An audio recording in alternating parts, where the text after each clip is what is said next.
Question. What terminology best fits the strategy used by Bob's company for securing remote access to corporate systems on BYOD mobile devices, where data is only accessible through a designated application? Option A, sideloading. Option B, containerization. Option C, full device encryption. Option D, storage segmentation. The correct answer is Option B, containerization. Containerization is a method that allows applications to operate in isolated environments, or containers, ensuring that corporate data is only accessible within a specific application. This approach secures corporate systems on BYOD devices by preventing data leakage outside the designated application, which aligns perfectly with Bob's company's strategy. Option A, sideloading, is incorrect. Sideloading refers to the process of installing applications from sources other than the official App Store. It does not inherently provide security for corporate data. While it allows apps to be installed, it does not restrict data access or ensure that corporate information remains secure. Option C, full device encryption, is incorrect. Full device encryption involves encrypting all data on a mobile device.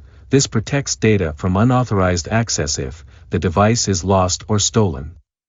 However, it does not specifically address the need for isolating corporate data within an application, as it applies to the entire device, rather than limiting access to certain applications.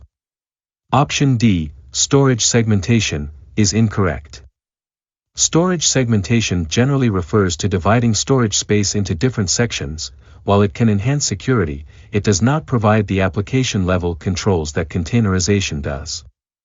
This method does not necessarily isolate corporate data within a specific application, which is a crucial aspect of Bob's company's strategy. Next question. Why is it essential for organizations to monitor their vendors for ongoing success? Option A, to ensure vendors continue to meet quality and contractual standards. Option B, to increase the number of vendors in the organization's portfolio. Option C, to negotiate better prices with existing vendors. Option D, to find new vendors for every project. The correct answer is Option A, to ensure vendors continue to meet quality and contractual standards. Monitoring vendors is essential because it helps organizations maintain quality and compliance with contractual obligations. By ensuring that vendors meet agreed-upon standards, organizations can mitigate risks, maintain customer satisfaction, and enhance overall performance. This proactive approach is crucial for ongoing success. Option B is incorrect. Increasing the number of vendors does not directly contribute to ongoing success. Rather, it can complicate vendor management and dilute focus. Quality and performance are more critical than simply having a larger pool of vendors. Option C is incorrect. While negotiating better prices is important, it is not the primary reason for monitoring vendors. Monitoring focuses on quality, compliance, and performance, rather than solely on cost. Cost savings should not compromise the standards expected from vendors. Option D is incorrect. Finding new vendors for every project is not practical or necessary. Ongoing relationships with existing vendors can lead to better collaboration and improved quality over time. This approach could disrupt continuity and lead to inefficiencies. Next question. What is the main function of a token in multi-factor authentication? Option A, control network traffic. Option B, authenticate users with a physical device. Option C, encrypt data. Option D, monitor system activities. The correct answer is Option B, authenticate users with a physical device. In multi-factor authentication, a token serves as a second layer of security, requiring users to provide something they have, such as a physical device, in addition to their password. This significantly enhances security, as it reduces the likelihood of unauthorized access. Option A, control network traffic, is incorrect. Because tokens do not manage or control network traffic, instead, they are used specifically for verifying user identity during the authentication process, rather than regulating data flow across a network. Option C, encrypt data, is incorrect.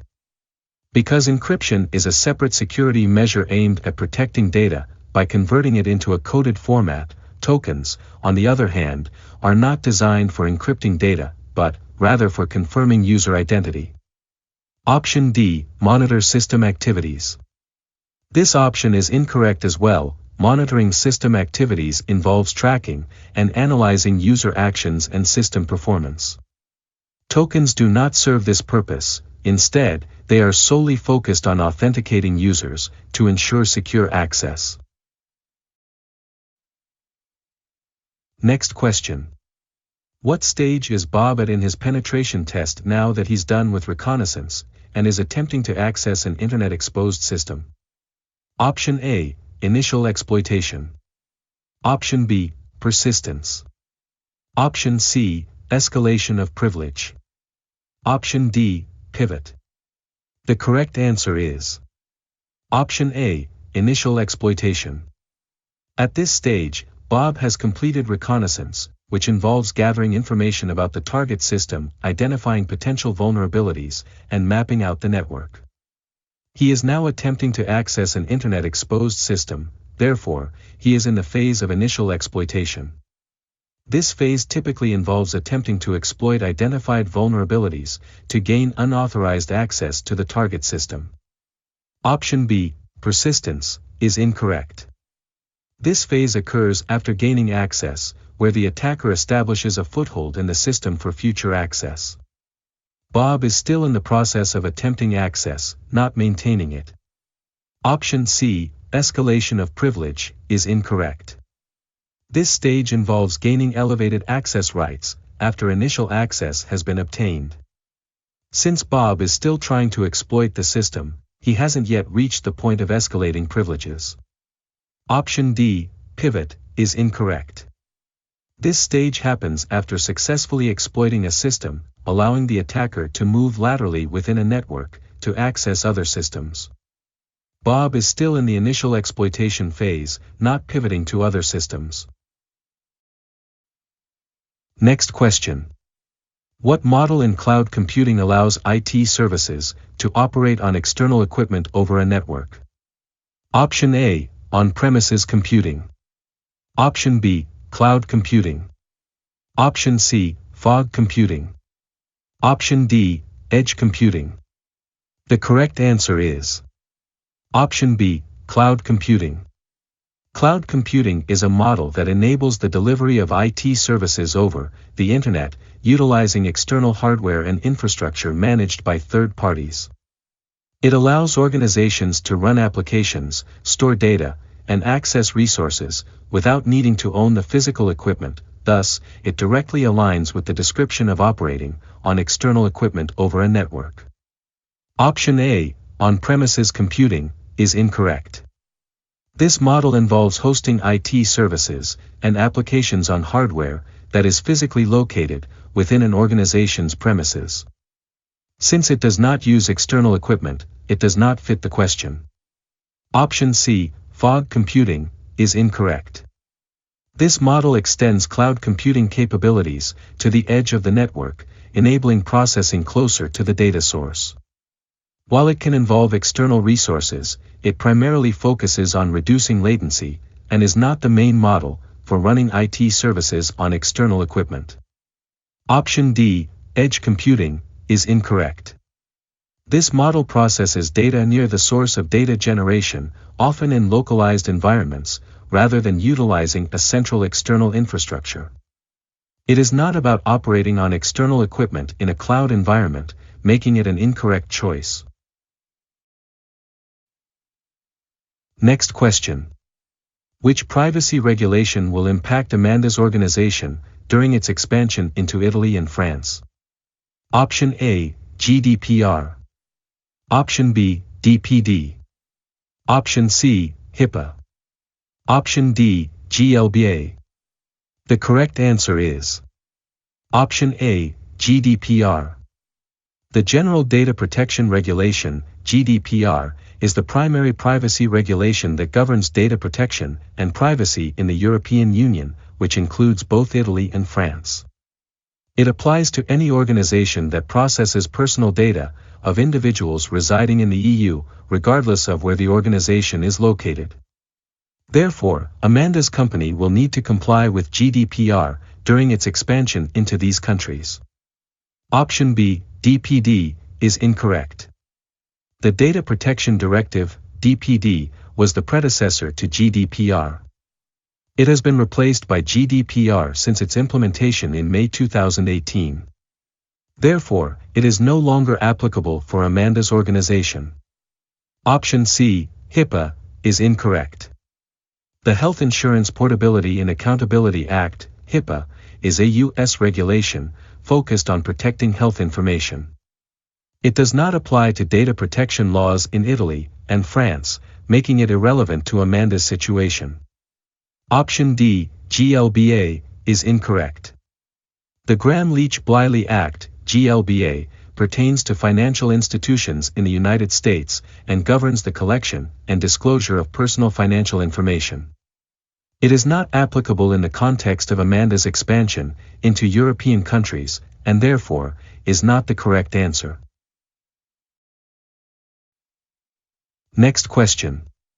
Which of the following languages is designed for scripting within Windows? Option A, PowerShell. Option B, Ruby. Option C, Bash.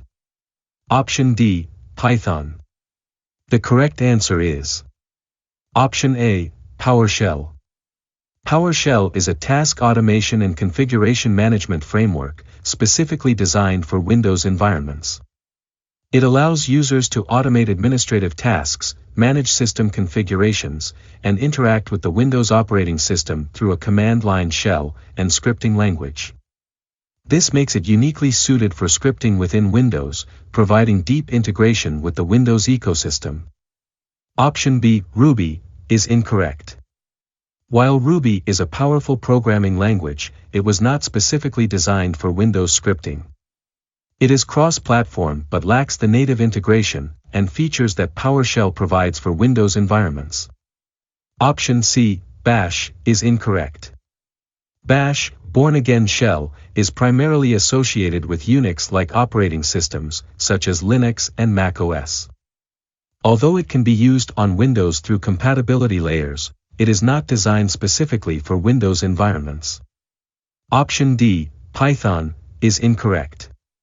Python is a versatile programming language used for various applications, including scripting. However, it is not specifically designed for Windows scripting. While it can be used effectively in Windows, it does not have the same level of native integration and features as PowerShell for managing Windows systems. Next question. What is the core purpose of scanning in the realm of security monitoring? Option A, to aggregate logs. Option B, to identify vulnerabilities or malicious activities in systems. Option C, to notify stakeholders of incidents. Option D, to archive logs. The correct answer is Option B, to identify vulnerabilities or malicious activities in systems. In the realm of security monitoring, scanning is primarily aimed at identifying potential vulnerabilities or malicious activities within systems. This proactive approach allows organizations to detect weaknesses before they can be exploited by attackers, thereby enhancing overall security posture. Scanning tools can assess networks, systems, and applications to uncover security gaps, providing critical insights for remediation. Option A, to aggregate logs, is incorrect. While log aggregation is an important aspect of security monitoring, it is not the core purpose of scanning. Scanning focuses on identifying vulnerabilities, rather than merely collecting log data. Option C, to notify stakeholders of incidents, is incorrect. Notifying stakeholders about security incidents is a part of incident response, not scanning. Scanning helps in detecting issues, but notification comes after an incident is identified and assessed. Option D, to archive logs, is incorrect. Archiving logs is related to data retention and compliance but does not relate to scanning. Scanning aims to find vulnerabilities and threats, not to store historical log data. Next question. Which principle directly addresses Amanda's concerns about legal jurisdictions for data in different geographic data centers? Option A, data classification. Option B, data stewardship. Option C, data sovereignty. Option D, data remnants. The correct answer is Option C, data sovereignty. Data sovereignty refers to the legal concept that data is subject to the laws and regulations of the country in which it is stored.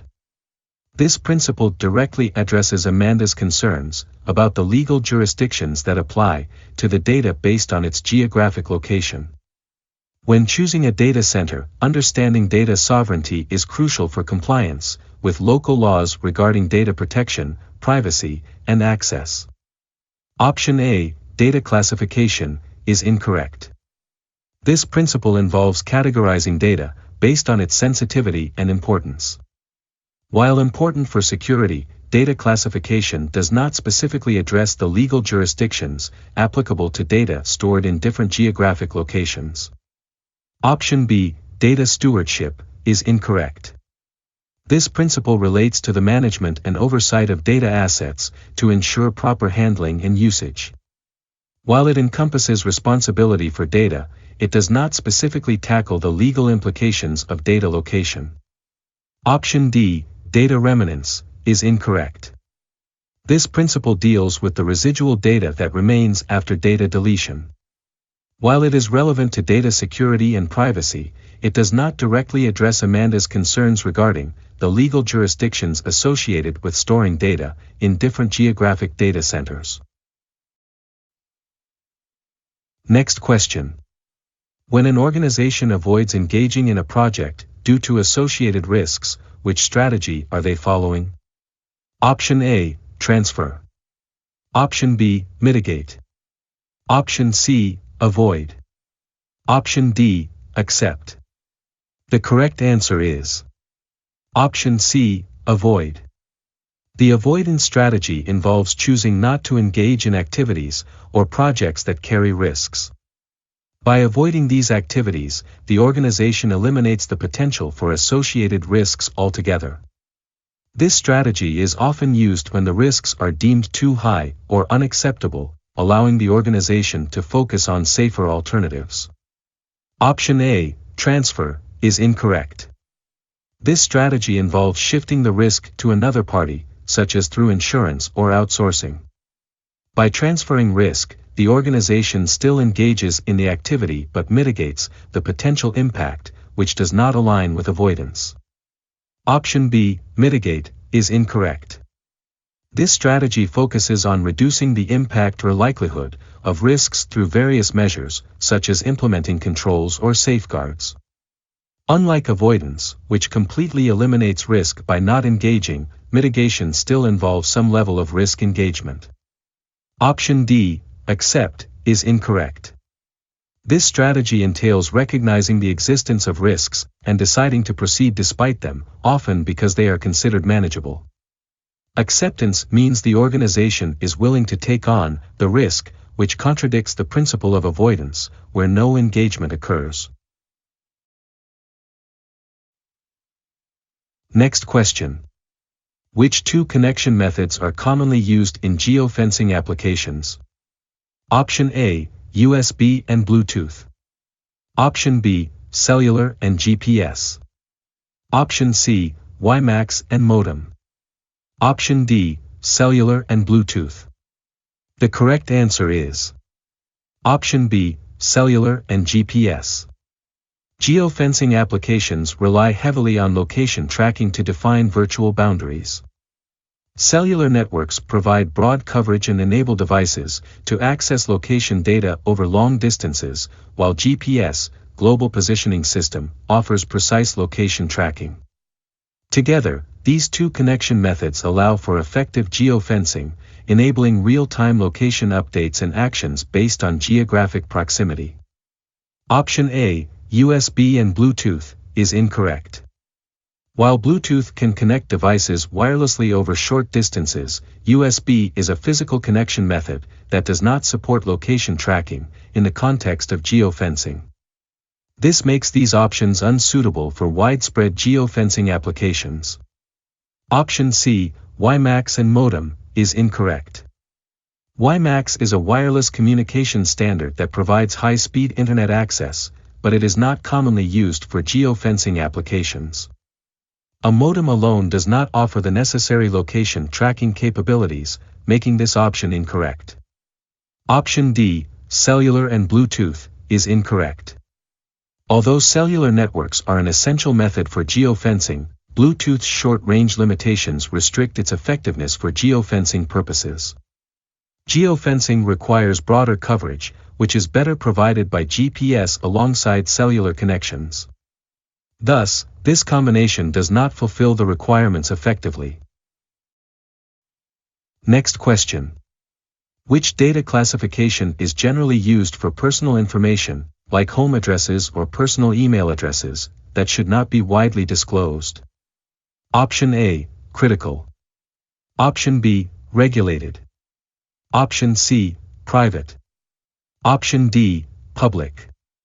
The correct answer is Option C, private.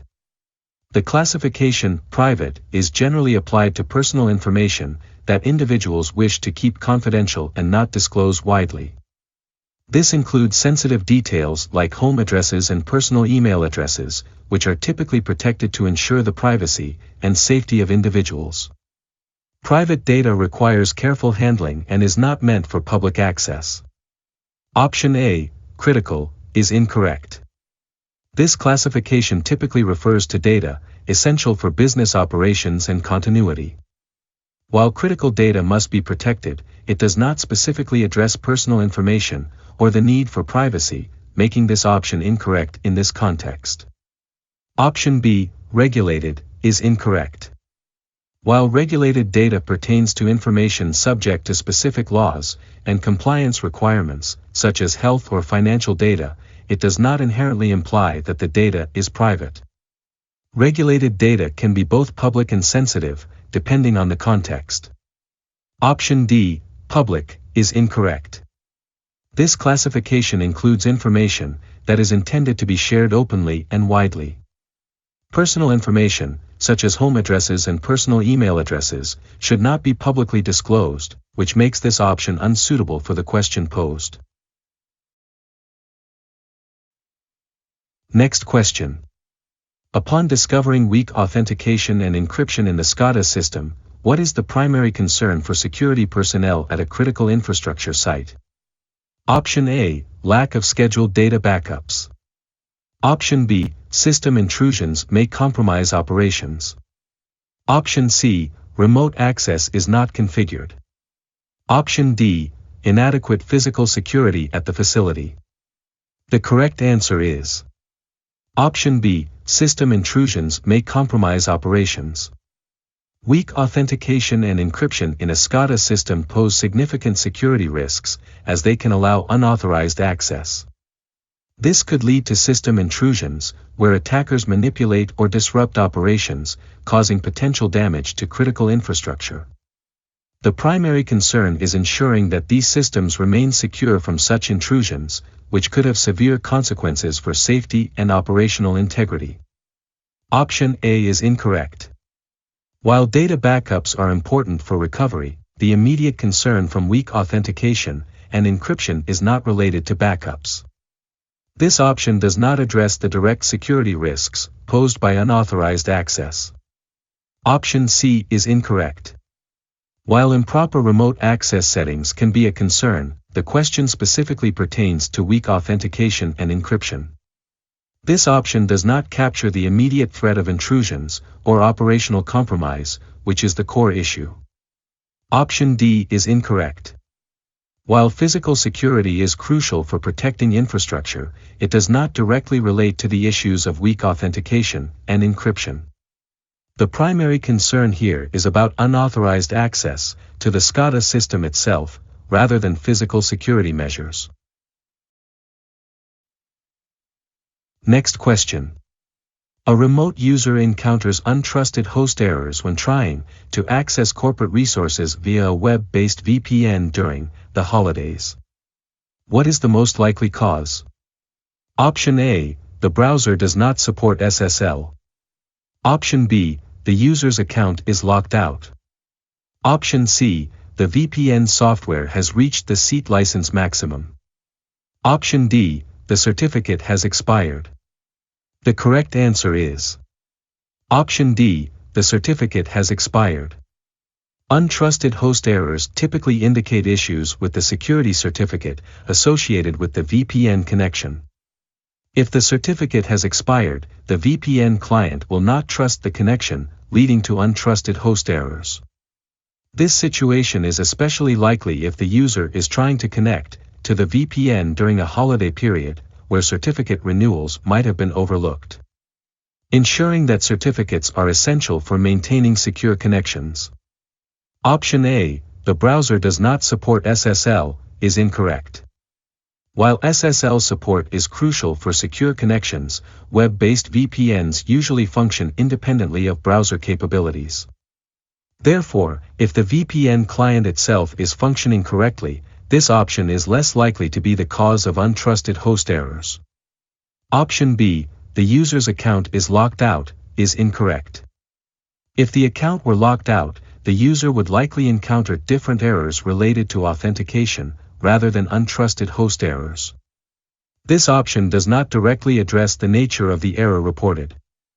Option C, the VPN software has reached the seat license maximum, is incorrect.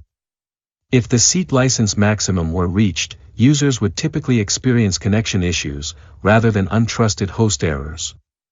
This situation would prevent new connections altogether, but would not cause a specific error regarding trust in the host certificate. Next question. What is the fundamental purpose of providing security awareness training to employees? Option A, reducing cybersecurity risks. Option B, enhancing software development. Option C, implementing encryption. Option D, protecting physical assets. The correct answer is Option A, reducing cybersecurity risks. The fundamental purpose of security awareness training is to educate employees about cybersecurity threats and best practices. By increasing awareness, organizations aim to reduce the likelihood of security incidents, such as phishing attacks, data breaches, and social engineering. Employees who are informed and vigilant can better identify and respond to potential threats, ultimately enhancing the organization's overall security posture.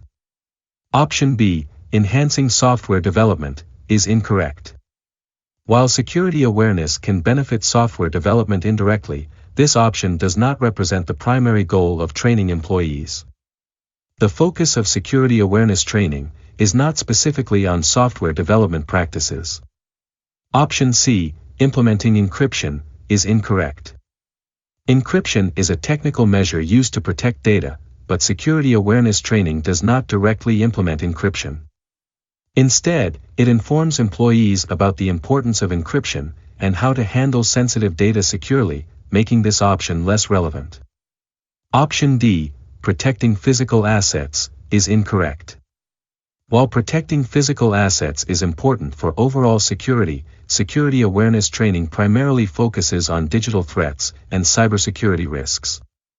This option does not capture the essence of what security awareness training is designed to achieve. Next question. Which malware variant is engineered to harm systems, but triggers its effects only when specific criteria are met? Option A, ransomware. Option B, worm. Option C, logic bomb. Option D, spyware. The correct answer is Option C, logic bomb. A logic bomb is a type of malware designed to trigger its malicious payload when specific conditions or criteria are met, such as a certain date or the occurrence of a particular event. This allows it to remain dormant until it is activated, at which point it can cause harm or disruption to the system. Logic bombs can be particularly insidious, because they may not be detected until they execute. Option A, ransomware, is incorrect. While ransomware is malicious software that encrypts files and demands payment, it does not typically wait for specific criteria to activate. Ransomware is usually deployed immediately upon infection, making this option incorrect in the context of the question. Option B, worm, is incorrect. A worm is a self-replicating malware that spreads across networks without needing specific conditions to activate. It operates independently and continuously infects systems, so it does not fit the description of triggering effects based on particular criteria. Option D, spyware, is incorrect. This type of malware is designed to gather information from a user's device without their consent. It typically operates in the background and does not have a payload that activates based on specific conditions, which makes this option unsuitable for the question's criteria. Next question. What type of vulnerability in web applications enables attackers to inject malicious scripts? Option A, hardware. Option B, web-based. Option C, operating system-based. Option D, application. The correct answer is Option B, web-based. Web-based vulnerabilities refer specifically to weaknesses in web applications that allow attackers to inject malicious scripts, such as cross-site scripting, also known as XSS. These vulnerabilities are prevalent in online applications, where user inputs are not properly sanitized or validated, leading to the risk of injecting harmful scripts that can compromise user data, session information, or perform unauthorized actions. Option A, hardware, is incorrect. This category involves vulnerabilities related to physical components of computers and devices. While hardware vulnerabilities can be serious, they do not pertain to the injection of malicious scripts in web applications, making this option irrelevant to the question. Option C, operating system-based, is incorrect. This type of vulnerability is associated with weaknesses in the operating system itself, which may allow unauthorized access or control. However, OS-based vulnerabilities do not specifically address issues related to web applications and script injection, making this option incorrect. Option D, application, is incorrect. While this option may seem relevant, it is too broad. Application vulnerabilities encompass various types, including web-based, mobile, and desktop applications. The question specifically asks for vulnerabilities in web applications, so web-based is the more precise answer in this context. Next question. What is the best reason for using sandboxing as a best practice when testing software from an untrusted vendor before enterprise deployment? Option A, it eliminates the possibility of privilege escalation attacks against the local VM host. Option B, it facilitates the analysis of possible malware by allowing it to run until resources are exhausted. Option C, it restricts the access of the software to a contained logical spatial and limits possible damage. Option D, it allows the software to run in an unconstrained environment with full network access. The correct answer is Option C, it restricts the access of the software to a contained logical space and limits possible damage. The primary purpose of sandboxing is to create a secure environment where untrusted software can be executed without affecting the broader system or network. By containing the software within a limited environment, any potential harm, such as malware infections or unauthorized data access, is restricted. This best practice allows organizations to test software safely before considering it for deployment in an enterprise environment. Option A is incorrect. While sandboxing can mitigate certain risks, it does not completely eliminate the possibility of privilege escalation. Attackers may still find ways to exploit vulnerabilities, making this option misleading regarding the effectiveness of sandboxing. Option B is incorrect. This option suggests a passive approach to malware analysis, which is not the main objective of sandboxing. Sandboxing aims to prevent damage rather than allow malware to run freely, making this answer incorrect. Option D is incorrect. This option contradicts the purpose of sandboxing. The goal of sandboxing is to constrain the software's environment to prevent it from having full access to the network or system resources, thus limiting potential damage. Therefore, this option is not accurate in describing the benefits of sandboxing. Next question. Which set of organizational standards outlines the process for releasing modified source code into a production environment? Option A, data governance. Option B, asset management. Option C, change management. Option D, acceptable use. The correct answer is Option C, change management. Change management refers to the structured approach organizations use to manage changes to systems, processes, and software. This includes the process for releasing modified source code into production, ensuring that changes are systematically reviewed, tested, approved, and documented. Effective change management helps minimize risks associated with deploying new or altered code, ensuring a smooth transition while maintaining system integrity and performance. Option A, data governance, is incorrect. This set of standards focuses primarily on the management, security, and usage of data within an organization. While important, data governance does not specifically outline the processes for releasing modified source code, making this option unsuitable for the question. Option B, asset management, is incorrect. This refers to the systematic tracking and management of an organization's assets, such as hardware and software. While asset management is critical for overall IT operations, it does not directly address the processes involved in deploying modified source code, rendering this option incorrect. Option D, acceptable use, is incorrect. This set of policies governs the proper use of an organization's resources, such as computers and networks, by employees. Acceptable use policies do not cover the procedures for releasing modified source code into production, so this option does not answer the question adequately. Next question. What is the significance of system hardening in architectural design? Option A, to physically secure server rooms and data centers. Option B, to implement access control measures for users and devices. Option C, to encrypt sensitive data in storage. Option D, to minimize security vulnerabilities by configuring systems securely.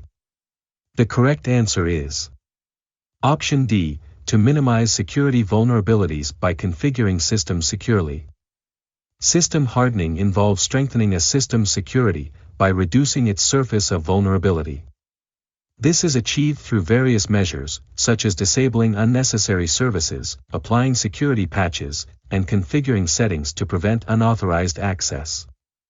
The primary significance of system hardening in architectural design is to ensure that systems are configured securely, thereby minimizing potential security vulnerabilities that could be exploited by attackers. Option A is incorrect. While physical security is crucial for protecting IT infrastructure, it does not directly relate to the concept of system hardening, which focuses on the software and configuration aspects of systems, rather than physical security measures. Option B is incorrect. Although access control is an important aspect of overall security, system hardening encompasses a broader range of practices. Access control alone does not fully capture the essence of what system hardening aims to achieve, which is more comprehensive in securing system configurations. Option C is incorrect. Data encryption is a vital security measure, but it is just one component of a comprehensive security strategy. System hardening focuses on securely configuring systems to minimize vulnerabilities, not specifically on data encryption, making this option not fully representative of the purpose of system hardening. Next question. What is the standard formula used to determine annualized loss expectancy? Option A, SLE multiplied by ARO. Option B, SLE multiplied by probability. Option C, impact multiplied by exposure factor. Option D, likelihood multiplied by impact. The correct answer is Option A, SLE multiplied by ARO. Annualized loss expectancy, ALE, is calculated using the formula, ALE is equal to, single loss expectancy, SLE, multiplied by the annual rate of occurrence, ARO. SLE represents the expected monetary loss for a single incident, while ARO indicates how often that loss is expected to occur within a year. This formula helps organizations quantify potential losses and prioritize risk management efforts accordingly. Option B, SLE multiplied by probability, is incorrect. While this option uses SLE, it does not specify the annual aspect of occurrence, which is essential for calculating ALE.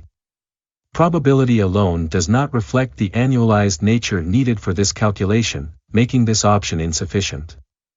Option C, impact multiplied by exposure factor, is incorrect. This formula is more aligned with calculating the potential loss in a specific context, but it does not directly relate to the standard formula for ALE. This option lacks the components that define ALE specifically.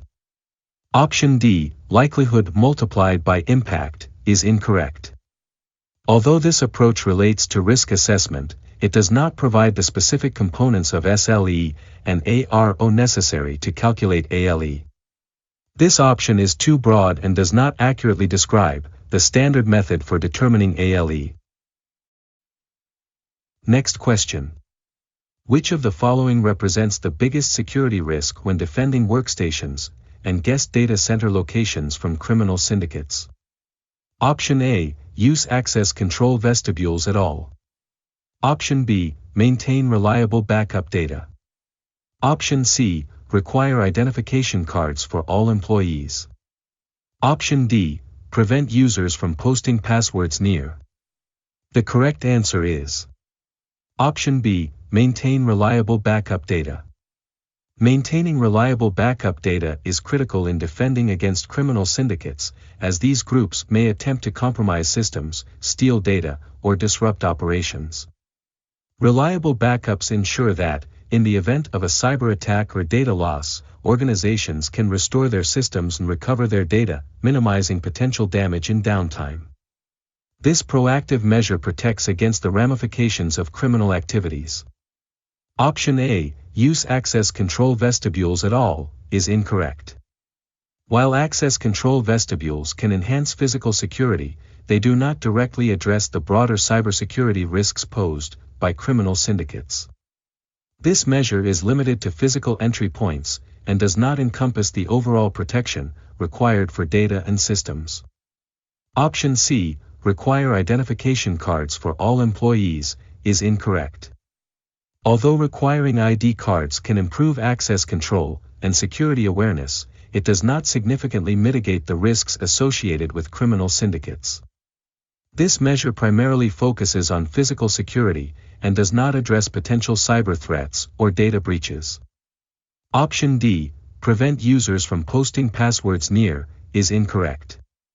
While this practice is important for security hygiene, it is a minor issue compared to the larger threats posed by criminal syndicates.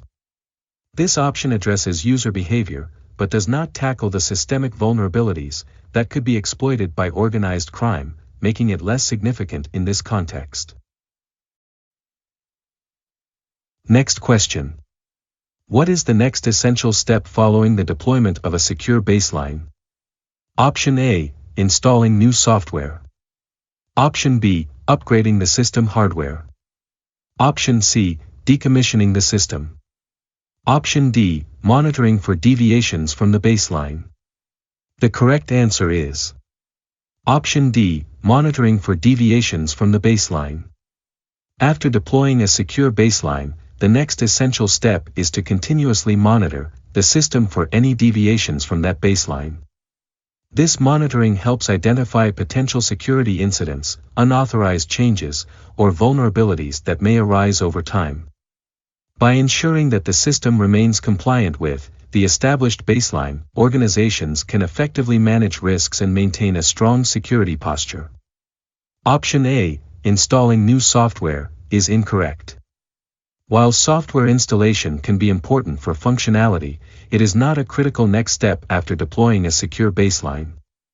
New software may introduce vulnerabilities or changes that could compromise the established security measures, so it should be done with caution after monitoring.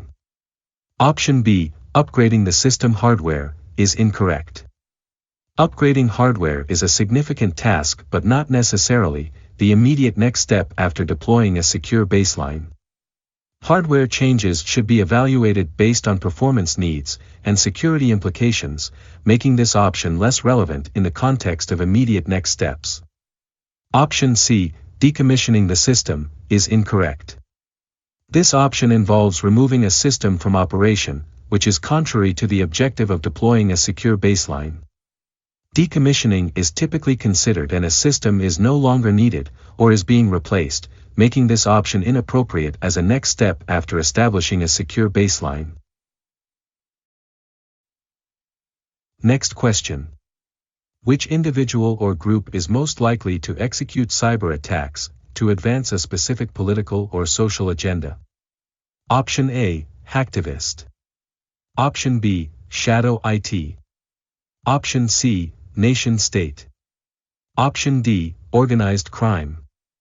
The correct answer is Option A, hacktivist. Hacktivists are individuals or groups that use hacking techniques to promote a specific political or social agenda. They often target organizations, government entities, or corporations to raise awareness about their causes or to protest against perceived injustices. Their actions are typically motivated by ideological beliefs rather than financial gain, making them the most likely group to engage in cyber attacks for such purposes. Option B, shadow IT, is incorrect. This term refers to the use of unauthorized IT systems and applications within an organization, typically by employees without the knowledge of the IT department. While shadow IT can pose security risks, it does not pertain to executing cyber attacks for political or social agendas, making this option irrelevant. Option C, nation-state, is incorrect. While nation-states may conduct cyber attacks for political purposes, they often focus on espionage, intelligence gathering, or strategic advantages rather than promoting specific social agendas. Their motives are usually tied to national interests, not ideological causes, making this option less fitting for the question. Option D, organized crime, is incorrect. This group primarily engages in cyber attacks for financial gain, such as theft, fraud, or extortion. While they may disrupt systems, their motives do not align with promoting political or social agendas, rendering this option unsuitable for the context of the question. Next question. What are the two primary techniques used in a pharming attack? Option A, modifying the host's file on a PC, or exploiting a DNS vulnerability on a trusted DNS server. Option B, spoofing DNS server IP addresses or modifying the host's file on a PC. Option C, phishing many users and harvesting email addresses from them. Option D, phishing many users and harvesting many passwords from them. The correct answer is Option A, modifying the host's file on a PC, or exploiting a DNS vulnerability on a trusted DNS server. It accurately describes two widely recognized techniques used in pharming attacks. Modifying the host's file can redirect users to malicious sites, while exploiting DNS vulnerabilities can compromise the resolution process of legitimate websites. Option B is partially correct but less comprehensive. Spoofing DNS server IP addresses is a valid technique, but it doesn't encompass the broader range of vulnerabilities involved. Additionally, modifying the host's file is mentioned, which overlaps with Option A. Option C is incorrect, because phishing focuses on deceiving users into providing sensitive information, such as usernames and passwords, rather than directly altering DNS settings or manipulating web traffic. While phishing can be related, it's not a primary technique in pharming. Option D is also incorrect for similar reasons.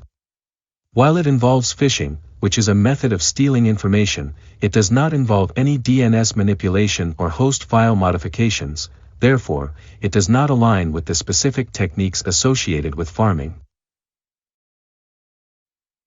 Next question. Which corrective controls are necessary for addressing a critical vulnerability in the network infrastructure found during an audit? Option A, encrypt all the traffic flowing through the network. Option B, patching the vulnerable system on the network. Option C, adding an IDS to the network. Option D, block incoming traffic using a firewall. The correct answer is Option B, patching the vulnerable system on the network. Patching directly addresses the critical vulnerability identified during the audit. By applying updates or fixes to the affected system, you mitigate the risk of unauthorized remote access effectively. Option A is incorrect. While encrypting traffic can enhance security, it does not specifically fix the underlying vulnerability itself. Encryption protects data in transit, but it does not prevent an attacker from exploiting a known vulnerability if the system is still compromised. Option C is also incorrect. Adding an intrusion detection system, IDS, can help monitor network traffic for suspicious activity, but it does not resolve the critical vulnerability directly. It serves as a detection mechanism rather than a corrective measure to fix the vulnerability itself. Option D is misleading. Blocking incoming traffic using a firewall can provide a layer of defense against unauthorized access, however, it does not eliminate the existing vulnerability. If the vulnerability is still present, an attacker could potentially exploit it in other ways, making this option insufficient as a standalone corrective control. Next question. Which pointer value, if dereferenced, is most prone to causing a denial of service attack? The correct answer is Option C, null. Dereferencing a null pointer will typically result in a runtime error, often leading to a crash of the application or service. This behavior can effectively create a denial of service (DOS) condition, as the system may become unresponsive or terminate the process. Option A is incorrect. While dereferencing a non-null pointer like this could lead to unexpected behavior, it's not inherently guaranteed to cause a denial of service. The specific outcome would depend on what memory location it points to. It could be valid or invalid, but it doesn't directly imply a denial of service. Option B is also incorrect. Similar to option A, dereferencing this pointer does not necessarily lead to a denial of service. The behavior depends on whether this address is valid or not. It might cause an error or crash, but it's less certain than dereferencing a null pointer. Option D is incorrect for the same reasons as options A and B. Dereferencing this pointer may lead to an error if the address is invalid, however, it does not automatically result in a denial of service. The outcome is contingent on what resides at that memory address. Next question. Which type of network topology is characteristic of ad hoc wireless networks? Option A, star. Option B, bus. Option C, point-to-point. Option D, point-to-multipoint. The correct answer is Option C, point-to-point. Ad hoc wireless networks typically establish direct connections between two devices. This topology allows devices to communicate directly without relying on a centralized infrastructure, making it a defining characteristic of ad hoc networks. Option A, star, is incorrect. In a star topology, all devices connect to a central hub or switch. This structure contradicts the nature of ad hoc networks, which do not have a central management point, and thus cannot be classified as star topology. Option B, bus, is also incorrect. A bus topology involves all devices sharing a single communication line. While it's a valid network topology, it doesn't accurately represent how ad hoc networks function, as they do not rely on a shared medium in this manner. Option D, point-to-multipoint, is incorrect as well. This topology allows one device to communicate with multiple devices, typically requiring a central controller.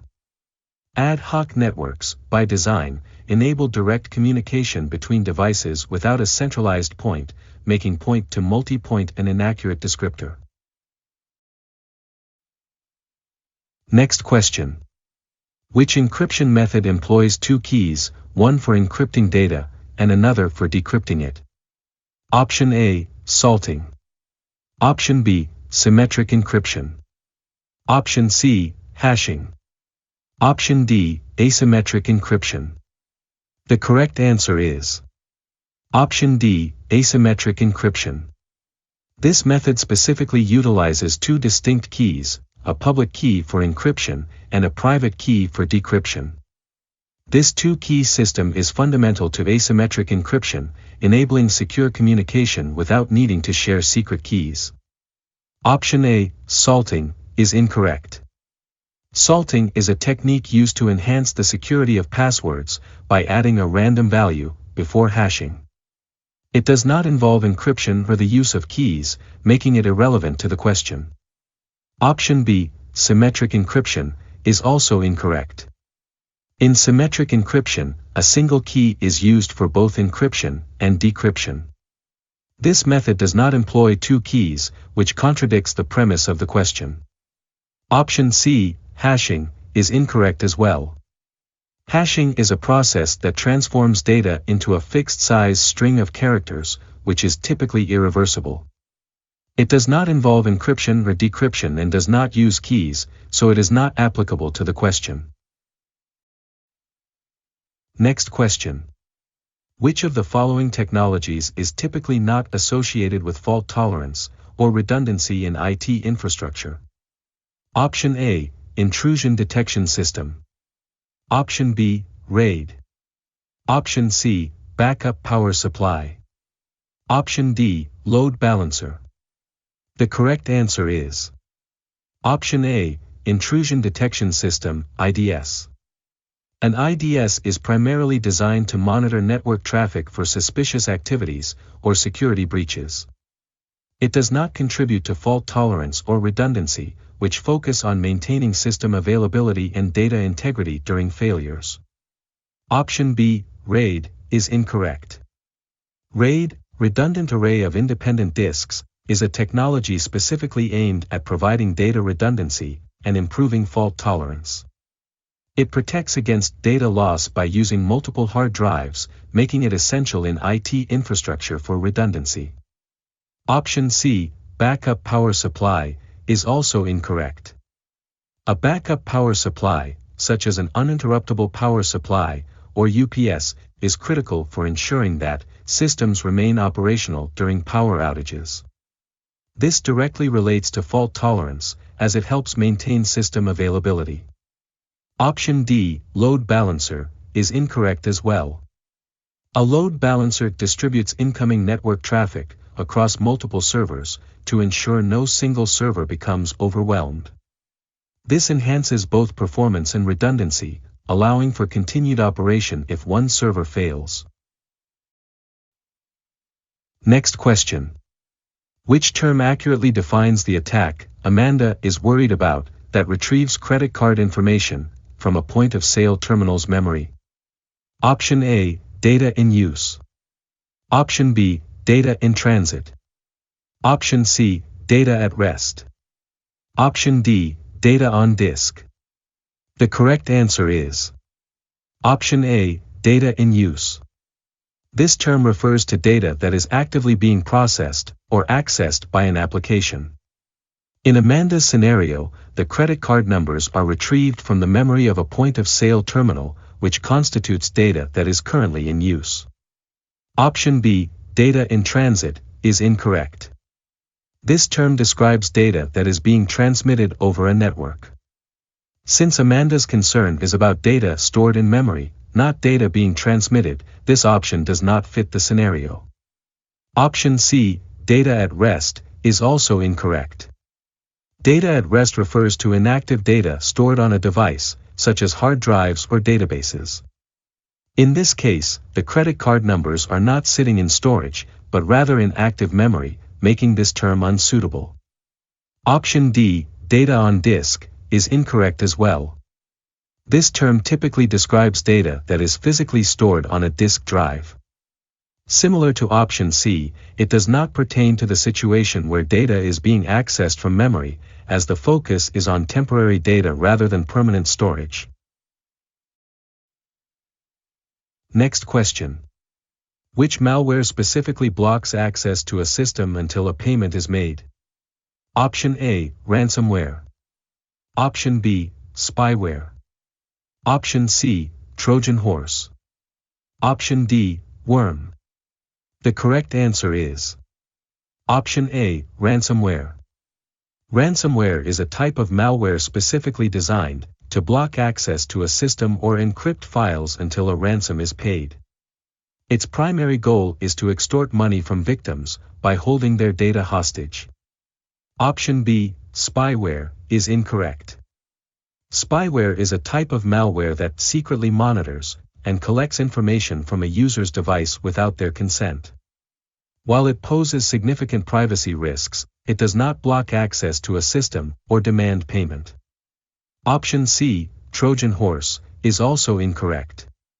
A Trojan horse is a type of malware that disguises itself as legitimate software to trick users into installing it. While it can cause various forms of damage, including backdoor access for attackers, it does not specifically block access to a system or require payment. Option D, worm, is incorrect as well. A worm is a self-replicating type of malware that spreads across networks without requiring user interaction. It can cause damage and disrupt systems, but it does not typically block access or demand a ransom for release. Next question. A network administrator is reviewing the log file of a web server and observed below request. What is the best approach to mitigate this attack? Option A, static code analyzer. Option B, secure cookies. Option C, input validation. Option D, allow list. The correct answer is Option C, input validation. It is essential for mitigating attacks that exploit user input. In the observed request, the parameters being passed suggest potential injection attacks or attempts to execute unexpected functions. Validating input ensures that only expected and safe data is processed, effectively preventing malicious input from compromising the server. Option A, static code analyzer, is incorrect. While a static code analyzer helps identify vulnerabilities in the code base before deployment, it does not address attacks that occur in real time or during request handling. It's a preventive measure during development, not a direct mitigation strategy for the request observed. Option B, secure cookies, is also incorrect. Secure cookies protect data during transmission by ensuring that cookies are only sent over HTTPS and are not accessible via JavaScript. While important for maintaining session integrity, secure cookies do not directly mitigate attacks that involve malicious requests or input processing. Option D, allow list, is incorrect as well. An allow list or whitelist specifies which inputs or actions are permitted. While this can be effective in some contexts, it may not be the best immediate solution for the specific input patterns seen in the request. Input validation is broader and more essential for ensuring that the data is safe before any processing occurs. Next question. After containing an issue with anomalous activity from multiple workstations, what should the security analyst's next action be? Option A, notify the IT department that the workstations are to be re-imaged, and the data restored for reuse. Option B, document and lock the workstations in a secure area to establish chain of custody. Option C, Notify the IT department that the workstations may be reconnected to the network for the users to continue working. Option D, document findings and processes in the after action and lessons learned report. The correct answer is Option D, document findings and processes in the after action and lessons learned report. It is essential for ongoing security improvement. After containing the issue, documenting what occurred, how it was addressed, and any lessons learned helps the organization prepare for future incidents. This documentation serves as a reference for improving security measures and response protocols. Option A is incorrect. While re-imaging and restoring data may be necessary eventually, it should not be the next step immediately after containment. First, the situation needs thorough documentation and analysis to understand the nature of the anomalous activity before proceeding with any hardware changes. Option B is also incorrect. Although establishing a chain of custody is important, the primary focus immediately after containment should be on documenting findings and processes for future reference.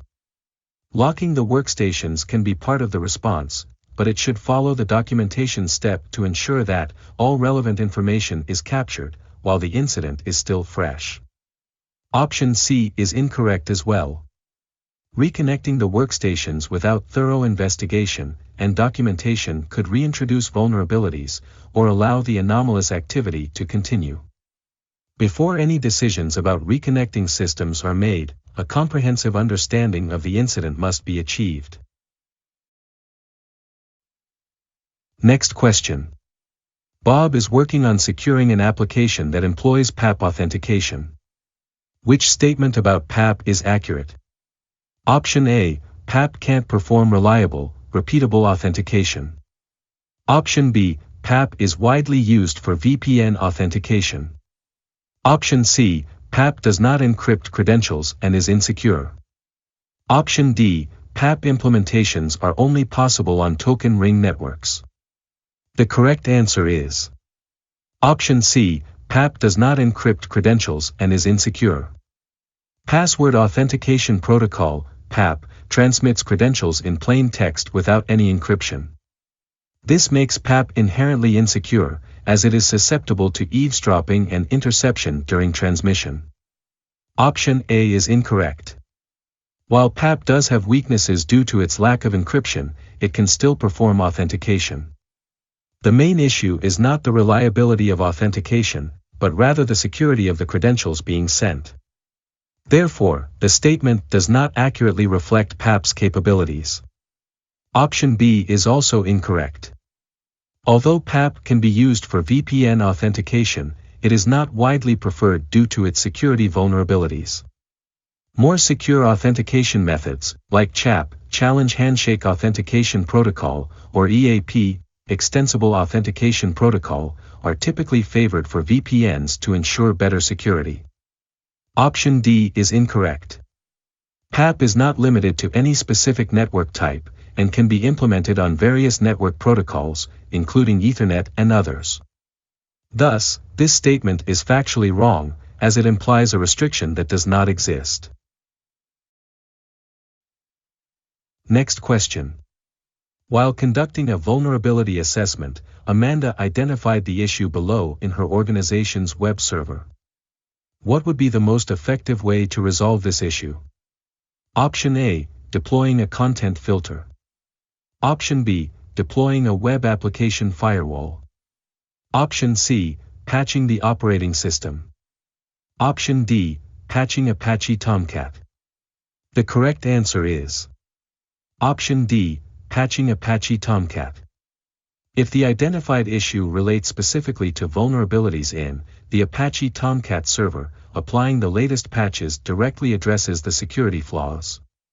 Patching ensures that known vulnerabilities are fixed, reducing the risk of exploitation and enhancing the overall security of the web server. Option A, deploying a content filter, is incorrect. While a content filter can help manage and control the type of content that users can access, it does not directly resolve vulnerabilities in the web server itself. It is more focused on filtering web traffic, rather than fixing security issues.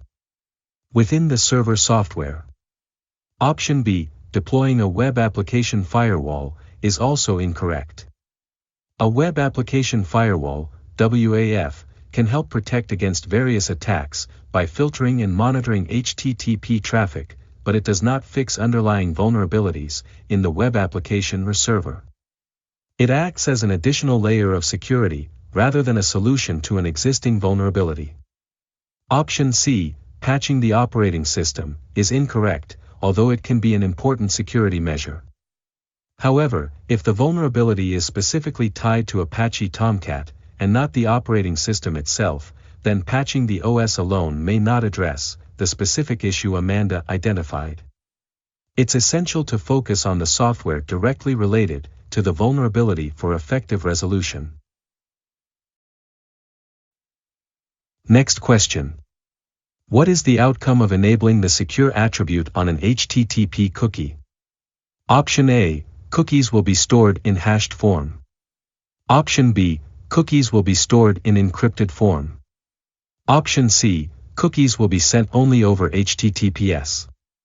Option D, cookies must be accessed using a cookie key. The correct answer is Option C, cookies will be sent only over HTTPS. Enabling the secure attribute for an HTTP cookie ensures that the cookie is transmitted only over secure connections, specifically HTTPS. This prevents the cookie from being sent over unencrypted HTTP connections, which enhances security by protecting the cookie from potential interception during transmission. This is particularly important for sensitive information, such as session tokens. Option A, cookies will be stored in hashed form, is incorrect. The secure attribute does not determine how cookies are stored, it only governs how they are transmitted. Cookies are typically stored as plain text on the client side unless specific measures, such as encryption, are applied separately. Option B, cookies will be stored in encrypted form, is also incorrect. The secure attribute does not encrypt cookies. While it does ensure that cookies are transmitted securely, it does not affect their storage. Cookies remain accessible in plain text on the client device, unless specifically encrypted by the application. Option D, cookies must be accessed using a cookie key, is incorrect as well. This option is misleading. While cookies can have attributes for security, the secure attribute does not require a cookie key for access. Cookies are accessed by the browser and can be read by the web server that set them, assuming the correct domain and path are followed. Next question. Which protocol should Bob choose for secure remote access to the graphical user interface of his Windows machine? Option A, Telnet. Option B, RDP. Option C, VPN. Option D, SSH.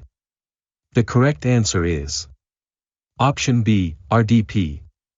Remote Desktop Protocol, RDP, is specifically designed for remote access to Windows graphical user interfaces. It allows users to connect to a Windows machine and interact with its desktop environment as if they were physically present. RDP supports encryption, providing a secure way to access the remote system, making it ideal for Bob's needs. Option A, Telnet, is incorrect. Telnet is an unencrypted protocol used for remote access. It transmits data, including passwords, in plain text, making it vulnerable to interception and eavesdropping. Therefore, it does not provide the security that Bob requires for remote GUI access. Option C, VPN, is also incorrect. While a virtual private network, VPN, can provide a secure connection to a network, it does not specifically facilitate access to a graphical user interface.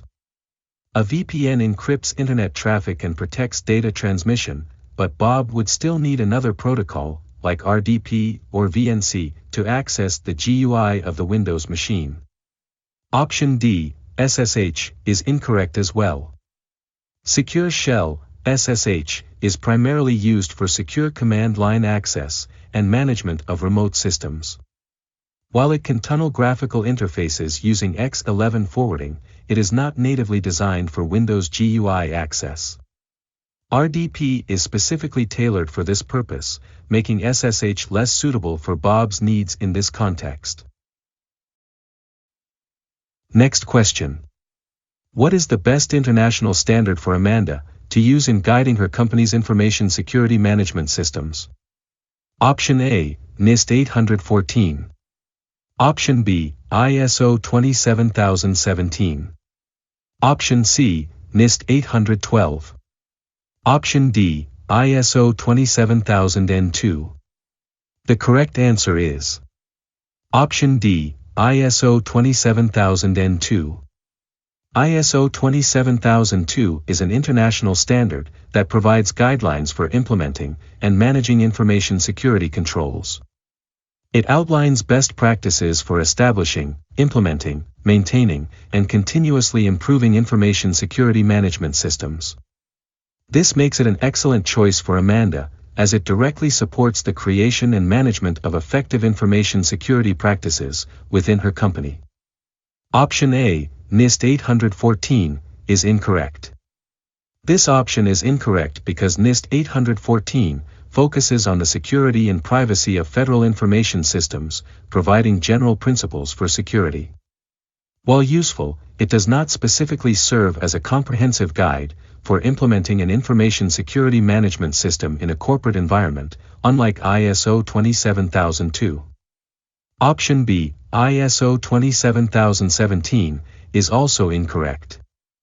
ISO 27017 provides guidelines for information security controls, specifically for cloud services. It is a specialized standard, rather than a comprehensive one for all types of information security management systems. Therefore, it is not the best choice for Amanda, who needs a broader standard for guiding her company's overall information security efforts. Option C, NIST 812, is incorrect as well.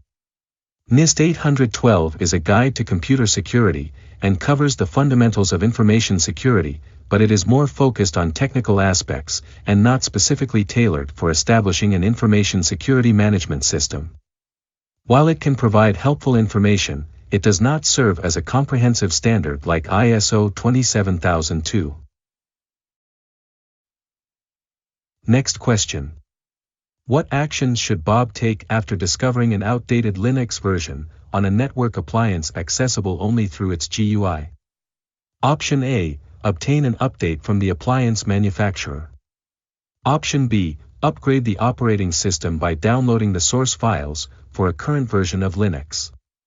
Option C, use the yum or apt-get commands to upgrade the operating system. Option D, no action is necessary. The correct answer is Option A, obtain an update from the appliance manufacturer.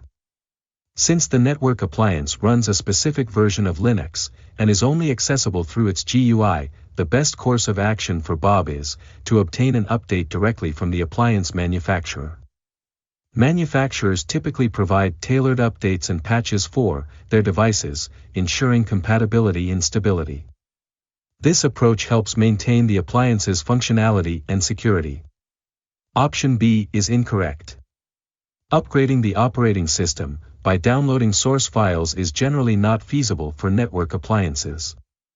They often have custom-built operating systems that may not allow for direct upgrades from generic Linux distributions, which could lead to system instability. Option C is incorrect. The yum and apt-get commands are package management tools, typically used on systems with command line access.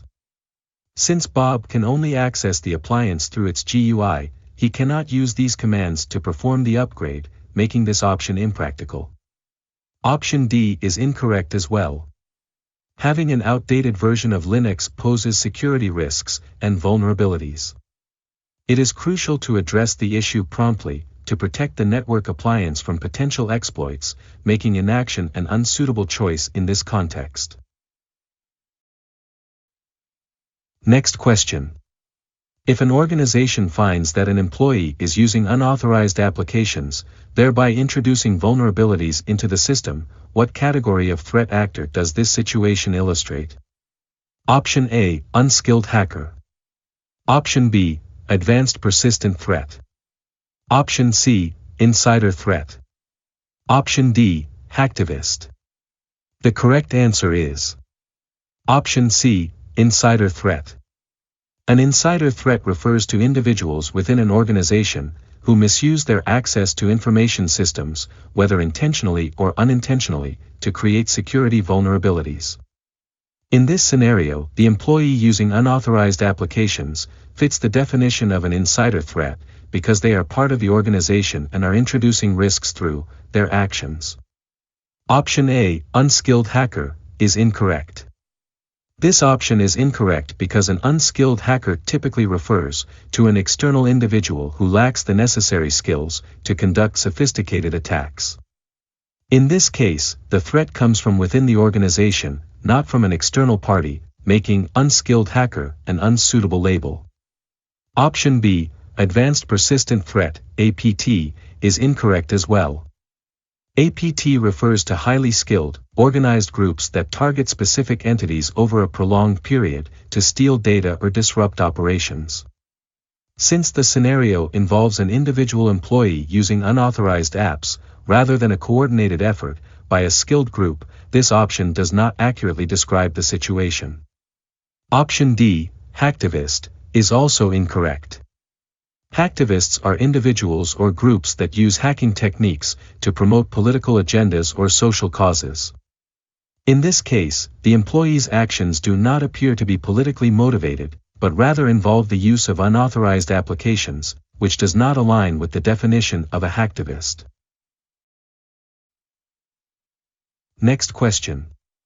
Considering that the network security team has already disabled non-essential services, applied stringent access controls, and updated device firmware, what additional strategies can they adopt to further harden the network?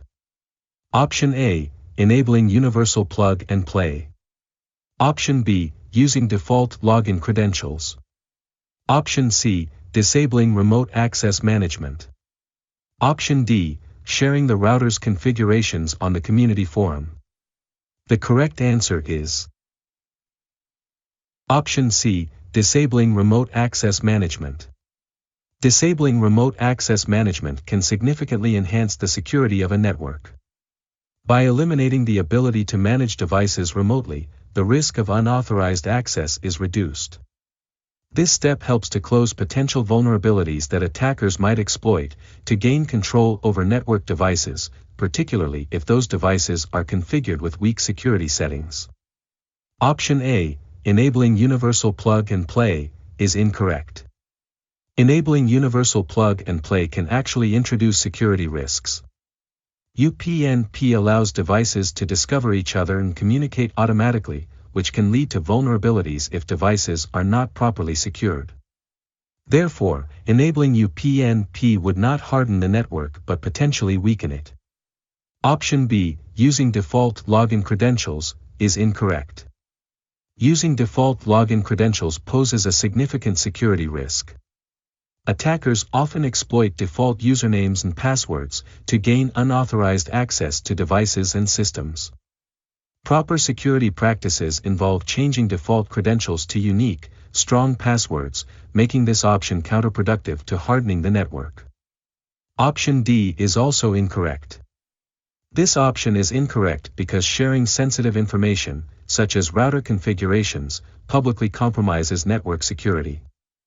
Doing so exposes the network to potential attackers, who could use that information to exploit vulnerabilities. It is crucial to keep such configurations private to maintain security integrity. Next question. What are some observable characteristics that could indicate a DNS amplification attack is targeting a network? Option A, unchanged DNS server configurations. Option B, multiple DNS requests from legitimate users. Option C, decrease in DNS response traffic. Option D, increase in network latency. The correct answer is Option D, increase in network latency. An increase in network latency can indicate a DNS amplification attack, as this type of attack floods the target network with excessive DNS response traffic. Attackers exploit open DNS resolvers to amplify the volume of traffic sent to the target, which can lead to congestion and delays in response times, ultimately causing increased latency for legitimate users. Option A, unchanged DNS server configurations, is incorrect. Unchanged DNS server configurations do not indicate an attack. In fact, stable configurations can be a sign that no unauthorized changes have occurred. It does not provide any evidence or indicators of a DNS amplification attack. Option B, multiple DNS requests from legitimate users, is incorrect. While multiple requests may seem suspicious, this option is incorrect as it does not inherently indicate an amplification attack. Legitimate users may generate a high number of requests due to normal usage patterns or specific applications, so this alone is not a clear indicator of malicious activity. Option C, decrease in DNS response traffic, is also incorrect. A decrease in DNS response traffic could suggest that the DNS servers are under less load, or that there are fewer queries being made. In the context of a DNS amplification attack, we would expect to see an increase in response traffic, not a decrease, as the attack involves flooding the target with responses. Next question.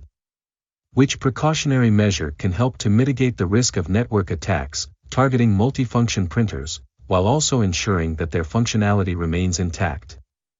Option A, implementing a unique user PIN access functions. Option B, enabling full disk encryption. Option C, isolating the systems using VLANs. Option D, installing a software-based IPS on all devices. The correct answer is Option C, isolating the systems using VLANs. Isolating multifunction printers on a separate virtual local area network helps to mitigate the risk of network attacks by limiting exposure to potentially harmful traffic. This segregation not only enhances security by reducing the attack surface but also ensures that the printers can continue to function normally without being affected by broader network vulnerabilities. By isolating them, organizations can effectively manage security risks while maintaining operational functionality. Option A is incorrect. While implementing a unique user PIN can enhance security by controlling access to the multifunction printer, it does not fully mitigate network attacks. It primarily focuses on user authentication, rather than addressing network vulnerabilities, which could still be exploited. Option B, enabling full disk encryption, is also incorrect. Full disk encryption protects the data stored on the printer's hard drive, but it does not prevent network attacks. Attackers may still exploit vulnerabilities in network protocols or access points, and while it secures data at rest, it does not directly address the risks associated with network connectivity. Option D is incorrect as well. While an intrusion prevention system can monitor and respond to malicious traffic, installing it on all devices, including printers, may not be practical. Multifunction printers often have limited processing power and could be negatively impacted by resource-intensive security software. Additionally, it doesn't directly ensure the functionality of the printers, while mitigating network risks, unlike VLAN isolation. Next question.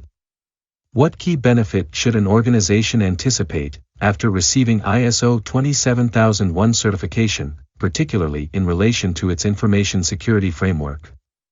Option A, it provides complementary training and certification resources to IT security staff. Option B, it provides insurance in case of a data breach. Option C, it certifies the organization can work with foreign entities that require a security clearance. Option D, it assures customers that the organization meets security standards. The correct answer is Option D, it assures customers that the organization meets security standards. ISO 27001 certification demonstrates that an organization has implemented a robust information security management system, ISMS, and adheres to internationally recognized security standards. This assurance enhances trust and confidence among customers and stakeholders, indicating that the organization takes data security seriously and is committed to protecting sensitive information. Option A is incorrect.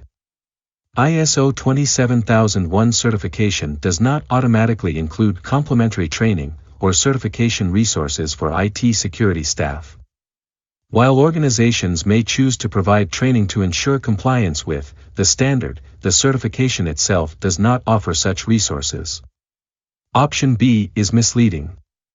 ISO 27001 certification does not provide insurance coverage for data breaches. While it can help reduce the likelihood of breaches, by improving security practices, organizations must seek separate insurance policies for financial protection against potential data breaches. Option C is also incorrect. ISO 27001 certification does not certify that an organization can work with foreign entities needing a security clearance. Although the certification can enhance an organization's credibility, it does not fulfill any specific legal or regulatory requirements related to security clearances for international collaborations. Next question.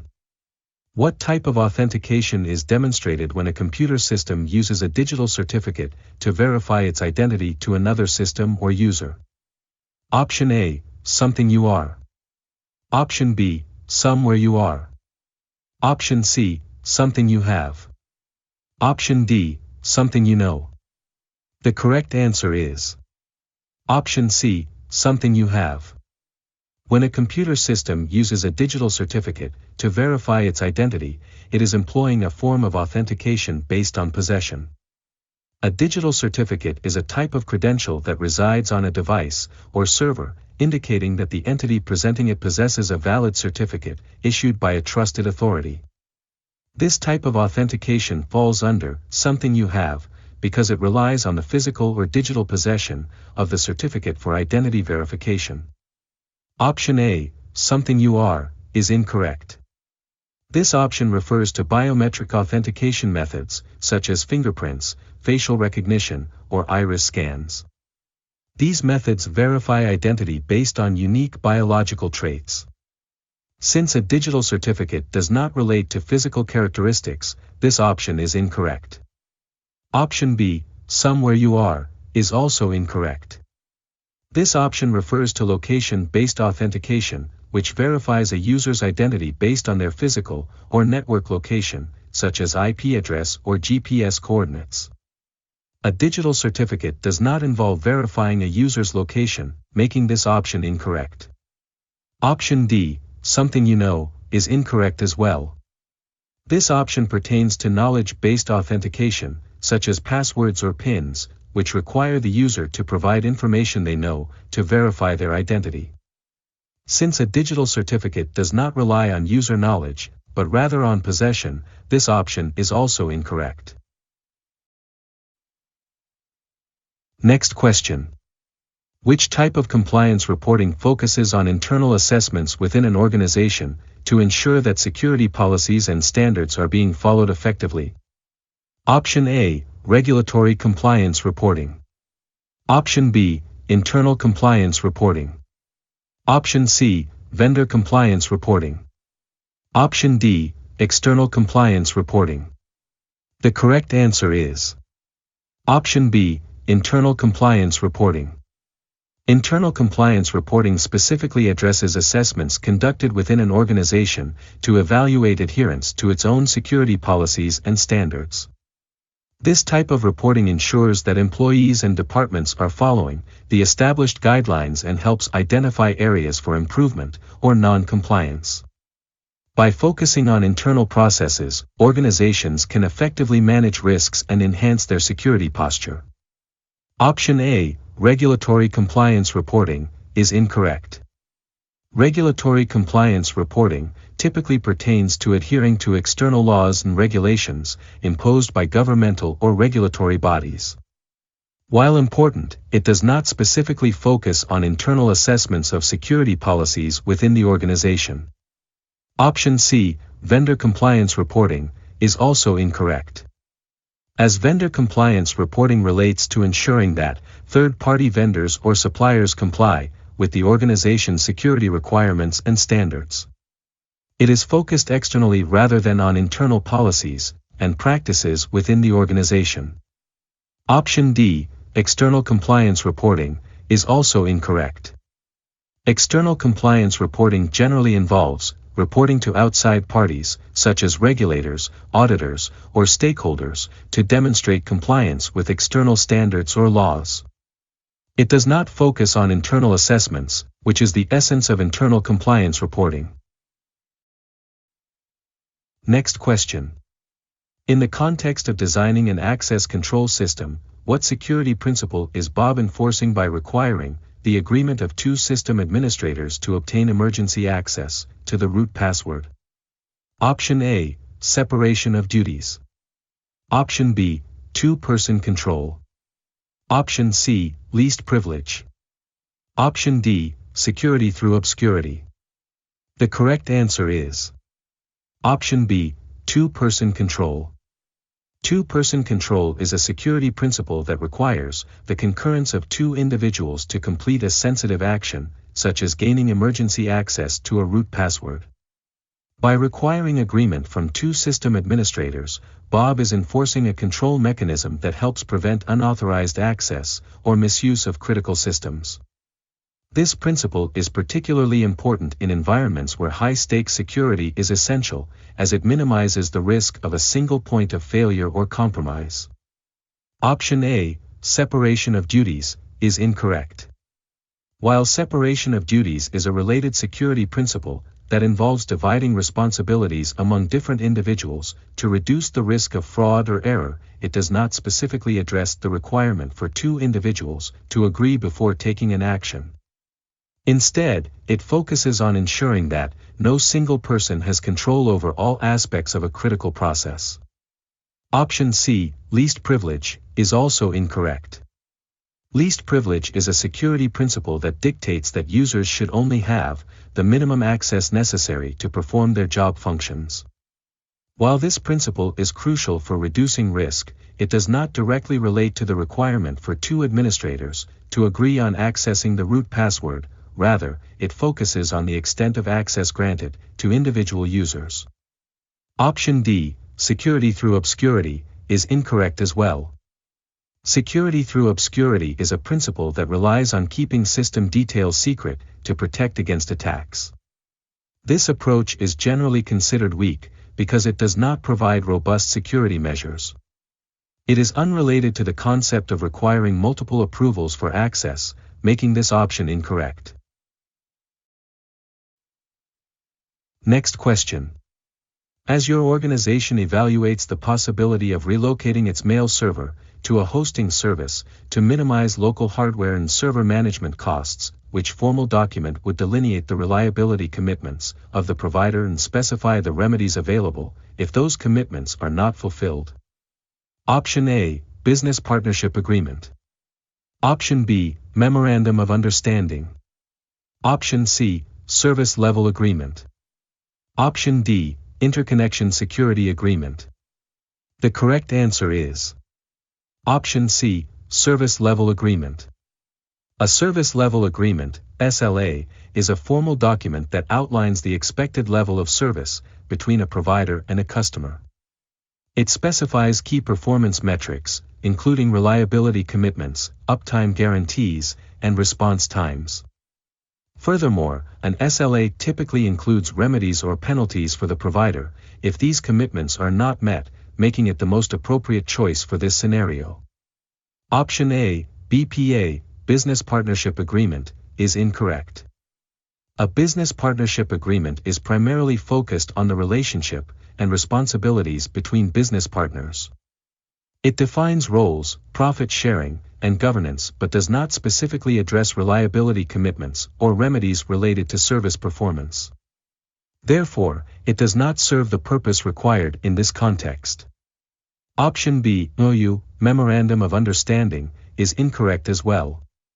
A Memorandum of Understanding is an informal agreement between parties outlining mutual intentions.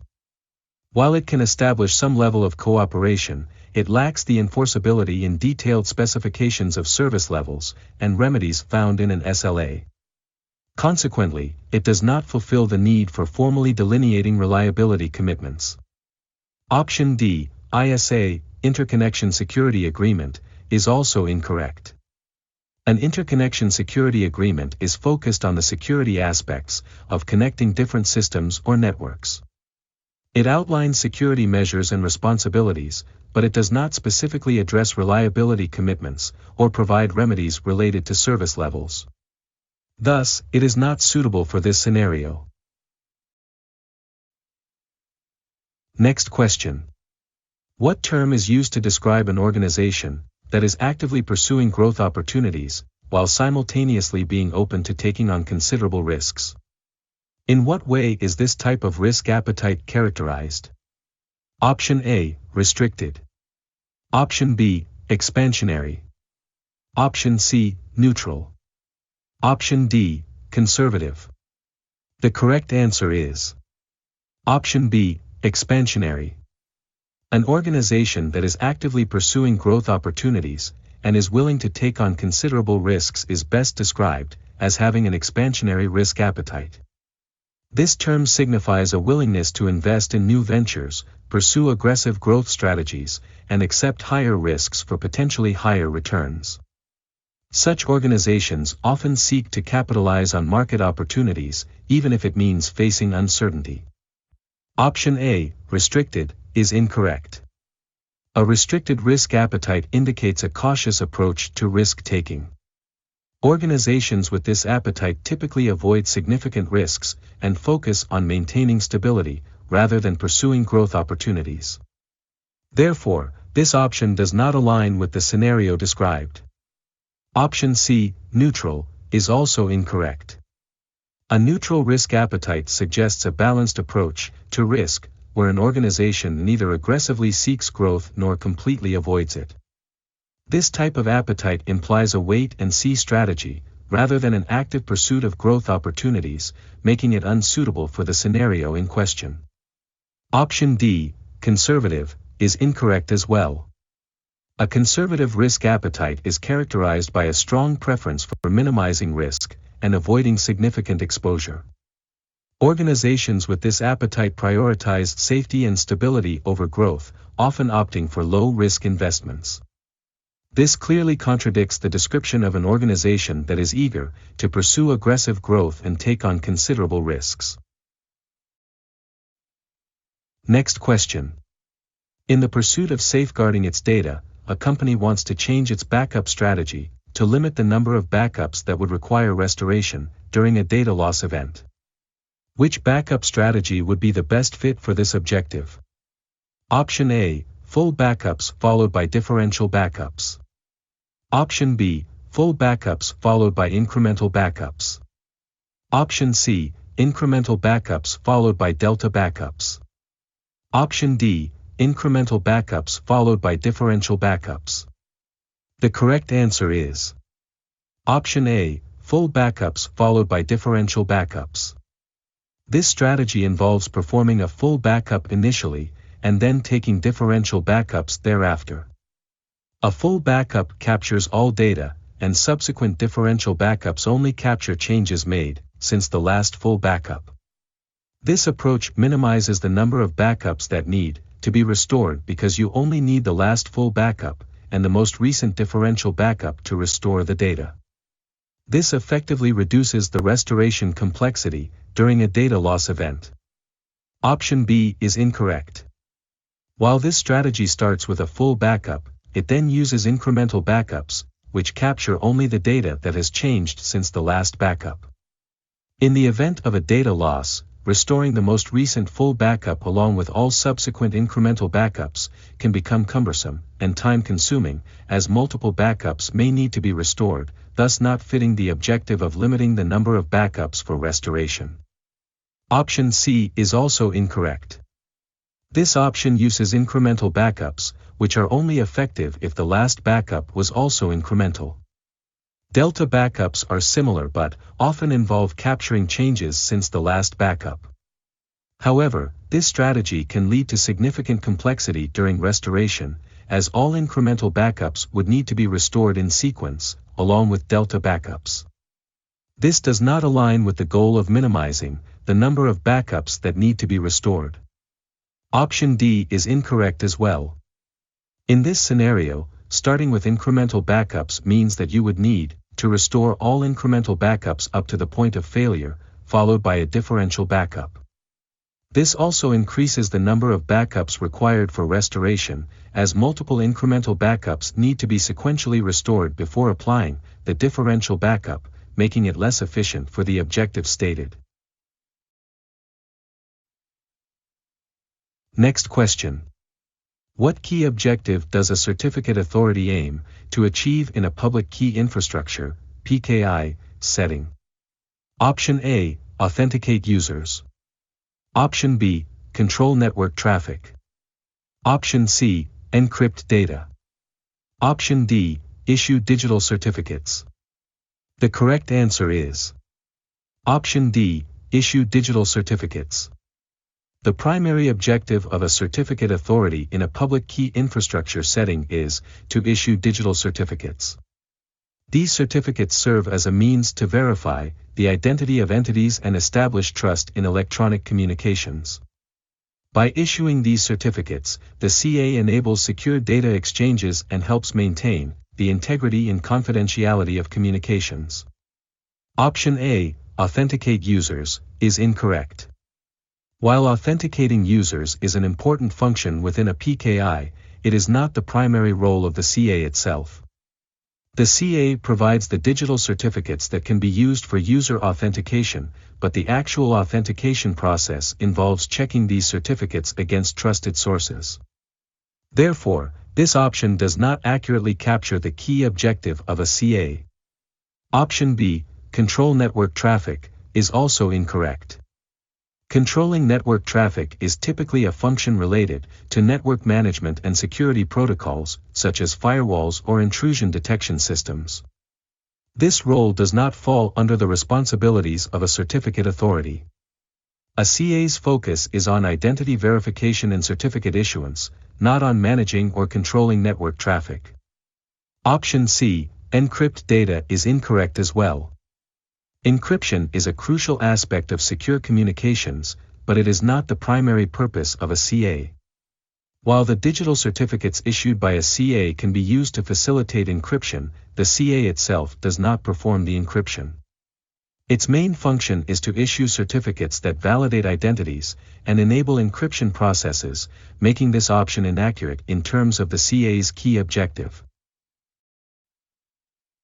Next question. Bob is the web administrator for the Frontier Horizon Bank. He hosts the company's website at frontierhorizonbank.com. He recently discovered that a competitor registered the domain names similar to their website. What type of attack has taken place? Option A, DNS poisoning. Option B, DNS hijacking. Option C, typo squatting. Option D, domain hijacking. The correct answer is Option C, typo squatting. Typo squatting occurs when a competitor registers domain names that are similar to an established brand but contain typographical errors. In this case, the competitor has registered different variations to the actual domain, which are slight misspellings of the legitimate domain. This tactic aims to mislead users who make typing errors when entering the website address, potentially diverting traffic to the competitor's site. Option A, DNS poisoning, is incorrect. DNS poisoning refers to a malicious attack that involves corrupting the DNS cache of a resolver, causing it to return incorrect IP addresses. This type of attack is not applicable here, as the situation involves domain registration, not manipulation of DNS records. Option B, DNS hijacking, is also incorrect. DNS hijacking occurs when an attacker redirects users from a legitimate domain to a malicious site by altering the DNS settings. While this is a serious threat, it does not describe the scenario where a competitor registers similar domain names to mislead users, hence, it is not the correct answer. Option D, domain hijacking, is incorrect as well. Domain hijacking refers to the unauthorized acquisition of a domain name by exploiting security vulnerabilities or through phishing. In this case, the competitor is not stealing the domain, rather registering similar domains, so this option does not accurately describe the situation. Next question. As part of his project, Bob needs to create a security solution capable of encrypting network traffic without negatively impacting the transmission speed. What term would best describe this essential requirement? Option A, low latency. Option B, high resiliency. Option C, high latency. Option D, low resiliency. The correct answer is Option A, low latency. Low latency refers to the minimal delay in the transmission of data across a network. In Bob's case, he requires a security solution that encrypts network traffic without introducing any significant delay, thereby maintaining high performance. Low latency is essential for ensuring that encryption does not hinder the speed at which data is transmitted, making it the best term to describe Bob's requirement. Option B, high resiliency, is incorrect. High resiliency describes a system's ability to recover quickly from failures or disruptions, ensuring continuity of operations. While resiliency is important in a security context, it does not address the requirement for speed in data transmission. Therefore, this option does not accurately capture Bob's focus on minimizing delays. Option C, high latency, is also incorrect. High latency indicates a significant delay in data transmission, which is the opposite of what Bob is seeking. He specifically wants to avoid negatively impacting transmission speed. This term directly contradicts his requirement for efficiency in network traffic encryption. Option D, low resiliency, is incorrect as well.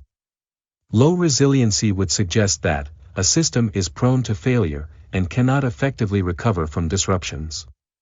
This is not relevant to Bob's goal of ensuring fast data transmission while maintaining security. Hence, this option does not align with the need for a robust and efficient encryption solution. Next question. Your organization's website is currently hosted by an internet service provider. Which specific risk response technique is being employed in this scenario? Option A, risk mitigation. Option B, risk acceptance. Option C, risk substitution. Option D, risk register. The correct answer is Option A, risk mitigation. When an organization hosts its website with an internet service provider, ISP, it is employing a risk mitigation strategy. This involves taking steps to reduce potential risks associated with hosting, such as security vulnerabilities, downtime, and data loss. By using the resources and expertise of the ISP, the organization is effectively minimizing these risks, making risk mitigation the most appropriate answer in this context. Option B, risk acceptance, is incorrect. Risk acceptance occurs when an organization acknowledges the existence of risks, but decides not to take any action to address them. In this case, the organization is actively engaging with an ISP to manage and reduce risks, rather than simply accepting them. Thus, this option does not accurately reflect the approach being taken. Option C, risk substitution, is also incorrect. Risk substitution involves replacing one risk with another, typically by changing the method of operation or using an alternative solution. This does not apply to the scenario where the organization is hosting its website with an ISP, as it is not substituting risks but rather managing them through mitigation. Option D, risk register, is incorrect as well. A risk register is a tool used for documenting identified risks, their assessments, and the strategies for managing them. While it is an important component of risk management, it does not represent a risk response technique by itself. It serves as a record-keeping tool, rather than an active strategy, to address risks, making this option irrelevant in the context of the question. Next question. In your role as a security consultant, you are assessing various authentication techniques for a financial institution that expresses significant concern about the dangers posed by stolen passwords. What authentication method would you recommend to help mitigate the effects of such theft? Option A, implementing multi-factor authentication. Option B, using public key infrastructure certificates. Option C, enforcing complex password policies. Option D, utilizing single sign-on for user convenience. The correct answer is Option A, implementing multi-factor authentication, MFA. MFA significantly enhances security by requiring users to provide 2 or more verification factors to gain access to an account.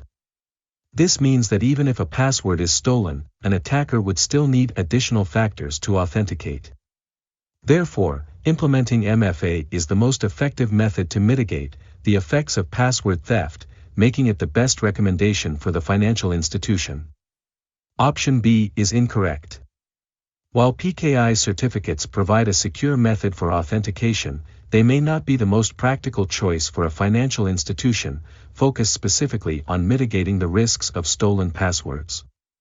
PKI can be complex to manage and implement, especially for user authentication, and may not directly address the immediate risks associated with password theft as effectively as MFA does. Option C is incorrect. Although enforcing complex password policies can make it harder for attackers to guess passwords, it does not fully protect against the risks of password theft. If a password is stolen, it doesn't matter how complex it is. Therefore, while this option improves security to some extent, it is not a comprehensive solution to mitigate the impact of stolen passwords. Option D is incorrect. SSO simplifies the user experience by allowing users to access multiple applications with one set of credentials. However, while it enhances convenience, it can also create a single point of failure. If an attacker obtains the SSO credentials, they can access multiple services, increasing the impact of password theft. Thus, while SSO has its advantages, it does not directly address the concerns related to password theft as effectively as MFA. Next question. As part of his forensic analysis, Bob identified that an attacker had intercepted network traffic aimed at networked printers by altering the printer drivers. His analysis uncovered that the attacker modified the driver code, enabling it to send copies of printed documents to a secure location. Which type of attack occurred in this instance? Option A, swapping. Option B, shimming. Option C, recoding. Option D, ransomware. The correct answer is Option B, shimming. Shimming is a form of attack where an attacker modifies existing software, such as drivers, to change its behavior without the user's knowledge. In this scenario, the attacker altered the printer drivers to intercept and transmit copies of printed documents to a secure location. This clearly fits the definition of shimming, as it involves manipulating the driver's functionality to execute unauthorized actions, making it the correct answer. Option A, swapping, is incorrect. Swapping typically refers to the exchange of elements, often in the context of memory management or storage. It does not relate to altering software to intercept data or change functionality. Therefore, this option does not accurately describe the malicious actions taken in this scenario. Option C, recoding, is also incorrect. Recoding involves rewriting or modifying code, but it lacks the malicious connotation present in shimming. While the attacker did modify the driver code, recoding does not imply that the intent was to compromise security or intercept data. Thus, this term is too general and does not specifically describe the nature of the attack. Option D, ransomware, is incorrect as well. Ransomware is a type of malicious software designed to encrypt a victim's files and demand a ransom for their release. This does not pertain to the scenario of modifying printer drivers to intercept data. Next question. What is the primary purpose of utilizing network segmentation as a security strategy within an organization's infrastructure? Option A, load balancing. Option B, redundancy. Option C, isolating security domains. Option D, enhanced performance. The correct answer is Option C, isolating security domains.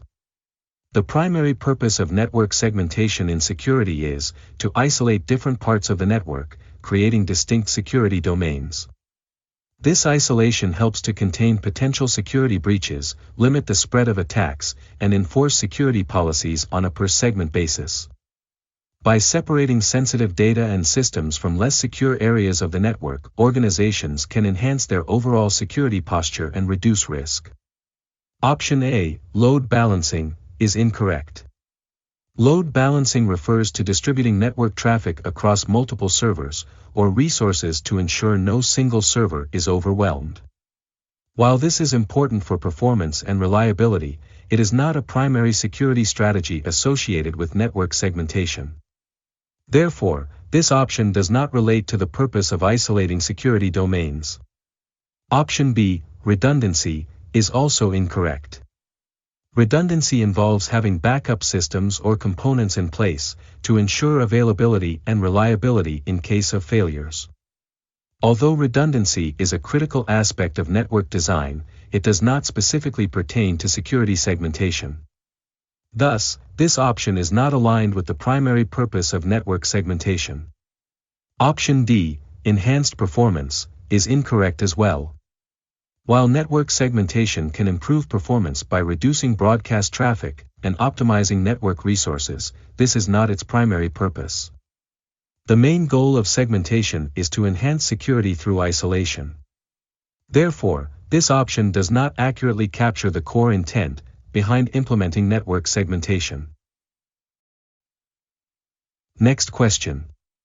As Amanda assesses the security of her directory server against LDAP injection attacks, she wants to know which of the following methods is not commonly used to mitigate the risk of such vulnerabilities. Option A, LDAP query parameterization. Option B, user input validation. Option C, output filtering rules. Option D, secure configuration of LDAP. The correct answer is Option C, output filtering rules. Output filtering rules are generally used to control what data is sent to users or clients after it has been processed. While they can contribute to overall security by preventing the exposure of sensitive information, they are not specifically designed to prevent LDAP injection attacks. This technique focuses more on the output rather than addressing the root cause of the injection vulnerabilities, making it less relevant for mitigating LDAP-specific risks. Option A, LDAP query parameterization, is incorrect. LDAP query parameterization is a highly effective method for preventing LDAP injection attacks. By using parameterized queries, user inputs are treated as data rather than executable commands. This approach significantly reduces the risk of malicious code being injected into LDAP queries, making it a widely accepted best practice for mitigating these vulnerabilities. Option B, user input validation, is incorrect. User input validation is a crucial security measure in preventing various types of injection attacks, including LDAP injection. By validating and sanitizing inputs to ensure they meet expected formats and constraints, Amanda can prevent malicious data from being processed in LDAP queries. This method is commonly used and highly effective in reducing the risk of injection vulnerabilities.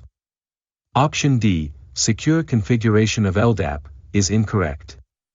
Securing the configuration of the LDAP server is vital for protecting against LDAP injection attacks. Proper configurations can enforce access controls, limit the types of queries that can be executed, and reduce the potential attack surface. This practice is essential in minimizing vulnerabilities and is commonly implemented to enhance security. Next question. After monitoring network activity, a network administrator notices an unexpected surge in DNS traffic coming from a particular internal IP address. What potential issues could this anomaly suggest? Option A, possible DNS tunneling or exfiltration. Option B, a misconfigured DNS server. Option C, a successful phishing attack. Option D, routine DNS cache refresh. The correct answer is Option A, possible DNS tunneling or exfiltration.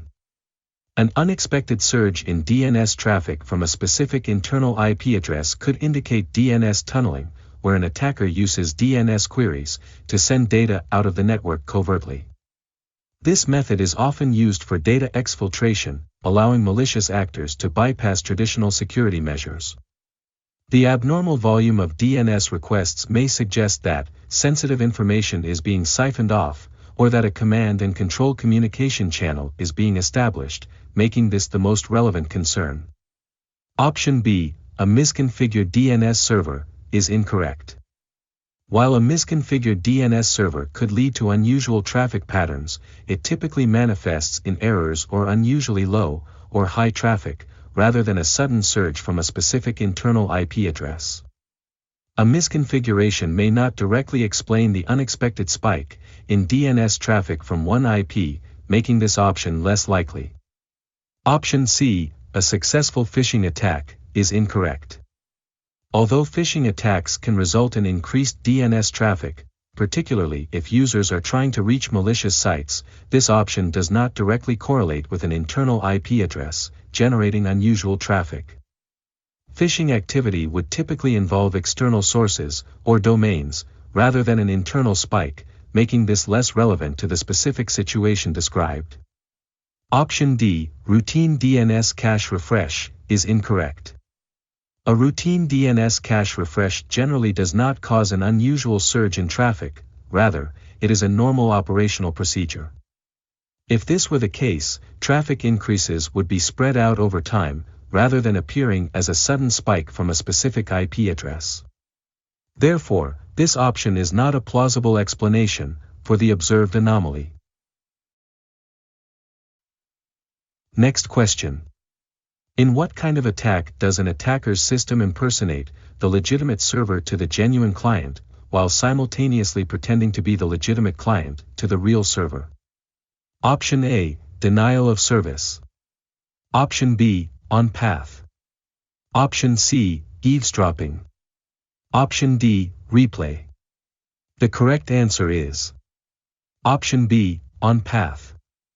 An on-path attack, previously known as a man-in-the-middle attack, occurs when an attacker's system intercepts and relays communications between a legitimate client and server. In this scenario, the attacker impersonates the server to the client, making it seem like a legitimate connection, while simultaneously impersonating the client to the server. This allows the attacker to capture, modify, or inject malicious data into the communication stream, effectively allowing complete control over the data exchange. Option A, denial of service, is incorrect. A denial of service attack aims to disrupt the availability of a service by overwhelming it with traffic or requests, rendering it unusable for legitimate users. This type of attack does not involve impersonation or interception of communications between a client and a server, rather, it focuses solely on making the target service inaccessible, making it irrelevant to the scenario described. Option C, eavesdropping, is also incorrect. Eavesdropping involves secretly listening to or monitoring communications without interfering. While it may allow an attacker to capture data, it does not involve impersonating either party in the communication. The attacker simply observes the traffic without altering or injecting any data, making this option not applicable to the impersonation aspect of the attack. Option D, replay, is incorrect as well. A replay attack involves capturing legitimate communication and re-sending it later to trick the server or client into performing an action again. While it can involve intercepted data, it does not require the attacker to impersonate either party during the communication. The primary goal of a replay attack is to duplicate valid requests, not to engage in active impersonation or modification of messages. Next question. As Amanda develops a firewall rule set, she aims to enable access from external networks to a web server that can handle both encrypted and unencrypted requests. Which specific ports should Amanda designate for the currently labeled boxes X and Y in the provided diagram? Option A, 80 and 8080. Option B, 53 and 443. Option C, 80 and 443. Option D, 53 and 80. The correct answer is option C, 80 and 443.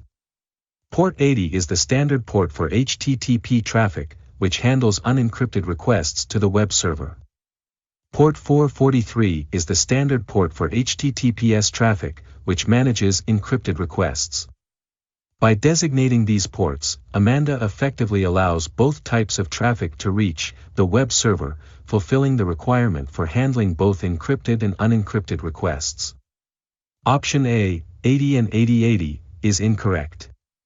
While port 80 is correctly identified for unencrypted HTTP traffic, port 8080 is typically used for alternative HTTP traffic or web services and does not represent standard encrypted traffic. Therefore, this option does not meet the requirement of handling encrypted requests. Option B, 53 and 443, is incorrect.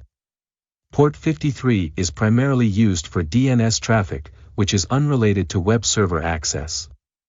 While port 443 is correctly identified for HTTPS, the inclusion of port 53 does not align with Amanda's goal of enabling access to a web server. Thus, this option is inappropriate. Option D, 53 and 80, is incorrect. Again, port 53 is designated for DNS traffic, which does not relate to web server requests. While port 80 is valid for unencrypted HTTP traffic, combining it with port 53 does not fulfill the requirement to handle encrypted requests. Hence, this option is also incorrect. Next question. Amanda is focused on implementing port-based authentication to secure her network, and is actively seeking an authentication protocol that is specifically intended for this purpose. Which protocol would best suit her needs? Option A, 802.1x. Option B, Kerberos. Option C, Radius. Option D, TCAX. The correct answer is option A, 802.1x. 802.1x is a network access control standard that is specifically designed for port-based authentication. It provides a framework for authenticating devices that connect to a LAN or wireless LAN, allowing only authorized users to access the network.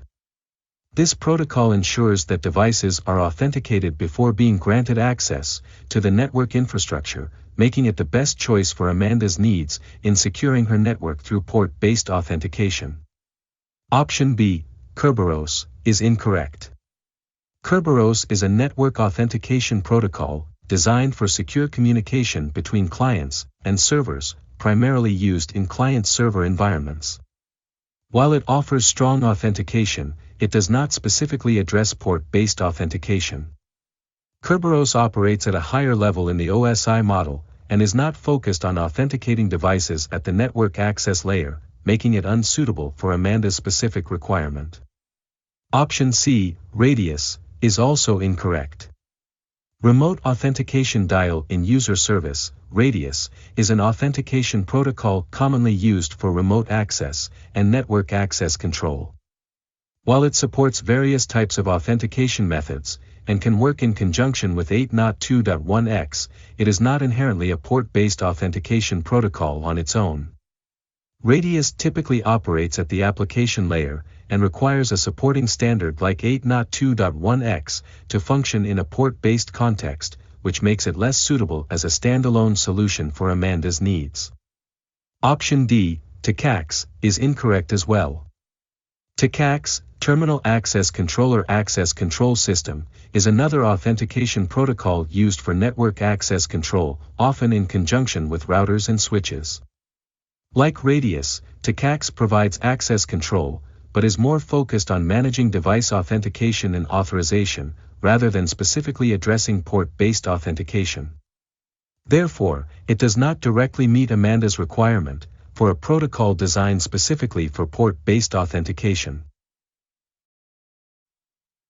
Next question. As an organization prepares to implement an extensive PKI, network engineers are worried that the repeated use of the online certificate status protocol could adversely affect network performance.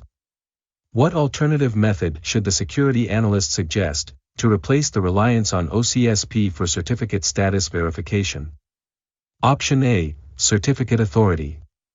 Option B, Object Identifier. Option C, Certificate Signing Request. Option D, Certificate Revocation List. The correct answer is Option D, Certificate Revocation List. CRLs provide a list of revoked certificates, allowing clients to check the status of a certificate without making repeated OCSP requests.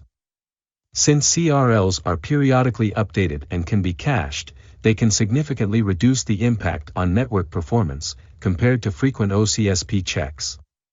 Therefore, using a CRL can mitigate the engineer's concerns regarding network efficiency, while still ensuring proper certificate validation. Option A, CA, Certificate Authority, is incorrect. While a certificate authority is essential for issuing certificates, it does not provide a mechanism for checking the status of a certificate once it has been issued. The CA's primary function is to create and sign certificates, not to verify their current status, which is crucial in the context of the question. Hence, CA is not a viable alternative to OCSP. Option B, OID, Object Identifier, is incorrect. An object identifier is simply a unique identifier used to denote various objects in a digital context, such as algorithms or certificate policies. It does not provide any functionality for certificate status verification or revocation, making it irrelevant in the context of replacing OCSP. Thus, OID is not an appropriate choice. Option C, CSR, Certificate Signing Request, is incorrect. A certificate signing request is a message sent to a CA to request the issuance of a certificate. It contains information about the entity requesting the certificate, but has nothing to do with checking the status of existing certificates.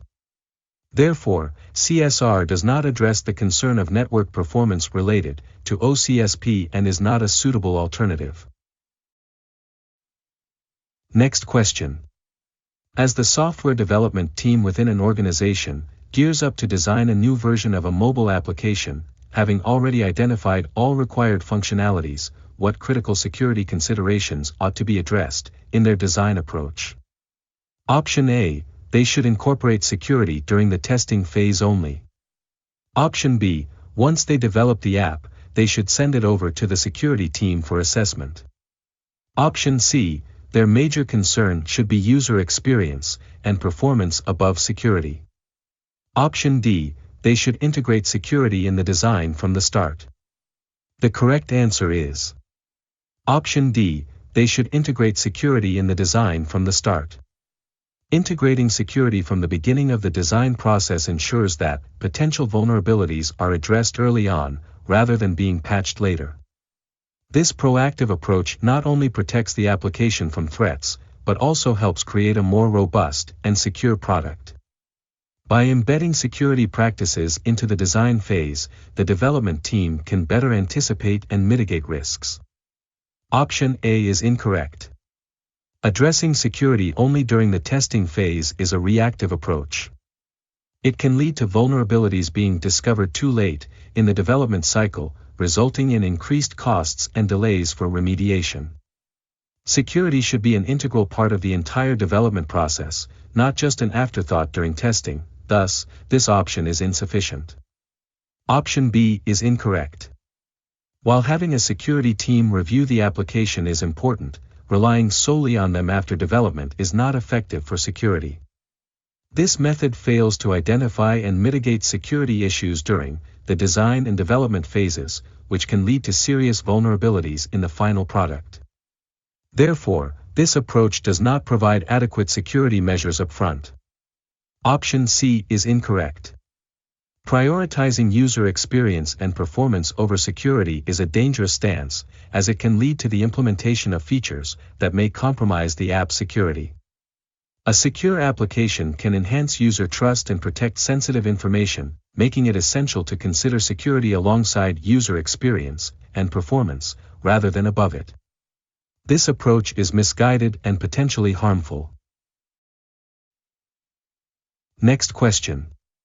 When an attacker manipulates a system, due to improperly established encryption parameters, or defaults to using preset cryptographic keys, what kind of vulnerability are they specifically targeting? Option A, side loading. Option B, zero-day. Option C, cryptographic. Option D, misconfiguration. The correct answer is Option C, cryptographic. The attacker is specifically targeting vulnerabilities related to cryptographic practices, such as improperly set encryption parameters and the use of default cryptographic keys. These weaknesses compromise the confidentiality, integrity, and authenticity of data, making this a clear example of a cryptographic vulnerability. Proper encryption settings are essential for securing data, and failures in this area can lead to serious security breaches. Option A, side loading, is incorrect. Side loading refers to the process of installing applications from sources outside of official app stores, which may introduce malicious software. While this can lead to security risks, it is not directly related to issues with encryption parameters or default cryptographic keys. Therefore, this option does not apply to the situation described. Option B, zero-day, is also incorrect. A zero-day vulnerability is a flaw in software that is unknown to the vendor and can be exploited by attackers before a patch is available. While zero-day vulnerabilities are critical, they do not specifically relate to the misconfiguration of encryption settings or the use of default cryptographic keys. Thus, this option is not relevant in this context. Option D, misconfiguration, is incorrect as well. While misconfiguration can lead to vulnerabilities, this term is too broad and does not specifically capture the essence of the situation described, which is centered around cryptographic failures. Although improperly established encryption parameters could be considered a type of misconfiguration, the focus on cryptography in the question makes cryptographic the more precise choice. Therefore, this option, while related, is not as accurate as option C. Next question. When a penetration testing team utilizes a uniquely crafted payload to compromise a web server, resulting in a session that allows total read and write access to both the file system and the admin console, how should this attack be defined? Option A, domain hijacking. Option B, privilege escalation. Option C, injection. Option D, buffer overflow. The correct answer is Option B, privilege escalation. This attack involves gaining elevated access to resources that are normally protected from the user. In this scenario, the penetration testing team has deployed a crafted payload that enables a session with full read or write access to the file system and admin console, which indicates that the attacker has escalated their privileges beyond what was originally permitted. This aligns perfectly with the definition of privilege escalation. Option A, domain hijacking, is incorrect. Domain hijacking refers to the unauthorized acquisition of a domain name, typically through exploiting weaknesses in domain registration processes. This option does not pertain to accessing or compromising a web server's file system or admin console. Therefore, it is not relevant to the described scenario. Option C, injection, is also incorrect. Injection attacks involve inserting malicious code into a program or command that is then executed by the server or application. Common examples include SQL injection or command injection. While a crafted payload might involve some form of injection, the specific outcome described here, gaining total read and write access, more accurately describes privilege escalation than a generic injection attack. Thus, this option does not fully capture the nature of the attack. Option D, buffer overflow, is incorrect as well. A buffer overflow occurs when a program writes more data to a buffer than it can hold, potentially leading to arbitrary code execution. Although buffer overflows can result in privilege escalation, the description provided in the question focuses more on the specific outcome of gaining access to system resources, rather than the mechanism of exploitation. Therefore, while related, buffer overflow is not the best fit for this scenario. Next question. Which protocol was specifically developed to serve as an efficient and secure alternative to certificate revocation lists for verifying whether a digital certificate has been revoked by the certificate authority? Option A, Certificate Signing Request. Option B, Online Certificate Status Protocol. Option C, Cryptographic Service Provider. Option D, Terminal Access Controller Access Control System. The correct answer is Option B, Online Certificate Status Protocol, OCSP. OCSP was specifically designed as a lightweight and efficient method for checking the revocation status of digital certificates in real time. Unlike certificate revocation lists, CRLs, which require the downloading of potentially large lists of revoked certificates, OCSP allows clients to query a certificate authority directly to determine if a specific certificate is still valid or has been revoked. This approach is both faster and more efficient, making it a suitable replacement for CRLs. Option A, CSR, Certificate Signing Request, is incorrect. A certificate signing request is a message sent to a certificate authority when requesting the issuance of a digital certificate. It contains information about the entity requesting the certificate, including the public key, but it does not pertain to checking the revocation status of certificates. Thus, CSR is not relevant to the context of the question. Option C, CSP, Cryptographic Service Provider, is also incorrect. A cryptographic service provider refers to a software library or hardware component that implements cryptographic algorithms for various operations, such as encryption and decryption. While CSPs play a critical role in managing cryptographic functions, they do not specifically address the issue of certificate revocation checking. Therefore, this option does not apply to the question regarding alternatives to CRLs. Option D, TCACS, Terminal Access Controller Access Control System, is incorrect as well. TCACS is a protocol used for providing centralized authentication, authorization, and accounting for users accessing network resources. It is not related to certificate management or checking revocation status. Therefore, this option is not applicable in the context of the question regarding certificate revocation alternatives. Next question. When evaluating security controls, which one stands out as the most effective for mitigating the risks posed by zero-day attacks on systems and applications? Option A, Application Control. Option B, Signature-based antivirus software. Option C, Vulnerability scans. Option D, Intrusion prevention systems. The correct answer is Option A, Application Control. Application control is a proactive security measure that helps prevent unauthorized applications from executing on a system. This is particularly effective against zero-day attacks, which exploit unknown vulnerabilities in software. By allowing only trusted applications to run, application control can block malicious payloads and mitigate risks associated with zero-day vulnerabilities. This control focuses on whitelisting approved software, thereby reducing the attack surface and providing strong protection against such threats. Option B, Signature-based antivirus software, is incorrect.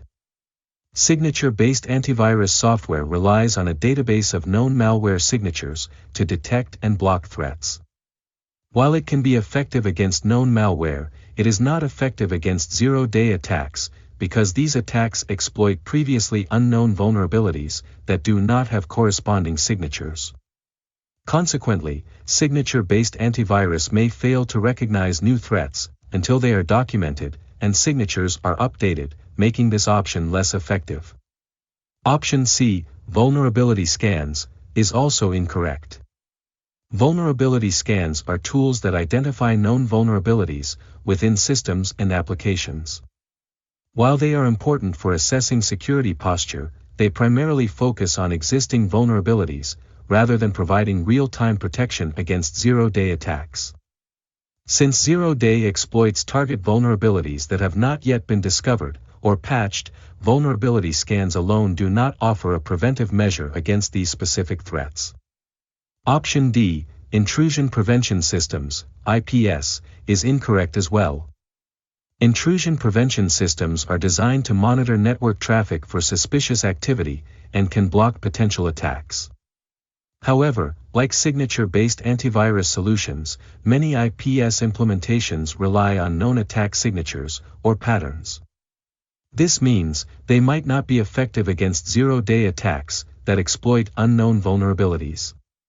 While IPS can play a role in overall security, it may not provide the strongest defense, specifically against zero-day threats compared to application control. Next question. Which specific mode of cipher operation can be recognized from the details provided in this instance? Option A, Output feedback. Option B, Electronic codebook. Option C, Cipher block chaining. Option D, Cipher feedback. The correct answer is Option B, ECB, Electronic codebook. ECB is a mode of operation for block ciphers, where the plaintext is divided into blocks, and each block is encrypted independently using the same key.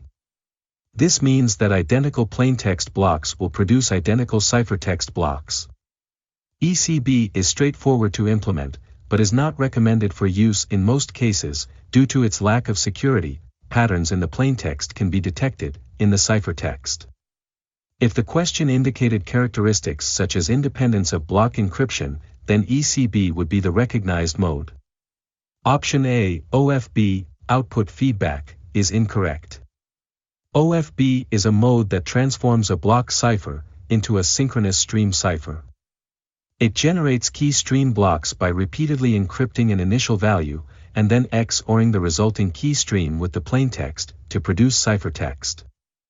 OFB does not operate independently on blocks like ECB, and it avoids the weaknesses related to pattern visibility present in ECB.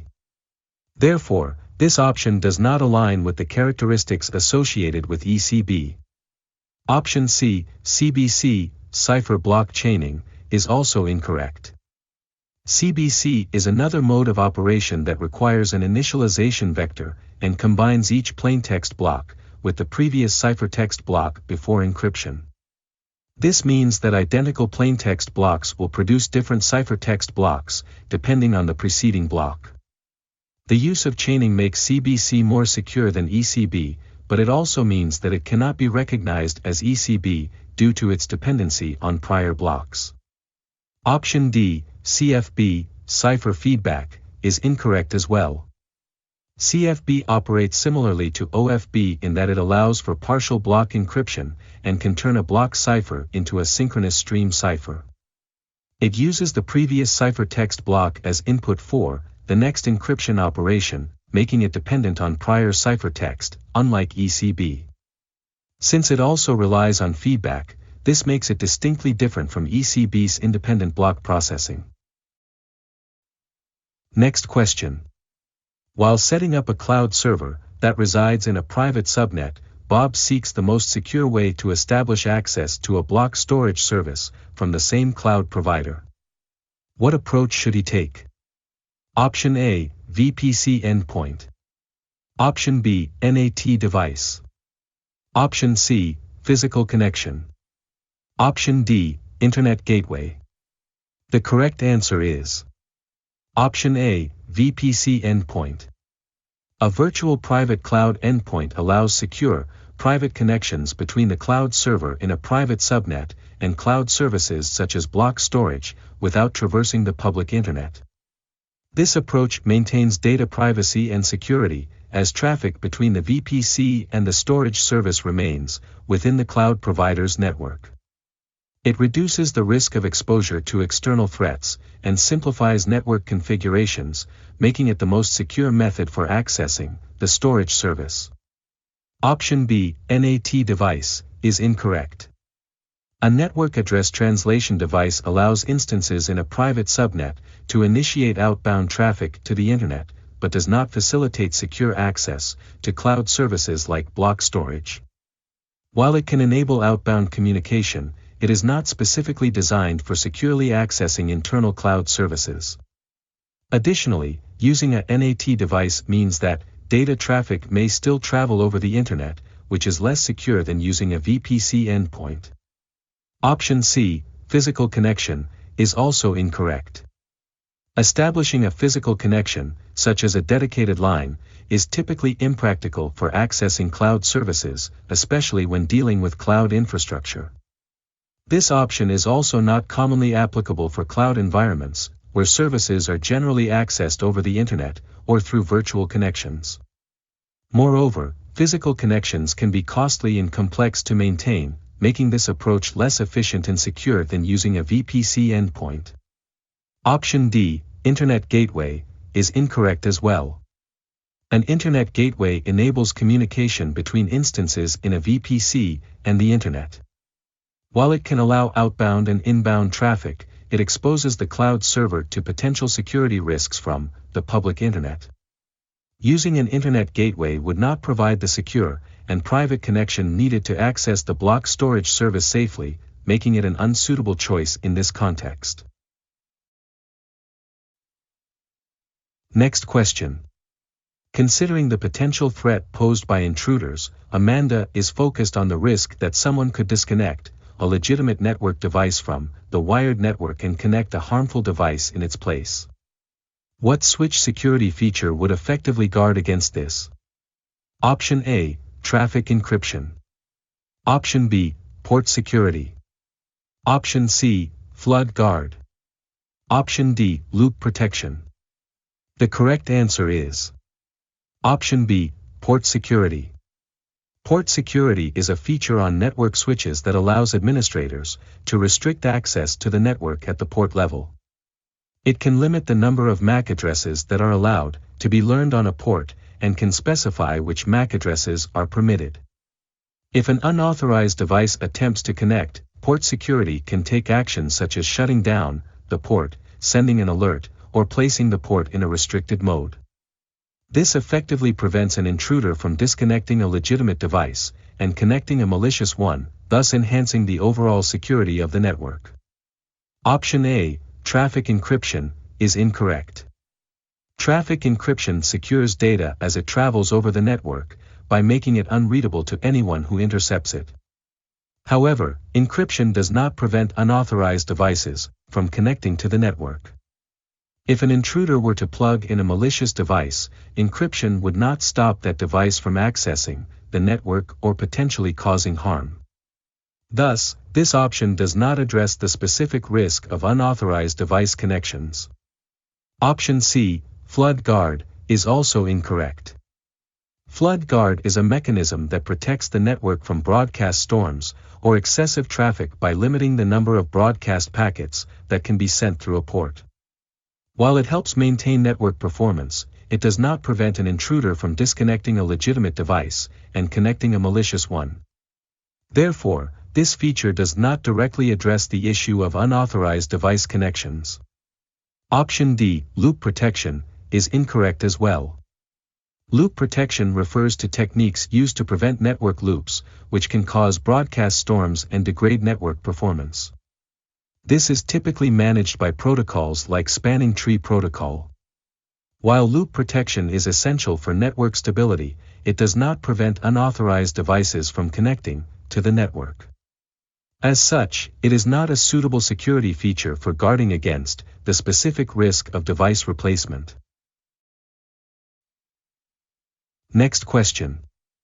While designing a role-based access control system, which mechanism would be the most suitable for granting permissions to individuals holding similar job roles? Option A, standard procedures. Option B, administrator training. Option C, group policy. Option D, policy templates. The correct answer is Option C, group policy. Group policy is an effective mechanism for managing permissions in a role-based access control, RBAC, system. It allows administrators to define permissions and settings for a group of users who share the same job role. By applying group policies, administrators can easily grant or revoke access to resources based on the defined roles, ensuring consistent and efficient permission management across users with similar job functions. This method streamlines the process of managing permissions, making it highly suitable for our BAC. Option A, Standard Procedures, is incorrect. Standard procedures refer to the documented steps or guidelines for performing tasks within an organization. While these procedures can help ensure consistency and compliance, they do not inherently provide a mechanism for granting or managing permissions. Therefore, they are not effective for assigning permissions to individuals within an RBAC system. Option B, Administrator Training, is also incorrect. Administrator training focuses on educating system administrators about the processes and tools available for managing user access and permissions. While training is important for effective implementation, it does not directly address the actual assignment of permissions to users in similar job roles. Thus, this option does not serve as a suitable mechanism for granting permissions in an RBAC system. Option D, Policy Templates, is incorrect as well. Policy templates can provide a framework for defining access controls and security measures. However, they are generally more abstract and may require additional configuration and context to be effectively utilized for assigning permissions. While useful in creating consistent policies, they do not serve as a direct mechanism for managing user permissions as efficiently as group policy does. Next question. When two cybersecurity firms establish a formal agreement to jointly offer cybersecurity consulting services in a specific area, what is the name of the document that outlines this collaboration? Option A, Master Service Agreement, MSA. Option B, Memorandum of Understanding, MOU. Option C, Non-Disclosure Agreement, NDA. Option D, Business Partnership Agreement, BPA.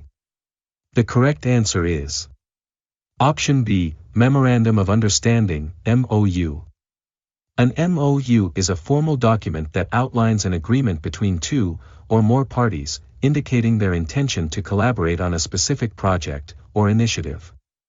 In this case, it summarizes the partnership between the two cybersecurity firms to provide consulting services in a particular region. While an MOU is not a legally binding contract, it signifies a commitment and establishes a framework for cooperation, making it the appropriate document for this situation. Option A, MSA, Master Service Agreement, is incorrect. An MSA is a contract that defines the general terms and conditions of a long-term business relationship between two parties.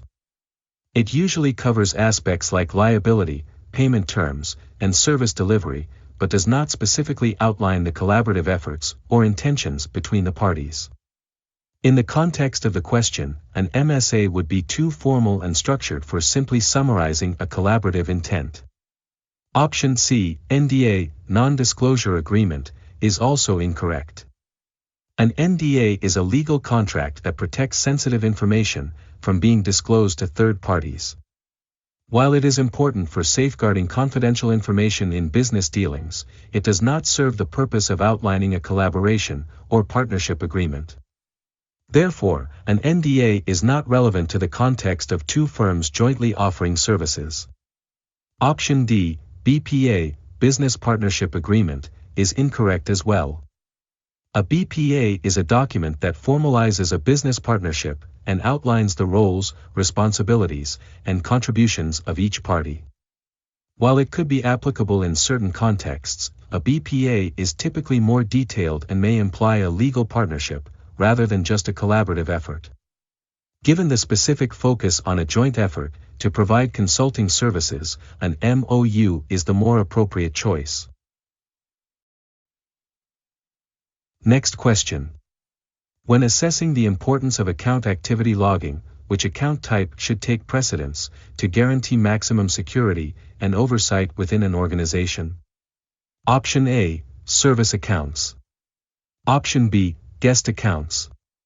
Option C, standard user accounts. Option D, temporary user accounts. The correct answer is Option A, service accounts. Service accounts are specialized accounts used to run services or applications within an organization. They often have elevated privileges to perform specific tasks, making them critical for the functioning of essential systems. Because of their high-level access, it is crucial to log all activity associated with service accounts to detect any unauthorized actions or potential security breaches. Prioritizing logging for service accounts helps ensure maximum security and oversight, as any misuse or anomalous behavior can be quickly identified and addressed. Option B, guest accounts, is incorrect. Guest accounts typically have very limited permissions and are intended for temporary users who do not require extensive access to organizational resources. While logging activity for guest accounts can be useful, the risks associated with these accounts are generally lower compared to service accounts.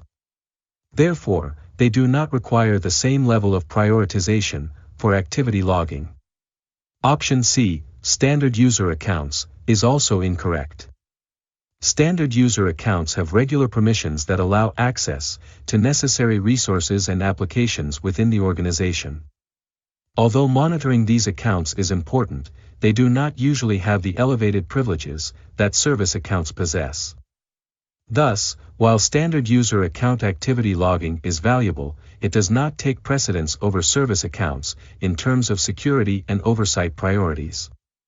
Option D, temporary user accounts, is incorrect as well. Temporary user accounts are often created for short-term access, typically for specific projects or tasks. Similar to guest accounts, they usually have limited permissions and are not as critical as service accounts in terms of security risk. Therefore, the need for activity logging on temporary accounts is less urgent, making them a lower priority compared to service accounts. Next question. While reviewing system logs after a security alert, Bob discovers a troubling cron job that executes a script located at etc/cron.daily/sanitize.sh on a daily schedule. What security vulnerability does this configuration pose for the server? Option A, backdoor. Option B, logic bomb. Option C, rootkit. Option D, spam. The correct answer is Option A, backdoor. In this configuration, the cron job runs a script that includes a command to download a script from an external URL and executes it. This creates a significant security risk, as it allows unauthorized code to be executed on the server without proper validation or oversight. This kind of behavior is characteristic of a backdoor, which provides an unauthorized user with access to the system, potentially compromising its security. Option B, logic bomb, is incorrect. A logic bomb is a piece of code that is triggered by a specific condition or event, often to cause harm or execute a malicious action. While the script has malicious elements, it is not dependent on a specific triggering condition, it runs every day without any additional conditions. Thus, it is not a classic logic bomb. Option C, rootkit, is also incorrect.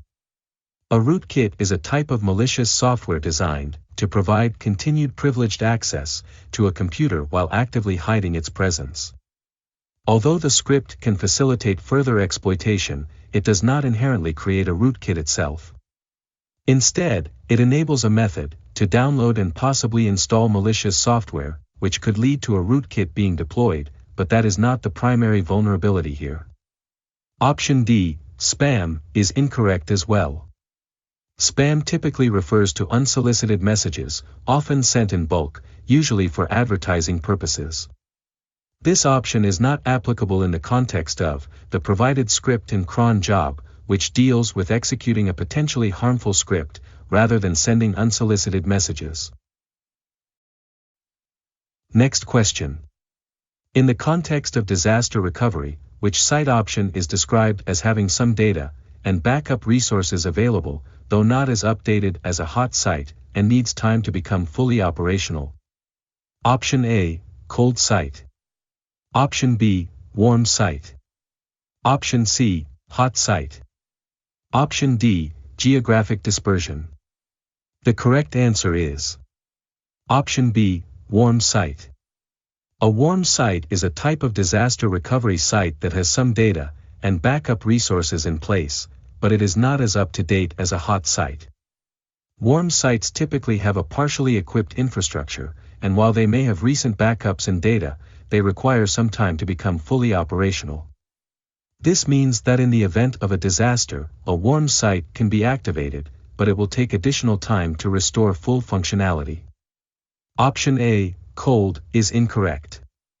A cold site is essentially a backup facility that has no active data or infrastructure ready for immediate use. It typically requires the longest time to become operational after a disaster, as it lacks both hardware and up-to-date data. Therefore, a cold site does not fit the description of having some resources available. Option C, hot, is incorrect. A hot site is a fully operational data center that is always running and has the most current data and systems available.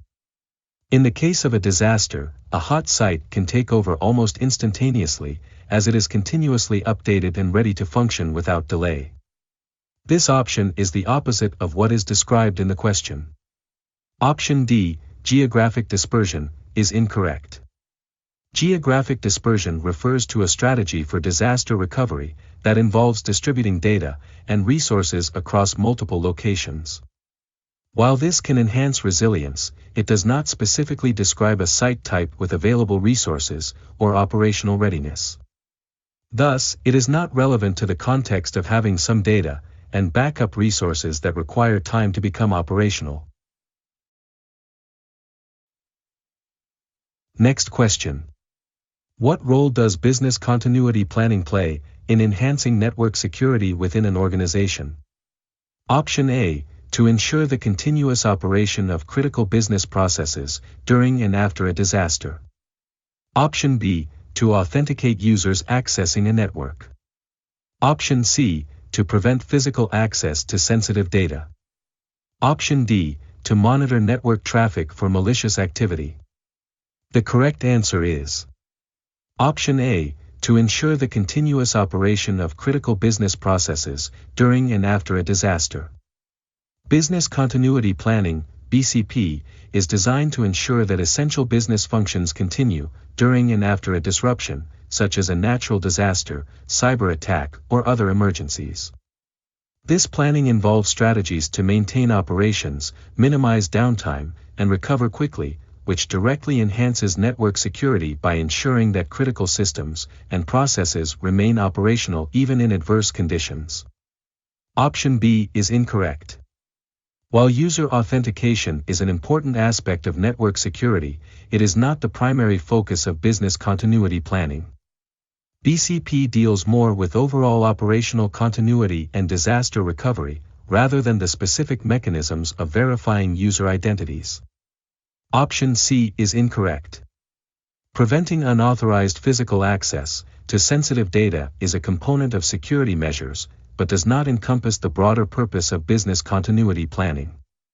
BCP is concerned with ensuring operational resilience, rather than focusing solely on physical security controls. Option D is incorrect. Monitoring network traffic for malicious activity is a critical aspect of cybersecurity operations, but is not a primary goal of business continuity planning. BCP focuses on maintaining and restoring business operations, rather than real-time network monitoring or threat detection. Next question. What are the key reasons for prioritizing the hardening of ICS or SCADA systems within industrial facilities? Option A, to enable remote access for users. Option B, to improve system performance. Option C, to reduce IT costs. Option D, to ensure data integrity and system availability. The correct answer is Option D, to ensure data integrity and system availability. Hardening ICS, industrial control systems, and SCADA, supervisory control and data acquisition, systems is crucial for maintaining the integrity of the data they manage and ensuring that these systems are available for operation.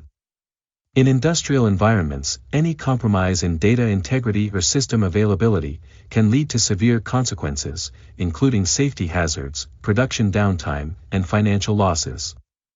Therefore, prioritizing hardening efforts protects against unauthorized access, cyber threats, and other vulnerabilities, ensuring the systems function reliably.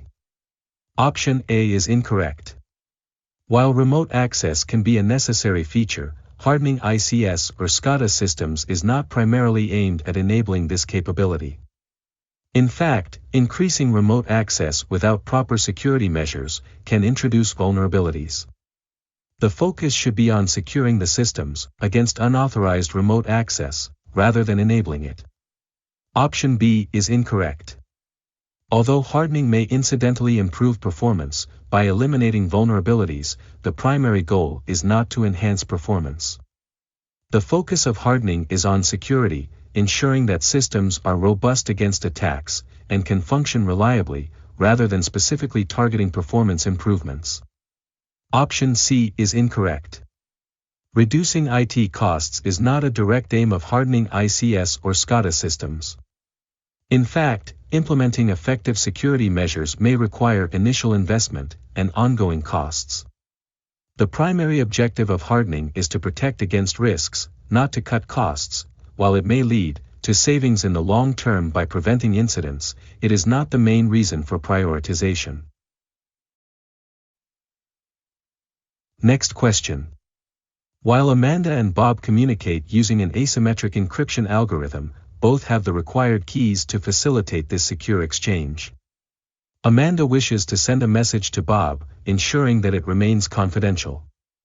Which key is appropriate for Amanda to use to encrypt the message she will send to Bob? Option A, Bob's public key. Option B, Amanda's public key. Option C, Bob's private key. Option D, Amanda's private key. The correct answer is Option A, Bob's public key. In asymmetric encryption, there are two types of keys, a public key and a private key. The public key is used for encryption, while the corresponding private key is used for decryption. Since Amanda wants to send a confidential message to Bob, she should use Bob's public key to encrypt the message. This ensures that only Bob can decrypt the message using his private key, thus maintaining confidentiality. Option B, Amanda's public key, is incorrect. Using Amanda's public key to encrypt the message would not achieve confidentiality for Bob. If she encrypts the message with her own public key, anyone with access to Amanda's public key could decrypt it with her private key, which defeats the purpose of sending a confidential message to Bob. This option is not appropriate for ensuring Bob's confidentiality. Option C, Bob's private key, is also incorrect. Bob's private key is used for decryption, not encryption. If Amanda were to encrypt the message with Bob's private key, it would mean that anyone with access to Bob's public key could decrypt the message, which is contrary to the purpose of maintaining confidentiality. This option is incorrect for the encryption process. Option D, Amanda's private key, is incorrect as well. Similar to option B, using Amanda's private key to encrypt the message would not ensure confidentiality for Bob. If she encrypts the message with her private key, anyone who has access to Amanda's public key can decrypt it. This would allow others to read the message, making it unsuitable for confidential communication with Bob. Next question. In a significant cybersecurity breach affecting a multinational corporation, attackers utilized personalized emails to deceive the executive team into revealing critical company data and financial information. What category of cyber attack is this scenario describing? Option A, spear phishing attack. Option B, whaling attack. Option C, DDoS attack. Option D, ransomware attack. The correct answer is Option A, spear phishing attack. Spear phishing is a targeted phishing attack, directed at a specific individual, or group, often using personalized information to make the message more convincing. In this scenario, the attackers sent personalized emails to the executives of a multinational corporation to trick them into revealing sensitive data. This method is a characteristic of spear phishing, as it involves a focused approach aimed at specific individuals within an organization. Option B, whaling attack, is incorrect. While whaling is a type of spear phishing, it specifically targets high-profile individuals such as executives or senior management. Although the scenario describes an attack on an executive team, whaling is generally understood to be more about targeting the big fish rather than the broader scope of spear phishing. Thus, while this could be considered a whaling attack, spear phishing is the more precise term for the personalized email strategy described. Option C, DDoS attack, is incorrect. A distributed denial of service, DDoS, attack involves overwhelming a network, service, or website with traffic to render it unusable. This type of attack is not related to deception or obtaining sensitive information through email. The scenario focuses on manipulating individuals to reveal data, which is not consistent with the characteristics of a DDoS attack. Option D, ransomware attack, is incorrect. Ransomware attacks involve malicious software that encrypts a victim's files, demanding payment for decryption. While ransomware is a significant cybersecurity threat, it does not pertain to the method described in the scenario, which involves deceptive emails to extract information. The scenario focuses on social engineering, rather than malware deployment. Next question. Having recently completed the coding for a new module, Amanda, a software developer, is looking to proceed with the development process within her organization.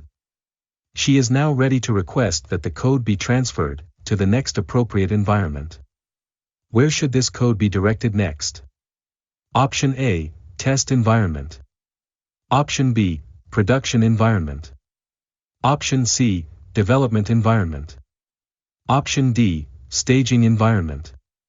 The correct answer is Option A, test environment. After coding a new module, the typical next step in the development process is to move the code to a test environment. This environment is specifically designed for testing the functionality and performance of the code, allowing developers to identify and resolve any issues before moving the code to production. Testing is crucial to ensure that the new module integrates smoothly and works as intended within the larger system. Option B, production environment, is incorrect. The production environment is where the final version of the software is deployed for end users. It is not appropriate to move code directly to production after development without testing it first. Moving untested code to production can lead to significant issues, including bugs or system failures, which can impact users negatively. Therefore, this option is not suitable at this stage. Option C, development environment, is incorrect. The development environment is where developers write and initially test their code. Since Amanda has already completed her coding, moving the code back to the development environment would not be appropriate. This environment is primarily used for ongoing coding activities, rather than for the next step in the process after coding is finished. Option D, staging environment, is incorrect. The staging environment serves as a final testing ground before code is moved to production. While it is a step closer to production, it typically follows the test environment. Code should first be tested in the test environment to ensure it is functioning correctly before being moved to staging for further validation. Therefore, this option is not the immediate next step after coding. Next question. An organization is taking steps to protect sensitive information by utilizing anonymization techniques throughout its lifecycle. Which particular phase of the information lifecycle does this strategy most directly address? Option A, archival or deletion. Option B, storage. Option C, processing. Option D, collection. The correct answer is option C, processing. Anonymization techniques are primarily applied during the processing phase of the information lifecycle. This phase involves the manipulation and handling of sensitive information, including data analysis and usage. By implementing anonymization techniques at this stage, organizations can ensure that the data remains unidentifiable, thus protecting the privacy of individuals while still allowing for valuable insights to be gained from the data. This is critical in scenarios where data must be processed for analytics, research, or other purposes while minimizing risks to privacy. Option A, archival or deletion, is incorrect. The archival or deletion phase pertains to the storage of information and its eventual removal from active use. While anonymization may play a role in ensuring that data is appropriately handled before deletion, this option does not directly address the active handling or processing of data. Therefore, it is not the phase that is most directly impacted by anonymization techniques. Option B, storage, is also incorrect. The storage phase involves saving data in databases or other forms of data repositories. Anonymization can help protect data at rest, but the primary focus of anonymization is to protect data during its active use, not simply while it is being stored. Hence, this phase is not the most relevant context for applying anonymization techniques. Option D, collection, is incorrect. The collection phase involves gathering data from various sources. While anonymization can be considered during collection, to ensure that sensitive data is not captured, the techniques are most effective during processing, when data is being analyzed or manipulated. Therefore, this option does not represent the main focus of anonymization efforts. Next question. What is the name of the type of cyber attack that entails intercepting and scrutinizing network traffic in order to extract sensitive data such as usernames and passwords? Option A, sniffing. Option B, DDoS. Option C, spoofing. Option D, phishing. The correct answer is option A, sniffing. Sniffing refers to the act of capturing and analyzing data packets as they travel over a network. Attackers use sniffing tools to intercept network traffic, allowing them to extract sensitive information, such as usernames and passwords. This method can occur on unencrypted connections, making it easier for attackers to gather credentials and other private data. Option B, DDoS, is incorrect. DDoS stands for Distributed Denial of Service. It is an attack aimed at overwhelming a network or server with excessive traffic, causing it to become unavailable. While it disrupts services, it does not involve intercepting or analyzing traffic to extract sensitive information. Option C, spoofing, is also incorrect. Spoofing involves impersonating another device or user on a network, often to gain unauthorized access or manipulate data. Although it can lead to other attacks, spoofing does not specifically entail capturing and analyzing network traffic for sensitive data. Option D, phishing, is incorrect as well. Phishing is a social engineering tactic where attackers deceive individuals into providing personal information, typically via fake emails or websites. While it aims to collect sensitive data, it does not involve the interception of network traffic or the analysis of data packets. Next question. After hardening a Windows server, Bob is concerned about whether the server will remain secure as new security vulnerabilities arise.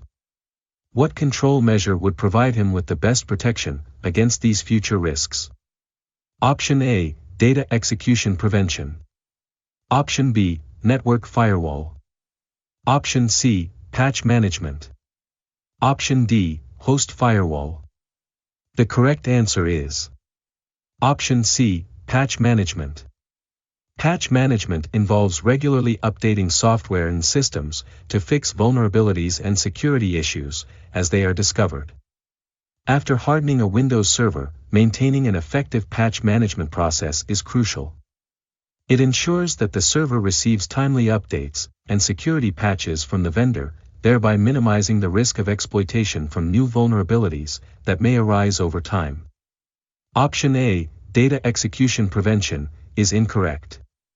Data Execution Prevention, DEP, is a security feature that helps protect against certain types of attacks, such as buffer overflows, by marking areas of memory as non-executable. While useful, DEP alone does not address the broader issue of newly emerging vulnerabilities, making it insufficient as a standalone control measure. Option B, Network Firewall, is also incorrect. A network firewall is designed to monitor and control incoming and outgoing network traffic, based on predetermined security rules. Although a firewall enhances security, it does not automatically protect against vulnerabilities within the server itself, such as software flaws that patch management can address. Option D, Host Firewall, is incorrect as well. A host firewall provides a layer of security by filtering traffic on an individual device.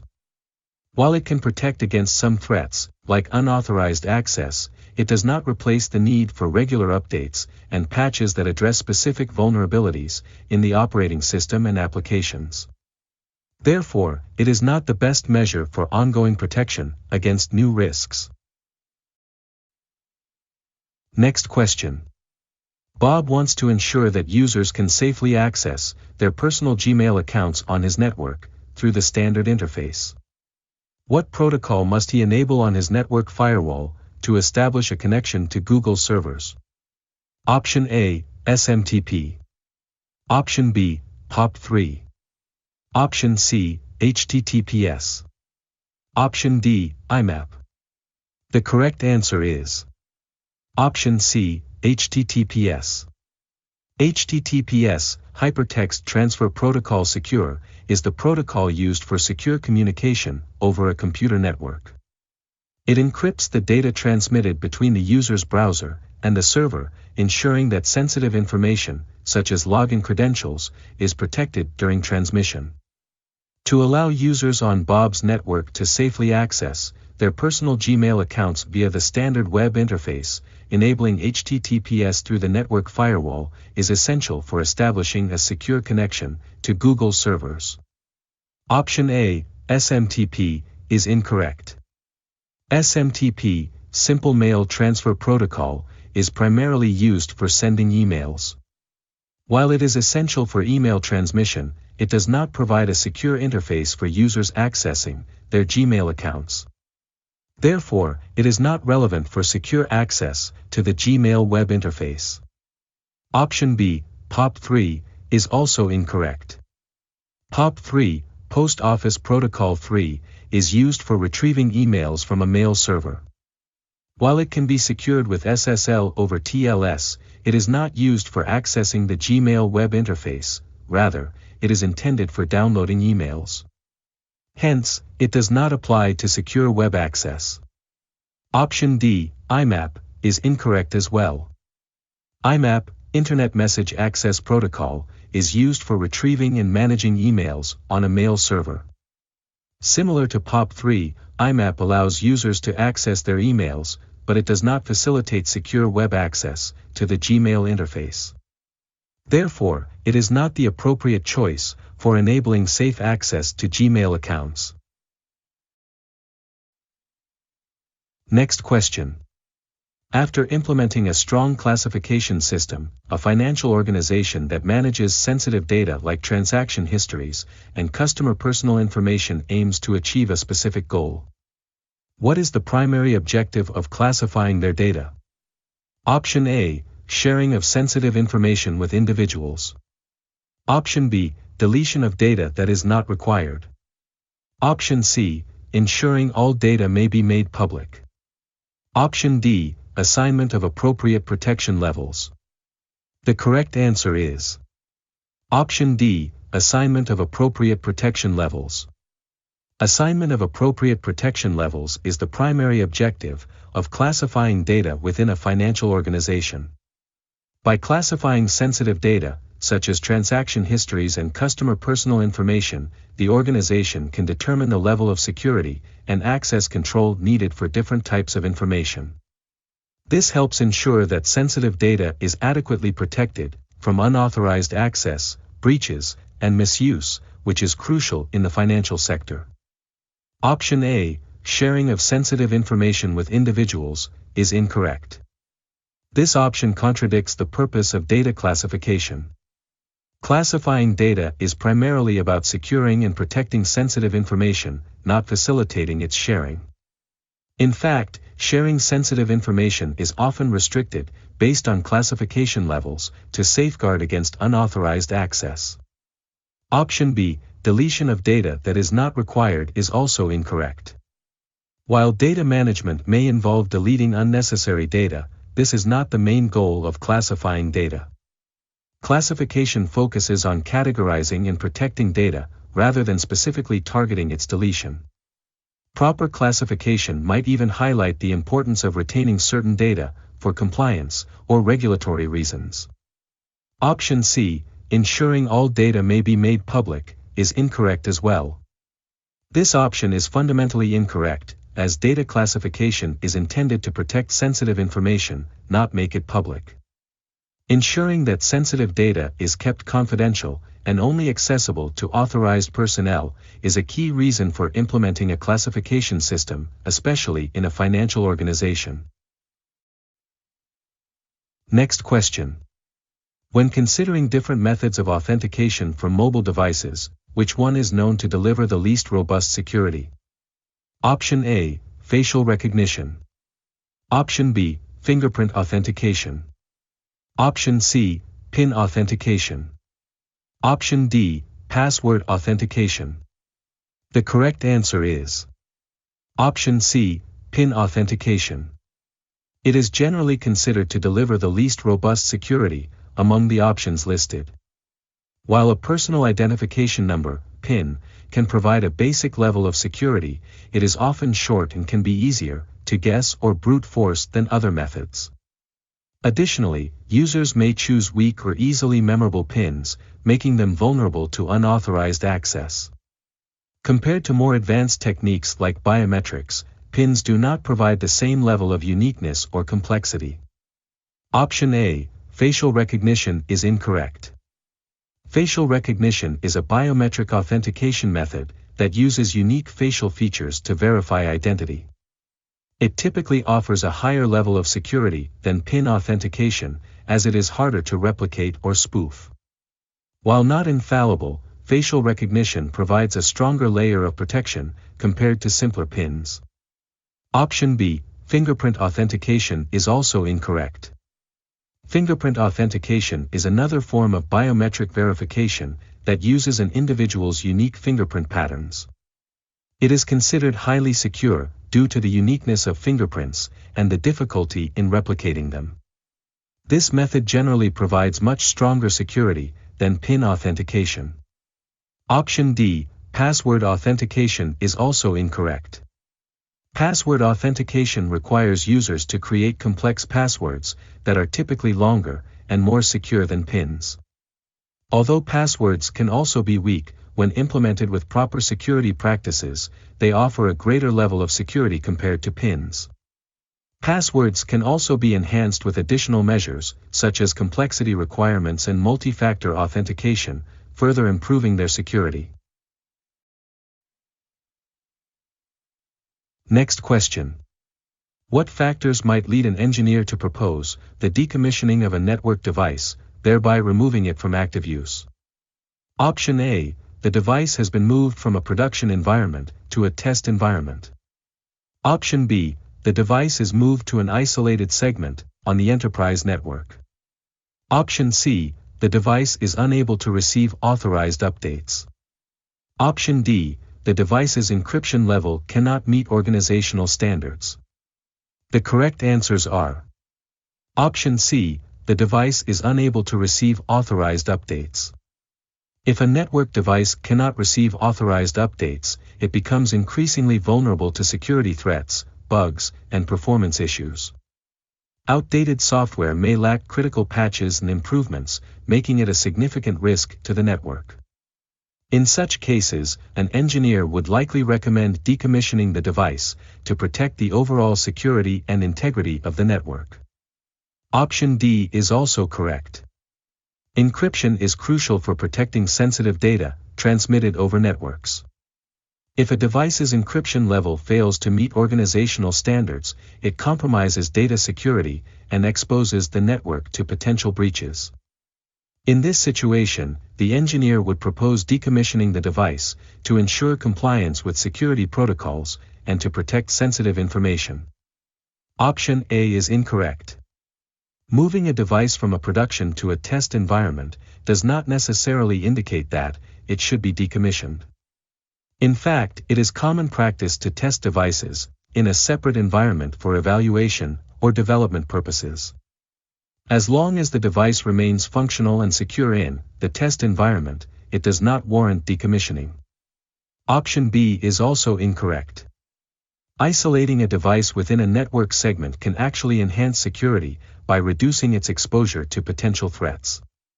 This action may be taken for maintenance, testing, or security purposes and does not imply that the device should be decommissioned. As long as the device remains functional and necessary for the organization's needs, moving it to an isolated segment is not a valid reason for decommissioning. Next question.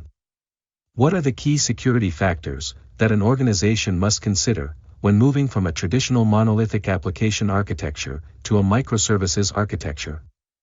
Option A, microservices have fewer vulnerabilities due to their micro-state. Option B, there is a single point of failure when using microservices. Option C, microservices are resilient to attacks as they only run a single service. Option D, enhanced authentication and authorization mechanisms. The correct answer is Option D, enhanced authentication and authorization mechanisms. Enhanced authentication and authorization mechanisms are critical security factors when transitioning to a microservices architecture. In a microservices model, each service operates independently, which necessitates robust authentication and authorization processes to ensure that only authorized users or services can access specific functionalities. This decentralized nature increases the complexity of security management, making it essential to implement stronger and more granular controls to safeguard each service and the overall system. Option A is misleading. While microservices may have isolated states, they can introduce new vulnerabilities due to their distributed nature. Each microservice must be secured individually, and vulnerabilities can arise from interactions between services, making it inaccurate to claim they inherently have fewer vulnerabilities. Option B is also not correct. One of the advantages of microservices architecture is that it reduces the risk of a single point of failure. Each service is independent. If one service fails, it does not necessarily bring down the entire system. This distributed architecture enhances resilience, contrary to the claim in this option. Option C is not considerable. While microservices architecture allows for the isolation of services, it does not inherently make them more resilient to attacks. Each microservice can be a target, and the overall system can still be vulnerable if proper security measures are not in place. Running a single service does not prevent coordinated attacks that target multiple services within the architecture. Next question. What type of security threat does an employee with privileged access to sensitive data pose when she expresses dissatisfaction with her position and is seen copying confidential financial information to a remote location during late hours? Option A, hacktivist. Option B, black hat. Option C, insider threat. Option D, phisher. The correct answer is Option C, insider threat. Insider threat refers to the risk posed by individuals within an organization who have inside information regarding the organization's security practices, data, and computer systems. In this scenario, the employee has privileged access to sensitive data, expresses dissatisfaction with her position, and has been observed copying confidential financial information to a remote location. This combination of factors indicates that she may misuse her access for malicious purposes, making her an insider threat to the organization. Option A, hacktivist, is incorrect. A hacktivist is an individual who uses hacking techniques to promote political agendas or social change. While this term refers to external actors who attack systems for ideological reasons, it does not apply to the scenario presented, as the employee is not acting out of a political motive, rather, as a disgruntled insider. Option B, black hat, is also incorrect.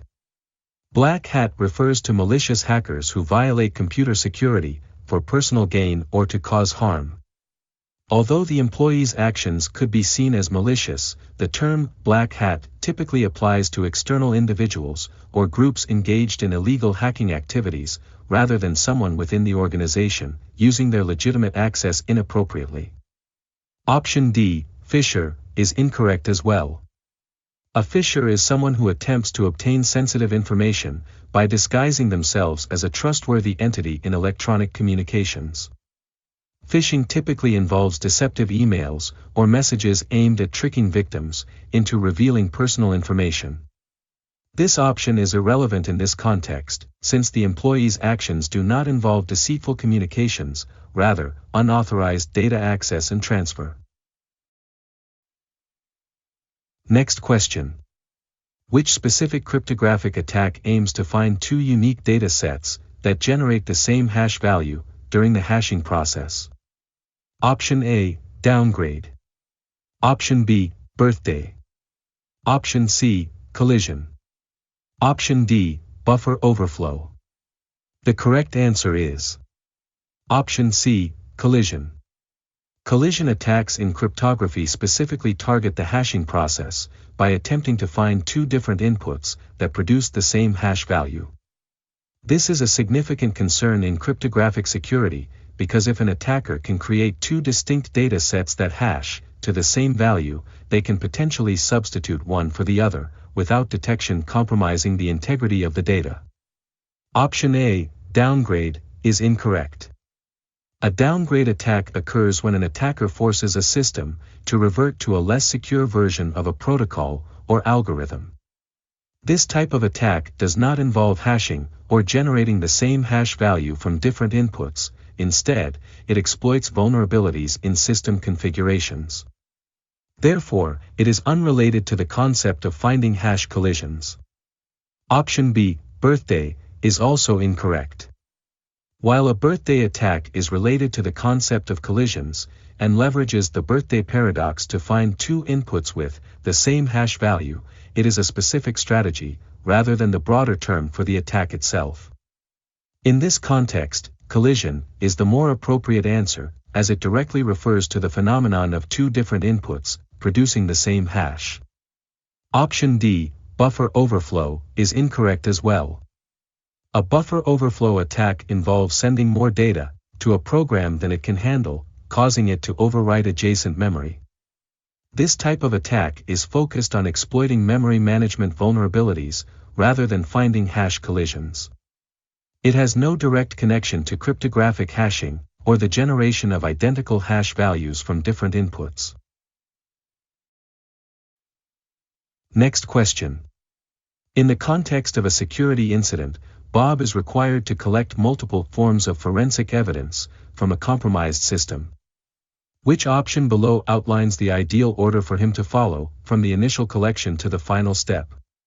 Option A, RAM, virtual memory, SSD, and backups. Option B, virtual memory, RAM, SSD, and backups. Option C, RAM, virtual memory, backups, and SSD. Option D, virtual memory, RAM, backups, and SSD. The correct answer is Option A, RAM, virtual memory, SSD, and backups. In a forensic investigation following a security incident, the ideal order for collecting evidence is critical for preserving data integrity and maximizing the chances of successfully retrieving relevant information. Collecting data from RAM should be the first step, because it contains volatile data that will be lost if the system is powered off or restarted. This data can include active processes, open files, and encryption keys, all of which are crucial for understanding the security incident. After capturing RAM, the next step is to collect virtual memory. Virtual memory can provide additional insights and data that may not be present in the physical RAM, but are still in use by the operating system. Next, evidence should be collected from solid-state drives, SSDs. SSDs store persistent data that may contain logs, application data, or user files relevant to the investigation. Finally, collecting backups is important as they can provide historical data and context. However, they should be collected last because they may not reflect the most recent changes or data that were lost during the incident. Option B is incorrect. Starting with virtual memory before RAM neglects the critical nature of volatile data stored in RAM, which can be lost quickly after an incident. RAM should always be collected first to capture transient information. Option C is also incorrect. While RAM and virtual memory are in the correct order, placing backups before SSD data is not ideal. SSDs may contain crucial evidence relevant to the incident that should be captured before moving to historical data like backups. Option D also starts incorrectly with virtual memory before RAM. Additionally, it places backups before SSD, which is not advisable. Collecting SSD data before backups is essential to ensure that the most relevant and current evidence is gathered first. Next question. What type of security threat is illustrated when an employee misplaces their company-issued smartphone, which contains confidential corporate data? Option A, insider threat. Option B, phishing attack. Option C, physical security breach. Option D, ransomware attack. The correct answer is Option C, physical security breach. A physical security breach occurs when a physical device, such as a smartphone, is lost or stolen, exposing sensitive information. In this scenario, the employee has misplaced a company-issued smartphone, containing confidential corporate data, which directly illustrates a breach in physical security. The loss of the device creates the potential for unauthorized access to sensitive information, making it a clear example of this type of threat. Option A, insider threat, is incorrect. An insider threat refers to security risks posed by individuals within the organization, such as employees or contractors, who misuse their access to confidential information. In this case, the employee losing the smartphone is not an intentional act of malice or misuse, rather, it is an unfortunate incident of losing a device, which does not classify as an insider threat. Option B, phishing attack, is also incorrect. A phishing attack involves tricking individuals into revealing sensitive information, such as passwords or financial details, typically through deceptive emails or messages. This scenario does not involve any deceptive communication or manipulation aimed at obtaining confidential data, so it does not fit the definition of a phishing attack. Option D, ransomware attack, is incorrect as well. A ransomware attack is a type of malicious software that encrypts a user's data, holding it hostage until a ransom is paid. The situation described does not involve any malware or ransom demands, but rather the loss of a physical device, making this option irrelevant to the scenario presented. Next question.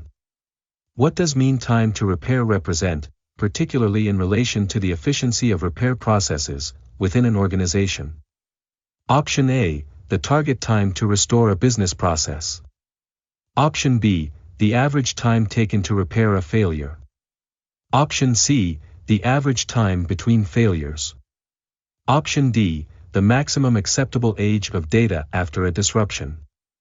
The correct answer is Option B, the average time taken to repair a failure. Mean time to repair, MTTR, specifically refers to the average time required to fix a failed component or system and restore it to operational status.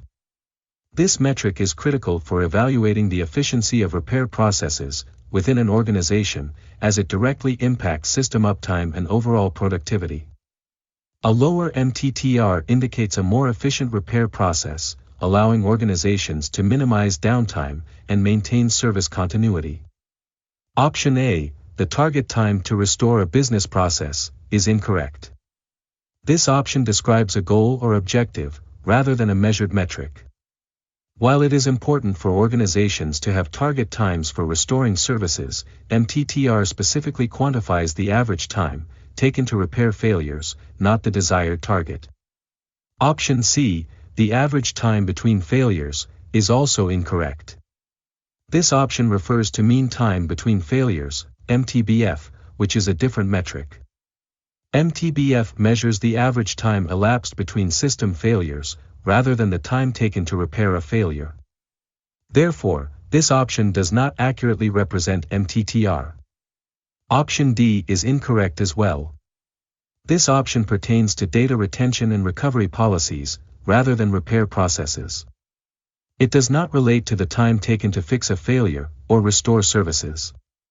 MTTR specifically focuses on repair duration, making this option irrelevant in the context of the question.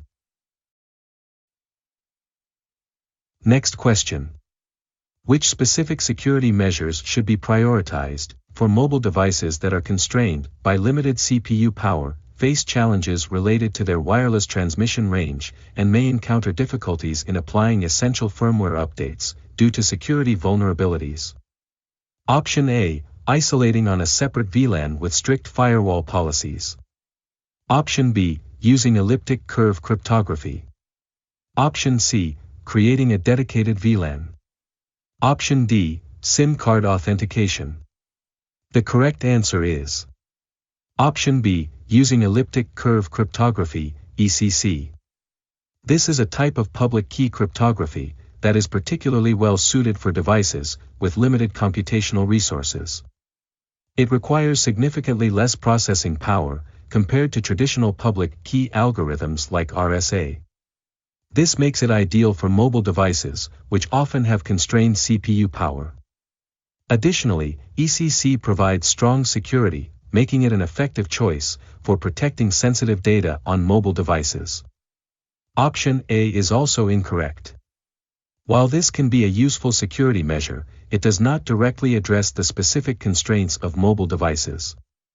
Isolating devices on a separate VLAN can help prevent lateral movement of attacks, but it does not mitigate the challenges related to limited CPU power, wireless transmission range, or firmware updates. Option C, creating a dedicated VLAN, is also incorrect. This option is essentially the same as Option A, and does not address the specific constraints of mobile devices. Option D, SIM card authentication, is incorrect as well. While SIM card authentication can be a valuable security measure, it does not directly address the challenges related to limited CPU power, wireless transmission range, or firmware updates. SIM card authentication is primarily used for verifying the identity of the mobile device and the user, but it does not provide comprehensive protection against security vulnerabilities. Next question. What kind of network attack involves the deliberate introduction of harmful software or scripts into a computer system to either damage its functionality or illegally access and steal data? Option A, wireless attack. Option B, malicious code. Option C, DDoS. Option D, DNS attack. The correct answer is Option B, malicious code. It encompasses harmful software or scripts, such as viruses, worms, and trojans, that are deliberately introduced into systems. The primary intent of malicious code is to damage system functionality, or illegally access and steal data, making it the most relevant option for the question asked. Option A, wireless attack, is incorrect. This option refers to attacks targeting wireless networks, such as eavesdropping or unauthorized access. While they may involve harmful activities, they do not specifically focus on the introduction of harmful software or scripts into a computer system. Therefore, this option is not directly related to the question's context. Option C, DDoS, is also incorrect. A distributed denial of service attack, also known as DDoS attack, aims to overwhelm a network or system, with traffic rendering it unusable. While this type of attack can disrupt functionality, it does not involve the introduction of harmful software or scripts into the system. Thus, it does not fit the description provided in the question. Option D, DNS attack, is incorrect as well. DNS attacks target the domain name system, often redirecting users or compromising DNS records.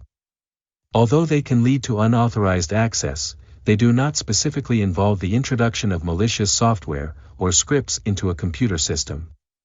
Consequently, this option does not align with the question's focus on harmful software. Next question.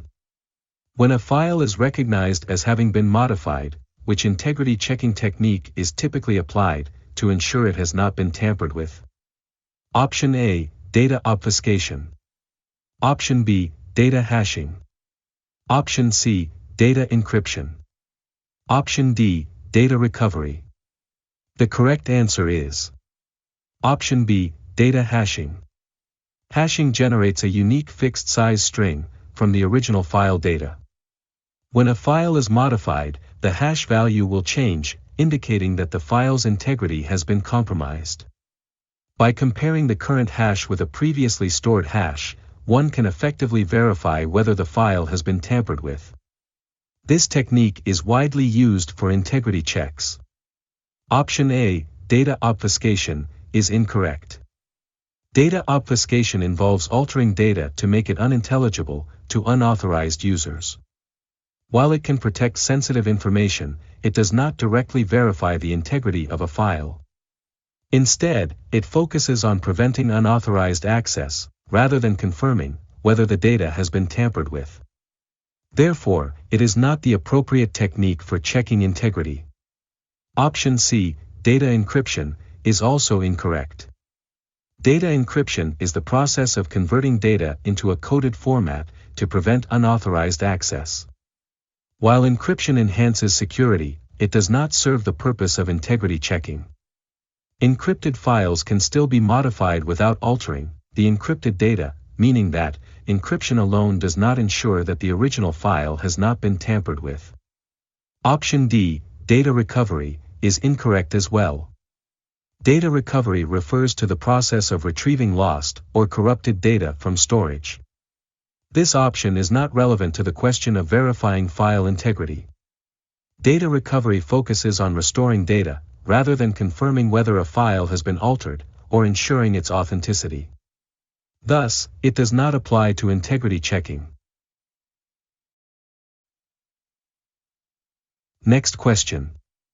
Bob's organization utilizes a cluster of 6 servers to ensure high availability for their web services. What is the allowable number of server losses for Bob that would not lead to a total service disruption for end users? Option A, 2. Option B, 4. Option C, 6. Option D, 5. The best choice is Option A, 2. Bob's organization has a cluster of 6 servers. To ensure high availability, the organization can tolerate some server losses without leading to a total service disruption. The key concept here is the principle of redundancy. We should understand the concept of high availability. In a cluster of 6 servers, if we consider a typical fault tolerance approach, losing half of the servers means the remaining servers can still provide service. Therefore, with 6 servers, losing 2 would still leave 4 operational servers. Next question. As part of a presentation to the board of directors, a data center technician describes the internal traffic flow within the organization, indicating that data moves back and forth between various networking devices. What is the best way to describe this interaction? Option A, east-west. Option B, north-south. Option C, extranet. Option D, intranet. The correct answer is Option A, east-west. East-west traffic refers specifically to data that moves laterally within a data center or network, typically between devices such as servers, switches, and storage units. In the context of the technician's description of data moving back and forth between various networking devices, this term accurately encapsulates that interaction within the internal network. Option B, north-south, is incorrect. North-south traffic describes data flow between external clients and internal servers, such as requests from users accessing applications hosted within the data center. Since the question focuses on internal traffic flow among networking devices, this term does not apply to the scenario presented. Option C, extranet, is also incorrect. An extranet is a private network that allows controlled access to external users, typically involving communication between an organization and its partners or suppliers. The term does not pertain to internal data movement among devices, and is not relevant to the technician's description of internal traffic. Option D, intranet, is incorrect as well. An intranet refers to a private network accessible only to an organization's members, employees, or others with authorization. While it involves internal communication, it does not specifically describe the back and forth data flow between networking devices, making it less accurate than east-west. Next question. What is the main objective of implementing security awareness training programs within an organization? Option A, to encrypt sensitive data. Option B, to educate employees about security risks and best practices. Option C, to recover from security incidents. Option D, to install security patches. The correct answer is Option B, to educate employees about security risks and best practices. The main objective of security awareness training programs is to provide employees with knowledge about potential security threats, such as phishing attacks and social engineering, as well as to teach them best practices for protecting sensitive information. This education empowers employees to act responsibly and reduce the likelihood of security breaches.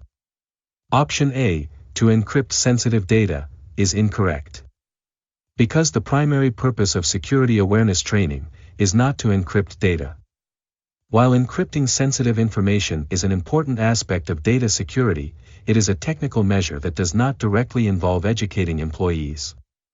Security awareness training focuses on helping employees recognize and respond to security threats, rather than performing encryption. Option C, to recover from security incidents, is also incorrect. Because the focus of security awareness training is on prevention, rather than recovery. While understanding how to respond to security incidents is important, the primary goal of the training is to prevent such incidents from occurring in the first place. Recovery is typically addressed through incident response plans and procedures, rather than through awareness training. Option D, to install security patches, is incorrect as well. Installing security patches is a technical procedure performed by IT professionals to address vulnerabilities in software and systems. Security awareness training does not involve this technical task. Instead, it aims to inform employees about security policies, risks, and appropriate behaviors to enhance overall organizational security. Next question. When discussing operational security, what function does a disaster recovery plan fulfill in safeguarding organizational assets? Option A, configuring intrusion detection systems. Option B, preventing natural disasters. Option C, recovering from security incidents. Option D, encrypting sensitive data. The correct answer is Option C, recovering from security incidents. A disaster recovery plan specifically aims to ensure that an organization can recover its critical operations and data following a security incident or disaster. It details the steps needed to restore systems and resume business functions, thereby safeguarding organizational assets during and after a crisis. Option A, configuring intrusion detection systems, is incorrect. Configuring intrusion detection systems involves setting up technologies to monitor network traffic for suspicious activity. While this is a crucial part of security infrastructure, it does not relate directly to the purpose of a disaster recovery plan, which focuses on recovery after incidents, rather than prevention or monitoring. Option B, preventing natural disasters, is also incorrect. A disaster recovery plan is not designed to prevent natural disasters. Instead, it outlines procedures for responding to and recovering from disasters that have already occurred, including natural events like floods or earthquakes. Prevention strategies are typically outside the scope of disaster recovery planning. Option D, encrypting sensitive data, is incorrect as well. Encrypting sensitive data is a preventive measure used to protect information from unauthorized access, but it does not fulfill the function of a disaster recovery plan. While encryption is important for data security, it is unrelated to the recovery processes outlined in a disaster recovery plan. Next question. While attempting to design a compensating control for a PCI DSS requirement that remains unmet, Amanda reviews several statements. Which statement about compensating controls in her situation is incorrect? Option A, the compensating control may be used to meet another PCI DSS requirement simultaneously. Option B, the compensating control must be commensurate with the additional risk introduced by failing to meet the original requirement. Option C, the compensating control must meet the rigor of the original control. Option D, the compensating control must meet the intent of the original control. The correct answer is Option A, the compensating control may be used to meet another PCI DSS requirement simultaneously. While a compensating control can address the risks associated with not meeting a specific PCI DSS requirement, it is generally not designed to fulfill multiple requirements at the same time. Each compensating control is specifically tailored to mitigate the risk related to the unmet requirement, and using it to meet another requirement can dilute its effectiveness and complicate compliance. Option B is incorrect. A compensating control is intended to mitigate the risks introduced by not meeting the original PCI DSS requirement.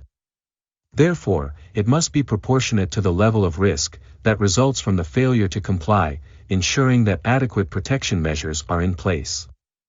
Option C is also incorrect.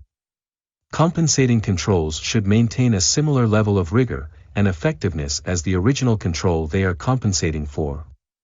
This ensures that the compensating control adequately addresses the security requirements and mitigates the associated risks. Option D is incorrect as well. A compensating control must align with the overall intent of the original PCI DSS requirement, ensuring that it fulfills the purpose of enhancing security, even if it does not meet the exact specifications of the original control. Next question. As Amanda examines the vulnerabilities of point-of-sale systems, she is alarmed by the possibility of an attack that could pull credit card numbers directly from memory. What is the best term to describe this kind of threat? Option A, data in use. Option B, data on disk. Option C, data in transit. Option D, data at rest. The correct answer is Option A, data in use. Data in use refers to data that is actively being processed or accessed by applications, such as credit card numbers that are stored in the memory of a point-of-sale terminal during a transaction. In this scenario, Amanda is concerned about an attack that retrieves data from memory, making this term the most applicable. Option B, data on disk, is incorrect. Because data on disk refers to data that is stored on a physical storage medium, such as hard drives or SSDs. While credit card information can be stored on disks, Amanda's concern specifically relates to data being processed in memory, not stored on disk. Option C, data in transit, is also incorrect. Data in transit refers to data that is actively moving from one location to another, such as during network transmission. Since Amanda's concern is about retrieving data from memory, rather than data being transferred over a network, this term does not apply. Option D, data at rest, is incorrect as well. Data at rest describes data that is stored and not actively being used or processed, such as files on a server or databases. Amanda's concern pertains to data actively in use within a point-of-sale terminal's memory, not data that is idle or stored. Next question. What is the significance of implementing a firewall as part of a comprehensive network security strategy? Option A, to encrypt data during transmission. Option B, to provide high-speed network connectivity. Option C, to secure a network against unauthorized access. Option D, to prevent physical access to sensitive data. The correct answer is Option C, to secure a network against unauthorized access. The primary significance of implementing a firewall within a comprehensive network security strategy is to monitor and control incoming and outgoing network traffic based on security rules.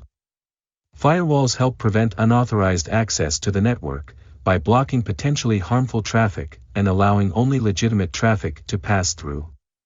Option A, to encrypt data during transmission, is incorrect. While encryption is an important aspect of securing data, firewalls do not provide encryption services. Instead, encryption is typically handled by protocols such as TLS over SSL.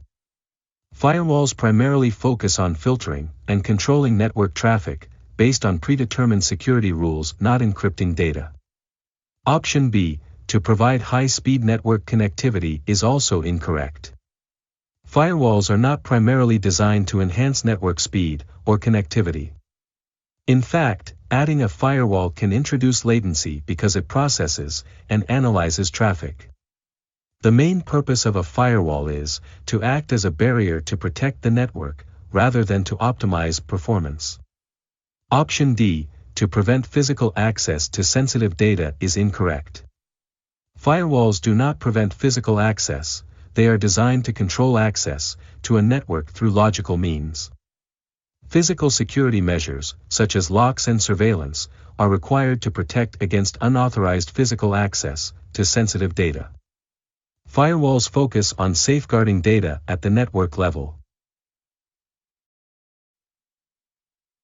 Next question. Why would an organization choose to deploy an email gateway to protect its email communications? Option A, to increase email storage capacity. Option B, to screen incoming and outgoing emails for threats and filter malicious content. Option C, to ensure faster email delivery. Option D, to authenticate the sender's domain. The correct answer is Option B, to screen incoming and outgoing emails for threats and filter malicious content. An email gateway is designed to analyze both incoming and outgoing emails to identify and block potential threats, such as spam, malware, and phishing attempts. By filtering malicious content, the gateway helps protect the organization from security breaches and ensures safer email communications. Option A, to increase email storage capacity, is incorrect. Because the primary purpose of an email gateway is not to manage or increase storage capacity. Email gateways focus on monitoring and filtering email traffic for security threats, rather than handling storage issues. Organizations typically manage storage through their email servers or cloud services. Option C, to ensure faster email delivery, is also incorrect. While an email gateway may have some impact on delivery times, its primary function is not to enhance speed. The focus is on security, monitoring, and filtering, which may sometimes add processing time. Faster email delivery is more closely related to the underlying email infrastructure, rather than the presence of a gateway. Option D, to authenticate the sender's domain, is incorrect as well. Although an email gateway can perform some domain authentication checks, its main purpose is to provide security by screening and filtering email content. Domain authentication is one aspect of ensuring email integrity, but does not capture the broader functionality of an email gateway. Next question. Which specific form of malware can embed itself within a host file and subsequently spread to other files and systems when the host file is run? Option A, virus. Option B, ransomware. Option C, Trojan. Option D, spyware. The correct answer is Option A, virus. A virus is a specific type of malware that attaches itself to a host file and can replicate itself when the host file is executed. When the infected host file is run, the virus can spread to other files and systems, infecting them in the process. This self-replicating capability is a defining characteristic of viruses. Option B, ransomware, is incorrect. Ransomware is a type of malware designed to block access to a system or data until a ransom is paid. While ransomware can infect systems and encrypt files, it does not typically embed itself within a host file like a virus does. Ransomware operates differently, focusing on extortion rather than spreading through host files. Option C, Trojan, is also incorrect. A Trojan, or Trojan horse, is malware that disguises itself as legitimate software to trick users into executing it. While Trojans can lead to further infections and data breaches, they do not inherently attach themselves to host files in the same way that viruses do. Trojans typically rely on social engineering to be executed. Option D, spyware, is incorrect as well. Spyware is designed to collect information about users without their knowledge, often monitoring their activities and sending the data back to the attacker. It does not spread like a virus or attach itself to host files. Instead, it operates stealthily in the background to gather information. Next question. Which of the following assertions about iris recognition technology is wrong or does not align with established facts? Option A, iris patterns change gradually during a person's lifetime. Option B, iris patterns may be recognized from a distance. Option C, iris recognition technology has a very low false acceptance rate. Option D, iris recognition is less accurate than fingerprint recognition. The correct answer is Option A, iris patterns change gradually during a person's lifetime. Iris recognition technology specifically analyzes the unique patterns in the iris of the eye, which cannot be easily spoofed by facial images. While some biometric systems may be vulnerable to spoofing, iris recognition is designed to be secure against such tactics, making this assertion misleading. Option B is somewhat misleading but not incorrect. While traditional iris recognition systems typically require a close range for accurate scanning, advancements in technology have led to some systems being able to recognize iris patterns from a distance under optimal conditions. Therefore, while this statement is not entirely accurate, it reflects a growing capability in the technology. Option C, iris recognition technology has a very low false acceptance rate. This statement is correct. One of the key advantages of iris recognition technology is its very low false acceptance rate, meaning it rarely mistakenly identifies an unauthorized person as authorized. This high accuracy is a significant reason for its use in high-security environments. Option D, iris recognition is less accurate than fingerprint recognition. Numerous studies indicate that iris recognition is generally more accurate than fingerprint recognition, due to the unique and stable nature of iris patterns throughout a person's life. Thus, this statement does not align with established facts. Next question. Examine the principles of data classification in cybersecurity and its critical role in protecting sensitive information.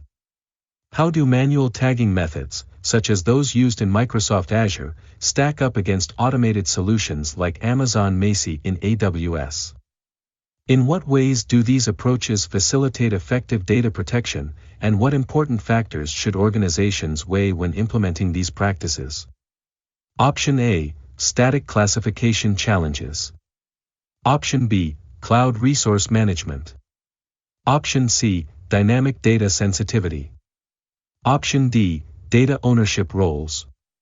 The correct answer is Option C, dynamic data sensitivity. Dynamic data sensitivity refers to the ability to adaptively classify data based on its changing context, usage, and sensitivity levels. Both manual tagging and automated solutions like Amazon Macy can assess data sensitivity dynamically, helping organizations better protect sensitive information as it evolves. This adaptability is crucial for effective data protection strategies. Option A, static classification challenges, is incorrect. While static classification may face challenges, it does not address the broader concept of how manual tagging and automated solutions handle data classification. Static classification involves predetermined rules that may not adapt to changing data conditions, but the question focuses on the dynamic aspects of data sensitivity and how classification methods interact with it. Option B, cloud resource management, is also incorrect. Cloud resource management relates to the administration and optimization of cloud resources, such as storage and computing power. While it is an important aspect of cloud environments like Azure and AWS, it does not directly pertain to the principles of data classification and how manual tagging or automated solutions contribute to data protection. Option D, data ownership roles, is incorrect as well. Data ownership roles refer to the responsibilities assigned to individuals or teams regarding data management and governance. While understanding data ownership is essential for implementing classification practices, it does not directly address how manual tagging and automated classification tools facilitate effective data protection or compare their effectiveness. Next question. Within the framework of network architecture, particularly in zero-trust environments, what role does the separation of the control plane from the data plane play in enhancing overall network security? Option A, it centralizes user data and network management in one plane for streamlined access control. Option B, it ensures that user data is prioritized over network control commands for better performance.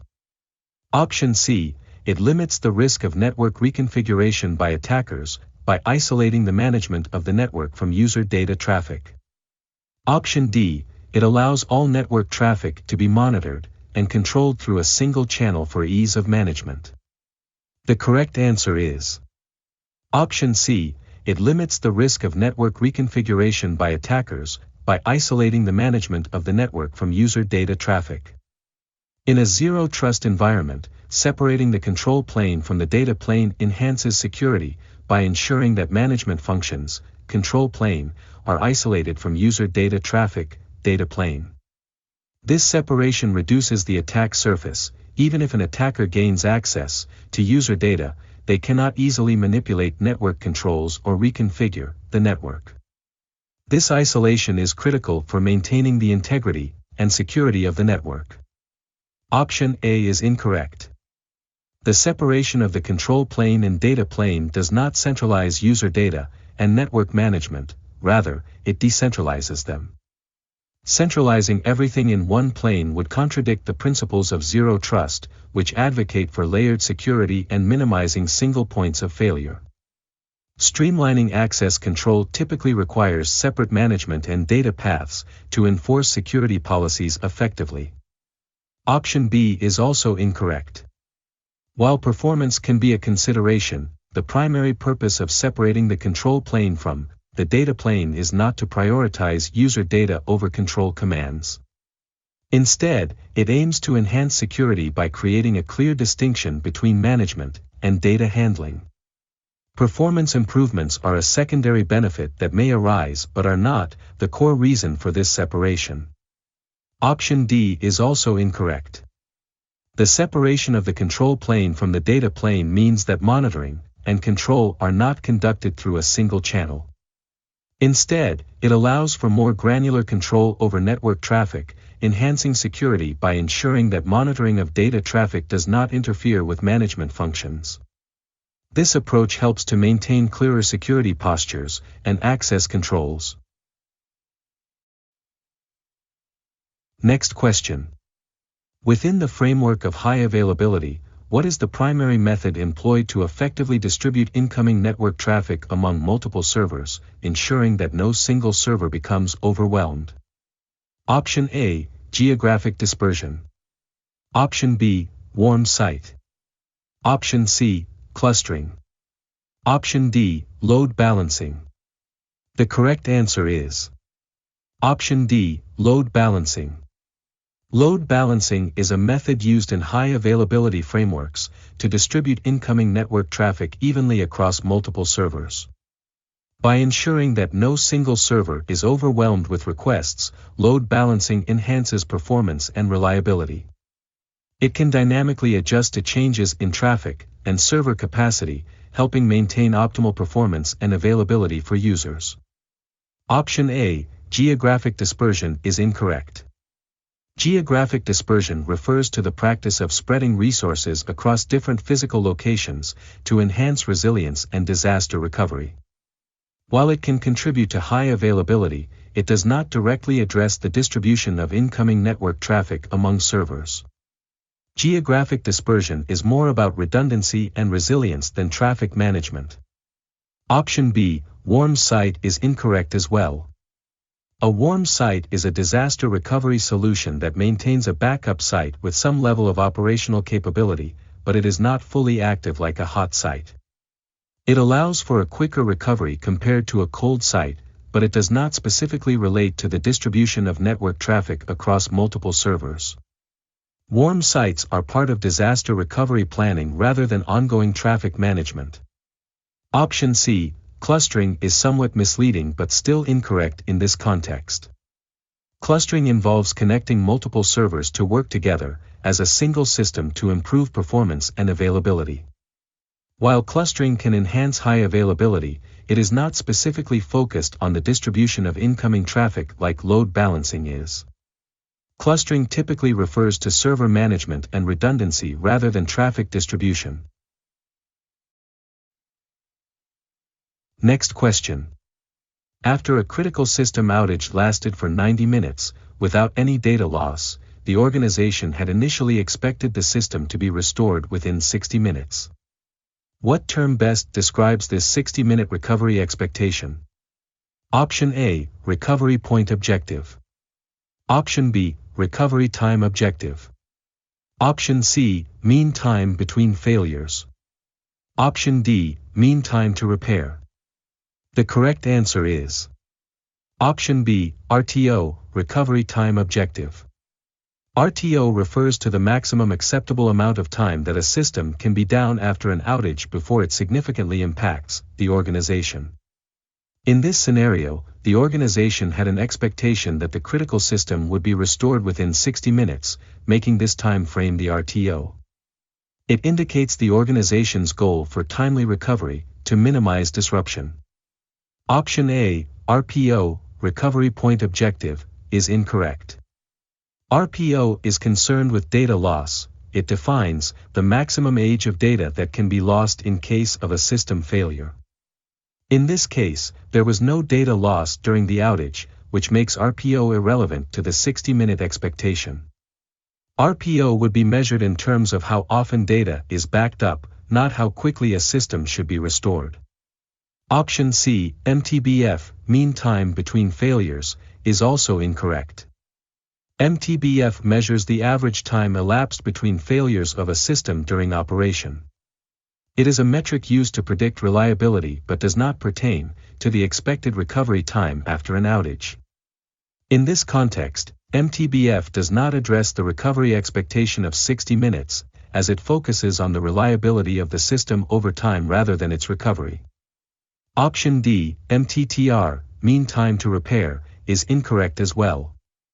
MTTR refers to the average time taken to repair a system after a failure has occurred. While it is related to recovery efforts, MTTR is typically a calculated metric based on past incidents rather than a predefined goal or expectation like RTO. In this case, the 60-minute expectation is a targeted objective for recovery, not an average repair time. Next question. Once the requirement gathering and analysis stages have been completed, what sequence of phases should Technology Solutions Center, a highly regarded software development firm, follow as part of its established software development life cycle? Option A, deployment phase, coding and implementation phase, testing phase, and production environments phase. Option B, testing phase, development phase, staging phase, and production environments phase. Option C, staging phase, development phase, testing phase, and production environments phase. Option D, coding and implementation phase, testing phase, deployment phase, and maintenance phase. The correct answer is Option D, coding and implementation phase, testing phase, deployment phase, and maintenance phase. After completing the requirement gathering and analysis phases, the next logical sequence in the software development life cycle, SDLC, is to move into the coding and implementation phase, where developers write the actual code. Following that, testing is conducted to ensure the software functions correctly and meets the specified requirements. Once testing is complete and any issues are resolved, the software is then deployed to the production environment. Finally, maintenance is an ongoing phase that involves making updates, fixing bugs, and ensuring the software continues to perform well over time. Option A is incorrect. The sequence starts with deployment, which is not correct, because deployment should occur after coding and testing are completed. Without coding and testing, deploying the software would lead to significant issues, as the software would likely contain bugs or incomplete features. Therefore, this sequence does not follow the proper order in the SDLC. Option B is incorrect as well. The sequence begins with testing, before any development has taken place. In the SDLC, testing should only occur after the development phase. Additionally, this option mentions environments but does not outline the logical progression of the phases correctly. Testing before development is not a viable approach. Option C is also incorrect. Staging environments are typically set up after development is complete and before testing occurs to mimic the production environment. This sequence incorrectly prioritizes staging before development and testing, which does not align with standard SDLC practices. The proper order should place development before staging and testing. Next question. An organization is in the process of creating a strategy to address a potential scenario involving the total loss of its critical systems and data. Which type of plan is the organization most likely focused on developing in this context? Option A, disaster recovery. Option B, data retention. Option C, incident response. Option D, communications. The correct answer is Option A, disaster recovery. A disaster recovery plan is specifically designed to address the restoration of critical systems and data after a complete loss due to events such as natural disasters, cyber attacks, or other unforeseen incidents. The focus of this type of plan is to ensure that the organization can quickly recover and restore operations, making it the most relevant option for a scenario involving total loss. Option B, data retention, is incorrect. A data retention plan deals with how long an organization keeps its data, and the policies surrounding its storage and deletion. While important for compliance and legal purposes, it does not directly address the recovery of critical systems and data after a loss. Therefore, it does not align with the organization's goal of developing a strategy for total loss. Option C, incident response, is also incorrect. An incident response plan focuses on how an organization responds to a specific incident, such as a security breach or system failure. While it may include steps for managing an incident and minimizing damage, it does not specifically provide strategies for the complete loss of systems and data. Incident response is more about immediate reaction, not long-term recovery. Option D, communications, is incorrect as well. A communications plan typically outlines how an organization communicates internally and externally during a crisis or disaster. While communication is vital during recovery efforts, this type of plan does not address the technical aspects of restoring systems and data following a total loss. It is more about managing information flow than recovery. Next question. When looking at various operating environments, which is least likely to support the implementation of a SCADA system for efficient process management? Option A, manufacturing. Option B, energy. Option C, logistics. Option D, consulting. The correct answer is Option D, consulting. A consulting environment typically involves providing expertise, advice, and strategies to various organizations but does not usually involve the direct management of industrial processes or systems. SCADA systems are designed for real-time monitoring and control of physical processes, which are more relevant in sectors that handle operational infrastructure rather than in a consulting context. Option A, manufacturing, is incorrect. Manufacturing environments are prime candidates for SCADA systems, as they involve complex processes requiring real-time monitoring and control of machinery, production lines, and workflow. SCADA systems help manage these processes efficiently, ensuring productivity and safety. Option B, energy, is also incorrect. The energy sector frequently utilizes SCADA systems to monitor and control the distribution and generation of energy. These systems play a crucial role in managing power grids, oil and gas pipelines, and renewable energy sources, making them essential for operational efficiency. Option C, logistics, is incorrect as well. While logistics primarily focuses on the management of the flow of goods and services, SCADA systems can still be implemented in logistics environments where real-time monitoring of transportation systems, warehousing, and inventory management is beneficial. SCADA can enhance efficiency and oversight in logistical operations. Next question. When discussing network authentication methods, what is the fundamental purpose of implementing the password authentication protocol? Option A, involving a challenge response process. Option B, sending credentials in clear text.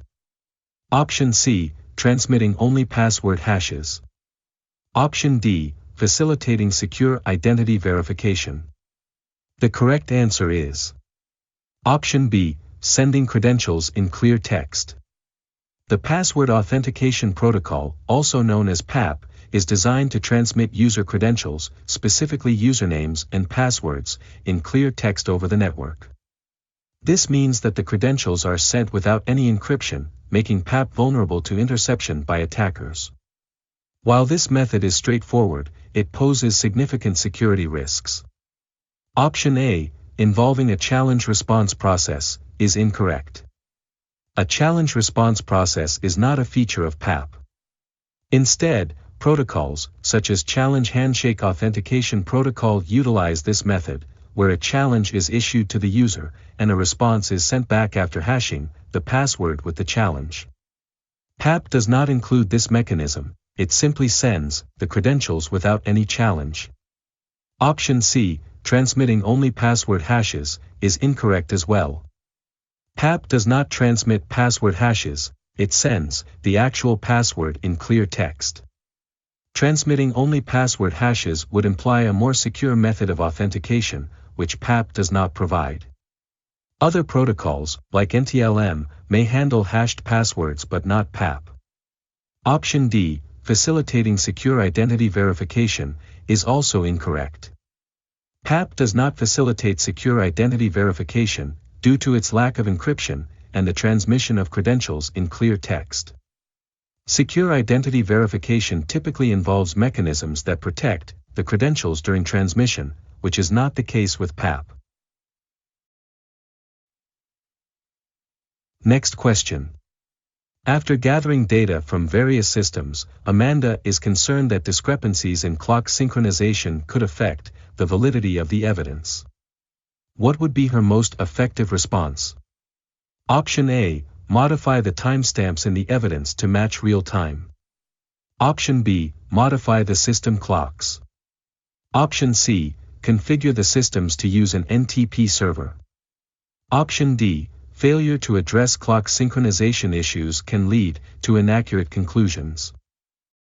The correct answer is Option C, configure the systems to use an NTP server. By configuring the systems to synchronize with a network time protocol server, Amanda can ensure that all devices maintain accurate and consistent timestamps. This method addresses the root cause of the synchronization issue and provides a reliable, ongoing solution, which is crucial for the integrity and validity of the evidence collected. Option A is incorrect. Altering timestamps in the evidence can be seen as tampering, which undermines the credibility of the data. It poses significant ethical and legal issues, as modified timestamps may misrepresent the actual events, leading to incorrect conclusions. Thus, this option fails to maintain the integrity of the evidence. Option B is also incorrect. While adjusting system clocks might temporarily resolve discrepancies, it does not provide a sustainable solution. System clocks can drift over time, leading to new synchronization issues in the future. Without a reliable reference like an NTP server, this approach is inadequate and risks reintroducing inconsistencies. Option D is incorrect, in the context of Amanda's immediate response. While it correctly identifies the potential consequences of not addressing the issue, it does not provide a practical action that Amanda can take. Instead of suggesting a solution, it merely states a fact about the implications of inaction. This option lacks the actionable insight needed for Amanda to effectively resolve her concern. Next question. While establishing non-repudiation in a security framework, which cryptographic concept is essential for a security engineer to utilize in order to maintain accountability? Option A, private key. Option B, perfect forward secrecy. Option C, symmetric keys. Option D, hashing. The correct answers are Option A, private key. In cryptographic systems that use asymmetric encryption, the private key is crucial for ensuring non-repudiation. When a user signs a document or transaction with their private key, it creates a digital signature that can only be validated using the corresponding public key. This means the signer cannot deny having signed the document, as only they possess the private key necessary to create that signature. Option D, hashing. Hashing is essential for non-repudiation because it creates a fixed-size representation of data, known as a hash. When a message is hashed and the hash is signed with a private key, it ensures that any alteration of the original message will result in a different hash value. Thus, hashing allows for verification of the integrity and authenticity of the message, reinforcing accountability. Option B, perfect forward secrecy, is incorrect. Perfect forward secrecy, PFS, is a property of secure communication protocols that ensures session keys are not compromised, even if the private key is compromised in the future. While PFS enhances security, it does not directly relate to non-repudiation. Non-repudiation requires mechanisms that verify the authenticity and integrity of a transaction, which PFS does not provide. Option C, symmetric keys, is also incorrect.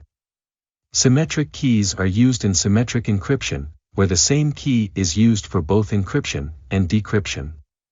While symmetric encryption is secure, it does not inherently provide non-repudiation, as both parties share the same key, making it difficult to prove who initiated a transaction. Non-repudiation requires a mechanism that can definitively associate a specific action or signature with a unique entity, which asymmetric encryption with a private key accomplishes. Next question. Amanda is in the process of deploying cellular devices for her firm's sales force. She has concerns that employees might install applications on these devices that could compromise security. Which technology would enable her to manage device configurations and prevent the installation of unauthorized applications. Option A, Enterprise Resource Planning. Option B, Customer Relationship Management. Option C, Bring Your Own Device. Option D, Mobile Device Management. The correct answer is Option D, MDM, Mobile Device Management. It is the most suitable technology for Amanda's needs. MDM solutions allow organizations to manage, secure, and enforce policies on mobile devices. With MDM, Amanda can configure settings, restrict the installation of unauthorized applications, and monitor compliance across all devices. This technology helps maintain security standards and protect sensitive data, making it essential for managing the devices in her Salesforce effectively. Option A, ERP, is incorrect. Enterprise Resource Planning, ERP, is primarily focused on integrating core business processes, such as finance, HR, and supply chain management. While ERP systems can improve overall business efficiency, they do not provide the tools needed for managing device configurations or restricting app installations on mobile devices. Therefore, it is not relevant to Amanda's specific concern about mobile device security. Option B, CRM, is also incorrect. Customer Relationship Management, CRM, systems are designed to help organizations manage interactions with customers, streamline processes, and improve customer service. While CRMs are valuable for sales teams, they do not address the management or security of mobile devices. Consequently, CRM does not provide the necessary features for controlling application installations on cellular devices. Option C, BYOD, is incorrect as well. Bring Your Own Device, BYOD, is a policy that allows employees to use their personal devices for work purposes. While BYOD can enhance flexibility and employee satisfaction, it poses significant security risks if not managed properly. BYOD policies alone do not include the tools necessary for managing device configurations or preventing unauthorized app installations. Therefore, it is not the correct solution for Amanda's situation.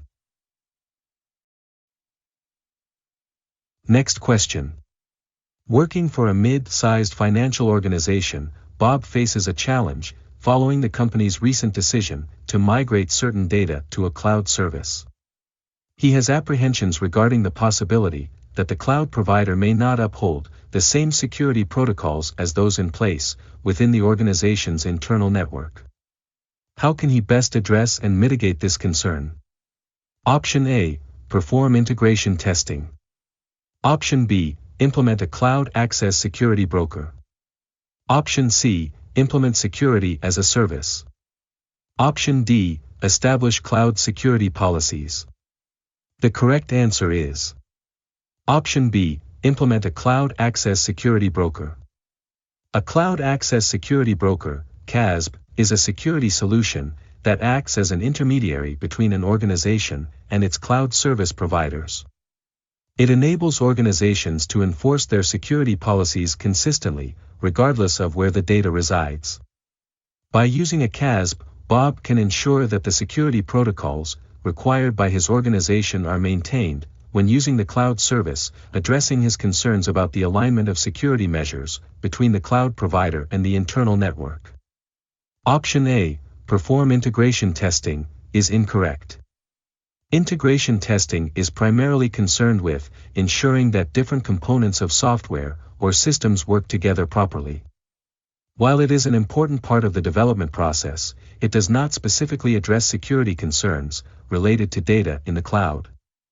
Integration testing would not mitigate Bob's concerns about the security policies of the cloud provider versus those of the organization. Option C, implement security as a service, is also incorrect. Security as a service refers to outsourcing security management to a third-party provider. While this can improve security posture, it does not guarantee that the specific security protocols required by Bob's organization will be implemented effectively in the cloud environment. This option does not directly address the concerns regarding alignment between the organization's internal security policies and those of the cloud provider.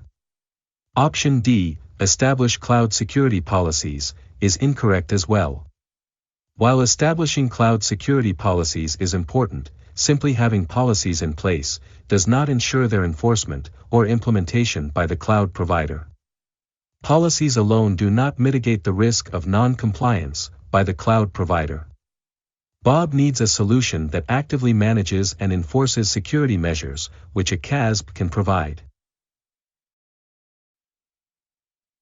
Next question.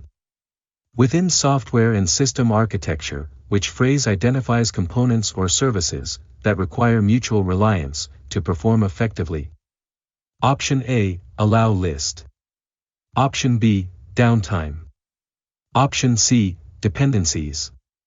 Option D, restricted activities. The correct answer is Option C, dependencies. In software and system architecture, the term dependencies specifically refers to components or services that rely on one another to function effectively. For example, if a web application relies on a database service, the application has a dependency on that database. Understanding these dependencies is crucial for effective system design and maintenance, as changes to one component can affect the functioning of another. Option A, allow list, is incorrect. An allow list is a security feature that specifies which entities, such as IP addresses, applications, or users, are permitted access to a particular resource. While it relates to security permissions, it does not describe a relationship of mutual reliance between components or services. Therefore, it is not the correct term for identifying interdependent services. Option B, downtime, is also incorrect. Downtime refers to periods when a system or service is unavailable or not operational. While downtime can occur due to issues with dependencies, it does not represent the concept of mutual reliance among components. Instead, it is a consequence of dependencies failing or being disrupted. Option D, restricted activities, is incorrect as well. Restricted activities generally refer to actions that are limited or prohibited within a system, often for security or compliance reasons. This term does not pertain to the interrelationship of components or services and therefore does not capture the essence of mutual reliance in software architecture. Next question. In assessing the security posture of the organization, how can a security analyst leverage Layer 2 address logs to deduce the probability of an attack that has occurred in the network? Given that the logs show numerous entries such as Option A, MAC flooding. Option B, ARP poisoning. Option C, DNS spoofing. Option D, SQL injection. The correct answer is Option B, ARP poisoning. ARP, Address Resolution Protocol, poisoning is a type of attack that directly exploits vulnerabilities at Layer 2 of the OSI model. By manipulating ARP packets, an attacker can intercept, modify, or even stop communication between devices on the same network. A security analyst reviewing Layer 2 address logs may notice unusual patterns or entries indicative of ARP poisoning, allowing them to deduce that an attack has occurred. Option A, MAC flooding, is incorrect. While it is a Layer 2 attack, it primarily focuses on overwhelming the MAC address table of a switch. This could lead to a denial of service, but it does not directly indicate a specific attack has occurred. Instead, it could be a sign of poor network management, thus, it doesn't provide a definitive link to an active attack scenario. Option C, DNS spoofing, is also incorrect. As it occurs at Layer 7, rather than Layer 2. It involves corrupting the DNS cache of a resolver to redirect traffic, which is not something that Layer 2 logs would capture. This attack targets domain name resolution and does not directly correlate with entries seen in Layer 2 logs. Option D, SQL injection, is incorrect. It is an attack method that targets databases via applications, again situated at layer 7 of the OSI model. It exploits vulnerabilities in web applications, making it unrelated to layer 2 address logs. The nature of SQL injection does not provide insights into network traffic or layer 2 behaviors. Next question.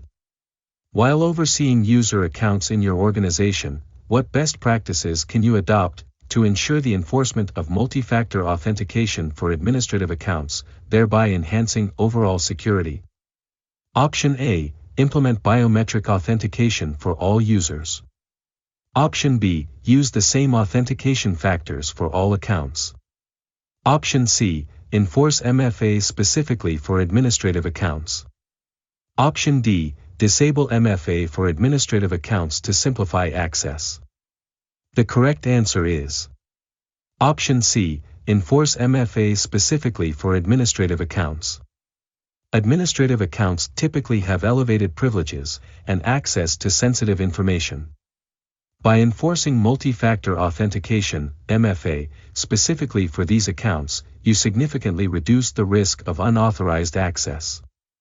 MFA adds an additional layer of security by requiring users to provide multiple forms of verification, making it much harder for attackers to compromise these accounts. Option A is incorrect. While biometric authentication is a strong security measure, it may not be feasible or necessary for all users within an organization. Additionally, implementing MFA should involve multiple factors, not just biometrics, thus, it doesn't specifically address the need for administrative accounts. Option B is incorrect. Because it undermines the principle of security through diversity. Different accounts may have varying levels of sensitivity, therefore, using the same authentication factors for all accounts can create vulnerabilities, especially for administrative accounts, which require stronger protections. Option D is incorrect, as it directly contradicts security best practices. Disabling MFA for administrative accounts exposes the organization to significant risks, as it eliminates an essential layer of protection. Simplifying access at the cost of security is not a prudent approach in managing sensitive accounts. Next question. Which one of the algorithms listed here has been formally accepted by the U.S. federal government for use in developing digital signatures in compliance with the Digital Signature Standard? Option A. Triple Data Encryption Standard. Option B. Digital Signature Algorithm. Option C. Rivest-Shamir-Adleman. Option D. Advanced Encryption Standard. The correct answer is Option B. DSA, Digital Signature Algorithm. It was specifically designed for the purpose of creating digital signatures, and is formally accepted by the U.S. federal government, under the Digital Signature Standard, DSS.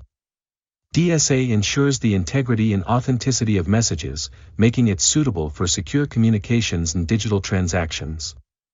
Option A, Triple DES, is incorrect. Because Triple Data Encryption Standard is a symmetric key block cipher, used for data encryption, not for creating digital signatures. While it provides confidentiality, it does not meet the requirements for digital signature generation, as defined by the DSS. Option C, RSA, Rivest-Shamir-Adleman, is incorrect in this context. Because, while RSA is widely used for both encryption and digital signatures, it is not the algorithm specifically designated under the Digital Signature Standard. DSA is the algorithm that was formally accepted for this purpose, even though RSA can be used for digital signatures as well. Option D, AES, Advanced Encryption Standard, is incorrect as well. Because Advanced Encryption Standard is also a symmetric encryption algorithm, and is primarily used for securing data, not for generating digital signatures. AES does not conform to the requirements for digital signatures, as stipulated in the DSS, focusing instead on confidentiality rather than authentication and integrity. Next question. What specific functions does role-based access control serve within an organization to manage user permissions and enhance security. Option A, to create secure network architectures. Option B, to detect and mitigate security incidents. Option C, to ensure compliance with industry regulations. Option D, to control and manage user access to resources based on their roles and responsibilities. The correct answer is Option D, to control and manage user access to resources based on their roles and responsibilities. The primary function of role-based access control, RBAC, is to regulate who can access certain resources within an organization. RBAC assigns permissions based on users' roles, ensuring that individuals have access only to the information and systems necessary for their job functions. This method enhances security by minimizing unnecessary access and reducing the risk of unauthorized actions. Option A is incorrect. While RBAC can play a role in securing network access, its main purpose is not to design or create network architectures. Instead, it focuses on access management, ensuring that users can only access the resources pertinent to their roles. Option B is incorrect. Since RBAC is not primarily designed for the detection or mitigation of security incidents. While having proper access controls can help prevent certain incidents, RBAC does not directly involve monitoring or responding to security breaches. Option C is incorrect as well. Although implementing RBAC can help organizations meet certain compliance requirements, compliance is not its primary function. RBAC's main focus is on access control, rather than directly ensuring compliance. It supports compliance efforts by restricting access based on roles, but that is a secondary benefit. Next question. Which security solution is vital for maintaining the security of email communication through the processes of message encryption and digital signing? Option A, SMIME. Option B, Simple Network Management Protocol. Option C, Internet Message Access Protocol. Option D, Lightweight Directory Access Protocol. The correct answer is Option A, SMIME. It is specifically designed to provide email security through encryption and digital signatures.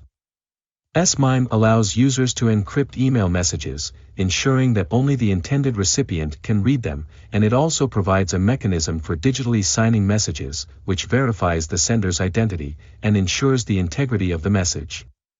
This makes SMIME a vital solution for securing email communications. Option B, Simple Network Management Protocol, is incorrect. It is used primarily for network management and monitoring, not for securing email communications. SNMP focuses on collecting and organizing information about managed devices on IP networks, but it does not provide encryption or digital signing for emails. Option C, Internet Message Access Protocol, is incorrect as well. Since IMAP is a protocol used for retrieving and managing emails from a mail server. While it enables users to access their emails from multiple devices, it does not provide any security measures like encryption or digital signing for the messages themselves. Option D, Lightweight Directory Access Protocol, is incorrect. LDAP is a protocol used for accessing and maintaining distributed directory information services, such as user and resource authentication. While it can play a role in managing user information, it does not offer the encryption and digital signing capabilities necessary for securing email communications. Next question. Which of the following factors is the most likely reason for an attack carried out by a criminal organization? Option A, thrill. Option B, grudge. Option C, political. Option D, financial. The correct answer is Option D, financial. Criminal organizations typically engage in attacks, primarily for financial gain. This can include theft, extortion, fraud, or any other activity that generates revenue. The pursuit of profit is often a key driver behind the actions of organized crime, making financial motivation the most likely reason for an attack. Option A, thrill, is incorrect. While some individuals might be motivated by the excitement or adrenaline rush of committing a crime, organized criminal groups usually focus on tangible benefits like profit. The thrill factor is less significant compared to financial motives. Option B, grudge, is incorrect as well. Although personal vendettas or grudges can motivate some individuals to act against others, organized crime typically operates on a larger scale and is driven more by financial gain rather than personal grievances. Grudges are not the primary reason for structured criminal activity. Option C, political, is also incorrect. While they can drive certain groups or individuals to commit acts of violence or sabotage, do not align with the typical objectives of criminal organizations. Such groups are more often focused on financial incentives rather than political ideologies or goals. Next question. When an organization seeks to implement a secure architecture that limits the attack surface by allowing access only to essential services and ports, which architectural principle does this strategy exemplify? Option A, least privilege. Option B, network segmentation. Option C, principle of least common mechanism. Option D, service-oriented architecture. The correct answer is Option A, least privilege. This principle dictates that users and systems should have the minimum level of access necessary to perform their functions.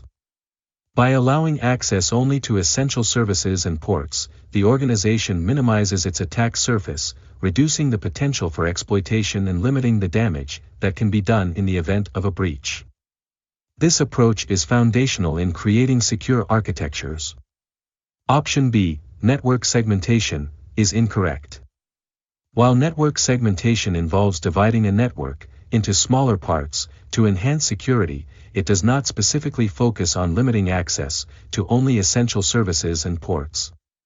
Segmentation is more about isolating different parts of the network rather than enforcing access restrictions based on necessity. Option C, principle of least common mechanism, is incorrect. This principle aims to minimize the sharing of mechanisms among users or processes to reduce the potential for interference or exploitation. While it promotes security, it does not directly address the need to limit access to essential services and ports, as least privilege does. Option D, service-oriented architecture, SOA, is incorrect as well. Since SOA is an architectural style that allows services to communicate over a network. While it can support secure architecture, it does not specifically focus on limiting the attack surface by restricting access to essential services and ports. SOA is more about the design and integration of services, rather than access control. Next question. Which network security solution is designed to enforce an organization's predefined security policies by filtering and controlling the flow of incoming and outgoing network traffic? Option A, load balancer. Option B, hub. Option C, proxy server. Option D, firewall. The correct answer is Option D, firewall. A firewall is specifically designed to enforce an organization's security policies by filtering and controlling the flow of incoming and outgoing network traffic. It examines packets of data based on predefined rules and policies, allowing or blocking traffic as needed to protect the network from unauthorized access or attacks. Firewalls are a fundamental component of network security. Option A, load balancer, is incorrect. A load balancer's primary function is to distribute incoming network traffic across multiple servers to ensure no single server is overwhelmed. While it can enhance performance and availability, it does not enforce security policies or filter traffic based on predefined security rules. Option B, hub, is incorrect. A hub is a basic networking device that connects multiple Ethernet devices, making them act as a single network segment. It does not filter traffic or enforce security policies, it simply broadcasts data to all connected devices, making it less secure. Option C, proxy server, is incorrect. While a proxy server can filter requests and improve security by acting as an intermediary between users and the internet, it is not primarily designed to enforce predefined security policies for incoming and outgoing network traffic, like a firewall does. Proxies may have some security features, but their main purpose is to manage traffic, rather than enforce strict security controls. Next question. Which specific vulnerabilities are most often exploited by attackers deploying shell code to seize control over a target system? Option A, malicious update. Option B, buffer overflow. Option C, memory injection. Option D, race conditions. The correct answer is Option B, buffer overflow. Buffer overflow vulnerabilities occur when a program writes more data to a buffer than it can hold. This can lead to adjacent memory being overwritten, allowing attackers to insert shell code. By exploiting a buffer overflow, attackers can gain control over the execution flow of a program, often redirecting it to execute the shell code they have injected, thereby compromising the system. Option A, malicious update, is incorrect. While malicious updates can be a vector for attacks, they do not specifically refer to a type of vulnerability that is exploited with shell code. Instead, they relate to the broader concept of software supply chain attacks, which may involve installing compromised software, but are not directly linked to shell code exploitation. Option C, memory injection, is incorrect. Although it sounds related, memory injection is not a well-defined term in the context of specific vulnerabilities. While memory injection techniques may be used in various attacks, buffer overflow is a specific and recognized method, where shell code is often deployed. Option D, race conditions, is incorrect. Race conditions involve timing issues, where the behavior of a system depends on the sequence or timing of uncontrollable events.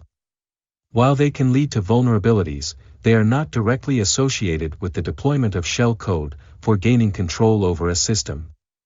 Race conditions typically exploit the timing of operations, rather than the injection of shell code into a process.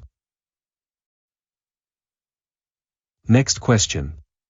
Which cryptographic principle is illustrated when an organization and a third-party vendor securely share encrypted data, requiring the generation and exchange of public keys prior to their communication? Option A, digital signatures. Option B, asymmetric encryption. Option C, hashing algorithms. Option D, symmetric encryption. The correct answer is Option B, asymmetric encryption. This principle involves the use of a pair of keys, one public and one private, for encryption and decryption. In this scenario, both the organization and the third-party vendor generate and exchange their public keys, allowing them to securely encrypt data before sharing it.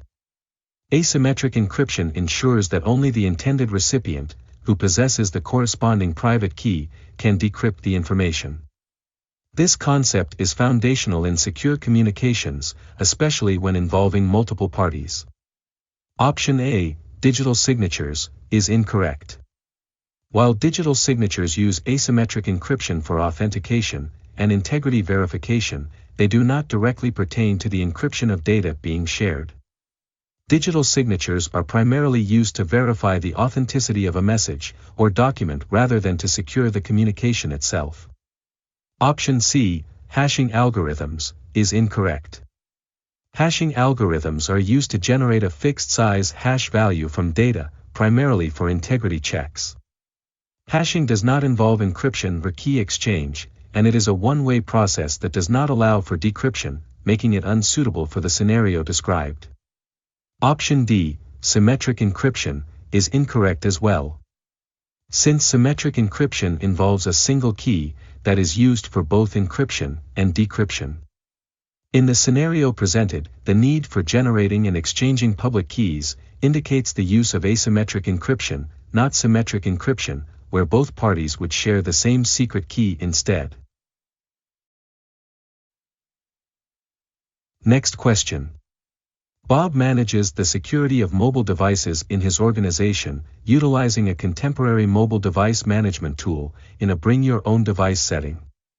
What technology will provide him with optimal security for the applications and data shared with users of these mobile devices?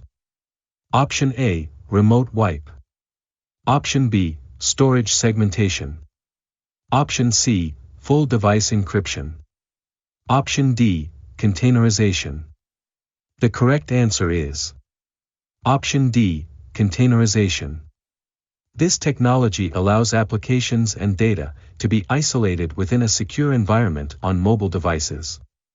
In a BYOD setting, containerization helps ensure that corporate applications and data are separated from personal data, providing an additional layer of security.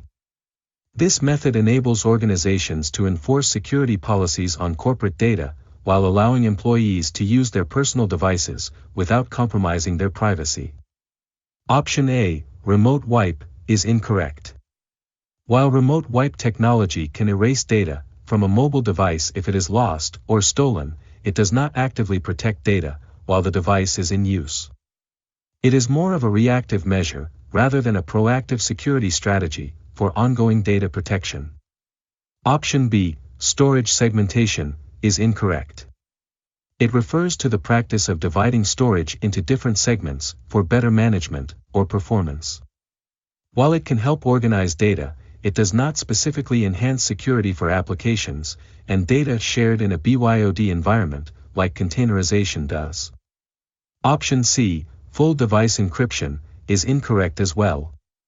Although it provides a significant security measure by encrypting all data on the device. However, it does not offer the same level of granularity and control over corporate versus personal data as containerization does. In a BYOD environment, containerization is often preferred because it allows organizations to apply security measures specifically to business data without affecting personal information. Next question. What type of data source would be most appropriate for an organization looking to create a visual representation of its security posture and related metrics? Option A, packet captures. Option B, vulnerability scans. Option C, automated reports. Option D, dashboards. The correct answer is Option D, dashboards. Dashboards provide a visual representation of various data points and metrics related to an organization's security posture. They can consolidate information from multiple sources, such as vulnerability scans, threat intelligence, and incident response data, into a single, easily understandable interface. This allows stakeholders to quickly assess the security status and make informed decisions. Option A, packet captures, is incorrect. Packet captures are raw network traffic data, which can be useful for analyzing network behavior and detecting anomalies. However, they do not provide a high-level visual representation of security posture or metrics. Instead, they require significant analysis to derive insights. Option B, vulnerability scans, is incorrect. While vulnerability scans identify potential security weaknesses within systems, they typically produce detailed reports, rather than visual summaries. These reports require further interpretation and do not offer the immediate visual context that dashboards provide. Option C, automated reports, is incorrect as well. Although automated reports can compile data on various security metrics, they are generally text-based or static documents.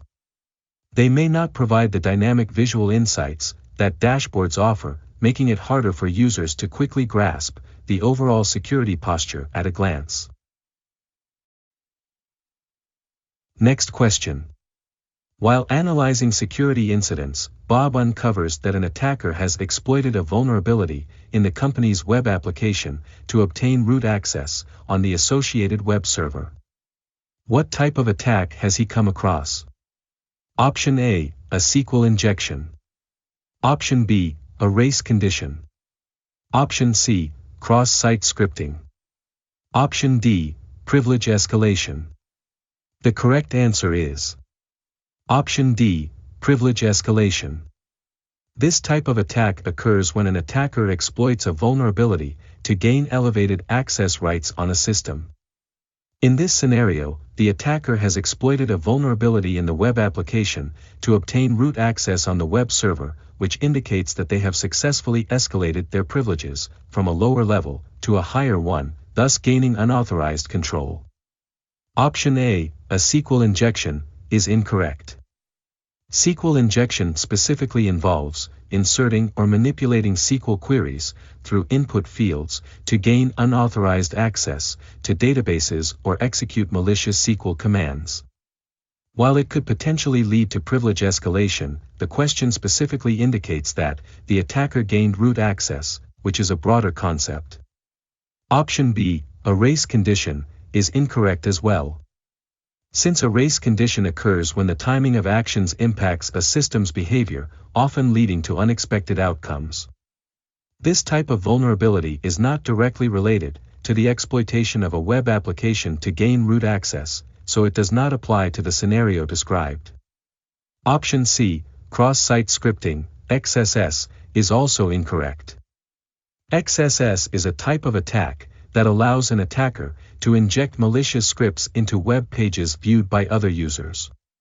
While XSS can be harmful and lead to various security issues, it does not typically result in the attacker gaining root access to a server, as described in the scenario. Thus, it is not the correct classification for this incident. Next question. What is the main function of a jump server in the context of network administration, particularly for network administrators managing remote access? Option A, backup server during network outages. Option B, redirect traffic to load balancers. Option C, central traffic monitoring location. Option D, administrative access to critical servers without directly exposing them. The correct answer is Option D, administrative access to critical servers without directly exposing them. A jump server acts as an intermediary point for network administrators to securely access critical servers. By routing access through a jump server, organizations can enhance security, as the jump server can be hardened and monitored, minimizing the attack surface and reducing the risk of unauthorized access to sensitive systems. Option A, backup server during network outages, is incorrect. A jump server is not primarily designed for backup purposes. Instead, its main function is to facilitate secure administrative access, not to serve as a backup solution during outages. Option B, redirect traffic to load balancers, is incorrect as well. While a jump server may handle some traffic, it does not serve the primary purpose of redirecting traffic to load balancers. Load balancers are designed specifically to distribute incoming network traffic across multiple servers for optimal resource utilization, rather than to provide secure administrative access. Option C, central traffic monitoring location, is incorrect.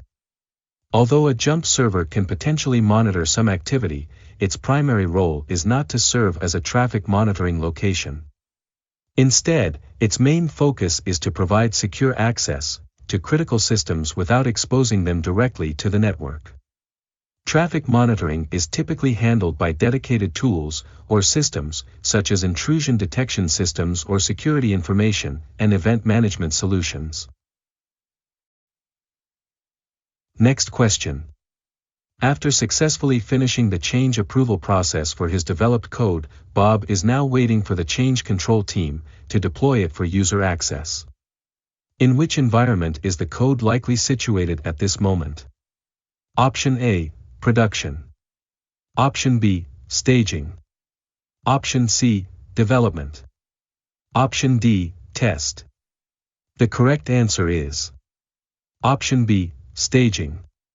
The staging environment is typically where code resides, after it has completed the change approval process, and before it is deployed to the production environment.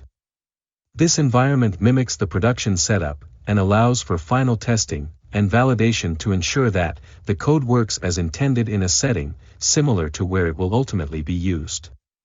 Since Bob is waiting for the change control team to release the code, it is most likely in the staging phase. Option A, production, is incorrect. The production environment is where code is live and accessible to end users. If the code were in production, Bob would not be waiting for deployment, it would already be deployed and in use. Option C, development, is incorrect as well. Since the development environment is where coding and initial testing occur. At this point, Bob has completed the change approval process, indicating that the code has moved beyond the development stage and is awaiting deployment. Option D, test, is also incorrect. The testing environment is typically where code undergoes quality assurance and testing before approval. Since Bob has completed the change approval process, the code is no longer in testing, it has moved to the staging environment, awaiting deployment to production. Next question. Amanda is interested in incorporating specific details about her users, such as their birth dates, addresses, and job titles, into her identity management system. What is the term used to refer to this category of personal information? Option A, roles. Option B, factors.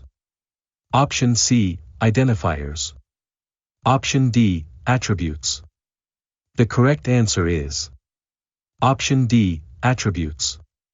Attributes refer to specific pieces of information that characterize a user, such as their birth date, address, and job title. These details help to define an individual's identity within an identity management system. Attributes are essential for personalizing user experiences and managing identities effectively. Option A, roles, is incorrect. Roles generally describe a user's function or position within a system, such as admin or user. They do not refer to personal information. Roles help in managing permissions and access levels, however, they do not encompass the specific personal details mentioned in the question. Option B, factors, is also incorrect. Factors are broader concepts that can influence decisions or outcomes, such as external conditions or considerations. They are not specific to user information. This term lacks the specificity needed to describe personal identifiers, thus, it is not appropriate in this context. Option C, identifiers, is incorrect as well. Identifiers are unique values used to recognize individuals within a system like usernames or ID numbers. However, they do not include descriptive personal information. Identifiers focus more on distinguishing users, rather than detailing their characteristics, therefore, they are not suitable for describing attributes, like birth dates or job titles.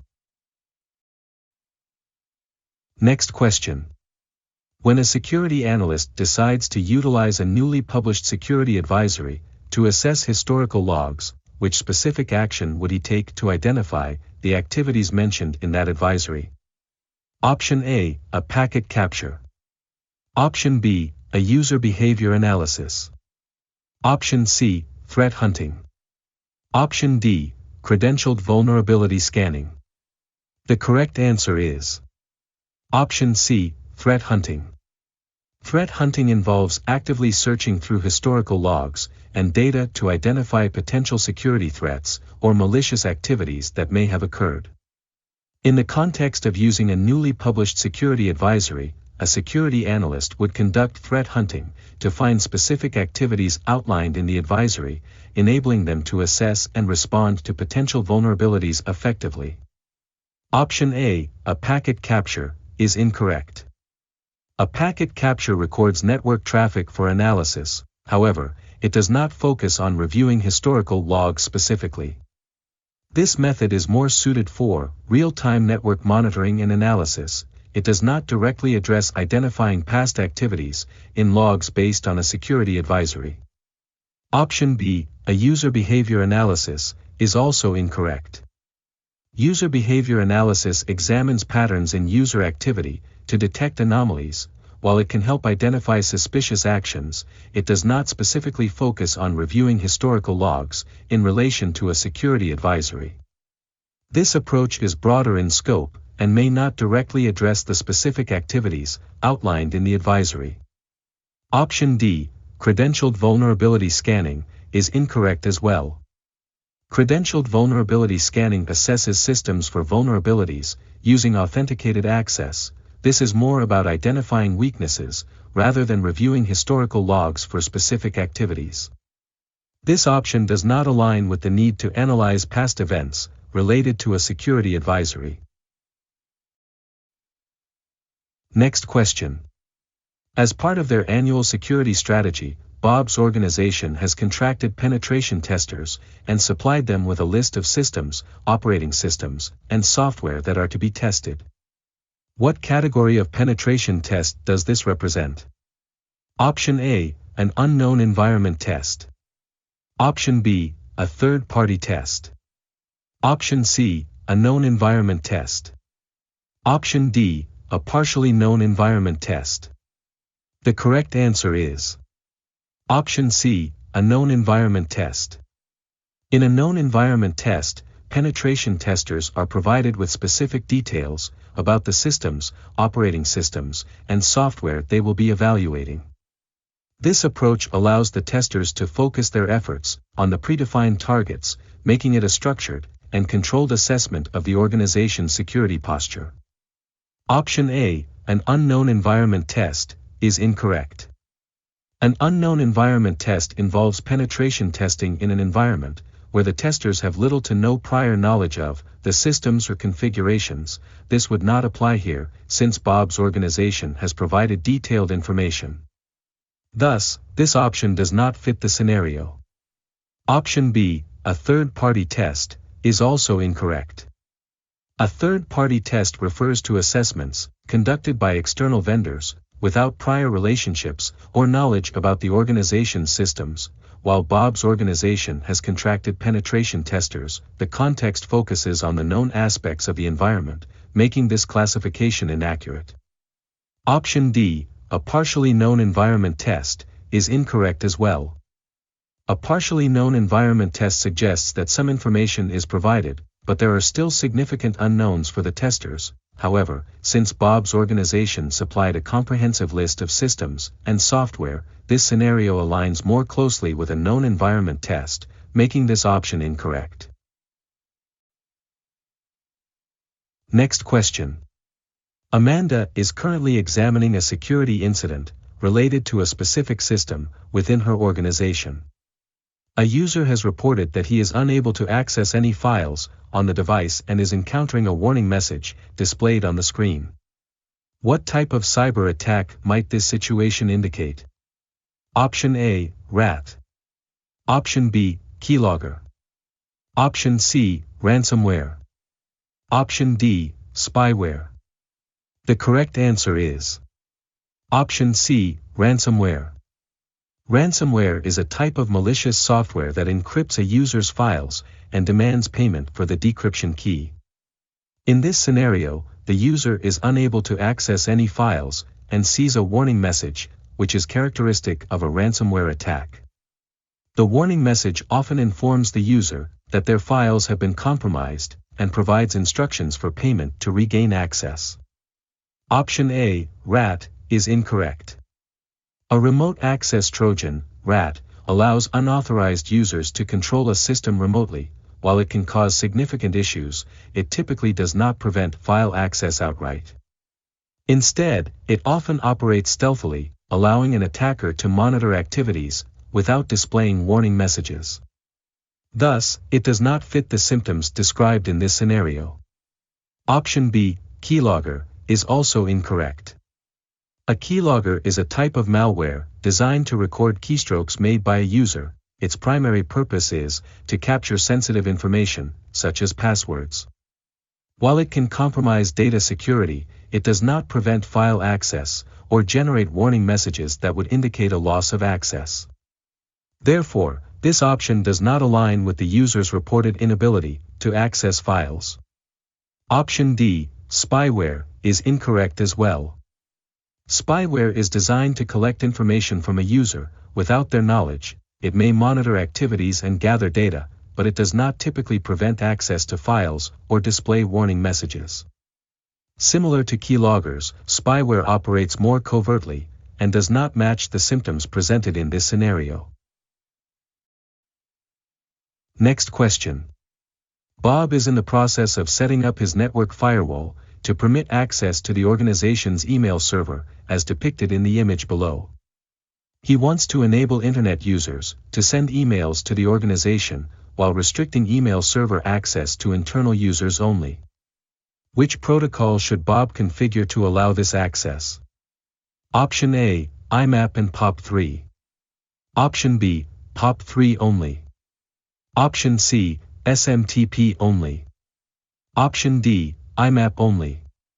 The correct answer is Option C, SMTP only. SMTP, Simple Mail Transfer Protocol, is the protocol used for sending emails from clients to email servers. In this scenario, Bob wants to allow Internet users to send emails to the organization's email server. Therefore, configuring the firewall to allow SMTP access from the Internet is essential for this purpose. Internal users typically use IMAP or POP3 for retrieving emails, which is not relevant to allowing external email sending. Option A, IMAP and POP3, is incorrect.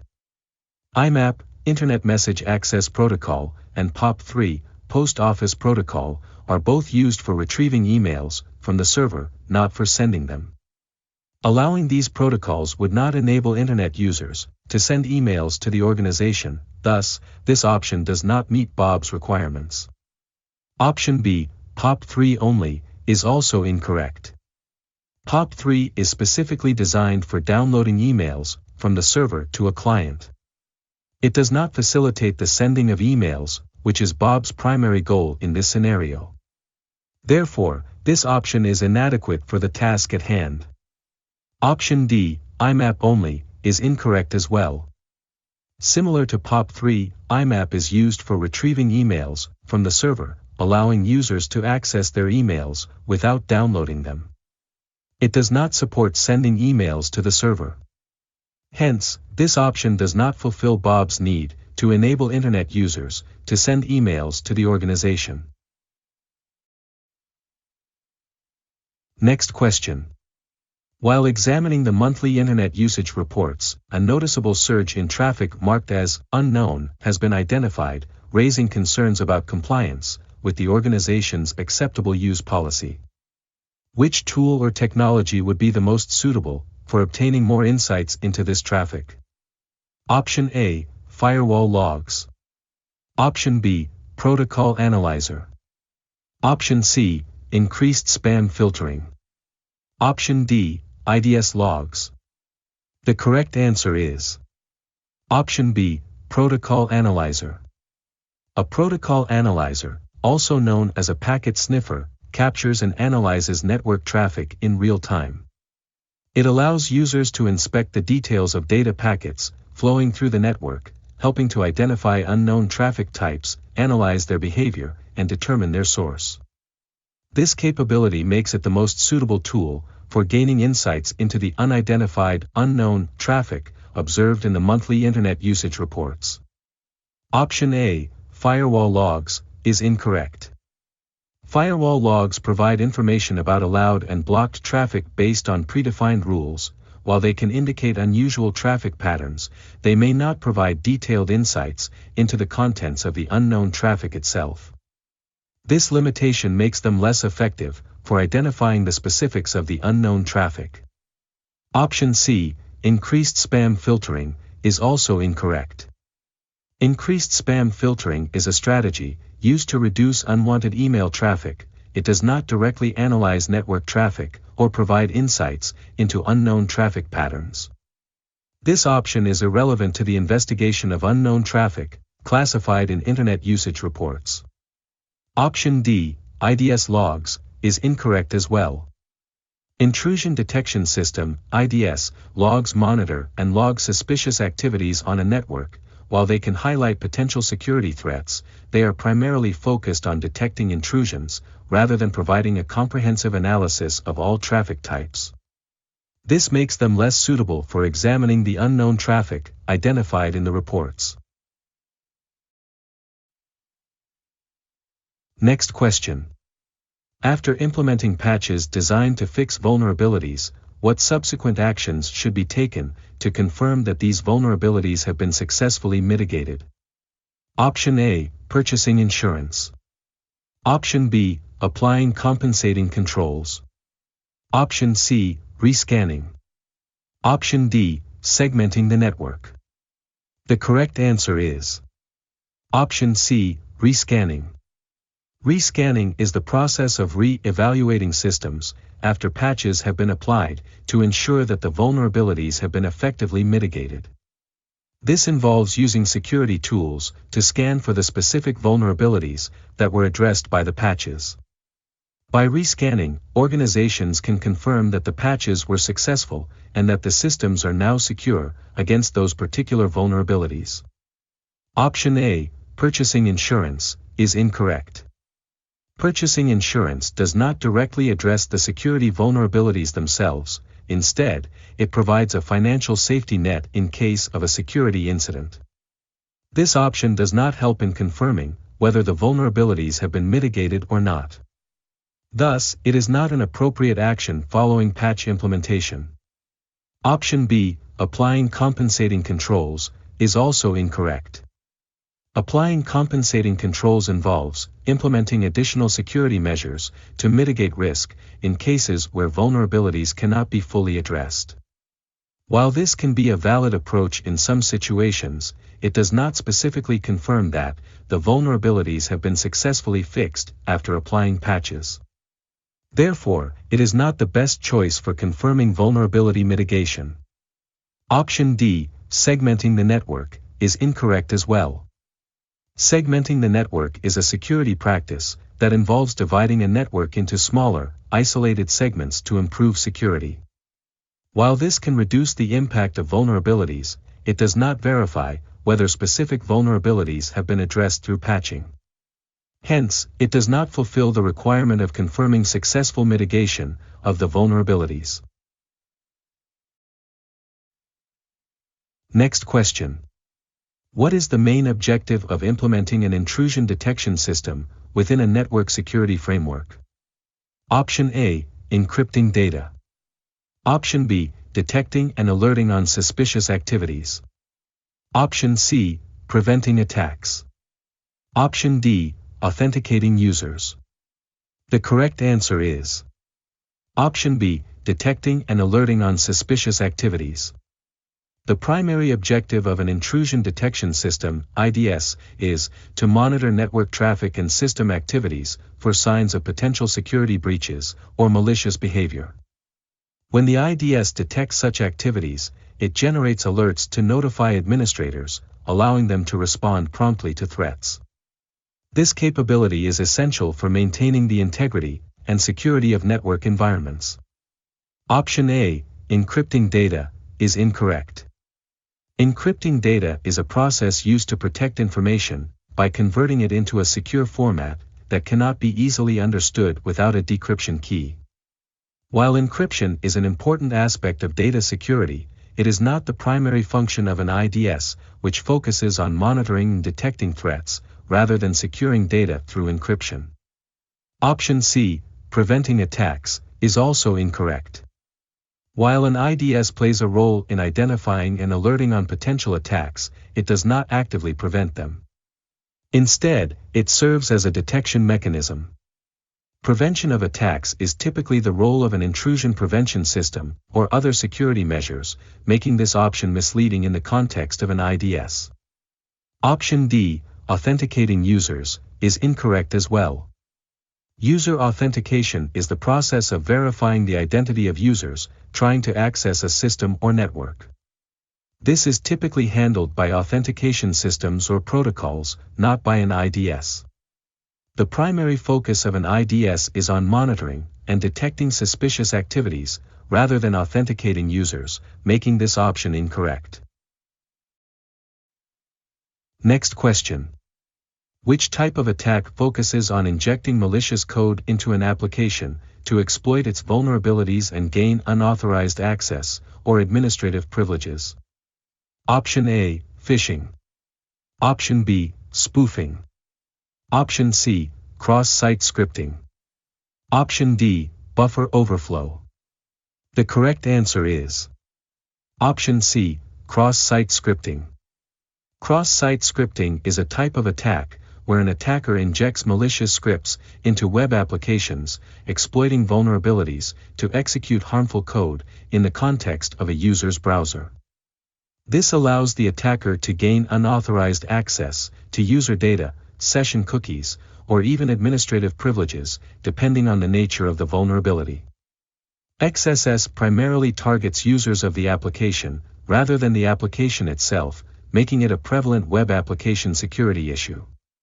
Option A, phishing, is incorrect.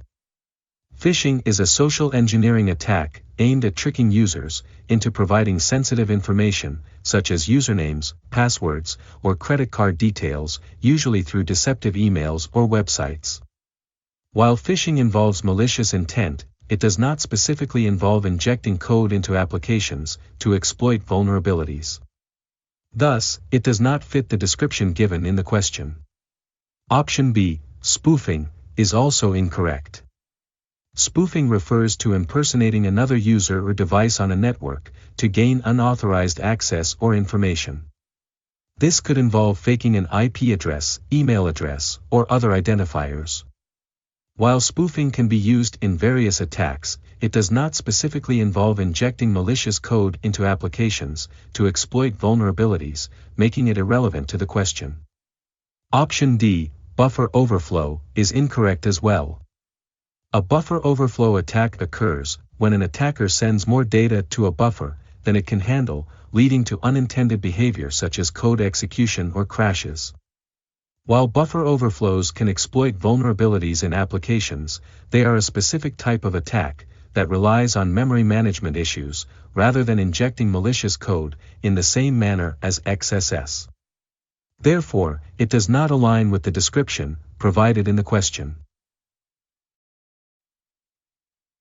Next question. As part of his role, Bob is assisting his organization in selecting a secure video conferencing solution to be used for meetings with both internal teams and external customers. He aims to identify a technology that uses a protocol that ensures secure communication and will likely be allowed through the network firewalls of customers. What protocol should Bob select? Option A, RTPS. Option B, SIP. Option C, HTTPS. Option D, H323. The correct answer is Option C, HTTPS. HTTPS, Hypertext Transfer Protocol Secure, is a secure version of HTTP using encryption to ensure that data transmitted between a web browser and a server remains private and secure. For video conferencing solutions, using HTTPS allows secure communication over the Internet, which is essential when meeting with external customers. Additionally, because HTTPS is widely accepted and commonly allowed through network firewalls, it provides a robust choice for secure video conferencing. Option A, RTPS, is incorrect. RTPS, Real-Time Transport Protocol Secure, is used for delivering audio and video over IP networks. However, it is primarily concerned with streaming media and does not inherently provide security features like encryption. As such, it may not be as universally accepted through firewalls compared to HTTPS. This makes it a less favorable option for secure communication in a video conferencing context. Option B, SIP, is also incorrect. SIP, Session Initiation Protocol, is a signaling protocol used to initiate, maintain, and terminate real-time sessions in VoIP and video conferencing. While SIP can support secure communication through its secure variant, SIPS, SIP Secure, it is not inherently secure on its own and often faces firewall restrictions. Therefore, it may not be the best option when considering secure and widely accepted protocols for video conferencing. Option D, H323, is incorrect as well. H323 is a protocol suite for voice, video, and data communications over IP networks. While it provides capabilities for video conferencing, it is generally considered more complex, and can be less firewall-friendly, than other protocols like HTTPS. Its usage may vary widely among organizations, making it a less reliable choice for a secure solution that needs to be compatible with various customer firewalls. Next question. When consumers install the software produced by Bob's company on their Mac systems, they face the warning message presented below. Which technology, if adopted, would help remove this warning and streamline the installation process? Option A, certificate stapling. Option B, forensic imaging. Option C, code signing. Option D, code review. The correct answer is Option C, code signing. Code signing is a security technology that involves digitally signing software with a certificate to verify its authenticity and integrity. When software is signed, the operating system can confirm that the code has not been altered and comes from a legitimate source. This process helps prevent warning messages during installation on Mac systems, as the OS recognizes the software as trustworthy. By adopting code signing, Bob's company can ensure a smoother installation experience for users without security warnings. Option A, certificate stapling, is incorrect. Certificate stapling is a technique used to enhance the security of SSL over TLS connections by allowing the server to send a time-stamped online certificate status protocol response along with its certificate. While this improves the performance and security of web transactions, it does not directly relate to software installation warnings on Macs. Thus, it would not help remove the warning message encountered during the installation process. Option B, forensic imaging, is also incorrect.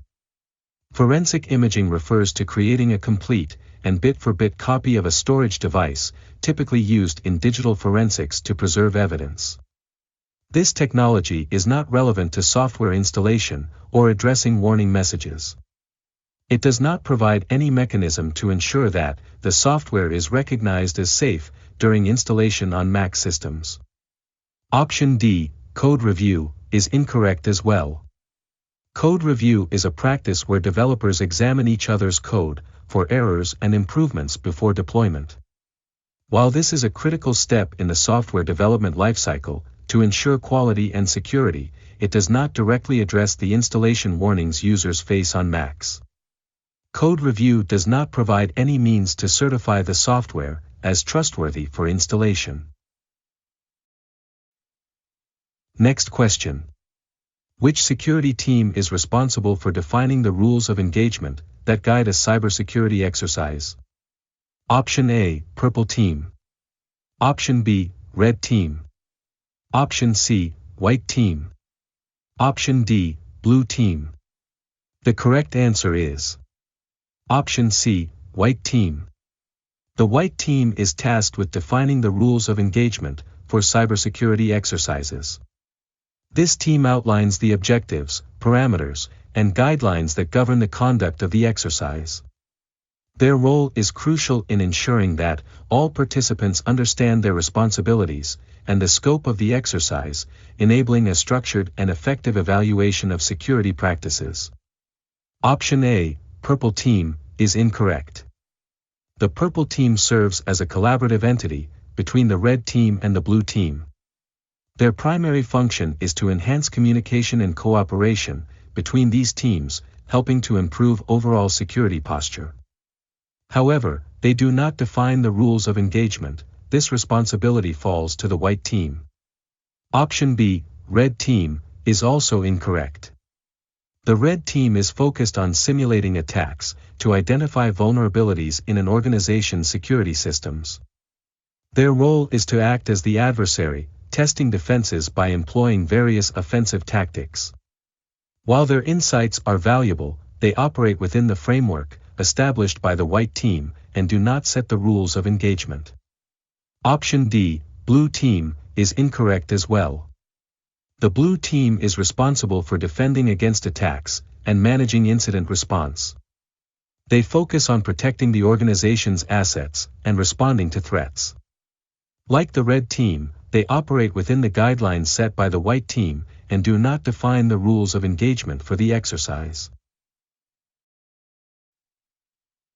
Next question.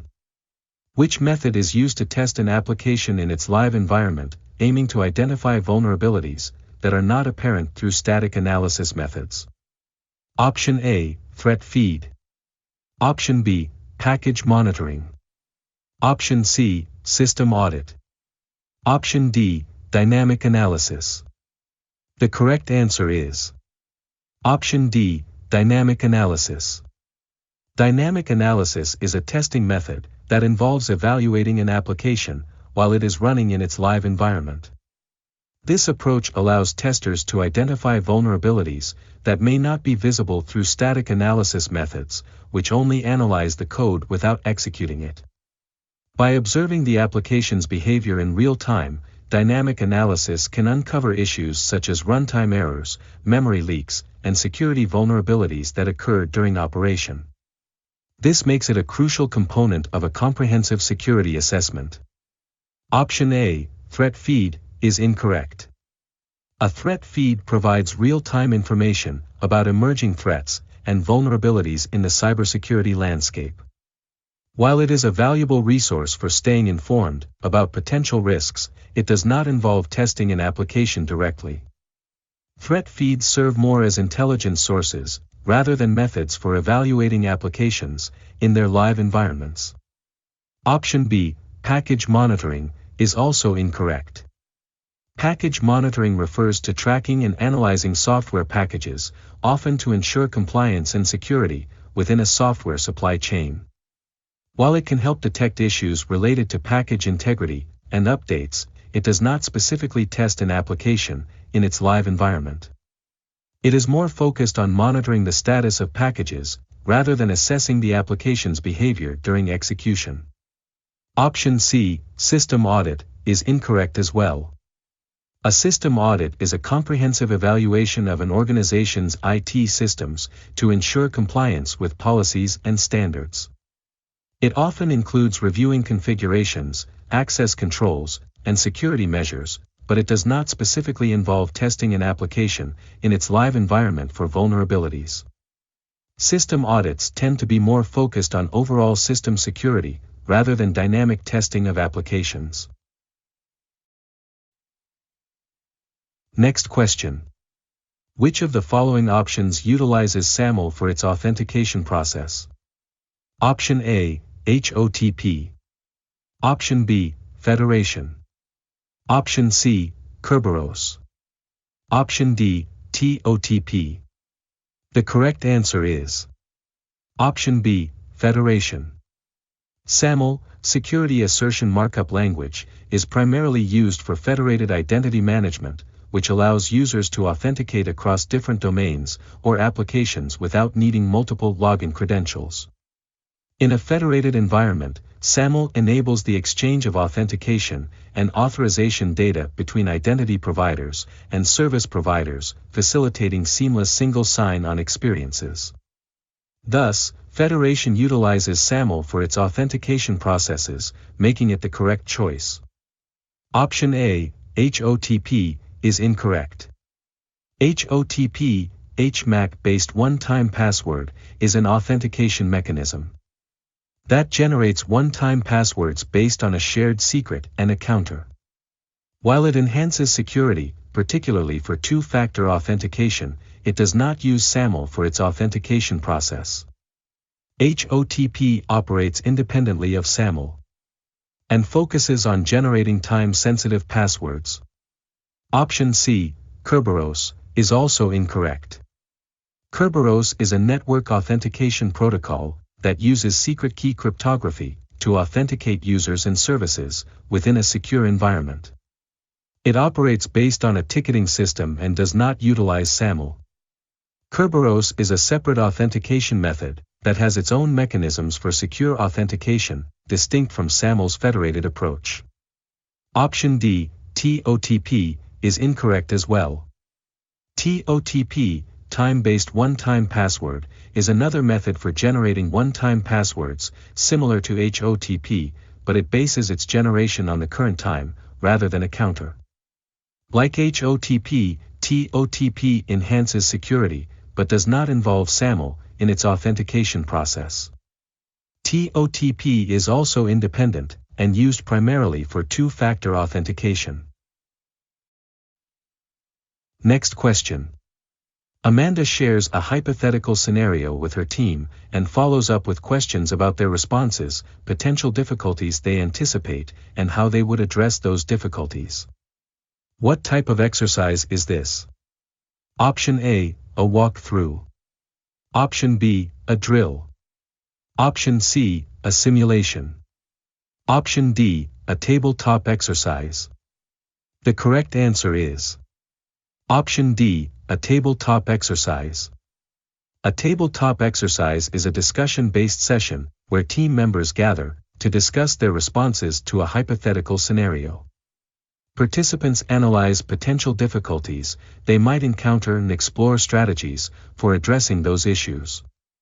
This format encourages collaborative problem solving and helps teams prepare for real-life situations without the stress of a live scenario. Amanda's exercise aligns perfectly with the characteristics of a tabletop exercise. Option A, a walkthrough, is incorrect. A walkthrough typically refers to a step-by-step review of a process or procedure, often involving a physical demonstration. While it may include discussions, it does not focus on hypothetical scenarios or problem solving in the same manner as a tabletop exercise. Therefore, it does not capture the essence of Amanda's scenario-based discussion. Option B, a drill, is also incorrect. A drill is a practical exercise designed to practice specific skills or responses, often in a controlled environment. Drills usually involve direct action and often simulate real-life scenarios to test procedures and reactions. Amanda's approach is more focused on discussion and analysis, rather than active participation, making drill an inappropriate classification. Option C, a simulation, is incorrect as well. A simulation involves creating a realistic environment where participants can practice their responses to a scenario, often with real-time decision-making actions. While simulations can involve hypothetical scenarios, they are typically more immersive and action-oriented than the discussion format used by Amanda. Thus, it does not accurately reflect the nature of her exercise. Next question. While analyzing the terms of a contract with a potential SaaS provider, Amanda is particularly interested in a clause concerning data sovereignty. What is her primary worry regarding this issue? Option A, resiliency. Option B, determining legal jurisdiction. Option C, vendor viability. Option D, fault tolerance. The correct answer is Option B, determining legal jurisdiction. Data sovereignty refers to the concept that data is subject to the laws and regulations of the country in which it is stored. When Amanda examines a clause concerning data sovereignty, her primary concern is likely about which legal jurisdiction will govern the data. This is crucial because different countries have varying laws regarding data protection, privacy, and access by government authorities. Understanding the legal implications is vital for compliance and risk management. Option A, resiliency, is incorrect. Resiliency generally refers to an organization's ability to recover from disruptions and maintain operations. While it is an important aspect of a SaaS provider's services, it does not directly relate to data sovereignty. Amanda's focus on the contract clause suggests she is more concerned about legal aspects rather than operational resilience. Option C, vendor viability, is incorrect as well. Vendor viability pertains to the financial stability and operational capability of the SaaS provider. While this is an important factor when selecting a provider, it does not specifically address concerns related to data sovereignty. Amanda's interest in the clause indicates she is focused on legal jurisdiction, not the vendor's ability to remain in business. Option D, fault tolerance, is also incorrect. Fault tolerance refers to a system's ability to continue operating in the event of a failure. Similar to resiliency, it is crucial for assessing service reliability, but is not directly connected to data sovereignty issues. Amanda's concern about the legal implications of data storage suggests her focus is not on technical aspects like fault tolerance. Next question. What is the appropriate term that describes the constraints set by an organization regarding its activities, aligned with its overall risk appetite? Option A, risk category. Option B, risk threshold. Option C, risk tolerance. Option D, risk metric. The correct answer is Option C, risk tolerance. Risk tolerance refers to the degree of variability in investment returns or operational outcomes that an organization is willing to withstand in pursuit of its objectives. It defines the constraints set by an organization regarding its activities and reflects the level of risk the organization is prepared to accept. Risk tolerance is critical for aligning operational activities with the organization's overall risk appetite, guiding decision-making and strategic planning. Option A, risk category, is incorrect.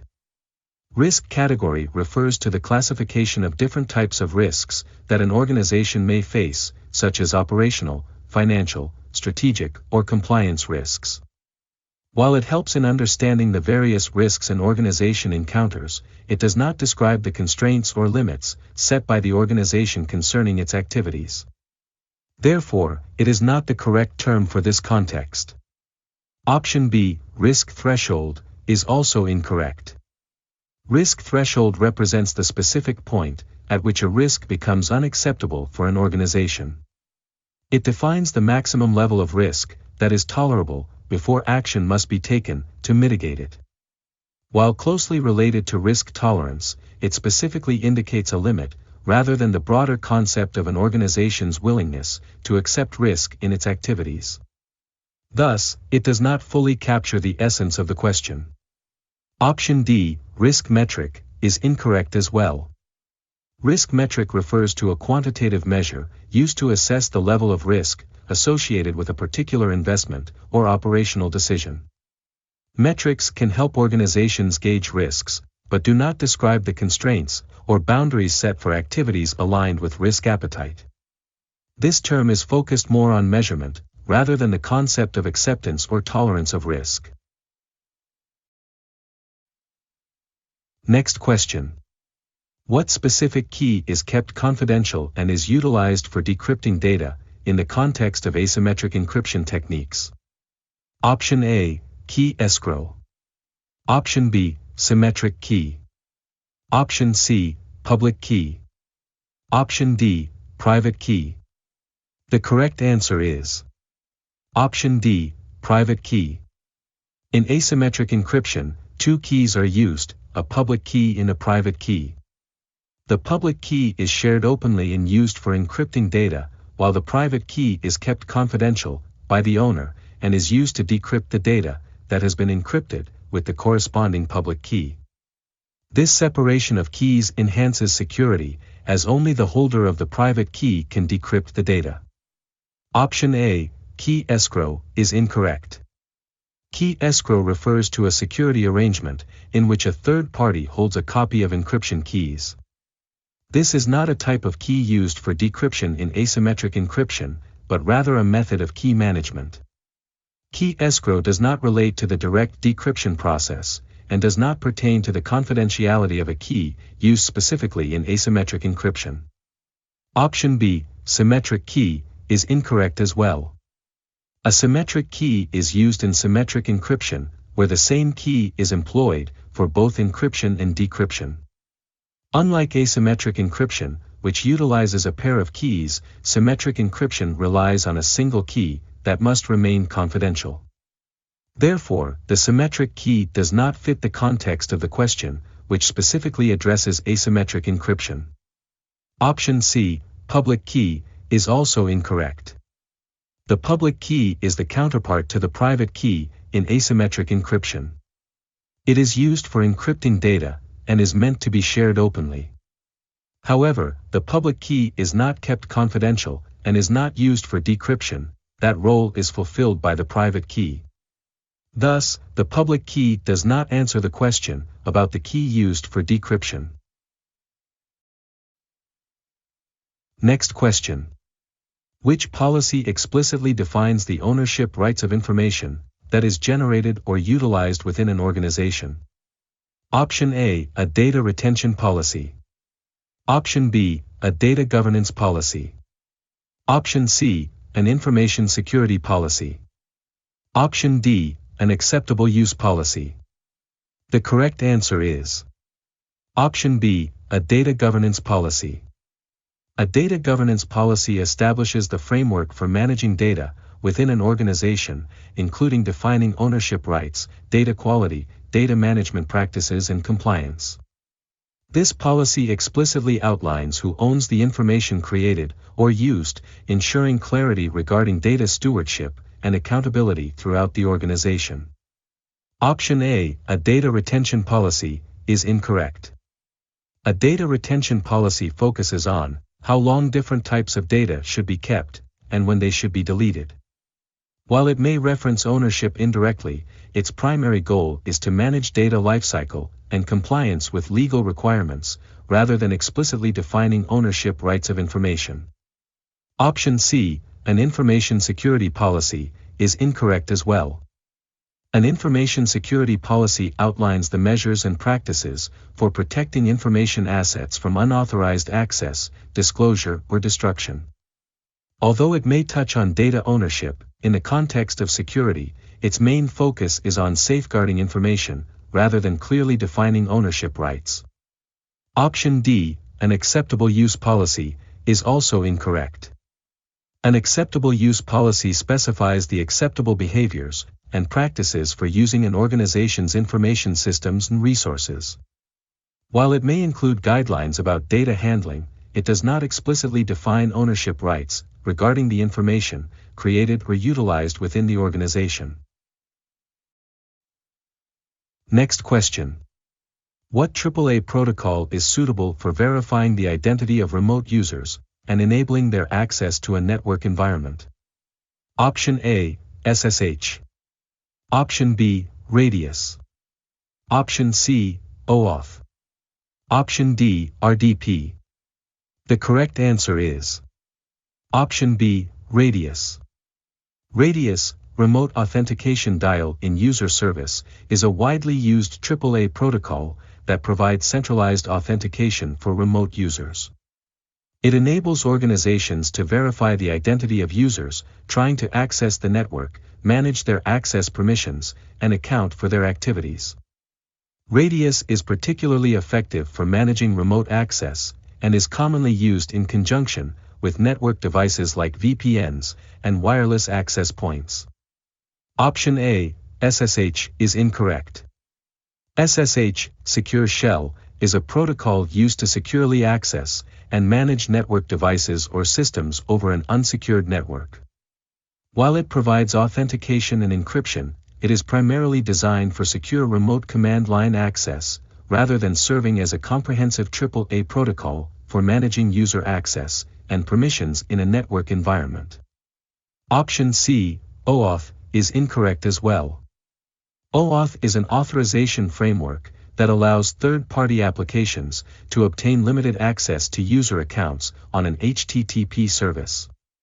Although it facilitates authorization and permissions, it is not specifically designed as an AAA protocol for authenticating users or providing access to network environments. It focuses more on delegated access rather than direct user authentication. Option D, RDP, is also incorrect. RDP, Remote Desktop Protocol, is a protocol developed by Microsoft for remote access to desktop environments. While it allows users to connect to remote systems, it does not inherently provide authentication or authorization capabilities in the same way that Radius does. RDP relies on existing authentication methods, but does not serve as an AAA protocol itself. Next question. Within the framework of vulnerability analysis, how is the term false positive defined, and what implications does it have for security assessments?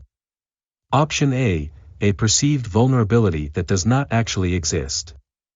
Option B, a missed vulnerability that is not detected. Option C, an actual vulnerability that is correctly identified.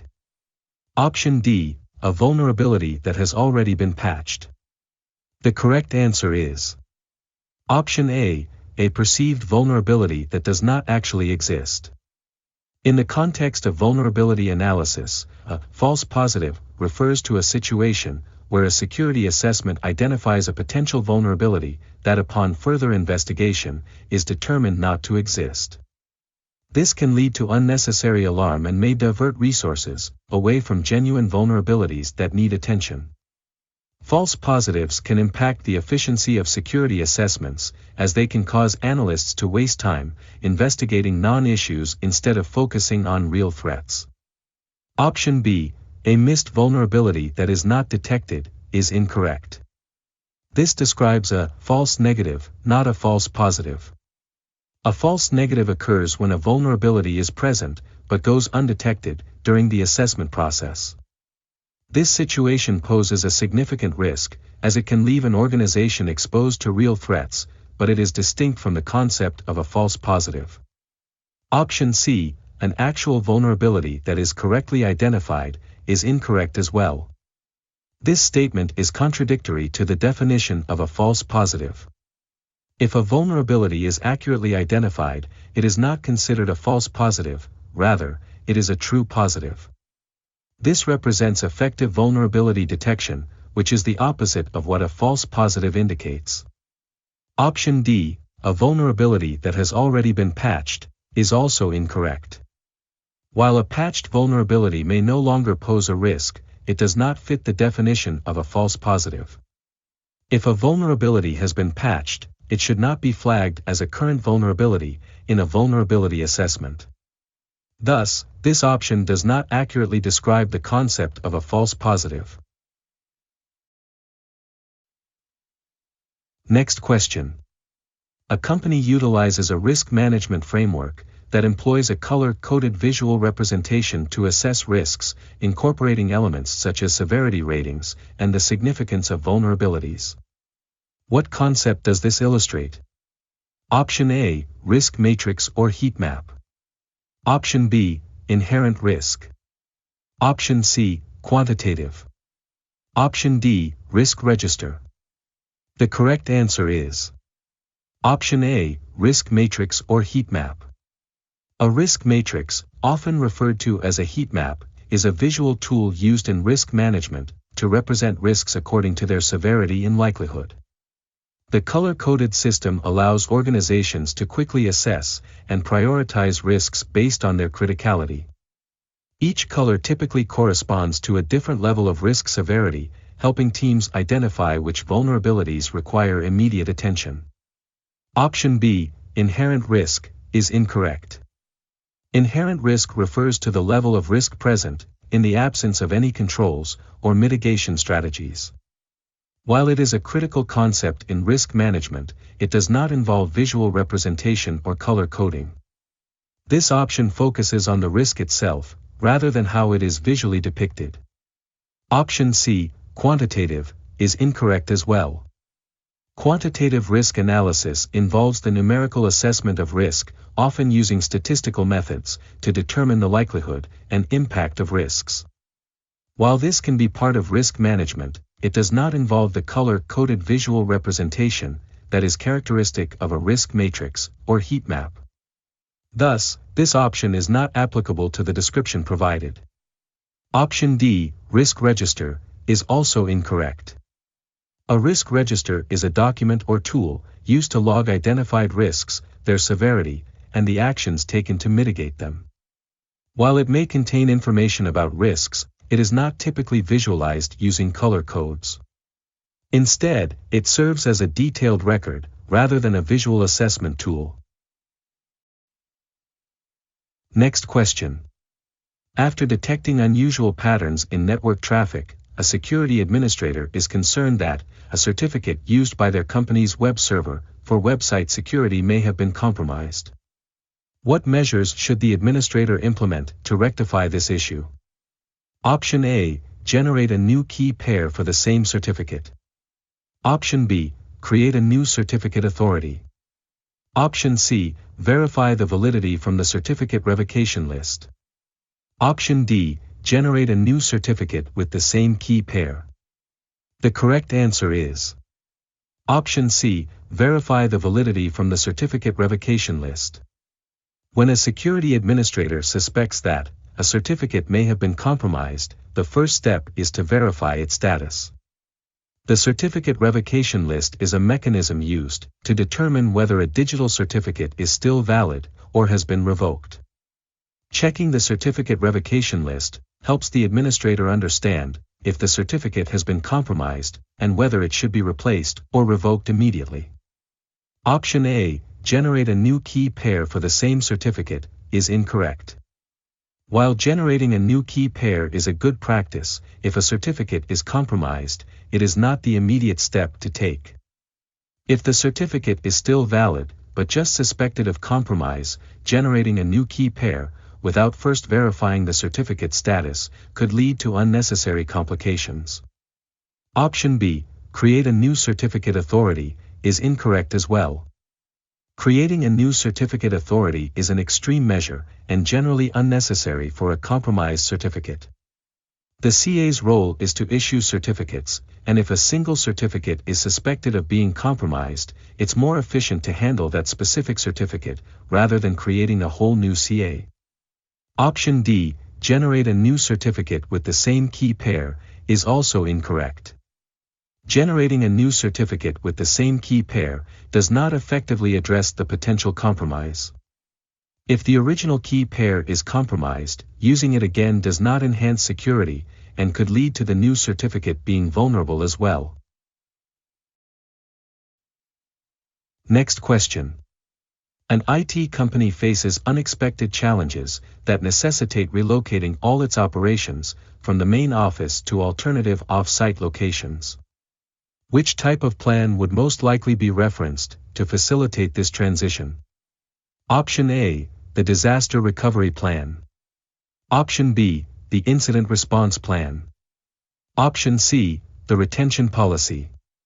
Option D, the Business Continuity Plan. The correct answer is Option D, the Business Continuity Plan. A business continuity plan is designed to ensure that essential business functions can continue during and after a significant disruption. In the scenario where an IT company must relocate all operations due to unforeseen challenges, the BCP would outline the necessary steps and strategies to maintain operations, manage risks, and facilitate a smooth transition to off-site locations. This plan typically includes strategies for recovery, resource allocation, and communication. Option A, the Disaster Recovery Plan, is incorrect. While a Disaster Recovery Plan, DRP, focuses on restoring IT systems and data after a disruption, it does not comprehensively cover the broader operational aspects of relocating an entire organization.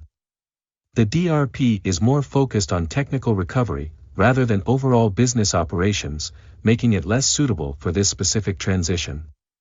Option B, the Incident Response Plan, is incorrect as well. An incident response plan outlines procedures for detecting, responding to, and managing incidents, such as security breaches or operational failures. Although it is important for handling specific incidents, it does not provide a framework for the overall relocation of operations, which is the primary concern in this scenario. Option C, the Retention Policy, is also incorrect. A retention policy defines how long different types of data should be kept, and when they should be disposed of. While important for compliance and data management, it is not relevant to the operational relocation of an IT company.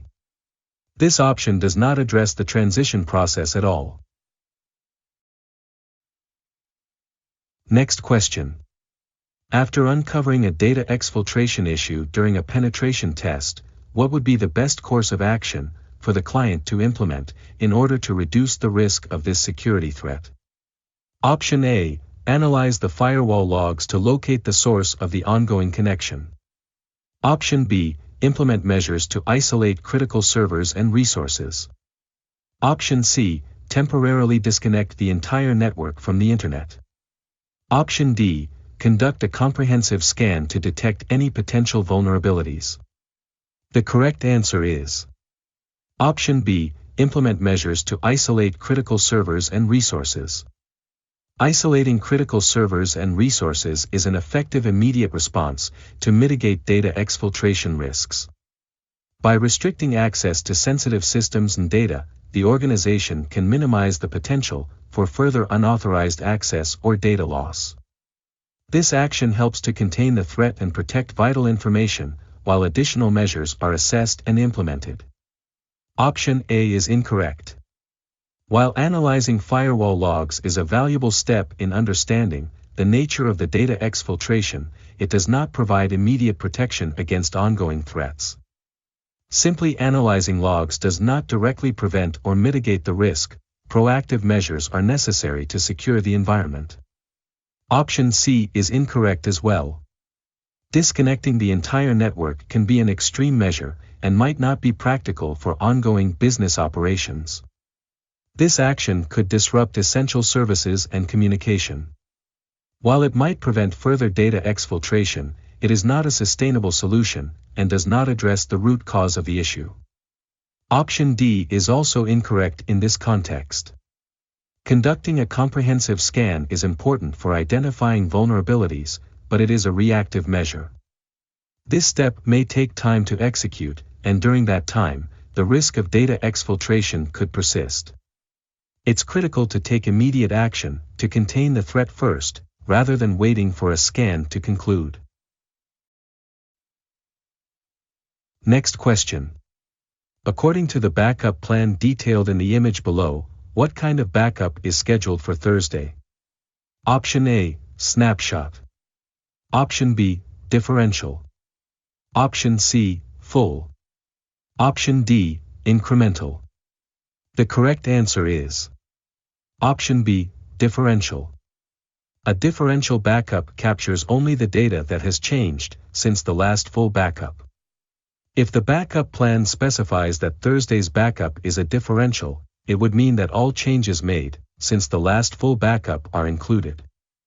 This type of backup is efficient in terms of both time and storage compared to a full backup, while also allowing for quicker recovery, since it requires the last full backup plus the most recent differential backup. Option A, snapshot, is incorrect.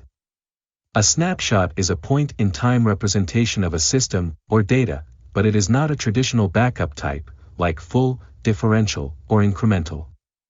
Snapshots can be useful for quickly capturing the state of a system, but they typically don't include a full backup strategy on their own. This option does not fit the context of a scheduled backup type. Option C, full, is incorrect as well. A full backup involves copying all data, regardless of whether it has changed since the last backup. While this is a common method of backing up data, it is usually not scheduled as frequently as other types due to the time and storage it requires. If Thursday's backup was a full backup, it would typically be designated as such, rather than a differential. Option D, incremental, is also incorrect for this. An incremental backup saves only the data that has changed since the last backup of any type. While efficient, this method would require the last full backup, plus all incremental backups, to restore the system. If Thursday's backup is labeled as an incremental backup, it would mean it only includes changes since the last backup, which does not align with the characteristics of a differential backup. Next question. When an employee unknowingly installs an application that has not been approved by the organization, leading to a possible security vulnerability, what category of threat is being illustrated in this scenario? Option A, hacktivists. Option B, shadow IT. Option C, unskilled hackers. Option D, insider threats. The correct answer is option B, shadow IT. It refers to the use of unauthorized applications, devices, or services within an organization without the approval or knowledge of the IT department. In this scenario, the employee unknowingly installing an unauthorized application exemplifies shadow IT because it highlights the risk posed by employees who utilize tools and services that have not been vetted by the organization, potentially leading to security vulnerabilities. Option A, hacktivists, is incorrect. Hacktivists are individuals or groups that use hacking techniques to promote political agendas or social causes. They typically target organizations or individuals to draw attention to their cause, often through attacks or data breaches. This option is incorrect because the scenario describes an unintentional action by an employee rather than a deliberate attack or activism related to hacking. Option C, unskilled hackers, is incorrect as well. Unskilled hackers refer to individuals who may lack the knowledge or ability to execute sophisticated hacking techniques. They typically do not represent a significant threat in this context, as the scenario involves an employee making an unintentional mistake rather than a hacker trying to exploit vulnerabilities. This option does not fit the scenario of unauthorized application installation. Option D, insider threats, is also incorrect. While insider threats involve employees or contractors who misuse their access to the organization's resources for malicious purposes, the scenario presented involves an unintentional action rather than a deliberate act to cause harm.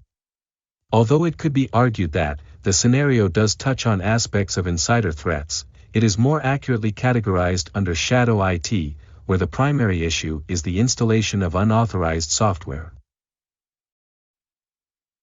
Next question.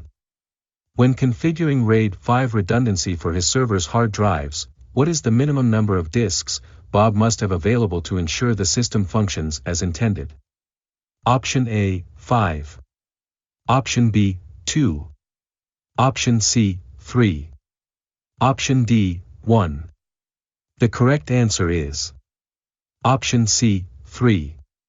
RAID 5 is a popular storage configuration that provides a balance between performance, data redundancy, and efficient use of disk space. RAID 5 is commonly used in environments where a good balance of performance, data integrity, and storage efficiency is needed. It's suitable for file servers, database servers, and applications where data availability is critical but budget constraints exist. RAID 5 requires a minimum of 3 disks to function properly. This configuration uses stripping with parity, meaning data and parity information are distributed across all disks. The parity allows for data recovery in case one disk fails. With 3 disks, RAID 5 can tolerate the failure of one disk without data loss. Next question. While reviewing the alerts generated by the CM system in his organization, Bob identifies a significant issue with false positives. What parameter can he modify in the CM settings to reduce the overall count of these erroneous alerts? Option A, reduce the CM sensitivity. Option B, increase the CM sensitivity. Option C, reduce the CM capacity. Option D, increase the CM capacity. The correct answer is option A, reduce the CM sensitivity. Reducing the sensitivity of the CM system means that it will be less likely to trigger alerts for activities that are not actually threats. A high sensitivity can cause the CM to flag benign activities as potential issues, leading to a greater number of false positives. By adjusting the sensitivity settings, Bob can refine the alerts to focus only on genuine security threats, thereby decreasing the overall count of erroneous alerts. Option B, increase the CM sensitivity, is incorrect. Increasing the sensitivity of the CM would likely result in an even greater number of false positives. More benign activities would be flagged as security incidents, exacerbating the existing problem rather than resolving it. Therefore, this option is counterproductive. Option C, reduce the CM capacity, is incorrect as well. Reducing the capacity of the CM does not directly address the issue of false positives. Capacity refers to the amount of data the CM can handle, not how it interprets the data or generates alerts. This change could lead to potential data loss or missed alerts, but wouldn't help in reducing false positives. Option D, increase the CM capacity, is also incorrect. Increasing the capacity of the CM also does not address the issue of false positives. While it may allow the CM to handle more data, it does not change the logic or criteria for alert generation. Thus, it would not solve the problem of erroneous alerts. Next question. In this setup, users have been issued smart cards that allow physical access to the building and include tokens for accessing information systems. As they log into any thin client across the facility, they encounter the same desktop environment every time. What technologies are at play in delivering these capabilities? Option A, Global Positioning System. Option B, Virtual Desktop Infrastructure. Option C, Corporate-owned personally enabled. Option D, Radio Frequency Identification. The correct answers are Option B, VDI, Virtual Desktop Infrastructure. VDI is a technology that allows users to access their desktop environment from any device, including thin clients, in a consistent manner. When users log into a thin client, VDI delivers their personalized desktop experience, regardless of the specific device they are using. This technology enables users to see the same desktop every time they log in, which is a key feature mentioned in the scenario. Option D, RFID, Radio Frequency Identification, is incorrect. RFID technology is often used in smart cards for physical access control. The smart cards issued to users likely utilize RFID technology to facilitate seamless entry into the building. RFID allows for quick and secure communication between the card and the access control system, enabling physical access without the need for manual entry methods. Option A, GPS, Global Positioning System, is also incorrect. GPS technology is primarily used for location tracking and navigation. It does not pertain to physical access control or virtual desktop environments. In this scenario, GPS does not contribute to the functionalities described. Therefore, it is irrelevant to the setup mentioned, where access is granted via smart cards and thin clients. Option C, COPE, Corporate-owned, personally enabled, is incorrect as well. COPE is a mobile device management strategy that allows employees to use corporate devices for both work and personal purposes. While COPE may relate to mobile access, it does not specifically address the smart cards used for physical entry or the consistent desktop experience provided through thin clients. Thus, it is not relevant to the technologies involved in this scenario. Next question. An individual posing as a bank representative sends text messages to potential victims, encouraging them to call a specified number to confirm their account information. What is the name of this type of attack? Option A, phishing. Option B, pretexting. Option C, vishing. Option D, smishing. The correct answer is Option D, smishing. Smishing is a form of phishing that specifically involves SMS text messages. In this scenario, an attacker sends text messages pretending to be from a bank and urges recipients to call a number for account verification. This directly aligns with the definition of smishing, which combines SMS and phishing. Therefore, it is the correct term for the described attack method. Option A, phishing, is incorrect. Phishing is a broad term used to describe attempts to obtain sensitive information, such as usernames and passwords, typically through emails or websites. While smishing is a type of phishing, the term itself does not specifically refer to text messages. Hence, while related, it is not the most accurate term for this particular attack scenario. Option B, pretexting, is also incorrect. Pretexting is a form of social engineering, where an attacker creates a fabricated scenario to obtain sensitive information from a victim. Although it involves deceit, pretexting typically occurs through direct communication or interaction, rather than through text messages. In this case, since the attack is conducted via SMS, pretexting does not accurately describe the method used. Option C, vishing, is incorrect as well. Vishing, or voice phishing, involves phone calls made by attackers, posing as legitimate entities, to extract sensitive information from victims. This attack method relies on voice communication, rather than text messages. Since the scenario specifically involves text messages, vishing does not apply in this context. Next question. Which secure file transfer methods are available for a security engineer to utilize when sending documents over the Internet to a business partner while adhering to user requirements? Option A, Secure Shell. Option B, Secure Real-Time Transport Protocol. Option C, Secure Multipurpose Internet Mail Extensions. Option D, Lightweight Directory Access Protocol Secure. The correct answer is Option A, SSH. SSH is a secure protocol used to access and manage network devices and servers securely over an unsecured network.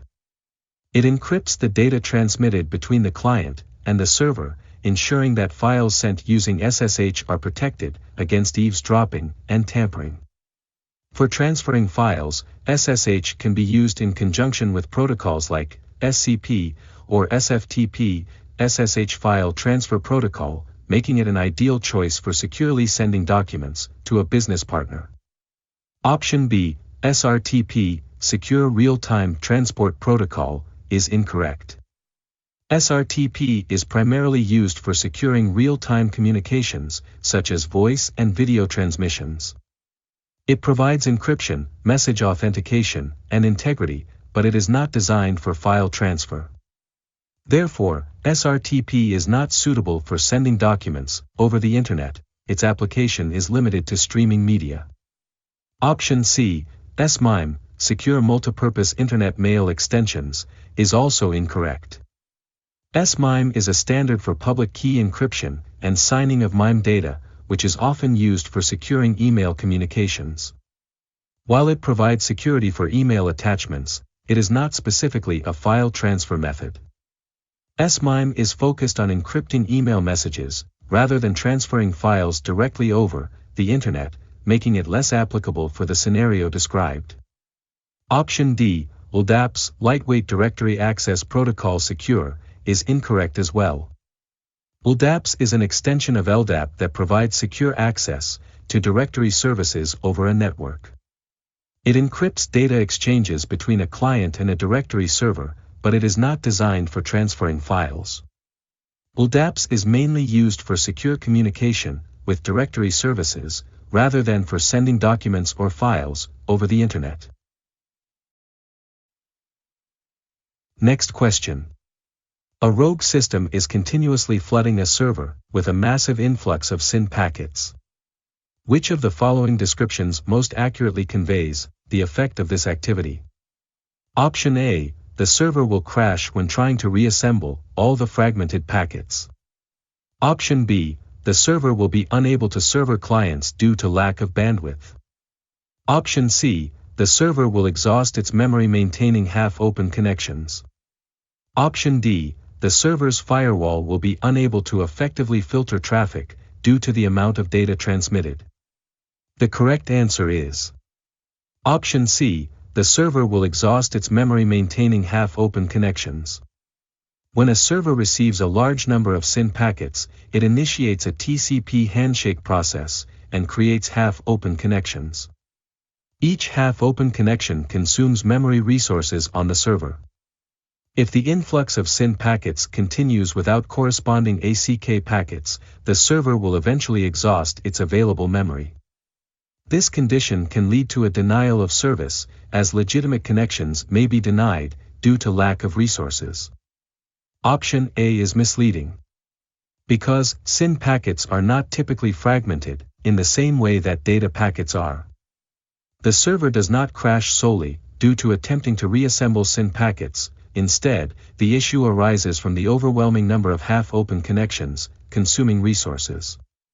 Thus, this option does not accurately describe the situation. Option B is also incorrect. While a large influx of SYN packets can impact bandwidth, the primary effect in this scenario is related to resource exhaustion rather than bandwidth constraints. The server may still have sufficient bandwidth to handle legitimate requests, but it cannot process them due to the memory being consumed by the half-open connections. Therefore, this description does not fully capture the nature of the problem. Option D is incorrect as well. Because firewalls typically filter traffic based on established rules and do not generally get overwhelmed by a specific amount of SYN packets alone. The primary issue in this context is not about the firewall's filtering capabilities, but rather about the server's ability to manage its resources in the face of the attack. Firewalls can still function even under high traffic conditions, though they may become less effective at blocking specific attacks if overwhelmed. Next question. Bob's company has decided to contract a cloud service provider to manage its credit card transaction processing. What role does this provider play in this operational setup? Option A, data processor. Option B, data regulator. Option C, data owner. Option D, data controller. The correct answer is Option A, data processor. In this scenario, the cloud service provider is acting as a data processor. A data processor is an entity that processes data on behalf of another entity, the data owner or data controller. In this case, the cloud service provider is handling credit card transactions for Bob's company, which means it processes sensitive customer payment information without owning the data itself. This aligns with the definition of a data processor, making it the correct choice. Option B, data regulator, is incorrect. A data regulator is typically a governmental or regulatory body that establishes rules and guidelines for data protection and privacy. Examples include agencies that enforce laws such as GDPR. In this context, the cloud service provider does not regulate data, rather, it processes data according to the regulations set by the data owner. Therefore, this option does not fit the role played by the provider. Option C, data owner, is also incorrect. The data owner is the entity that possesses and has control over the data.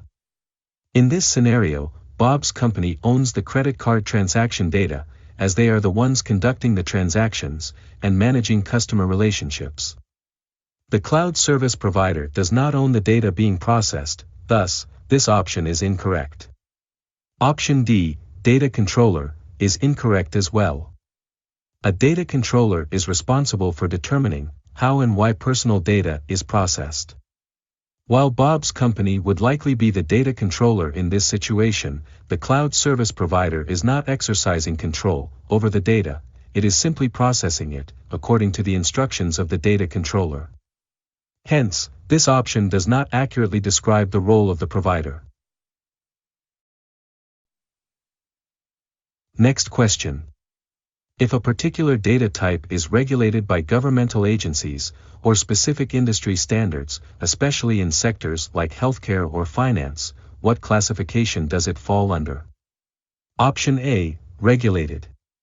Option B, legal information. Option C, intellectual property. Option D, trade secret.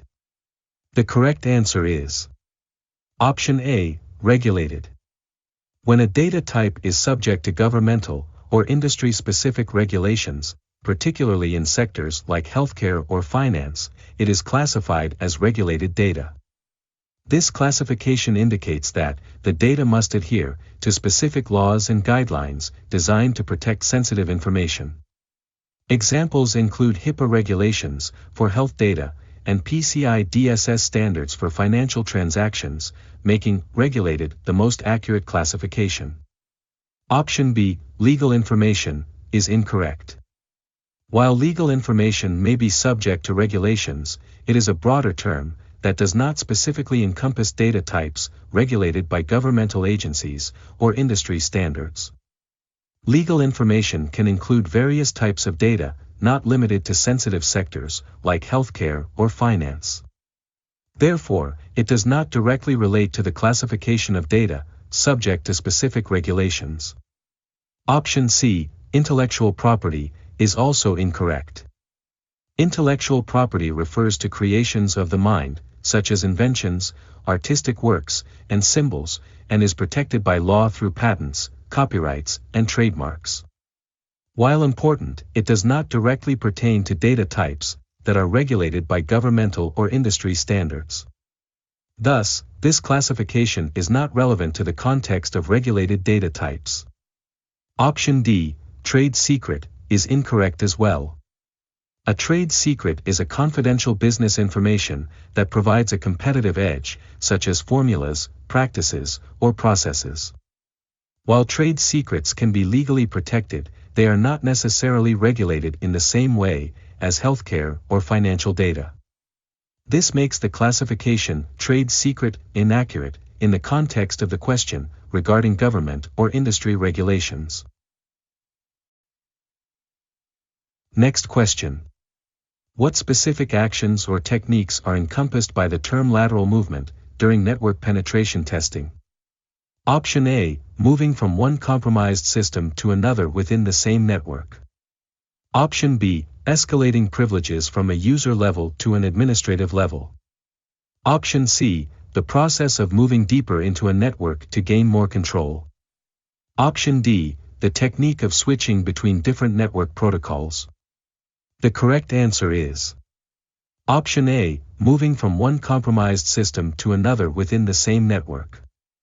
Lateral movement refers to the techniques that attackers use to move between systems within a network after they have gained initial access to one system.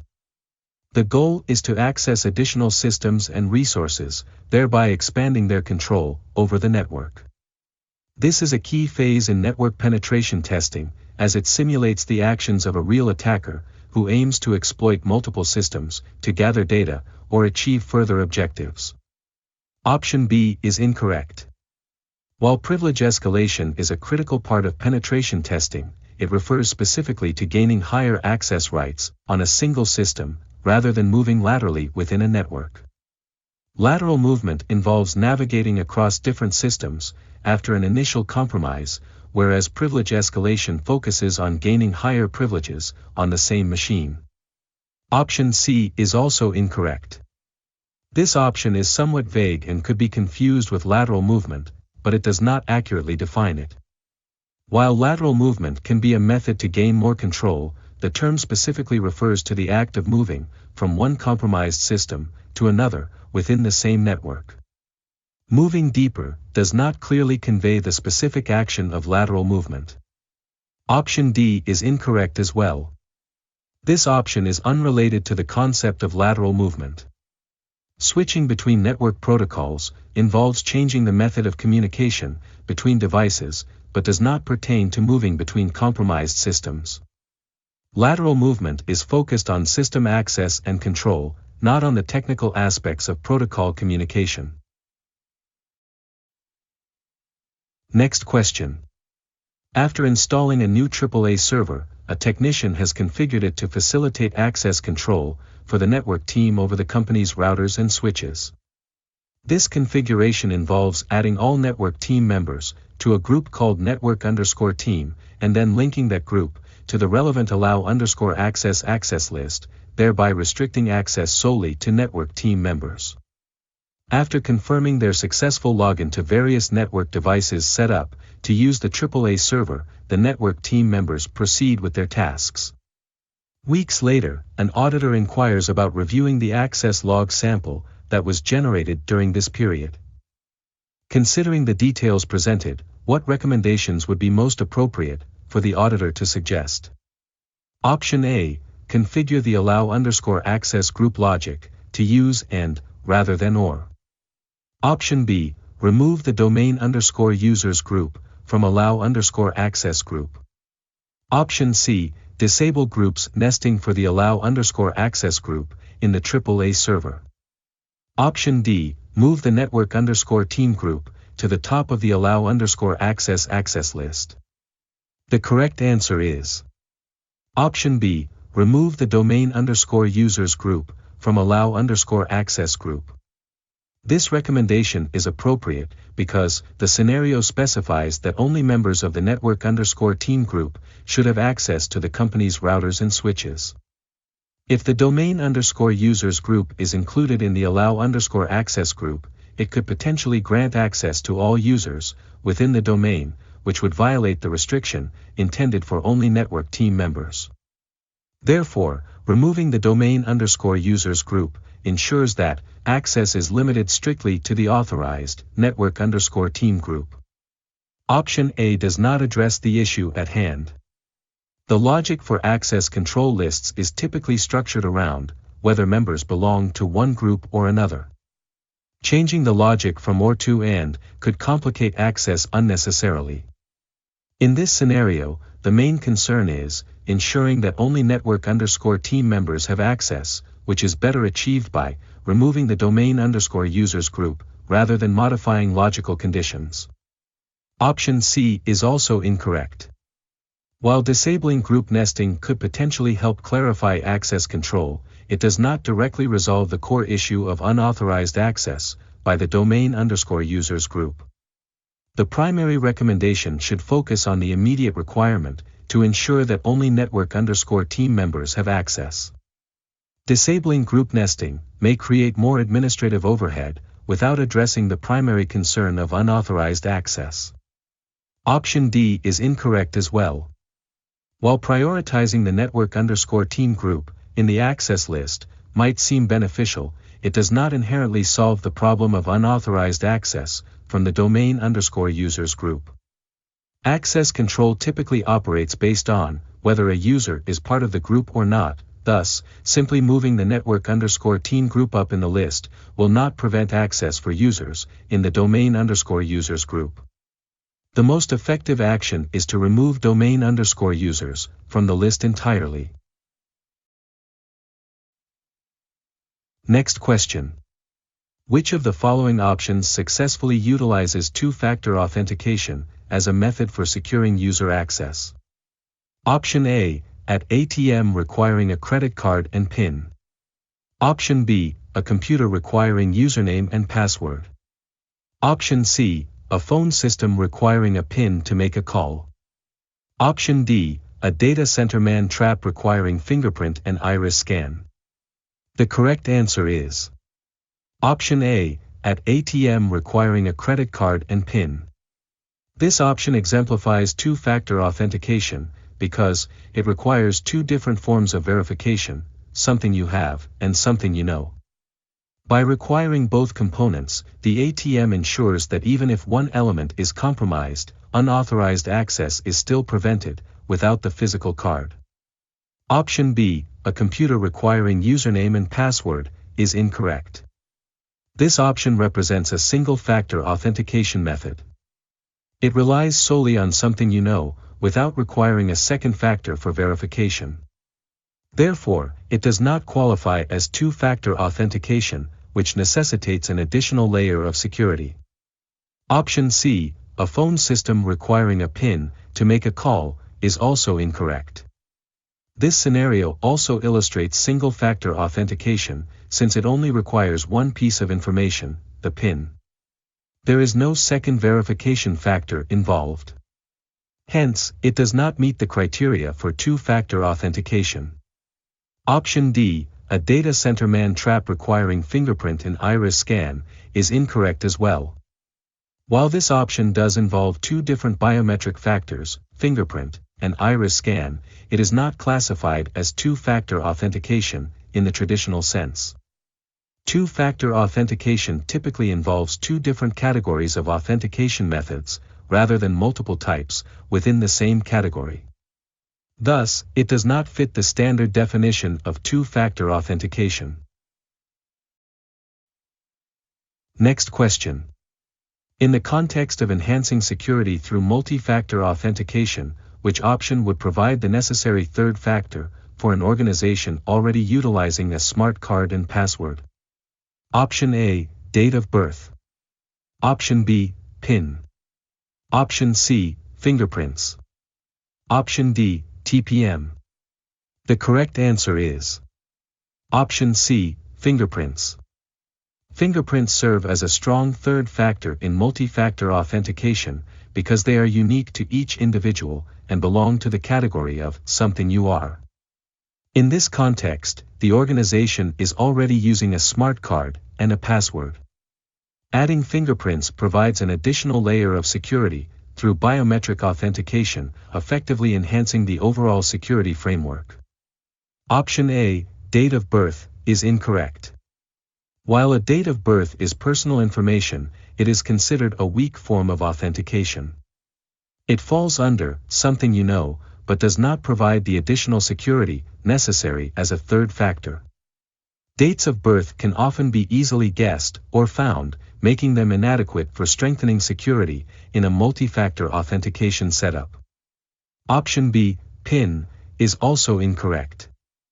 A personal identification number is also classified as something you know. Since the organization is already using a password as one factor, adding a PIN does not introduce a new category of authentication. Therefore, it does not satisfy the requirement for a third factor, as it would merely duplicate an existing form of authentication. Option D, TPM, Trusted Platform Module, is incorrect as well. A trusted platform module is a hardware component that can enhance security, but does not serve as an individual factor in the context of user authentication. While it can store cryptographic keys and facilitate secure operations, it does not function as an authentication factor, like something you have, something you know, or something you are. Therefore, it does not qualify as the necessary third factor in this scenario. Next question. After a security incident, the Chief Information Security Officer is interested in receiving a report that highlights possible improvements. Which incident response process does this pertain to? Option A, preparation. Option B, lessons learned. Option C, detection. Option D, containment. The correct answer is Option B, lessons learned. The lessons learned phase of incident response involves analyzing a security incident after it has occurred.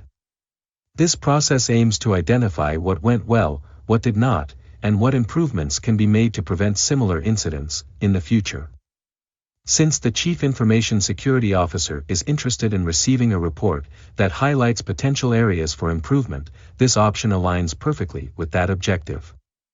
Option A, preparation, is incorrect. The preparation phase occurs before an incident happens. It involves establishing policies, training staff, and creating incident response plans to ensure readiness for potential security threats. Since the CISO is seeking insights after an incident has already occurred, this option does not fit the context of the request. Option C, detection, is also incorrect. The detection phase focuses on identifying and discovering security incidents as they occur. This includes monitoring systems and recognizing unusual activity. While important, this phase is not concerned with post-incident analysis or improvements. Therefore, it does not relate to the CISO's request for a report on potential improvements following an incident. Option D, containment, is incorrect as well. The containment phase involves taking immediate actions to limit the damage and prevent further harm once an incident has been detected. This process is critical during an incident, but it does not address the analysis of the incident or areas for improvement afterward. Thus, it is not relevant to the CISO's interest in receiving a report on lessons learned from the incident. Next question. What does the principle of least privilege imply about granting access rights to users within the framework of access controls? Option A, providing maximum access to all users. Option B, giving access based on seniority. Option C, sharing access credentials for efficiency. Option D, restricting access to the bare minimum necessary for job functions. The correct answer is Option D, restricting access to the bare minimum necessary for job functions. The principle of least privilege advocates that users should only be granted the minimum level of access necessary to perform their job functions effectively. This approach reduces the risk of unauthorized access and potential security breaches, as it limits users' exposure to sensitive data and systems. By ensuring that users do not have more access than they need, organizations can enhance their security posture significantly. Option A, providing maximum access to all users, is incorrect. This option directly contradicts the principle of least privilege. Providing maximum access increases the risk of data breaches and unauthorized actions, as it allows all users to access sensitive information that may not be relevant to their roles. Therefore, this approach is counterproductive to effective access control and security. Option B, giving access based on seniority, is also incorrect. While seniority might influence the level of access granted in some organizations, it does not align with the principle of least privilege. Access should be determined by the specific job requirements, rather than an individual's rank or position within the organization. This method can lead to unnecessary privileges being granted to users who may not require them for their roles. Option C, sharing access credentials for efficiency, is incorrect as well. Sharing access credentials undermines security practices and is contrary to the principle of least privilege.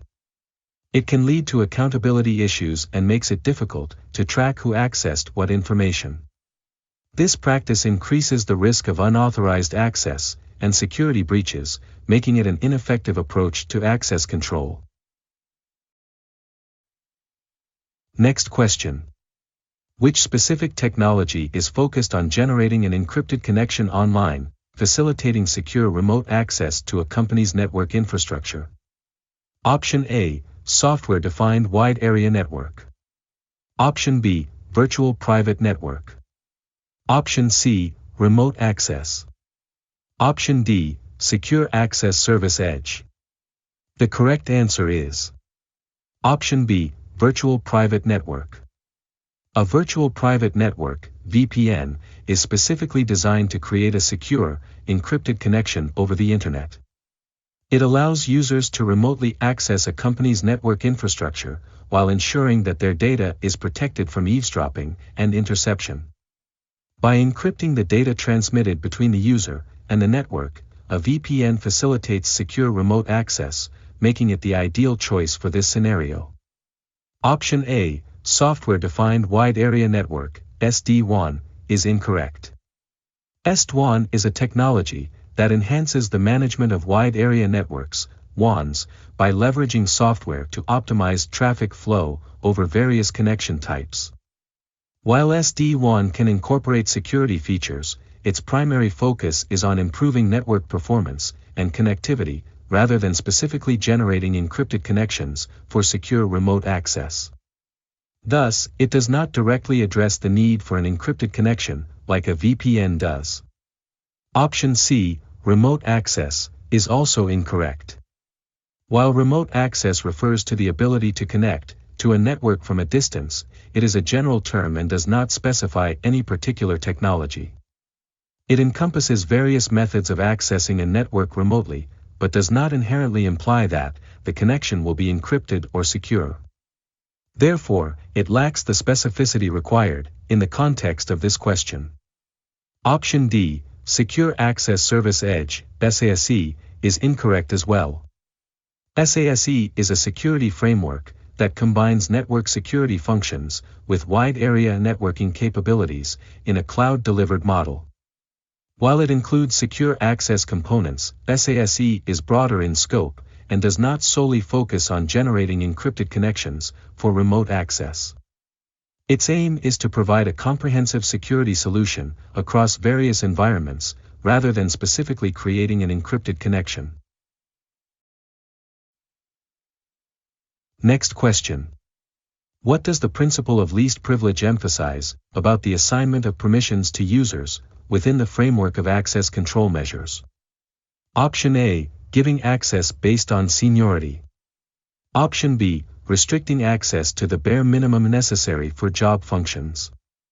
Option C, sharing access credentials for efficiency. Option D, providing maximum access to all users. The correct answer is Option B, restricting access to the bare minimum necessary for job functions. The principle of least privilege advocates that users should only be granted the minimum level of access required to perform their specific job functions. This approach minimizes potential security risks by limiting the access users have to sensitive information in systems, thereby reducing the chances of unauthorized access or accidental misuse of data. It ensures that users do not have more permissions than necessary, enhancing overall security. Option A, giving access based on seniority, is incorrect. Granting access based on seniority does not align with the principle of least privilege. This approach could lead to users obtaining access rights that exceed what they need for their job roles simply because of their position within the organization. It undermines the focus on minimizing access based on actual job requirements and can increase security risks. Option C, sharing access credentials for efficiency, is also incorrect. Sharing access credentials is contrary to the principle of least privilege and overall security best practices. It can lead to accountability issues, making it difficult to track who accessed what information. This practice increases the risk of unauthorized access and potential breaches, as it allows multiple users to operate under the same credentials without proper oversight. Option D, providing maximum access to all users, is incorrect as well. Providing maximum access to all users is the opposite of what the principle of least privilege advocates. This approach creates significant security vulnerabilities by allowing users to access sensitive data and systems that they may not need for their job functions. It increases the risk of data breaches and misuse, fundamentally contradicting the goal of minimizing access rights. Next question. As the manager of the IT department, you've been asked by one of your employees about the assignment of data labels. Can you identify which role or individual is responsible for this task? Option A, custodian. Option B, system administrator. Option C, privacy officer. Option D, owner. The correct answer is Option D, owner. The owner is typically the individual responsible for assigning data labels. This role involves determining how data should be classified and what level of access is appropriate. The owner has a vested interest in the data and its use, which enables them to make informed decisions regarding data labeling. Option A, custodian, is incorrect. The custodian manages the data but does not assign labels. Their role involves maintaining and protecting the data, rather than classifying it, therefore, they do not make decisions on data labels. Option B, system administrator, is also incorrect. The system administrator handles technical aspects of data systems. While they may implement data labeling processes, they are not responsible for assigning the labels themselves. Their focus is primarily on system functionality and user access, thus, they lack the authority to classify data. Option C, privacy officer, is incorrect as well. The privacy officer ensures compliance with data protection regulations. Although they may provide guidance on data classification for privacy concerns, they do not typically assign data labels. Their primary responsibility is overseeing data privacy policies and practices, therefore, they do not directly engage in the labeling process. Next question. An organization has received an email that appears to be from a vendor, but is actually a phishing attempt. How would you classify this situation? Option A, risk. Option B, threat. Option C, exploit. Option D, vulnerability. The correct answer is option B, threat. In this context, the phishing email represents a threat because it is an attempt to deceive the organization and potentially compromise its sensitive information. A threat is defined as any circumstance or event that has the potential to cause harm to an organization's assets, including its data and systems. Option A, risk, is incorrect. While this situation does involve a risk refers to the likelihood of a threat exploiting a vulnerability and causing harm. In this case, the phishing email itself is not a risk but a direct threat, therefore, this option does not accurately classify the situation. Option C, exploit, is also incorrect. An exploit is a method or technique used to take advantage of a vulnerability in a system. The phishing email may lead to an exploit if the recipient falls for it, but the email itself is not an exploit, it's a threat aimed at gaining unauthorized access. Thus, this option does not apply here. Option D, vulnerability, is incorrect as well. A vulnerability is a weakness in a system that could be exploited by a threat. While the organization may have vulnerabilities that the phishing attempt seeks to exploit, the email itself does not represent a vulnerability. Instead, it is a manifestation of a threat, making this option incorrect. Next question. Amanda is focused on performing port-based authentication within her network environment, and is looking for an authentication protocol that has been specifically developed for this use case. Which protocol would you suggest she consider? Option A, 802.1x. Option B, Kerberos. Option C, Remote Authentication Dial in User Service. Option D, Terminal Access Controller Access Control System. The correct answer is option A, 802.1x. 802.1x is an IEEE standard, specifically designed for port-based network access control. It provides an authentication mechanism to devices wishing to connect to a LAN or WLAN. By using 802.1x, Amanda can ensure that only authorized users and devices can access her network, making it the most suitable choice for her needs. Option B, Kerberos, is incorrect. Kerberos is a network authentication protocol that uses tickets to allow nodes to prove their identity securely. However, it is not specifically designed for port-based authentication and typically operates at the application layer rather than at the network access layer. Therefore, it does not meet Amanda's specific requirements for port-based authentication. Option C, Radius, is also incorrect. Radius, Remote Authentication Dial in User Service, is an authentication protocol commonly used for network access. While it can work in conjunction with 802.1x to provide authentication services, Radius itself does not handle port-based authentication directly. Thus, it is not the best choice for Amanda's specific focus on port-based authentication. Option D, TCAX, is incorrect as well.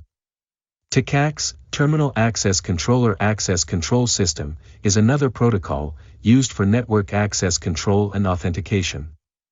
Like Radius, it is not specifically designed for port-based authentication and operates primarily for device management and access. Consequently, it does not align with Amanda's specific need for a protocol tailored for port-based authentication. Next question. When a regulatory authority imposes a requirement for annual security audits across all financial institutions, which type of control does this exemplify, particularly in providing specific security instructions? Option A, preventive. Option B, directive. Option C, detective. Option D, deterrent. The correct answer is option B, directive. A directive control provides specific instructions or mandates that organizations must follow. In this case, the regulatory authority is requiring financial institutions to conduct annual security audits, which is a clear directive aimed at ensuring compliance and enhancing security practices. This type of control outlines what must be done to maintain security standards. Option A, preventive, is incorrect. Preventive controls are designed to stop security incidents before they occur, such as implementing firewalls or access controls. While annual audits may identify weaknesses, the requirement itself does not prevent incidents, rather, it mandates a process to assess security. Thus, it does not exemplify preventive control. Option C, detective, is also incorrect. Detective controls are intended to identify and alert organizations to security incidents that have already occurred. Examples include intrusion detection systems and security event monitoring. Since the requirement for audits is proactive and instructive rather than reactive, it does not fit the definition of a detective control. Option D, deterrent, is incorrect as well. Deterrent controls aim to discourage potential security breaches, such as policies that impose penalties for non-compliance or physical security measures. While the mandate for audits may have a deterrent effect on potential misconduct, its primary function is to provide specific instructions, making it more accurately classified as a directive control, rather than a deterrent one. Next question. When assessing software applications, at what point should an organization follow good security practices to decide that continued use of the application is no longer appropriate? Option A, vendor end of support. Option B, vendor end of launch. Option C, vendor end of promotion. Option D, vendor end of sales. The correct answer is Option A, vendor end of support. When a vendor reaches the end of support for a software application, it means that they will no longer provide updates, patches, or technical assistance for that application. Continuing to use unsupported software can pose significant security risks, as vulnerabilities will not be addressed, making it crucial for organizations to discontinue its use at this point to maintain a secure environment. Option B, vendor end of launch, is incorrect. The term end of launch is not a standard industry term and does not indicate a point at which support or updates for a software application cease.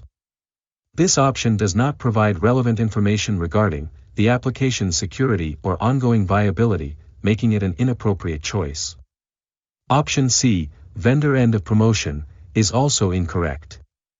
End of promotion refers to the conclusion of marketing efforts or discounts for a software application, but it does not necessarily relate to the software support status. An application may still be secure and functional even after promotional activities end, so this option does not indicate when it should no longer be used from a security standpoint. Option D, vendor end of sales, is incorrect as well. The end of sales for a software application means that the vendor will no longer sell new licenses for the software, but it does not imply that the software is unsupported. The application may still receive updates and support for some time after sales have ceased, making this option incorrect in the context of determining when to stop using the application for security reasons. Next question. When a company opts to use a third-party provider for its IT help desk services, what type of external service arrangement is it implementing? Option A, vendors. Option B, managed service providers. Option C, suppliers. Option D, distributors. The correct answer is Option B, managed service providers. When a company uses a third-party provider for its IT help desk services, it is typically engaging with a managed service provider, MSP. MSPs are specialized companies that provide comprehensive IT services, including help desk support, network management, and system monitoring, often on a subscription basis. This arrangement allows organizations to leverage expert services, while focusing on their core business activities. Option A, vendors, is incorrect. While the term vendors refers to suppliers of goods or services, it is too broad to specifically describe the arrangement of outsourcing IT help desk services.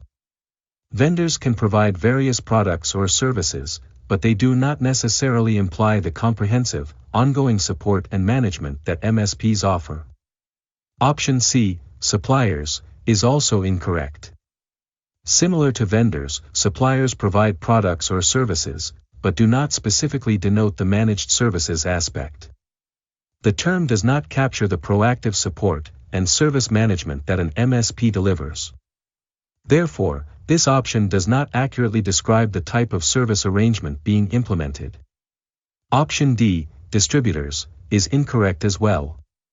Distributors are typically involved in the supply chain, managing the distribution of products from manufacturers to retailers or end users. They do not provide services like IT help desk support. Instead, their focus is on logistics and product availability. This makes this option irrelevant in the context of outsourcing IT services. Next question. What is meant by technical debt within the context of automation, and how can it affect the efficiency and quality of automated systems? Option A, the immediate cost savings from implementing automation. Option B, the accumulated costs of cutting corners or implementing quick fixes in automation, which may lead to more significant issues in the future. Option C, the reduction in technical challenges due to automation. Option D, the profit gained from automation.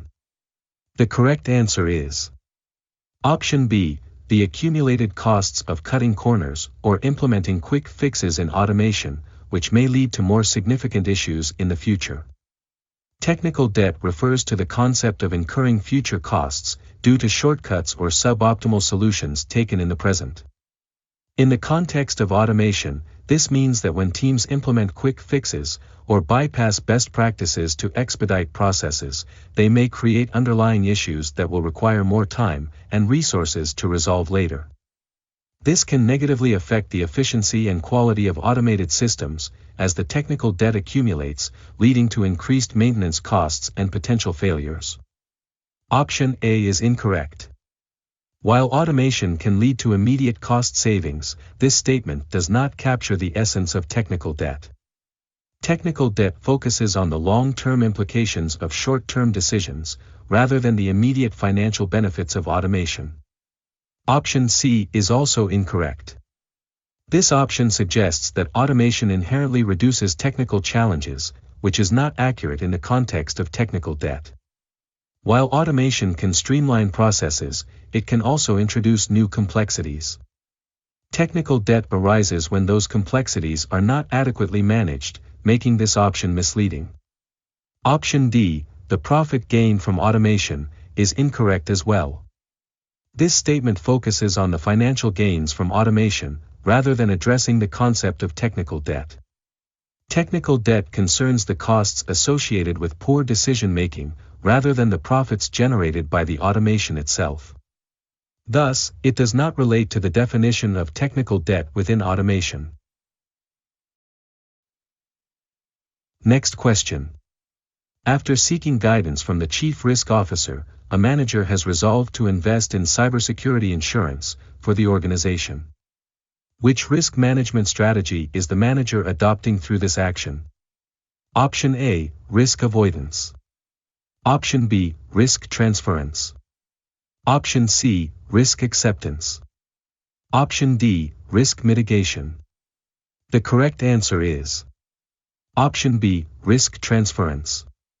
By investing in cybersecurity insurance, the manager is effectively transferring the financial burden of potential cybersecurity risks to the insurance provider.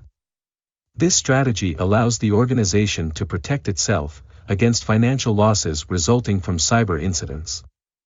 Instead of eliminating the risk entirely or accepting it, the manager chooses to shift some of the risk exposure to a third party, which is characteristic of risk transference.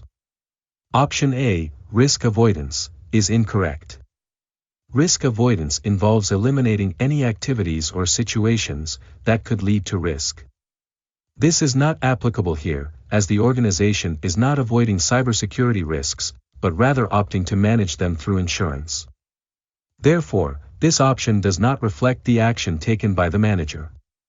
Option C, risk acceptance, is also incorrect. Risk acceptance means acknowledging the risk and deciding to bear the consequences if it occurs.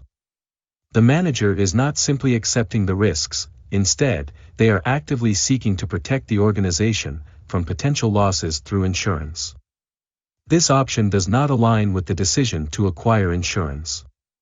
Option D, risk mitigation, is incorrect as well. Risk mitigation refers to implementing measures to reduce the likelihood or impact of risks. While acquiring insurance can be part of an overall risk management strategy, it does not directly mitigate the risk itself, rather, it provides financial protection. Thus, this option does not accurately describe the specific action taken by the manager. Next question. Amanda wants to implement an exploitation framework to carry out a comprehensive penetration test of her organization. Which tool from the following list would be most fitting for her specific needs? Option A, Cuckoo. Option B, the Harvester. Option C, Nessus. Option D, Metasploit. The correct answer is Option D, Metasploit. Metasploit is a well-known exploitation framework that is widely used for penetration testing. It provides tools and resources for security professionals to discover vulnerabilities, develop and execute exploits, and simulate real-world attacks on systems. Amanda's need for a comprehensive penetration test aligns perfectly with the capabilities offered by Metasploit, making it the best choice for her specific needs. Option A, Cuckoo, is incorrect. Cuckoo is primarily a malware analysis system, rather than an exploitation framework. It allows users to analyze and understand the behavior of malware in a safe environment, but it is not designed for performing penetration tests or exploiting vulnerabilities in the same way that Metasploit is. Therefore, it is not suitable for Amanda's requirements. Option B, the Harvester, is also incorrect. The Harvester is a reconnaissance tool that is used for gathering information about potential targets, such as email addresses and domain names. While it is useful for the initial stages of a penetration test, it does not provide the exploitation capabilities needed to carry out a comprehensive penetration test. Thus, it does not meet Amanda's needs. Option C, Nessus, is incorrect as well. Nessus is a vulnerability scanning tool that identifies vulnerabilities in systems, but it does not serve as an exploitation framework. It helps in assessing security posture, but does not provide the exploitation functionalities that Metasploit offers. Therefore, it is not the most fitting choice for Amanda's requirement for a comprehensive penetration test. Next question. What is the primary motivation behind hacktivists' activities? Option A, financial gain. Option B, political cause. Option C, notoriety. Option D, curiosity. The correct answer is Option B, political cause. Hacktivists are primarily motivated by political causes or social issues. They engage in hacking activities to promote their beliefs, challenge authority, or draw attention to injustices. This form of activism uses digital means to advocate for change, raise awareness, or protest against policies or organizations they perceive as harmful. Their actions are often driven by a desire to create social or political impact, rather than personal or financial gain. Option A, financial gain, is incorrect. Financial gain is not a typical motivation for hacktivists. Instead, this motivation aligns more closely with cyber criminals or hackers who seek to profit from their activities. Hacktivists are more focused on advocacy and activism than on monetary rewards, making this option inappropriate. Option C, notoriety, is also incorrect. While some hacktivists may gain notoriety through their actions, it is not their primary motivation. Notoriety might be a byproduct of their activities, but the core intent is usually to support a cause or bring attention to issues, rather than seeking fame for its own sake. Option D, curiosity, is incorrect as well. Curiosity may drive some individuals to explore hacking techniques or digital systems, but it does not encapsulate the main motivation behind hacktivist activities. Hacktivists typically have specific political or social goals, and their actions are driven by these objectives, rather than mere curiosity. Thus, this option does not accurately reflect the motivations of hacktivists. Next question. Which of the following attack methods is generally not associated with exploiting design flaws in web applications? Option A, shimming. Option B, cross-site request forgery. Option C, SQL injection. Option D, cross-site scripting. The correct answer is Option A, shimming. Shimming is a technique primarily associated with modifying or extending the behavior of existing software, often to add compatibility with new software or to work around issues without altering the original code. It does not typically exploit design flaws in web applications, but rather focuses on altering the application's behavior in a controlled manner. In contrast, the other attack methods listed are directly related to exploiting vulnerabilities in web applications. Option B, XSRF, cross-site request forgery, is incorrect. XSRF exploits design flaws by tricking a user into submitting unwanted actions to a web application in which they are authenticated. It leverages the trust a web application has in a user's browser, and relies on a design flaw related to how requests are validated, making it directly associated with design issues. Option C, SQL injection, is also incorrect. SQL injection is a well-known attack method that exploits design flaws in web applications, particularly in how user inputs are handled and sanitized before being executed as SQL queries. It specifically takes advantage of improper input validation and can lead to unauthorized access to the database.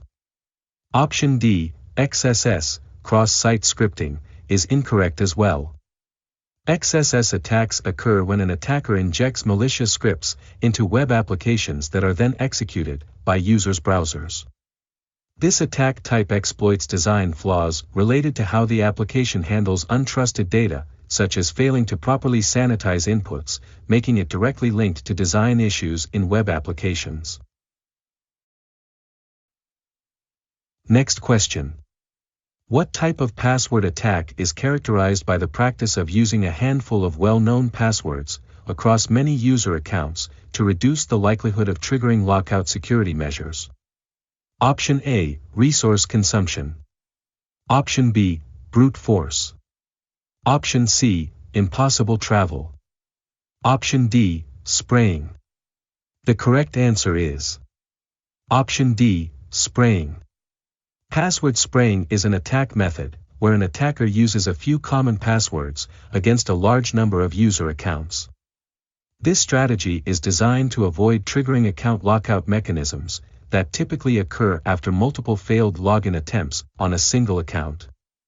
By spreading the attempts across many accounts, the attacker minimizes the risk of being detected and avoids locking out individual accounts. Option A, resource consumption, is incorrect. Resource consumption attacks aim to overwhelm a system's resources, such as bandwidth or processing power, by flooding it with requests or operations. This type of attack does not specifically focus on password attempts or account logins, making it irrelevant to the context of using well-known passwords against multiple accounts. Option B, brute force, is also incorrect. Brute force attacks involve systematically trying every possible password until the correct one is found. This method typically targets individual accounts, rather than using a few passwords across many accounts. Because brute force attacks can quickly lead to account lockouts due to repeated failed attempts, they do not align with the description provided. Option C, impossible travel, is incorrect as well. Impossible travel refers to an anomaly detection method, where a user is flagged for accessing an account from two geographically distant locations in a time frame that makes it logistically impossible. This concept relates to authentication and user behavior analysis, rather than password attacks, making it unrelated to the question about using common passwords across multiple accounts. Next question. What is the security principle that entails partitioning a large network into smaller isolated segments in order to contain and minimize the effects of potential security incidents? Option A, defense in depth. Option B, network segmentation. Option C, least privilege. Option D, separation of duties. The correct answer is Option B, network segmentation. Network segmentation is the security principle that involves dividing a large network into smaller, isolated segments or subnetworks. This approach helps to contain and limit the impact of security incidents by preventing unauthorized access between segments and isolating compromised parts of the network. By effectively managing traffic and access controls, network segmentation enhances overall security and allows for better monitoring and response to incidents. Option A, defense in depth, is incorrect. Defense in depth is a comprehensive security strategy that involves multiple layers of security controls throughout an IT environment. While it encompasses various practices, including segmentation, it does not specifically refer to the act of partitioning networks into smaller segments. Therefore, it is not the most accurate answer to the question. Option C, least privilege, is also incorrect. The principle of least privilege states that users and systems should have the minimum level of access necessary to perform their functions. This principle focuses on access control, rather than network design or segmentation, making it irrelevant to the question regarding partitioning a network to mitigate security incidents. Option D, separation of duties, is incorrect as well. Separation of duties is a security principle that involves distributing tasks and responsibilities among multiple individuals to reduce the risk of fraud or error. This concept is related to organizational controls and operational security, rather than the technical aspect of network design and segmentation. Thus, it does not address the question about partitioning a network into smaller segments. Next question. What type of cyber attack is defined by the act of bombarding a target system with a large number of packets in order to overwhelm its processing capabilities and cause operational failure? Option A, cross-site scripting attack. Option B, SQL injection attack. Option C, denial of service attack. Option D, man-in-the-middle attack. The correct answer is Option C, denial of service attack. A denial of service attack, also known as DOS attack, is specifically designed to overwhelm a target system by flooding it with an excessive number of packets, thereby exhausting its resources and causing operational failure. The primary goal of a DOS attack is to make the targeted system or network unavailable to its intended users, disrupting services and potentially causing downtime. Option A, cross-site scripting, XSS, attack, is incorrect. XSS attacks involve injecting malicious scripts into web pages viewed by users, allowing attackers to execute code in the context of a user's browser. This attack focuses on client-side vulnerabilities and does not involve overwhelming a system with packets. Therefore, it is not related to the concept of flooding a target system. Option B, SQL injection attack, is also incorrect. SQL injection is a type of attack that exploits vulnerabilities in an application's database layer by injecting malicious SQL queries. This method allows attackers to manipulate database operations, but it does not involve bombarding a target system with packets. Thus, it does not fit the definition of overwhelming processing capabilities. Option D, man-in-the-middle (MITM) attack, is incorrect as well. A MITM attack occurs when an attacker intercepts and potentially alters the communication between two parties without their knowledge. While it can involve data manipulation and eavesdropping, it does not typically involve flooding a target with packets. Therefore, this option does not align with the definition provided in the question. Next question. Which type of cloud deployment is characterized by the availability of CPU, storage, and networking resources, while intentionally omitting any operating system or application software. Option A, Platform as a Service. Option B, Desktop as a Service. Option C, Infrastructure as a Service. Option D, Software as a Service.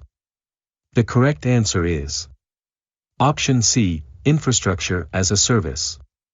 Infrastructure as a Service, IaaS, is a cloud deployment model that provides fundamental computing resources, such as CPU, storage, and networking. IaaS allows users to rent IT infrastructure on a pay-as-you-go basis. In this model, the cloud provider supplies the physical resources, but the customer is responsible for managing the operating systems and applications. Therefore, IaaS specifically omits any operating system or application software, aligning perfectly with the question's description. Option A, PA, is incorrect. Platform as a Service, PA, provides a platform allowing customers to develop, run, and manage applications without the complexity of building and maintaining the underlying infrastructure. PA includes operating systems and application development frameworks, making it unsuitable for the scenario described in the question. Option B, Desktop as a Service, DaaS, is also incorrect. Desktop as a Service, DaaS, delivers virtual desktops to users over the Internet. While DaaS may provide CPU and storage, it typically includes a complete desktop environment, with an operating system and applications. Therefore, it does not meet the criteria of omitting operating systems and applications. Option D, Software as a Service, SaaS, is incorrect as well. Software as a Service, SaaS, offers software applications over the Internet, typically hosted on a provider's servers. In this model, users access applications through a web browser, and the underlying infrastructure, including operating systems and applications, is managed by the provider. Thus, it does not align with the requirement of omitting operating systems or applications. Next question. What is the fundamental difference between TCP dump and Wireshark regarding their approaches to network traffic capture and analysis? Option A, TCP dump is agent-based, while Wireshark is agentless. Option B, TCP dump is used for capturing wireless traffic, while Wireshark is for wired networks. Option C, TCP dump focuses on payload details, while Wireshark captures packet headers.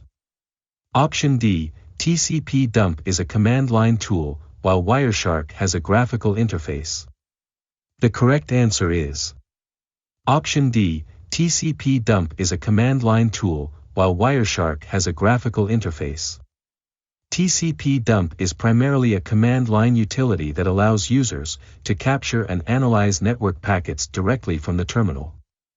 It is often favored for its speed and efficiency in environments where a graphical interface may not be practical. Conversely, Wireshark provides a user-friendly graphical interface that displays captured packets in a more accessible and visually informative manner. This difference makes Wireshark particularly suitable for detailed analysis and troubleshooting in a more interactive way. Option A is incorrect. This statement is incorrect. Both TCP dump and Wireshark are not classified as agent-based or agentless tools. They operate by capturing packets from network interfaces directly, rather than relying on agents. This terminology is more relevant to monitoring solutions that require installed agents on endpoints. Option B is misleading. Both TCP dump and Wireshark can capture both wireless and wired traffic. TCP dump can capture packets from any network interface, whether it's wired or wireless. Wireshark also supports capturing from various interfaces, including wireless, so this distinction does not hold. Option C is incorrect as well. Both tools capture both packet headers and payload details. TCP dump can analyze packet headers and payload data, while Wireshark excels in presenting this information in a detailed and structured manner. Thus, this differentiation is not accurate. Next question. What is the most reliable indicator from the following options that confirms the effectiveness of a successful active network vulnerability scan? Option A, the scan data identifies the use of privileged user credentials. Option B, the scan job is scheduled to run during off-peak hours. Option C, the scan results identify the host name and IP address. Option D, the scan output lists SQL injection attack vectors. The correct answer is Option D, the scan output lists SQL injection attack vectors. This option is the most reliable indicator of a successful active network vulnerability scan, because identifying specific vulnerabilities, such as SQL injection attack vectors, demonstrates that the scan has effectively probed the network and applications for known security flaws. Active scans are designed to uncover vulnerabilities, and the ability to detect specific attack vectors signifies that the scanning process was thorough and effective. Option A is misleading. Identifying the use of privileged user credentials does not necessarily confirm the effectiveness of the scan itself. While it may indicate that the scan was able to access certain data, it does not directly validate that vulnerabilities were detected or assessed. This focus on credentials is more related to user access management, rather than vulnerability assessment. Option B is also incorrect.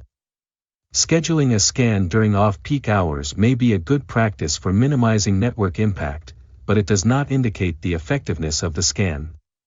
This option speaks to operational considerations, rather than the actual outcomes of the scanning process.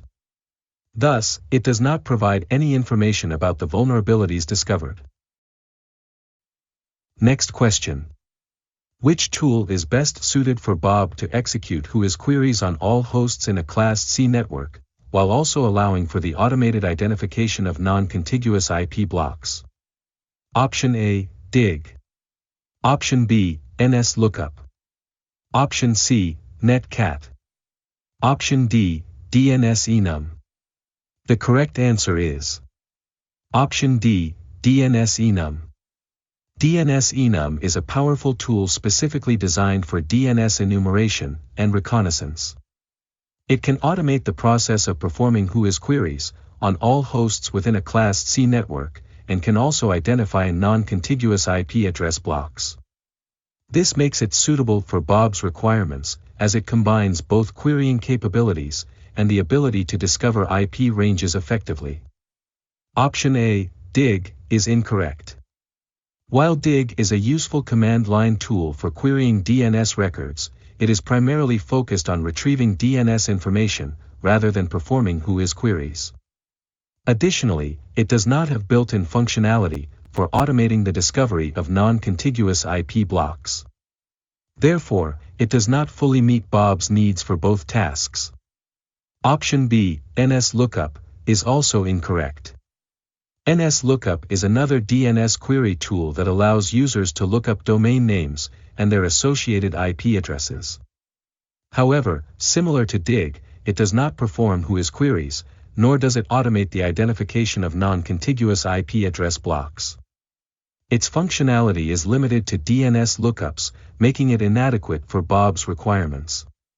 Option C, netcat, is incorrect as well. Netcat is a versatile networking utility, used for reading and writing data across network connections. While it is powerful for various tasks, it is not designed specifically for executing whois queries, or for discovering IP blocks. It lacks the features necessary for Bob's objectives, as its primary purpose is not DNS or whois related tasks. Next question. Which component of the network infrastructure directs traffic between distinct segments, and ensures that access controls are applied according to network policies? Option A, proxy server. Option B, intrusion detection system. Option C, network access control. Option D, router. The correct answer is Option D, router. A router is a network device specifically designed to direct traffic between different network segments. It determines the optimal path for data packets to travel across various networks, enabling communication between devices on different subnets. Additionally, routers can enforce access controls based on network policies, such as controlling which devices can communicate and applying security measures to manage traffic effectively. Option A, proxy server, is incorrect. A proxy server primarily acts as an intermediary between clients and servers, forwarding requests and responses. While it can filter traffic and enforce some access controls, its primary function is not to direct traffic between distinct network segments. Therefore, it does not fulfill the requirement of directing traffic as effectively as a router does. Option B, intrusion detection system, IDS, is also incorrect. An intrusion detection system is designed to monitor network traffic for suspicious activity and potential threats. While it can alert administrators to security breaches, it does not direct traffic between segments or apply access controls in the same way that a router does. Its focus is on detection rather than traffic management. Option C is incorrect as well. Network access control systems are focused on enforcing security policies on devices trying to access the network. While NAK can control which devices are allowed on the network and manage their access levels, it does not direct traffic between network segments. Its function is more about access management than routing traffic. Next question. After assessing her organization's call center, Amanda discovered that representatives dispose of paper notes from customer calls without shredding them. What type of social engineering attack could this practice expose her organization to? Option A, dumpster diving. Option B, skimming. Option C, shoulder surfing. Option D, tailgating. The correct answer is Option A, dumpster diving. Dumpster diving refers to the practice of searching through trash or discarded items to find sensitive information that can be exploited for malicious purposes. In Amanda's case, representatives are discarding paper notes from customer calls without shredding them, which could allow someone with malicious intent to retrieve those notes from the trash and gain access to confidential customer information. This makes the organization vulnerable to identity theft or other social engineering attacks. Option B, skimming, is incorrect. Skimming involves capturing card information from credit or debit cards, typically through devices attached to payment terminals. This type of attack is unrelated to the disposal of paper notes and does not involve exploiting discarded information. Therefore, it does not apply to Amanda's scenario. Option C, shoulder surfing, is also incorrect. Shoulder surfing is the act of observing someone's private information, such as passwords or credit card numbers, by watching them enter it on a device.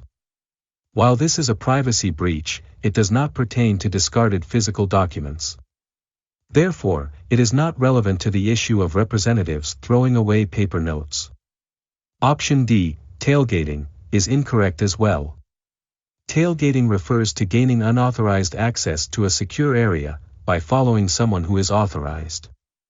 This is a physical security breach and does not relate to the handling of discarded documents or sensitive information. Hence, it does not fit the context of Amanda's discovery regarding paper notes being discarded without shredding. Next question, 6. Which specific tool is utilized to produce the network reconnaissance information displayed below? Option A, DIG. Option B, DNS-enum.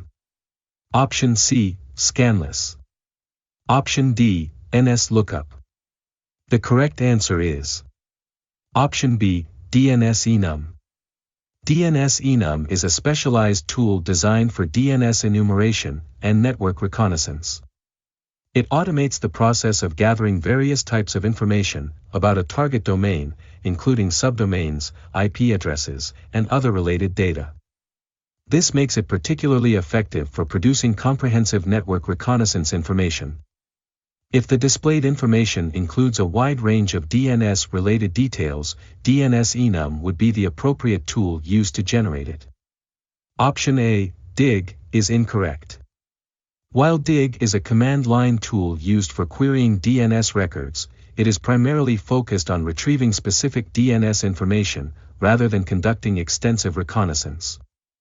It lacks the automation and broader data gathering capabilities of DNS enum. Therefore, it may not be the best choice for generating detailed network reconnaissance information. Option C, scanless, is also incorrect. Scanless is a tool that allows users to perform stealthy port scans by leveraging various online services. Its primary function is to conduct port scans, rather than gathering comprehensive DNS or network reconnaissance data. As a result, it is not suitable for producing the type of information typically associated with network reconnaissance. Option D, NSLookup, is incorrect as well. NSLookup is another command line tool for querying DNS records. Similar to dig, it provides specific DNS information but does not have the broader capabilities for gathering extensive network reconnaissance data. Next question. Which of the following options would be the most effective in identifying and addressing a data loss event within an enterprise that utilizes third-party web-based services and file sharing platforms? Option A, Cloud Access Security Broker. Option B, Unified Threat Management. Option C, Security Information and Event Management. Option D, Endpoint Detection and Response. The correct answer is Option A, Cloud Access Security Broker, CASB. A Cloud Access Security Broker, CASB, is specifically designed to provide visibility and control over the use of third-party cloud services and applications. It helps enterprises identify potential data loss events by monitoring user activity and data transfers to and from cloud services. CASBs can enforce security policies, ensure compliance, and provide data loss prevention features tailored for cloud environments, making them the most effective tool for addressing data loss incidents in enterprises that utilize web-based services and file sharing platforms. Option B, UTM, is incorrect. Unified Threat Management, UTM, refers to a comprehensive security solution that combines multiple security functions into a single device.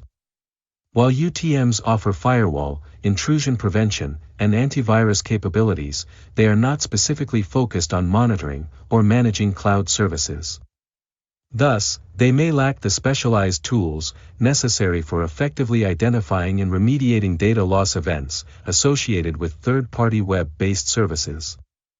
Option C, SIEM, is also incorrect. Security Information and Event Management Systems, also known as SIEM systems, are designed to aggregate and analyze security data from various sources to detect and respond to security incidents. Although SIEM can provide insights into potential data loss events, it typically requires significant configuration and integration with other tools to monitor cloud services effectively. Therefore, while useful, SIEM is not as specialized or efficient in this context as a CASB. Option D, EDR, is incorrect as well. Endpoint Detection and Response, EDR, focuses on monitoring and responding to threats on endpoints within an organization. While EDR solutions are essential for protecting endpoint devices from malware and attacks, they do not specifically target data loss in cloud services or file sharing platforms. Consequently, EDR is not the most effective choice for identifying and addressing data loss events related to third-party web-based services. Next question. In what type of program do organizations incentivize individuals by offering rewards for successfully identifying and reporting vulnerabilities? Option A, Threat Feed Program. Option B, Package Monitoring Program. Option C, Bug Bounty Program. Option D, Dynamic Analysis Program. The correct answer is Option C, Bug Bounty Program. A bug bounty program is specifically designed to incentivize individuals, often referred to as ethical hackers or security researchers, to identify and report security vulnerabilities in an organization's software or systems. Organizations offer financial rewards, recognition, or other incentives to those who successfully discover and report these vulnerabilities. This approach not only helps organizations improve their security posture, but also fosters a collaborative relationship with the cybersecurity community. Option A, Threat Feed Program, is incorrect. A threat feed program typically involves the aggregation and distribution of threat intelligence data, such as information about known vulnerabilities or emerging threats. While useful for understanding potential risks, it does not incentivize individuals to find and report vulnerabilities. Instead, it provides organizations with actionable intelligence to improve their defenses. Option B, Package Monitoring Program, is also incorrect. A package monitoring program usually focuses on overseeing software packages or updates for security and compliance. It may involve checking for vulnerabilities in third-party software dependencies, but does not offer rewards to individuals for identifying vulnerabilities. Therefore, it does not align with the concept of incentivizing individuals for vulnerability reporting. Option D, Dynamic Analysis Program, is incorrect as well. A dynamic analysis program involves testing applications during runtime to identify vulnerabilities or performance issues. While it is a valuable practice in software security, it does not offer incentives to individuals for reporting vulnerabilities. Instead, it relies on automated tools or internal security teams to conduct the analysis, making it unrelated to the concept of a bug bounty program. Next question. What is the primary benefit of implementing logical segmentation in network infrastructure? Option A, reducing the physical size of the network. Option B, isolating different parts of a network for security or organizational purposes. Option C, enhancing the speed of data transmission. Option D, connecting to external networks. The correct answer is Option B, isolating different parts of a network for security or organizational purposes. The primary benefit of implementing logical segmentation in network infrastructure is to isolate different parts of the network. This isolation enhances security by limiting access to sensitive data and systems based on user roles or needs. It also allows for better organization of network resources, making it easier to manage traffic and enforce security policies. By segmenting the network logically, organizations can reduce the risk of widespread breaches and improve overall security posture. Option A is incorrect. Logical segmentation does not physically reduce the size of the network, rather, it organizes it into logical groups without altering the actual physical infrastructure. Therefore, this option misrepresents the purpose of logical segmentation. Option C is also incorrect. While logical segmentation can optimize network performance, in some cases its primary focus is not on enhancing speed. Factors like bandwidth and network design more directly influence transmission speed. Thus, this option does not accurately capture the main benefit of logical segmentation. Option D, connecting to external networks, is incorrect as well. Logical segmentation is primarily concerned with organizing and securing internal network traffic, rather than facilitating connections to external networks. This option does not align with the fundamental purpose of logical segmentation in network infrastructure. Next question. When Amanda designed her authentication system for a sensitive application, what combination of authentication factor and user attribute does she rely on to grant access based on password correctness and office presence? Option A, something you are and somewhere you are. Option B, something you know and somewhere you are. Option C, something you know and something you are. Option D, someone you know and somewhere you are. The correct answer is Option B, something you know and somewhere you are. In Amanda's authentication system, something you know, refers to the password that users must enter to gain access, while somewhere you are indicates the physical location requirement, specifically that users must be in the office to be granted access. This combination enhances security by requiring both knowledge of the password and physical presence in a specified location. Option A, something you are and somewhere you are, is incorrect. Something you are typically refers to biometric factors, such as fingerprints or facial recognition. Since Amanda's system relies on password entry, rather than biometric data, this option does not accurately describe her authentication method. Option C, something you know and something you are, is also incorrect.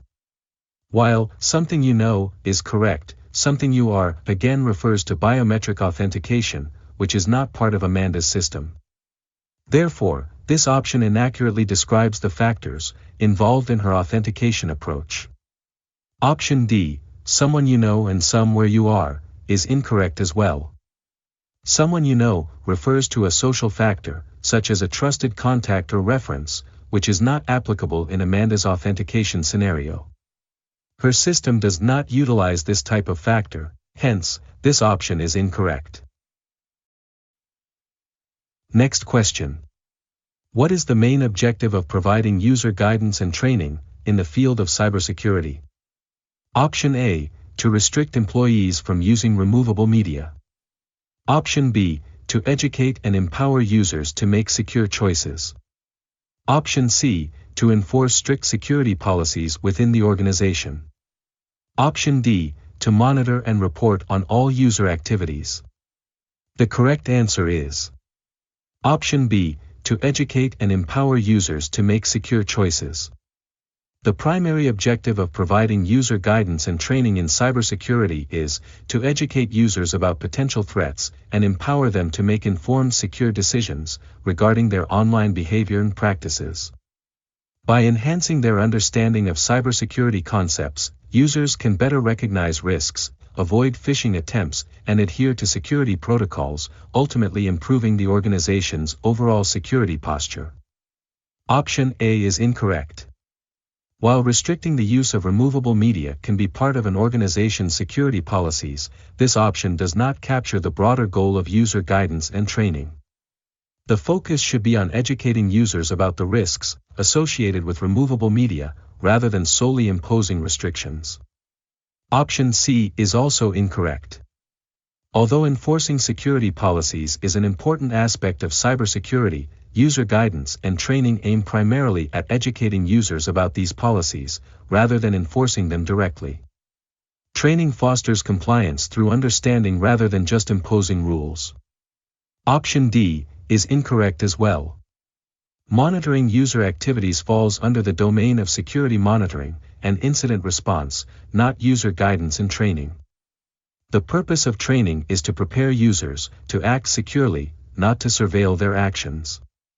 Thus, this option does not align with the main objective of training in cybersecurity. Next question. Amanda is in the process of setting up a wireless network and is considering various authentication protocols. She is particularly interested in using an extensible authentication protocol-based method that prioritizes fast reconnection times. Additionally, she prefers to avoid the deployment of client certificates for authentication purposes. Which EAP version would be most suitable for her needs? Option A, flexible authentication via secure tunneling. Option B, protected extensible authentication protocol. Option C, tunnel transport layer security. Option D, flexible authentication via secure tunneling. The correct answer is Option D, EAP Fast. EAP Fast, flexible authentication via secure tunneling, is designed to provide quick and efficient authentication without requiring client certificates. It utilizes a protected access credential to establish a secure tunnel, enabling rapid reconnection. This feature aligns perfectly with Amanda's priority for fast reconnection times, while the avoidance of client certificates is inherently supported by this protocol, making it the most suitable choice for her needs. Option A, EAP-TLS, is incorrect. EAP-TLS is one of the most secure EAP methods, however, it requires both server and client certificates for authentication. Since Amanda wants to avoid the deployment of client certificates, this option does not meet her requirements, thus, it is not suitable for her scenario. Option B, PEEP, is also incorrect. PEEP, Protected Extensible Authentication Protocol, provides a secure tunnel for authentication, and typically requires a server certificate, however, it can work with various inner authentication methods. While PEEP can offer good reconnection speeds, it often relies on client certificates when used with certain inner methods, making it less ideal for Amanda's specific preference to avoid them. Option C, EAP-TTLS, is incorrect as well. EAP-TTLS, Tunnel Transport Layer Security, is similar to PEEP and offers a secure tunnel, however, it still requires a server certificate. While it can allow client-side authentication methods, without requiring client certificates, the complexity and setup can introduce additional overhead. Therefore, it does not prioritize fast reconnection as effectively as EAP Fast, which is designed for that very purpose. Next question. When considering different types of controls, which specific control tends to incur the highest expenses? Option A, security guards. Option B, bollards. Option C, access badges. Option D, environmental controls. The correct answer is Option A, security guards. Security guards are typically considered the most expensive control type due to the following factors. The primary expense of security guards is their wages, which can be significant, especially in regions with high labor costs or for specialized guards. Option B, bollards, is incorrect. While a valuable physical security control are generally less expensive than security guards due to their one-time purchase cost and lower maintenance requirements. Option C, access badges, is also incorrect. Access badges are relatively inexpensive to produce, with costs primarily tied to the initial setup and ongoing maintenance. While there are operational expenses, they do not involve high ongoing labor costs like security guards do, which makes them less expensive overall. Option D, environmental controls, is incorrect as well. Environmental controls can indeed have installation and maintenance costs, but these are generally more focused on creating a comfortable or safe environment, rather than security per se. While they may incur significant operational costs in certain settings, they are usually not as expensive as employing security personnel for physical monitoring. Next question. A security analyst is conducting a forensic investigation into compromised account credentials. While reviewing the event viewer, the analyst encounters the message, "Special privileges assigned to new logon." Notably, several of these messages lack a valid logon associated with the user, prior to these privileges being granted. Which type of attack is most likely being identified in this scenario? Option A, pass the hash. Option B, session replay. Option C, cross-site scripting. Option D, buffer overflow. The correct answer is Option A, pass the hash. Pass the hash, PTH, attacks involve an attacker capturing the hash of a user's password and using it to authenticate as that user, without needing to know the actual password. In this scenario, the analyst sees the message, "Special privileges assigned to new logon," without a valid logon prior to the privilege assignment, indicating that an attacker may have used a hashed credential to gain access and elevate privileges. This aligns with the signs of a PTH attack, making it the most likely identification in this case. Option B, session replay, is incorrect. Session replay attacks involve capturing and reusing a valid session token to impersonate a user. While they can allow an attacker to gain access, they do not typically result in the assignment of new privileges, without a valid logon first being established. Therefore, this option does not fit the scenario, as the lack of a valid logon is critical to this investigation. Option C, cross-site scripting, is also incorrect. Cross-site scripting, XSS, is a web-based attack, where malicious scripts are injected into trusted websites. This attack type is generally focused on web applications and client-side exploitation, rather than privilege escalation or logon manipulation. As such, it does not correlate with the issue of special privileges being assigned, without valid logon credentials. Option D, buffer overflow, is incorrect as well. A buffer overflow occurs when a program writes more data to a buffer than it can hold, potentially leading to arbitrary code execution. While buffer overflow attacks can compromise systems, they do not typically involve the direct manipulation of user account privileges, in the context described.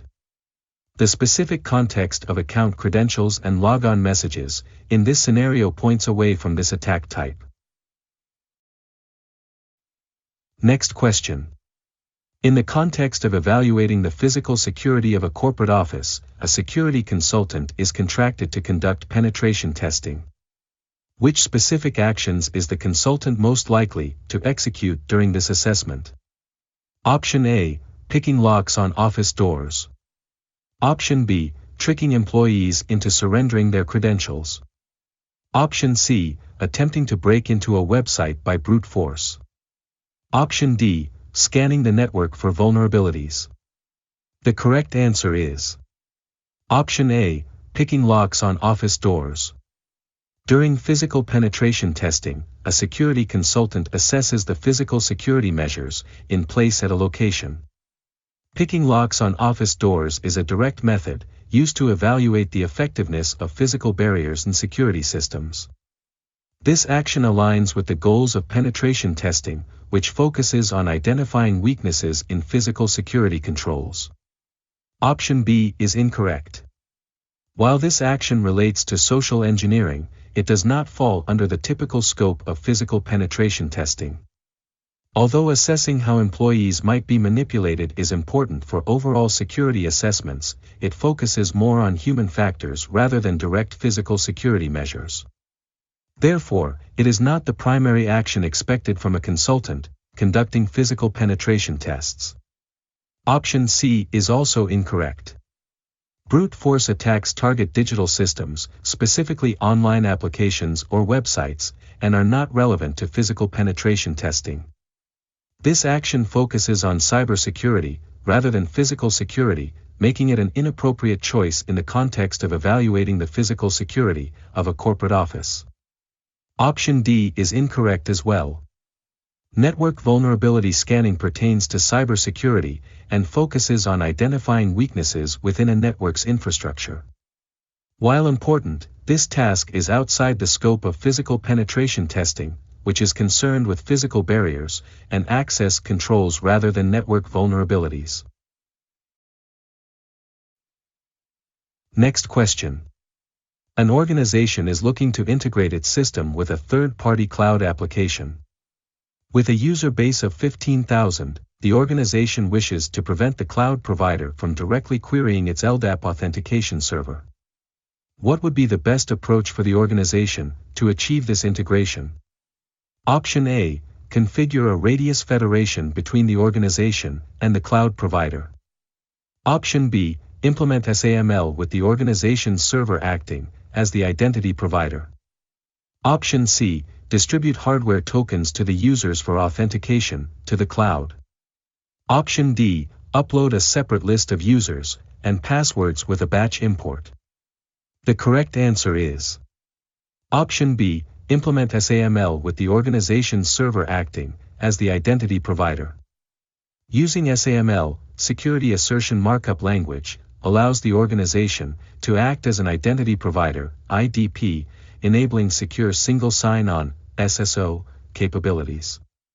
In this setup, the cloud application would receive authentication assertions from the organization's IDP without needing direct access to the LDAP server. This maintains security while allowing seamless integration for the user base of 15,000.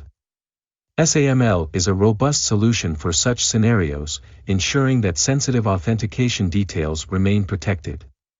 Option A is incorrect. While Radius, remote authentication dial in user service, can provide secure authentication, it is primarily used for network access rather than cloud application integration.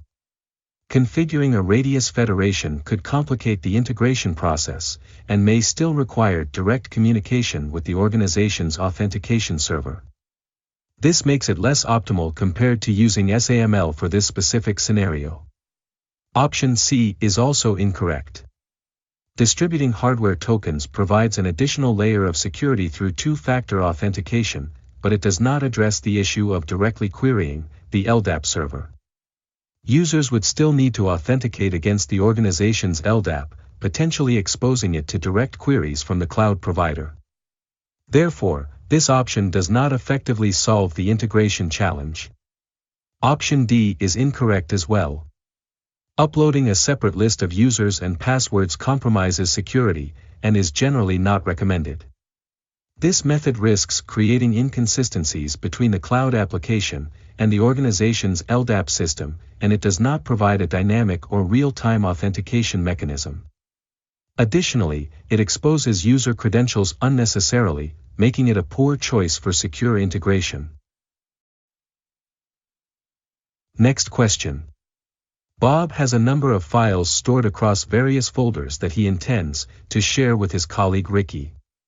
In order to provide Ricky access to these files, which are located in directories owned by Bob, what type of access control mechanism would be most appropriate for him to use? Option A, ACL. Option B, MAC. Option C, DAC. Option D, RBAC. The correct answer is Option C, DAC.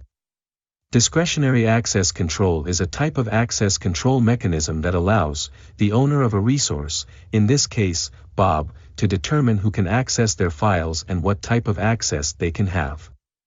Bob can grant permissions to Ricky for the specific files and folders he wants to share, making DAC the most appropriate choice for this scenario. This model provides Bob the flexibility to manage access according to his discretion. Option A, ACL, Access Control List, is incorrect. While ACLs are a method of implementing access control, they are not a standalone access control mechanism. Instead, ACLs are often used within DAC systems to specify which users have access to which resources. Therefore, while ACLs can be used under DAC, they do not represent a complete access control strategy by themselves. Bob's situation specifically calls for a mechanism like DAC, which could utilize ACLs. Option B, MAC, Mandatory Access Control, is also incorrect.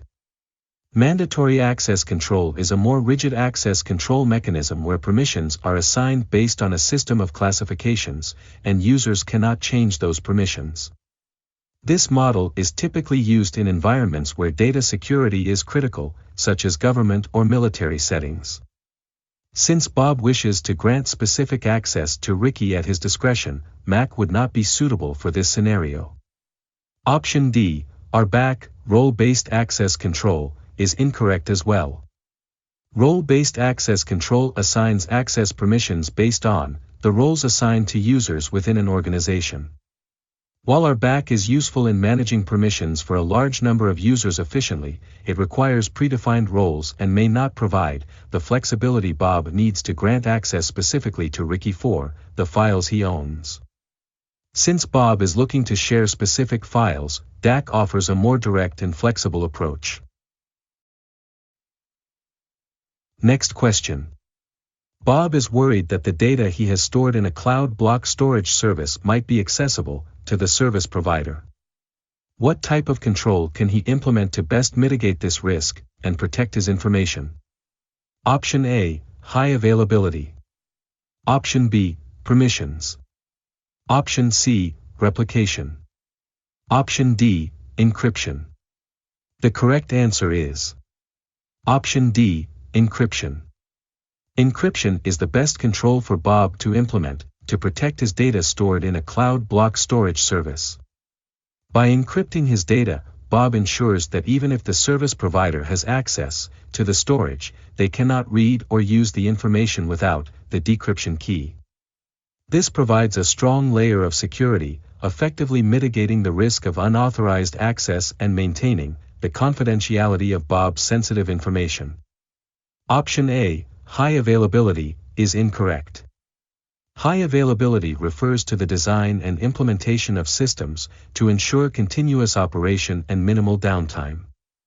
While it is important for ensuring that services remain operational and accessible, it does not address the issue of data confidentiality or the risk of unauthorized access by the service provider. Therefore, high availability is not an effective control for protecting data from being accessed. Option B, permissions, is also incorrect. Permissions control who can access data and what actions they can perform. While setting appropriate permissions is crucial for managing access to resources, in the context of cloud storage, it does not prevent the service provider itself from accessing the data. Since cloud service providers typically have administrative access, permissions alone are insufficient to mitigate the risk of data exposure. Option C, replication, is incorrect as well. Replication involves creating copies of data across multiple locations or systems to ensure availability and redundancy. Although replication can enhance data resilience and recovery, it does not protect against unauthorized access to the original data. If the original data is compromised, replicated copies will also be at risk, making replication an inadequate control for safeguarding sensitive information. Next question. Ricky is engaged in forensic work and is keen to make sure that his findings cannot be denied later on. What methods can he employ to validate his attestations and documentation in order to ensure non-repudiation? Option A, create a MD5 checksum of all images. Option B, encrypt all forensic output. Option C, digitally sign the records. Option D, all of the above. The correct answer is Option C, digitally sign the records. Digitally signing records is the most effective method for ensuring non-repudiation. A digital signature provides a unique cryptographic proof that a document or record was created and sent by a specific individual, in this case, Ricky, and that it has not been altered since it was signed. This creates a strong legal and technical basis for asserting the authenticity of the records, making it much more difficult for anyone to repudiate Ricky's findings. Option A, create an MD5 checksum of all images, is incorrect. While creating an MD5 checksum can help verify the integrity of files by allowing Ricky to detect changes or corruption in the data, it does not inherently provide non-repudiation. Checksums can be easily recreated, and if someone alters the data, they can also create a new checksum that matches. Therefore, while this method is useful for integrity checks, it does not sufficiently establish that the findings originated from Ricky. Option B, encrypt all forensic output, is incorrect as well.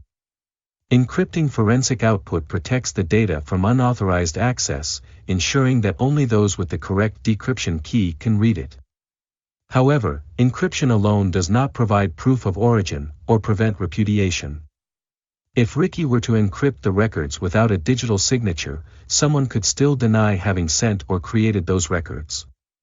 Thus, while encryption enhances confidentiality, it does not fulfill the requirements for non-repudiation. Next question. Bob is in the process of designing a remote access VPN, intended for employees who frequently travel to customer locations for sales calls. His main goal is to enable these employees to access the VPN without necessitating any reconfiguration of the customer's network. What type of VPN would best fulfill Bob's requirements? Option A, PPTP. Option B, L2TP. Option C, IPsec. Option D, TLS. The correct answer is Option D, TLS. Transport Layer Security, TLS, is the best choice for Bob's needs because it allows for secure connections without requiring significant changes to the customer's network configuration. TLS operates at the transport layer and can be implemented over existing protocols like HTTPS, enabling employees to connect securely to the VPN from various networks, including customer networks, without needing special configurations. This flexibility makes TLS an ideal solution for Bob's requirement to avoid customer-side reconfiguration. Option A, PPTP, point-to-point tunneling protocol, is incorrect. While PPTP is a widely used VPN protocol, it is considered less secure than other options. Additionally, PPTP can sometimes require adjustments to network configurations, particularly with firewalls and routers. Given the security concerns and potential compatibility issues, it is not the best choice for ensuring seamless access from customer networks. Option B, L2TP, Layer 2 Tunneling Protocol, is also incorrect. L2TP is a tunneling protocol that often pairs with IPsec for security. While L2TP can provide a secure connection, it typically requires more complex setup and configuration on both ends, including port forwarding and changes to firewall settings. This complexity makes L2TP less suitable for Bob's needs, as it may necessitate adjustments to customer networks. Option C, IPsec, Internet Protocol Security, is incorrect as well. IPsec is a highly secure protocol suite used for securing Internet protocol communications. However, like L2TP, it can require extensive configuration and may not work well with all types of network setups, especially those that are not configured to allow IPsec traffic. This requirement for potential reconfiguration makes IPsec less appropriate for Bob's scenario. Next question. A contractor working for a prominent bank recently admitted guilt in a case where he modified software he sold to them. This alteration caused the software to malfunction periodically, forcing the bank to repeatedly hire him for modifications. What term most accurately describes this type of malicious attack? Option A, worm. Option B, logic bomb. Option C, Trojan horse. Option D, rat. The correct answer is Option B, logic bomb. A logic bomb is a piece of malicious code that is triggered by specific conditions or events within a system. In this scenario, the contractor modified the software to ensure it would malfunction at predetermined intervals, requiring the bank to hire him for fixes. This aligns perfectly with the definition of a logic bomb, as the malicious code is embedded within the software and activates under certain circumstances, leading to intentional disruption. Option A, worm, is incorrect. A worm is a type of malware that replicates itself to spread to other computers, often exploiting network vulnerabilities. Worms are generally not designed to cause periodic failures in software or require the original creator to be involved in ongoing maintenance. Therefore, this option does not accurately describe the situation, as it focuses on self-replication rather than deliberate tampering with software. Option C, Trojan horse, is also incorrect. A Trojan horse is malware disguised as legitimate software. It deceives users into installing it, often leading to unauthorized access or damage. While a Trojan could potentially cause harm, the specific scenario here involves the contractor intentionally modifying existing software to malfunction, which is more aligned with the concept of a logic bomb. A Trojan does not specifically imply periodic failure or the requirement for the original creator's ongoing involvement. Option D, rat, remote access Trojan, is incorrect as well. A rat is a type of Trojan that provides remote access to a user's device without their consent. While it can enable unauthorized control over a system, the scenario described does not involve remote access or control but rather a deliberate alteration of software to cause specific malfunctions. Thus, this term does not accurately represent the nature of the contractor's actions. Next question. Bob is working diligently to meet a stipulation of the Payment Card Industry Data Security Standard, PCI DSS, which prohibits the storage of credit card information in any system. Due to various technical challenges, he cannot immediately remove the data. As a temporary solution, he collaborates with regulators to implement encryption. What term most accurately describes this type of control? Option A, compensating control. Option B, detective control. Option C, corrective control. Option D, preventive control. The correct answer is Option A, compensating control. A compensating control is a temporary measure put in place to meet security requirements when the primary control cannot be implemented immediately. In this scenario, Bob is unable to remove credit card information due to technical issues but works with regulators to implement encryption as a stopgap solution. This action effectively compensates for the lack of immediate removal, making it a classic example of a compensating control. Option B, detective control, is incorrect. Detective controls are designed to identify and report on security incidents after they occur. They do not prevent or mitigate the issues, rather, they serve to alert organizations of a problem. Examples include intrusion detection systems and log monitoring. In Bob's case, encryption does not serve as a detective measure, instead, it is a proactive step to protect the data, while the primary control is being implemented. Option C, corrective control, is also incorrect. Corrective controls are intended to fix or restore systems after a security breach or incident has occurred. They involve actions that are taken to mitigate damage or repair vulnerabilities. While encryption may enhance security, it does not specifically address a past issue or breach in this context, therefore, it cannot be categorized as a corrective control. Option D, preventive control, is incorrect as well.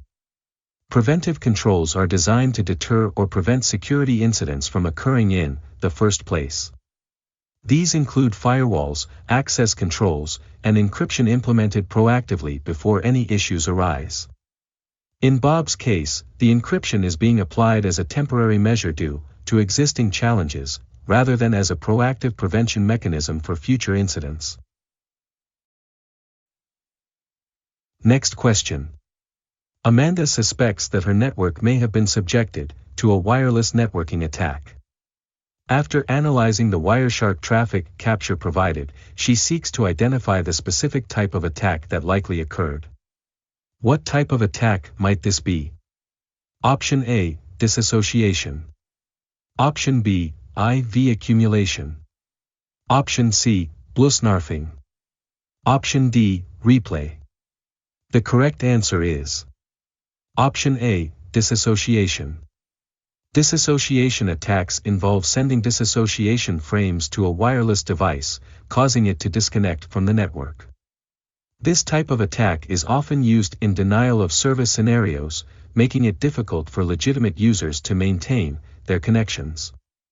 Given Amanda's concern about a wireless networking attack, this option is the most likely scenario, especially if the Wireshark capture showed evidence of disassociation frames being sent to her devices. Option B, IV accumulation, is incorrect. IV accumulation refers to the exploitation of initialization vectors in wired equivalent privacy protocols. Attackers collect numerous IVs to crack the encryption key used in a wireless network.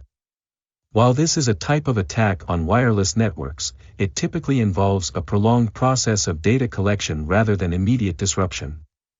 If Amanda's concern was about immediate connectivity issues, this option does not align with her situation. Option C, bluesnarfing, is also incorrect. Bluesnarfing is a type of attack targeting Bluetooth-enabled devices, where an attacker accesses information from a device without the owner's consent. This attack is unrelated to wireless networking issues specific to Wi-Fi networks.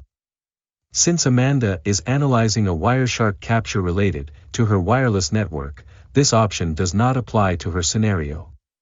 Option D, replay, is incorrect as well. Replay attacks involve capturing data packets transmitted over a network, and then sending them again to trick the receiving system. While this is a possible attack vector, it usually does not cause immediate connectivity issues, as seen in disassociation attacks. If the focus is on connectivity problems within her network, this option is less likely to be the cause of her concerns. Next question. Within the framework of specialized Internet of Things devices, which option listed below is least likely to be considered a common constraint? Option A, limited power. Option B, lack of connectivity. Option C, inability to patch. Option D, limited compute. The correct answer is Option B, lack of connectivity. While connectivity can be a challenge for some IoT devices, specialized IoT devices are generally designed to operate within specific networks or environments where connectivity is assured. These devices often utilize protocols optimized for their use cases, which means that a total lack of connectivity is less likely to be a common constraint. This makes option B the least applicable compared to the other options. Option A, limited power, is incorrect. Limited power is a well-known constraint for many specialized IoT devices, especially those that are battery-operated or designed for remote locations. These devices often require power-efficient designs and energy management strategies to extend battery life. Therefore, this is a common constraint faced by IoT devices. Option C, inability to patch, is also incorrect. The inability to patch is a significant concern for many IoT devices, particularly those deployed in the field where software updates may not be easily applied. This limitation can expose devices to security vulnerabilities, making it a common constraint in the IoT landscape. Option D, limited compute, is incorrect as well. Limited compute resources are characteristic of many specialized IoT devices, which often prioritize energy efficiency and cost-effectiveness over processing power. These devices may have constrained processing capabilities, making this a typical constraint associated with IoT devices. Next question. Bob suspects that a malicious actor altered a wireless access point acquired by his organization prior to its arrival in the mailroom. What term most accurately describes the threat vector in this situation? Option A, supply chain. Option B, wireless. Option C, cloud. Option D, removable media. The correct answer is Option A, supply chain. The term supply chain refers to the series of processes involved in the production and distribution of a product, including the potential for tampering at any stage. In this case, since Bob suspects that the wireless access point was altered before it reached his organization, it falls under the supply chain threat vector. This encompasses the risks associated with products being compromised during manufacturing, shipping, or delivery. Option B, wireless, is incorrect.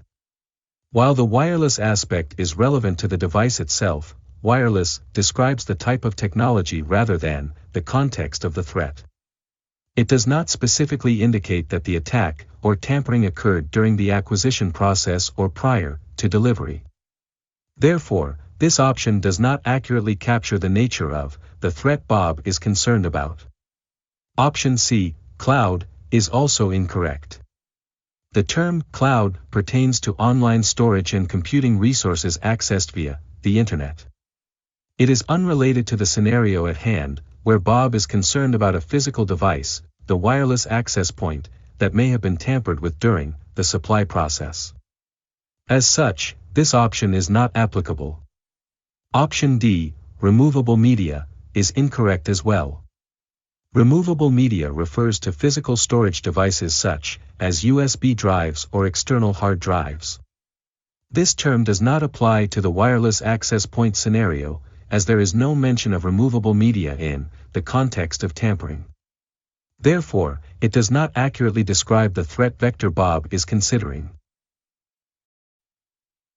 Next question. When organizations adopt multi-factor authentication, which particular radius message is usually observed, that would not be found in standard authentication processes. Option A, access request. Option B, access reject.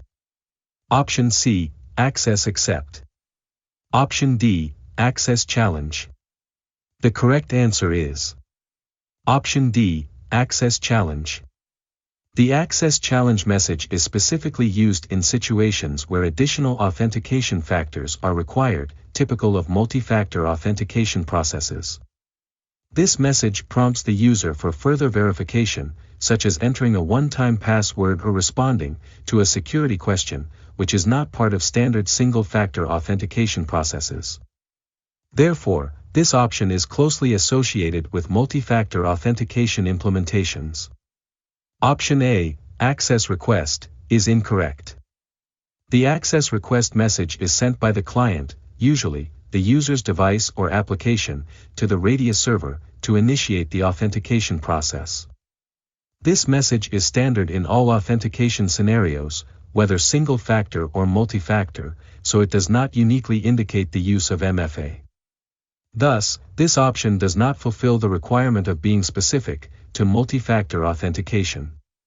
Option B, access reject, is also incorrect. The access reject message is sent from the Radius server to indicate that the authentication request has failed. Like the access request message, it is not specific to multi-factor authentication. It can be used in any authentication process, regardless of the factors involved. Therefore, it does not meet the criteria of being uniquely related to MFA. Option C, access accept, is incorrect as well. The access accept message signifies that the authentication was successful. This message is also standard in both single-factor and multi-factor authentication scenarios. It does not indicate the presence of additional authentication factors, making it irrelevant to the specific context of multi-factor authentication. Next question. Amanda aims to guarantee that her application consistently runs the latest version of each of its components. Which change management process would best facilitate this objective? Option A, impact analysis. Option B, dependency mapping. Option C, version control. Option D, allow and deny lists. The correct answer is Option C, version control. Version control is a systematic approach to managing changes to application components, ensuring that each part of the application runs the latest and most stable version. It allows teams to track revisions, manage updates, and revert to previous versions if needed. By implementing version control, Amanda can effectively facilitate the deployment of the most current versions of her application's components, making this option the best choice for her objective. Option A, impact analysis, is incorrect. Impact analysis involves assessing the potential effects of proposed changes within a system, helping to understand how changes might affect the existing components and processes. While it is a valuable tool in change management, it does not specifically address the need for ensuring that the latest versions of components are deployed. Therefore, this option does not directly facilitate Amanda's goal. Option B, dependency mapping, is also incorrect. Dependency mapping identifies the relationships and dependencies between various components of an application. While this process is useful for understanding how components interact with each other, it does not ensure that the latest versions are deployed. Thus, while it provides insight into component relationships, it does not effectively support Amanda's objective of maintaining current versions. Option D, allow and deny lists, is incorrect as well. Allow and deny lists are used for access control, specifying which entities are permitted or denied access to certain resources. This approach is more relevant to security management rather than change management. It does not address the deployment of current application components, making it unsuitable for Amanda's needs. Next question. While managing user accounts in a sizable environment, what recommended strategy can you employ to enhance the efficiency of account management and maintain compliance with the principle of least privilege?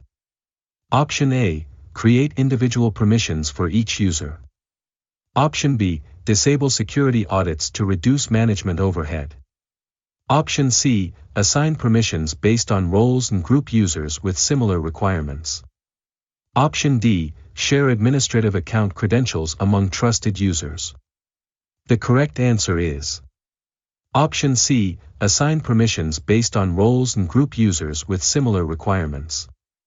This strategy is known as role-based access control, RBAC, and it effectively streamlines account management while adhering to the principle of least privilege. By assigning permissions based on roles, you can ensure that users receive only the access necessary for their job functions, reducing the risk of unauthorized access. Grouping users with similar access needs simplifies management, making it easier to adjust permissions as roles change or as users join or leave the organization. This method enhances efficiency and security.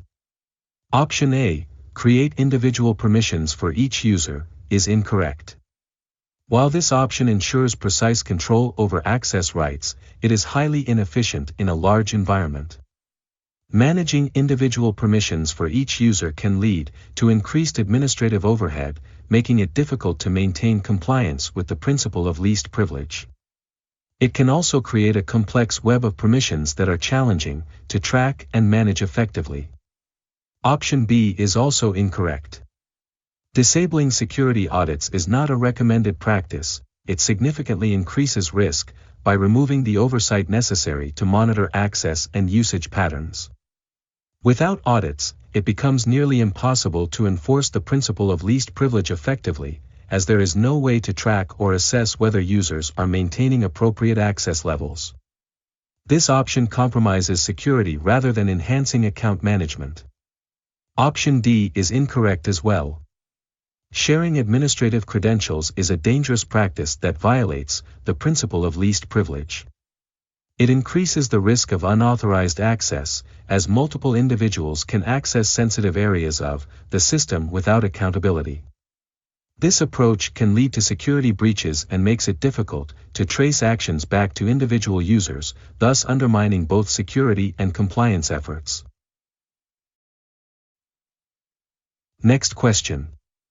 In an effort to enhance the efficiency of employee onboarding and offboarding, as a security engineer, Bob is developing a project that allows employees to utilize their personal mobile devices for work tasks.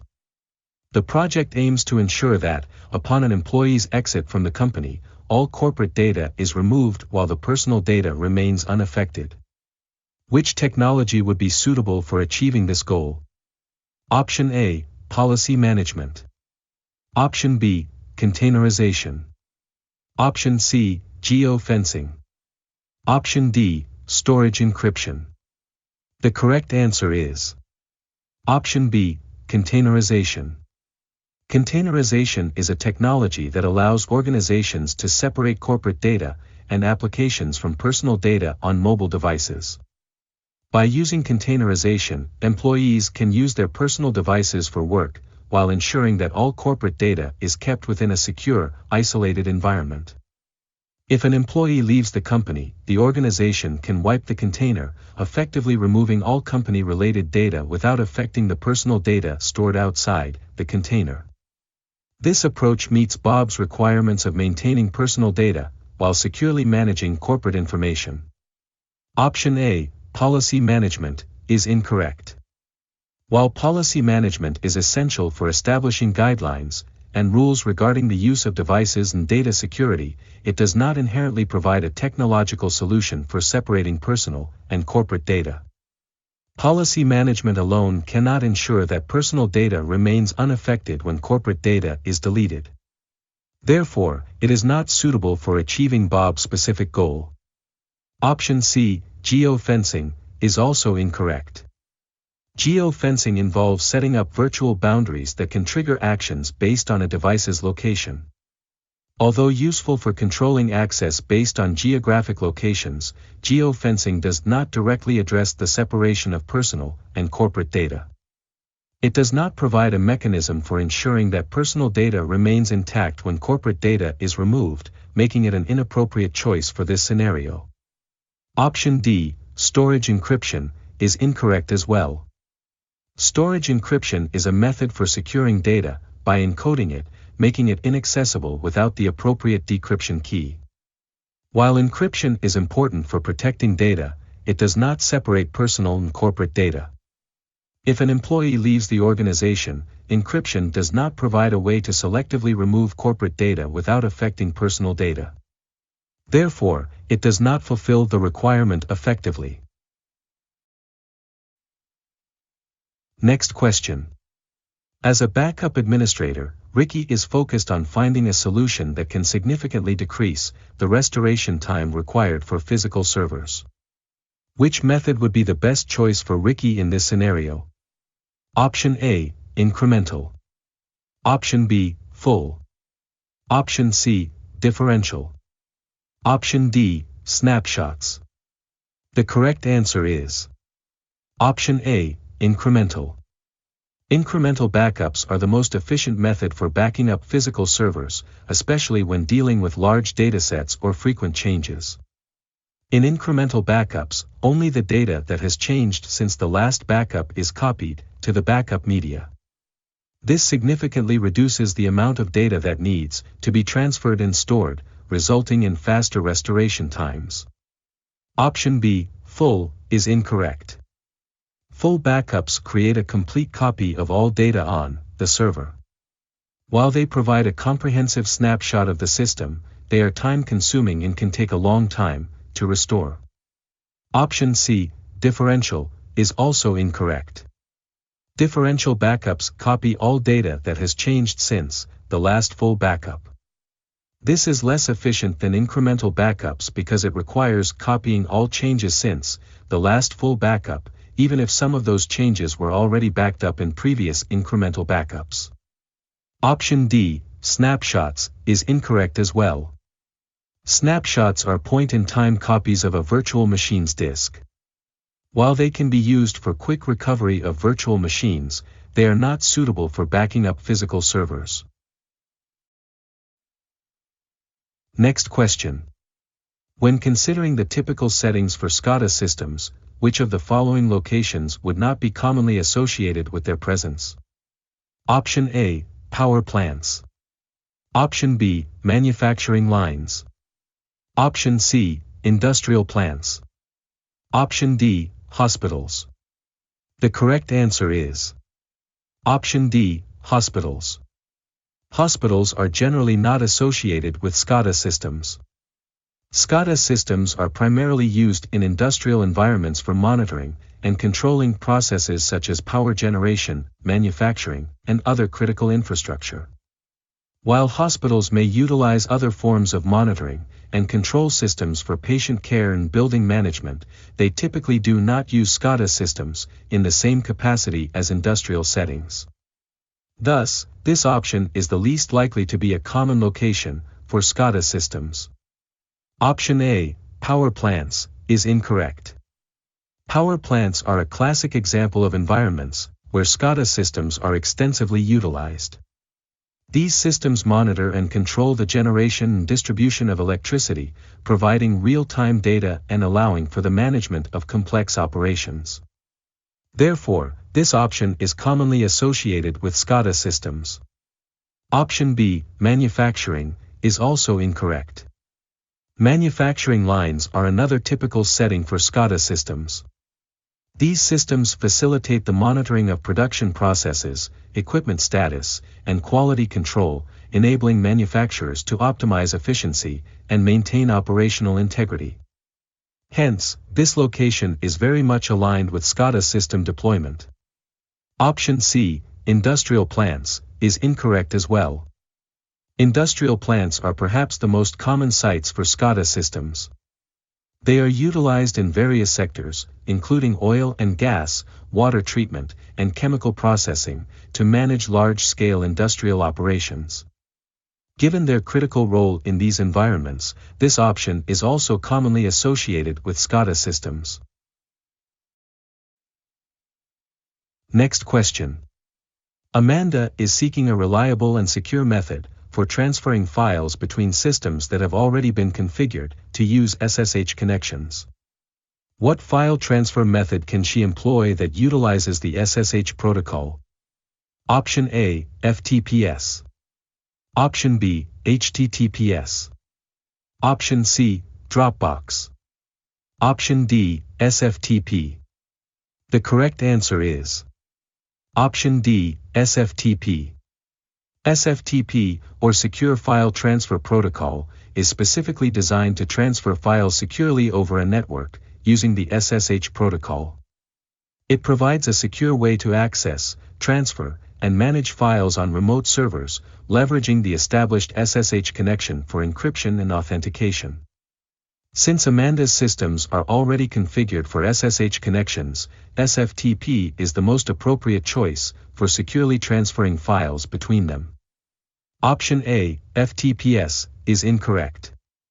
FTPS, or FTP Secure, is an extension of the File Transfer Protocol that adds support for the transport layer security and the secure sockets layer cryptographic protocols. While it does provide a secure method for transferring files, it does not utilize SSH. Since Amanda is specifically looking for a method that leverages SSH, this option is not suitable for her needs. Option B, HTTPS, is also incorrect. HTTPS, or Hypertext Transfer Protocol Secure, is used primarily for secure communication over the Internet, especially for web browsing. While it ensures the secure transfer of data between a client and a server, it does not function as a file transfer method in the same way that SFTP does, nor does it utilize SSH. Therefore, this option does not meet Amanda's requirement for transferring files using SSH. Option C, Dropbox, is incorrect as well. Dropbox is a cloud-based file storage and sharing service. While it offers a convenient way to transfer and share files, it does not inherently utilize the SSH protocol for secure transfers. Instead, it relies on its own security mechanisms. As such, this option is not relevant to Amanda's needs for a secure file transfer method that employs SSH. Next question. What is the term used to refer to the tactic of persuading individuals to reveal sensitive information or to take actions that could undermine security protocols? Option A, removable media and cables. Option B, password management.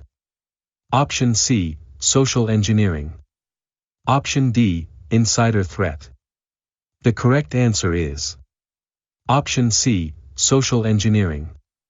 Social engineering refers to the psychological manipulation of individuals to encourage them to divulge confidential information or to perform actions that compromise security. This tactic often exploits human emotions, such as fear, trust, or urgency to gain access to sensitive data. It is a well-known threat in the field of cybersecurity, where attackers may pose as trusted figures to deceive individuals into revealing personal or organizational information. Option A, removable media and cables, is incorrect. Removable media and cables refer to physical devices, such as USB drives or external hard drives, that can be used to store and transfer data. While these items can be involved in security breaches, they do not describe the act of manipulating individuals into revealing information. This option is focused on hardware, rather than the psychological tactics used in social engineering. Option B, password management, is also incorrect. Password management involves the processes and tools used to create, store, and manage passwords securely. Although effective password management is essential for maintaining security, it does not relate to the manipulation of individuals to reveal information. This option addresses a different aspect of cybersecurity, focusing on credential security, rather than interpersonal tactics. Option D, insider threat, is incorrect as well. An insider threat refers to a security risk that originates from within an organization, typically involving employees or contractors who have legitimate access to systems and data. While insider threats can involve malicious actions that compromise security, they do not specifically pertain to the act of persuading individuals to disclose sensitive information. This term is broader and does not encapsulate the psychological manipulation aspect inherent in social engineering. Next question. To safeguard against the risk of data exposure from a stolen device, Amanda wants to ensure that the data is adequately protected, even when the device is in a locked state or switched off. What type of encryption would best fulfill this requirement? Option A, file-level encryption. Option B, volume-level encryption. Option C, full disk encryption. Option D, partition-level encryption. The correct answer is Option C, full disk encryption. Full disk encryption, FDE, is a security measure that encrypts the entire disk, ensuring that all data stored on the device is protected. This includes the operating system, applications, and all user files. FDE secures the data at the hardware level, meaning that even if the device is locked or turned off, the data remains inaccessible without the proper credentials. This makes it the most effective choice for Amanda's requirement, as it protects data from exposure in case of theft, regardless of the device's state. Option A, file-level encryption, is incorrect.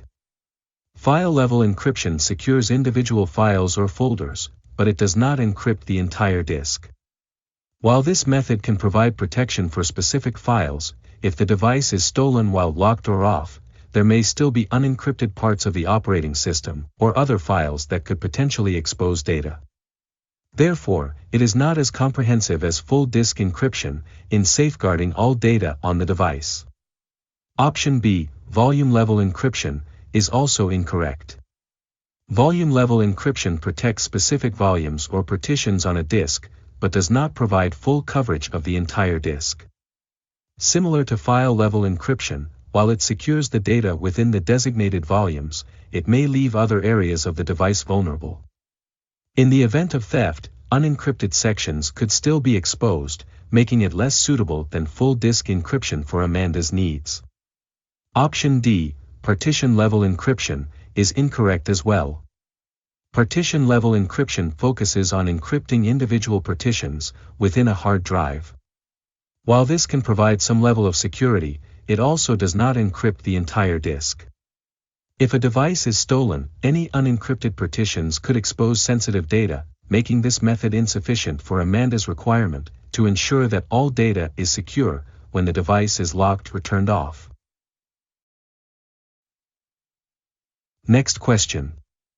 When considering the fundamental principles of cybersecurity, which option listed below does not align with the established best practices for ensuring the protection of sensitive information? Option A, defense in depth. Option B, least privilege. Option C, separation of duties.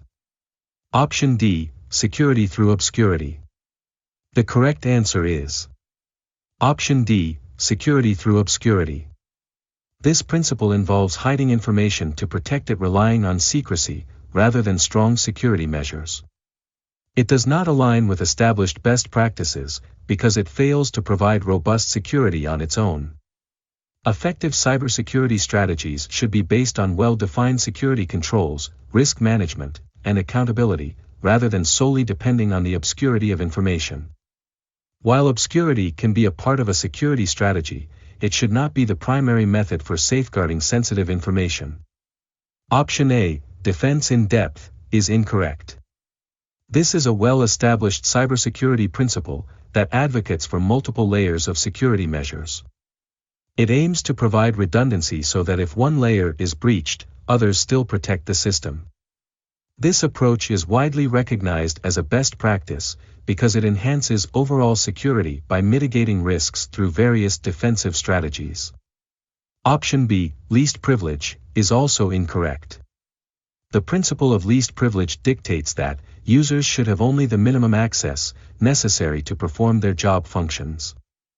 This is a foundational best practice in cybersecurity, as it limits potential damage from compromised accounts or insider threats. By restricting access, organizations can better protect sensitive information in systems. Option C, separation of duties, is incorrect as well. This principle involves dividing tasks and privileges among different individuals to reduce the risk of fraud and error. It is considered a critical best practice in cybersecurity because it prevents any single individual from having too much control, thereby minimizing the chances of malicious actions and protecting sensitive information from misuse. Next question. An organization has made the decision to utilize closed source or proprietary information in order to gather the most recent details about potential threats. What classification of threat intelligence source does this represent? Option A, open source intelligence. Option B, automated indicator sharing. Option C, dark web. Option D, closed source or proprietary information. The correct answer is Option D, closed source or proprietary information. This option directly describes the classification mentioned in the question. Closed source or proprietary information refers to intelligence that is not publicly available and is often produced by private organizations. It typically requires a subscription or purchase to access, making it a valuable source of threat intelligence for organizations looking to stay updated on potential security threats.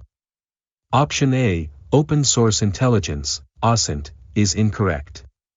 Open source intelligence refers to information gathered from publicly available sources. This includes data from websites, social media, news outlets, and other non-proprietary resources. Since the question specifies closed source or proprietary information, OSINT does not apply, as it represents the opposite end of the spectrum in terms of information accessibility. Option B, automated indicator sharing, AIS, is also incorrect. Automated indicator sharing is a system for sharing cyber threat indicators among organizations to enhance collective cybersecurity. While AIS facilitates the sharing of threat intelligence, it does not describe the source of information itself, rather, it refers to the process and technology for disseminating threat indicators. Therefore, it does not fit the classification requested in the question. Option C, dark web, is incorrect as well. The dark web refers to parts of the Internet that are not indexed by traditional search engines and often require special software to access. While it can contain valuable threat intelligence, it is a specific subset of the Internet, rather than a classification of information, as defined in the question. Furthermore, the question is focused on closed source or proprietary information, which does not inherently relate to the dark web. Next question. What specific functions and duties are typically associated with the position of a data steward? Option A, carry out data use and security policies. Option B, create data. Option C, explain compliance requirements for data. Option D, designing and maintaining network infrastructure. The correct answer is Option A, carry out data use and security policies. This option reflects a key responsibility of a data steward. Data stewards are responsible for ensuring that data is used in accordance with established policies and security protocols. They play a critical role in promoting best practices for data management, including compliance with regulations and organizational standards. Thus, this option aligns well with the duties of a data steward. Option B, create data, is incorrect. Data stewards do not primarily focus on creating data. Their role is more about managing, overseeing, and ensuring the quality of existing data, rather than generating new data. While they may contribute to data quality and management practices, their primary function is not data creation. Option C, explain compliance requirements for data, is also incorrect. While understanding compliance requirements is important for a data steward, this option does not encompass the full range of their duties. Data stewards ensure compliance, but are more involved in the practical aspects of data governance and management, rather than just explaining requirements. Therefore, this option presents a limited view of their responsibilities. Option D, designing and maintaining network infrastructure, is incorrect as well. Designing and maintaining network infrastructure falls under the responsibilities of IT or network administrators, not data stewards. Data stewards focus on data governance, quality, and compliance, whereas network infrastructure tasks pertain to a different area of expertise in IT. Next question, 8. What is the main objective of a security operations center in ensuring effective operational security within an organization? Option A, configuring firewalls. Option B, monitoring and responding to security incidents. Option C, performing penetration testing. Option D, conducting security training for employees. The correct answer is Option B, monitoring and responding to security incidents. This is the primary objective of a Security Operations Center, SOC. The SOC is responsible for continuously monitoring an organization's IT environment for security threats, analyzing security incidents, and coordinating responses to mitigate those threats. This includes real-time monitoring, threat detection, and incident management, making it a crucial element of operational security. Option A, configuring firewalls, is incorrect. While configuring firewalls is an important security task, it is typically handled by network security teams, rather than the SOC. The SOC focuses more on monitoring and incident response, rather than on the initial configuration of security devices. Thus, while firewalls play a role in security, this option does not encompass the main objective of the SOC. Option C, performing penetration testing, is also incorrect. Penetration testing is a proactive security measure aimed at identifying vulnerabilities within a system. This task is usually performed by specialized teams or external security consultants, rather than the SOC itself. The SOC's role is more about monitoring for and responding to threats that have already materialized, rather than testing the defenses proactively. Option D, conducting security training for employees, is incorrect as well. While employee training is critical for overall security awareness and risk management, it is not a primary function of the SOC. Security training is typically conducted by human resources or security awareness teams, focusing on educating staff about security best practices. The SOC's responsibilities lie primarily in threat monitoring and incident response, rather than in conducting training. Next question. What importance does the risk threshold hold within a risk register, and how does it inform the organization's approach to managing and mitigating risks? Option A, the maximum financial loss an organization is willing to accept. Option B, the individual responsible for a specific risk. Option C, the metrics used to monitor risks. Option D, the documentation of all identified risks. The correct answer is Option A, the maximum financial loss an organization is willing to accept. The risk threshold indicates the level of risk that an organization is prepared to tolerate before taking action to mitigate that risk. In financial terms, it reflects the maximum acceptable loss that the organization is willing to endure without compromising its operational objectives or financial stability. This threshold guides decision-making and prioritization in risk management strategies. Option B, the individual responsible for a specific risk, is incorrect. This option describes a role or accountability, rather than the concept of a risk threshold. While identifying who is responsible for managing specific risks is essential, it does not relate to the level of risk that the organization is willing to accept.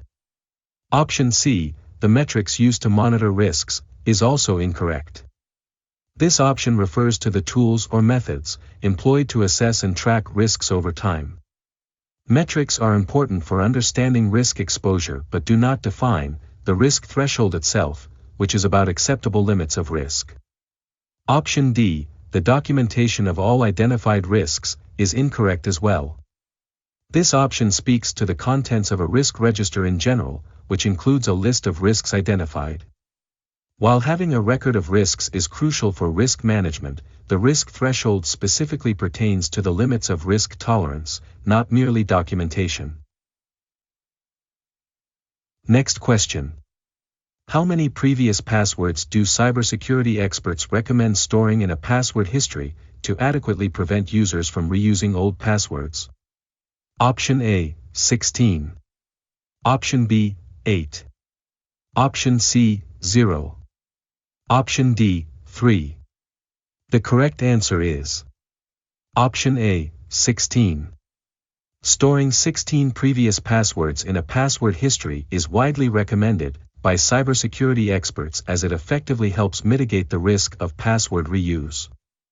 By retaining a greater number of past passwords, organizations make it more challenging for users to recycle old passwords, thus enhancing overall security. This practice aligns with the principle of maintaining strong password hygiene and reducing vulnerability to attacks that exploit reused passwords. Next question. Which security concept emphasizes the importance of data integrity, ensuring that information is accurate, complete, and remains unchanged, whether in storage or being transmitted? Option A, data availability. Option B, data obfuscation. Option C, data confidentiality. Option D, data integrity. The correct answer is Option D, data integrity. Data integrity refers to the accuracy, consistency, and reliability of data throughout its lifecycle. It ensures that information remains unchanged and complete, whether it is stored or transmitted. By maintaining data integrity, organizations can trust that their data is accurate and has not been tampered with, which is essential for effective decision-making and operational processes. Option A, data availability, is incorrect. Data availability focuses on ensuring that information is accessible when needed. While important, it does not address the accuracy or completeness of the data itself. Instead, it concerns whether users can access the data at any time, which is a separate aspect of information security. Option B, data obfuscation, is also incorrect. Data obfuscation refers to the practice of making data unclear or unintelligible to unauthorized users. It aims to protect sensitive information from being easily understood, but does not specifically address whether the data is accurate, complete, or unchanged. Thus, it is not directly related to the concept of data integrity. Option C, data confidentiality, is incorrect as well. Data confidentiality involves protecting information from unauthorized access and ensuring that only authorized users can view or use the data. While confidentiality is crucial for protecting sensitive information, it does not focus on maintaining the accuracy or completeness of the data, which is the essence of data integrity. Next question. In an effort to improve connectivity, a transportation firm is setting up new wireless access points in their corporate office locations. The manufacturer has provided an estimate indicating that the access points will typically run for approximately 100,000 hours prior to a hardware failure. How would you characterize this estimate? Option A, MTBF. Option B, RTO. Option C, MTTR. Option D, RPO. The correct answer is Option A, MTBF. MTBF, mean time between failures, refers to the average time a device is expected to operate before a failure occurs. In this context, the manufacturer's estimate of the wireless access points operating for approximately 100,000 hours before a hardware failure. It indicates the reliability and expected lifespan of the devices. Option B, RTO, recovery time objective, is incorrect. RTO defines the maximum acceptable amount of time that a system can be down after a failure occurs before it must be restored. It focuses on recovery time, not the operational lifespan before failure. So it does not apply to the context of estimating operational hours before a failure. Option C, MTTR, mean time to repair, is also incorrect.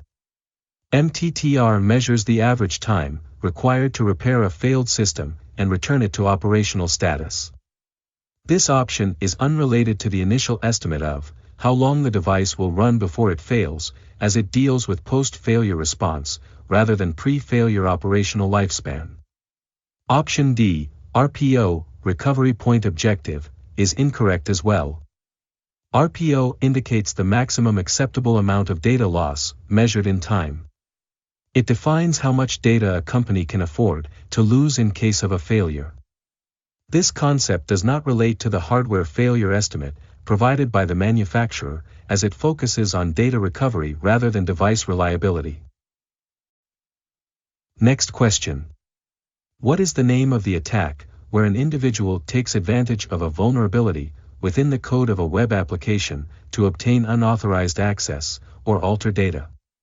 Option A, cross-site scripting. Option B, distributed denial of service. Option C, SQL injection. Option D, man in the middle. The correct answer is Option C, SQL injection. This attack involves exploiting vulnerabilities in a web application's code, specifically by injecting malicious SQL statements into an entry field for execution. This allows attackers to manipulate databases, gain unauthorized access, and alter or extract data. SQL injection takes advantage of poorly sanitized inputs, making it one of the most common web application vulnerabilities. Option A, cross-site scripting, XSS, is incorrect. While this is also a web application vulnerability, XSS involves injecting malicious scripts into web pages viewed by other users. It primarily targets users, rather than exploiting the application's database directly. Therefore, it does not fit the description of manipulating data in a database. Option B, distributed denial of service, DDoS, is also incorrect. DDoS attacks aim to overwhelm a network or service with traffic, rendering it unavailable to users. This type of attack does not exploit vulnerabilities within application code for unauthorized data access or manipulation. Its focus is on availability, not data integrity or access. Option D, man in the middle, MITM, is incorrect as well. This type of attack occurs when an attacker intercepts and relays communications between two parties without their knowledge. While MITM can lead to data theft or alteration, it does not directly exploit weaknesses in a web application's code. Instead, it primarily targets the communication channel itself. Next question. Which security framework emphasizes the importance of validating the identity of users, systems, or applications as a critical component of access control? Option A, authorization. Option B, hashing. Option C, encryption. Option D, authentication. The correct answer is Option D, authentication. Authentication is the security framework that focuses on verifying the identity of users, systems, or applications before granting access to resources. It ensures that the entity requesting access is who it claims to be, making it a critical component of access control. This process can involve various methods, such as passwords, biometrics, or tokens, to confirm identity. Option A, authorization, is incorrect. While authorization is essential, it refers to the process of determining what an authenticated user is allowed to do. It occurs after authentication, thus not directly involving the validation of identity itself. Option B, hashing, is also incorrect. Hashing is a method used to transform data into a fixed-size string of characters, typically for securing passwords or ensuring data integrity. However, it does not involve validating identities, rather, it focuses on data protection. Option C, encryption, is incorrect as well. Encryption is the process of converting data into a secure format to prevent unauthorized access during transmission or storage. Like hashing, it does not concern itself with identity validation, but rather with protecting data confidentiality.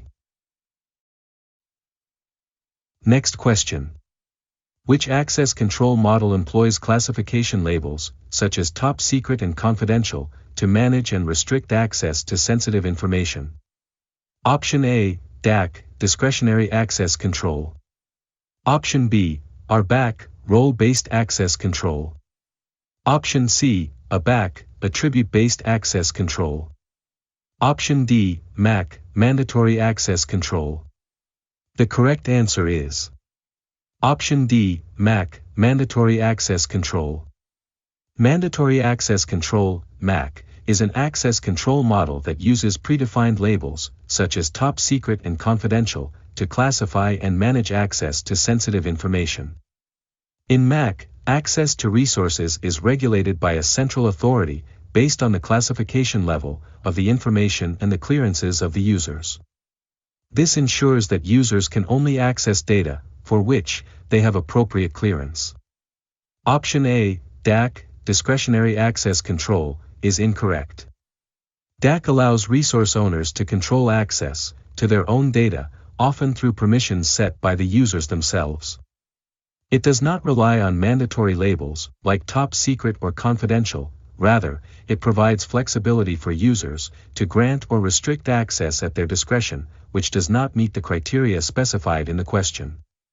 Option B, RBAC, role-based access control, is also incorrect. RBAC assigns access based on user roles within an organization, where permissions are tied to roles rather than individual classification labels. While RBAC can use classifications, it does not inherently use mandatory labels, such as top secret or confidential, to restrict access, making it distinct from MAC. Option C, ABAC, attribute-based access control, is incorrect as well. ABAC determines access based on various attributes and policies, rather than fixed labels. Although it can incorporate attributes similar to those in MAC, it does not strictly rely on the mandatory classification labels, like top secret and confidential, as a primary means of controlling access. Next question. Amanda is worried about the possibility of users within her organization being targeted by DNS poisoning attacks. What specific security control would be most effective in safeguarding against such vulnerabilities? Option A, firewall rules. Option B, domain name system security extensions. Option C, redundant DNS servers. Option D, off-site DNS servers. The correct answer is Option B, DNSSEC. Domain Name System Security Extensions is a suite of extensions that add security to the DNS protocol. It helps protect against DNS poisoning attacks by enabling the verification of DNS data authenticity through digital signatures.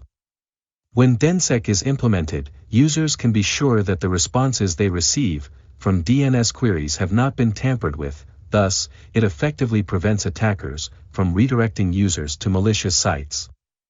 Option A, firewall rules, is incorrect. Firewall rules primarily control incoming and outgoing traffic, based on predetermined security rules. While they are essential for network security, they do not specifically address DNS integrity or authentication. Firewall rules cannot verify the authenticity of DNS responses, making them insufficient for preventing DNS poisoning attacks. Option C, redundant DNS servers, is also incorrect. Having redundant DNS servers can provide reliability and availability in case of server failure. However, it does not inherently secure DNS queries from being poisoned. If the primary and redundant servers are both compromised, users are still at risk. Redundancy does not ensure that the DNS data returned is accurate or untampered. Option D, off-site DNS servers, is incorrect as well. Using off-site DNS servers may offer geographical redundancy and could mitigate the risk of local server failure. However, this approach does not protect against DNS spoofing or poisoning attacks. If the off-site servers themselves are not secured, users could still be directed to malicious sites due to compromised DNS information. Next question. The security team is interested in obtaining a certificate that supports multiple subdomains, enabling access through the use of asterisks. Which description would best fit this particular type of certificate? Option A, User Certificate. Option B, SAN. Option C, Wildcard. Option D, Machine Certificate. The correct answer is Option C, Wildcard. Wildcard certificates are designed to secure a primary domain and all its subdomains by using an asterisk as a placeholder. For example, a wildcard certificate for .example.com would cover subdomains like www.example.com, mail.example.com, and blog.example.com. This makes them particularly useful for organizations that need to secure multiple subdomains without purchasing separate certificates for each one. Option A, User Certificate, is incorrect. User certificates are designed to authenticate individual users rather than domains or subdomains. They typically serve purposes like secure email or user identity verification. Since the focus here is on securing multiple subdomains, this option does not apply, making it an unsuitable choice. Option B, SAN, is also incorrect. A subject alternative name, SAN, certificate can secure multiple domains and subdomains, but it requires each domain or subdomain to be explicitly listed in the certificate. Unlike wildcard certificates, SAN certificates do not use asterisks to represent multiple subdomains in a single entry, therefore, this option does not best fit the described requirements. Option D, Machine Certificate, is incorrect as well. Machine certificates are used to authenticate devices within a network, typically focusing on securing communication between machines. They do not cover domains or subdomains, and are primarily concerned with machine-to-machine authentication. This makes them irrelevant to the need for a certificate that supports multiple subdomains. Next question. While conducting a vulnerability scan, Bob identifies that a system operating on his network is running an outdated version of Linux. This system is a network appliance that can only be accessed via its graphical user interface. What steps should Bob take next? Option A, upgrade the operating system by downloading the source files for a current version of Linux. Option B, obtain an update from the appliance manufacturer. Option C, no action is necessary. Option D, use the yum or apt-get commands to upgrade the operating system. The correct answer is Option B, obtain an update from the appliance manufacturer. Manufacturers provide specific updates or patches for their appliances, ensuring compatibility and stability. These updates are tested for the hardware, thus minimizing risks associated with upgrades. Option A is incorrect. Network appliances typically have specific firmware versions, tailored to their hardware. Downloading and compiling source files could void warranties, disrupt the appliance's functionality, or even render it unusable. Option C, no action is necessary, is also incorrect. Running an outdated operating system poses security risks. Vulnerabilities in old versions can be exploited, leading to potential breaches or network issues. Therefore, some action is needed.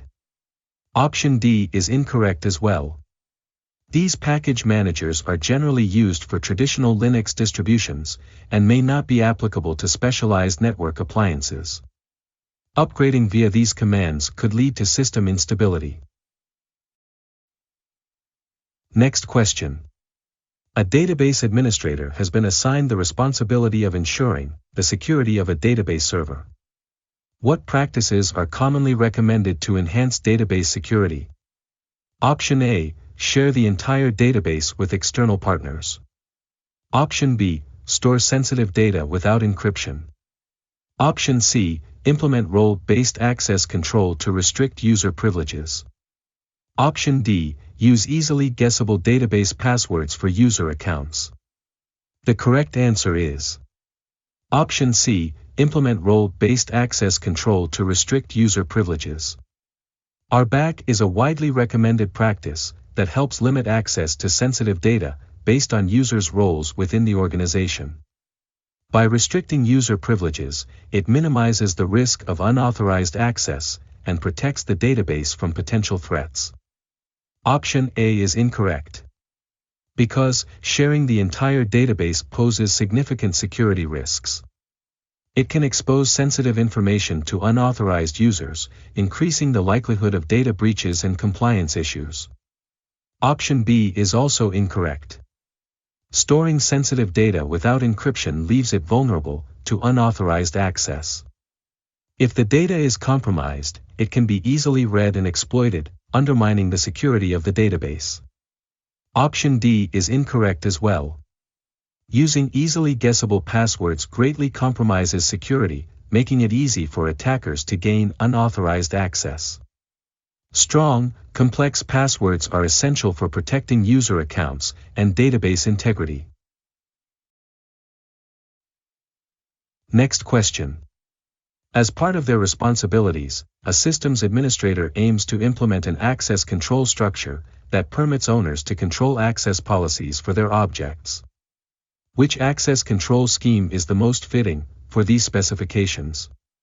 Option A, attribute-based access control. Option B, mandatory access control. Option C, role-based access control. Option D, discretionary access control. The correct answer is Option D, discretionary access control. Discretionary access control, DAC, allows object owners to determine who has access to their resources. In this model, the owner can grant or revoke access permissions at their discretion, making it a suitable choice for scenarios where ownership dictates access policies. This aligns perfectly with the administrator's goal of enabling owners to control access to their objects. Option A, attribute-based access control, is incorrect. Attribute-based access control uses attributes to make access decisions. While it allows for fine-grained access control, it does not specifically empower the object owner to set access policies, which is the main requirement here. It involves a more complex decision-making process, based on multiple attributes. Option B, mandatory access control, is also incorrect. Mandatory access control is a system where access rights are regulated by a central authority based on security classifications. In this model, users cannot change access permissions, rather, they are determined by system policies. This contradicts the requirement for object owners to control access, as it removes their discretion. It focuses on enforcing strict access rules instead. Option C, role-based access control, is incorrect as well. Role-based access control assigns permissions to roles, rather than individual users. While it simplifies permission management by grouping users based on roles, it does not allow individual object owners to define access policies. Instead, it relies on roles that may not reflect the specific desires of object owners. Therefore, it does not meet the specified needs for owner-controlled access. Next question. In the framework of the CIA Triad, which outlines critical security principles, what is the primary concern associated with ensuring the availability of information in systems? Option A, keeping data secret. Option B, verifying data remains unchanged. Option C, preventing unauthorized access. Option D, ensuring data is accessible when needed. The correct answer is Option D, ensuring data is accessible when needed. The primary concern of availability in the CIA Triad is to ensure that information and systems are accessible to authorized users whenever they need them. This involves preventing downtime, managing resources effectively, and ensuring that systems can recover from failures. Maintaining availability is crucial for operational efficiency and user satisfaction, as it guarantees that critical data and services are always reachable. Option A, keeping data secret, is incorrect. Keeping data secret relates to confidentiality, not availability. The main focus of confidentiality is to protect information from unauthorized access or disclosure. While it is essential for security, it does not address the issue of making information accessible to users. When required, it rather restricts access. Option B, verifying data remains unchanged, is also incorrect. Verifying that data remains unchanged pertains to integrity, which is another aspect of the CIA triad.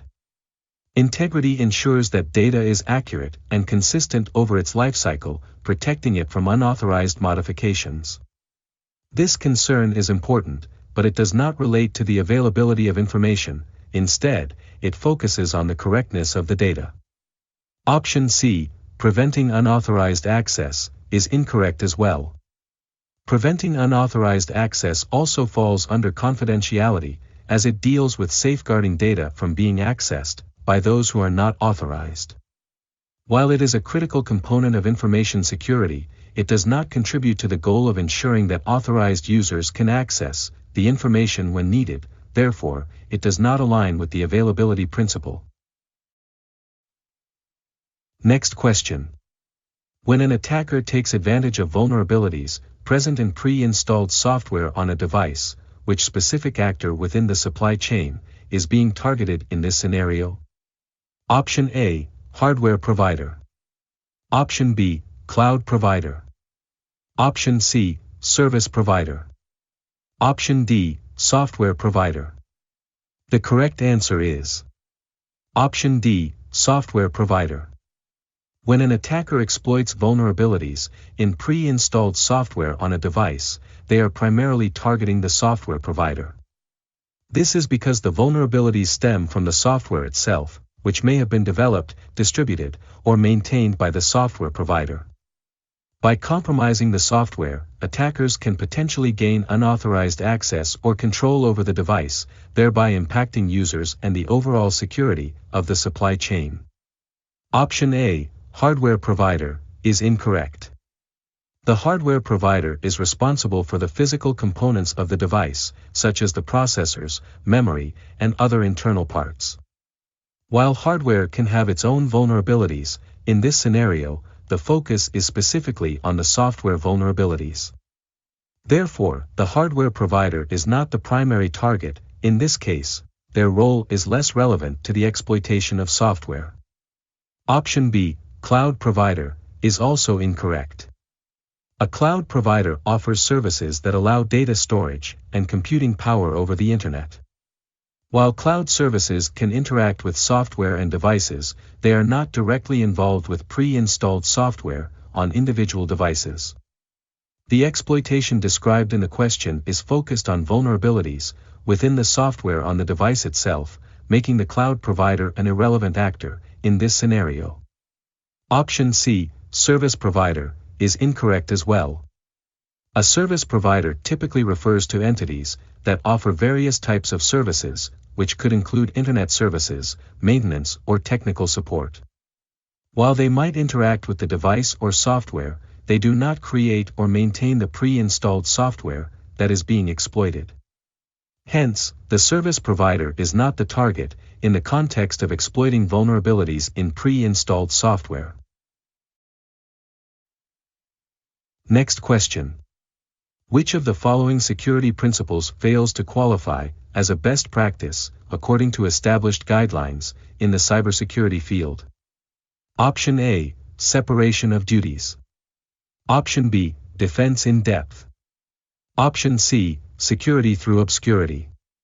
Option D, least privilege. The correct answer is Option C, security through obscurity.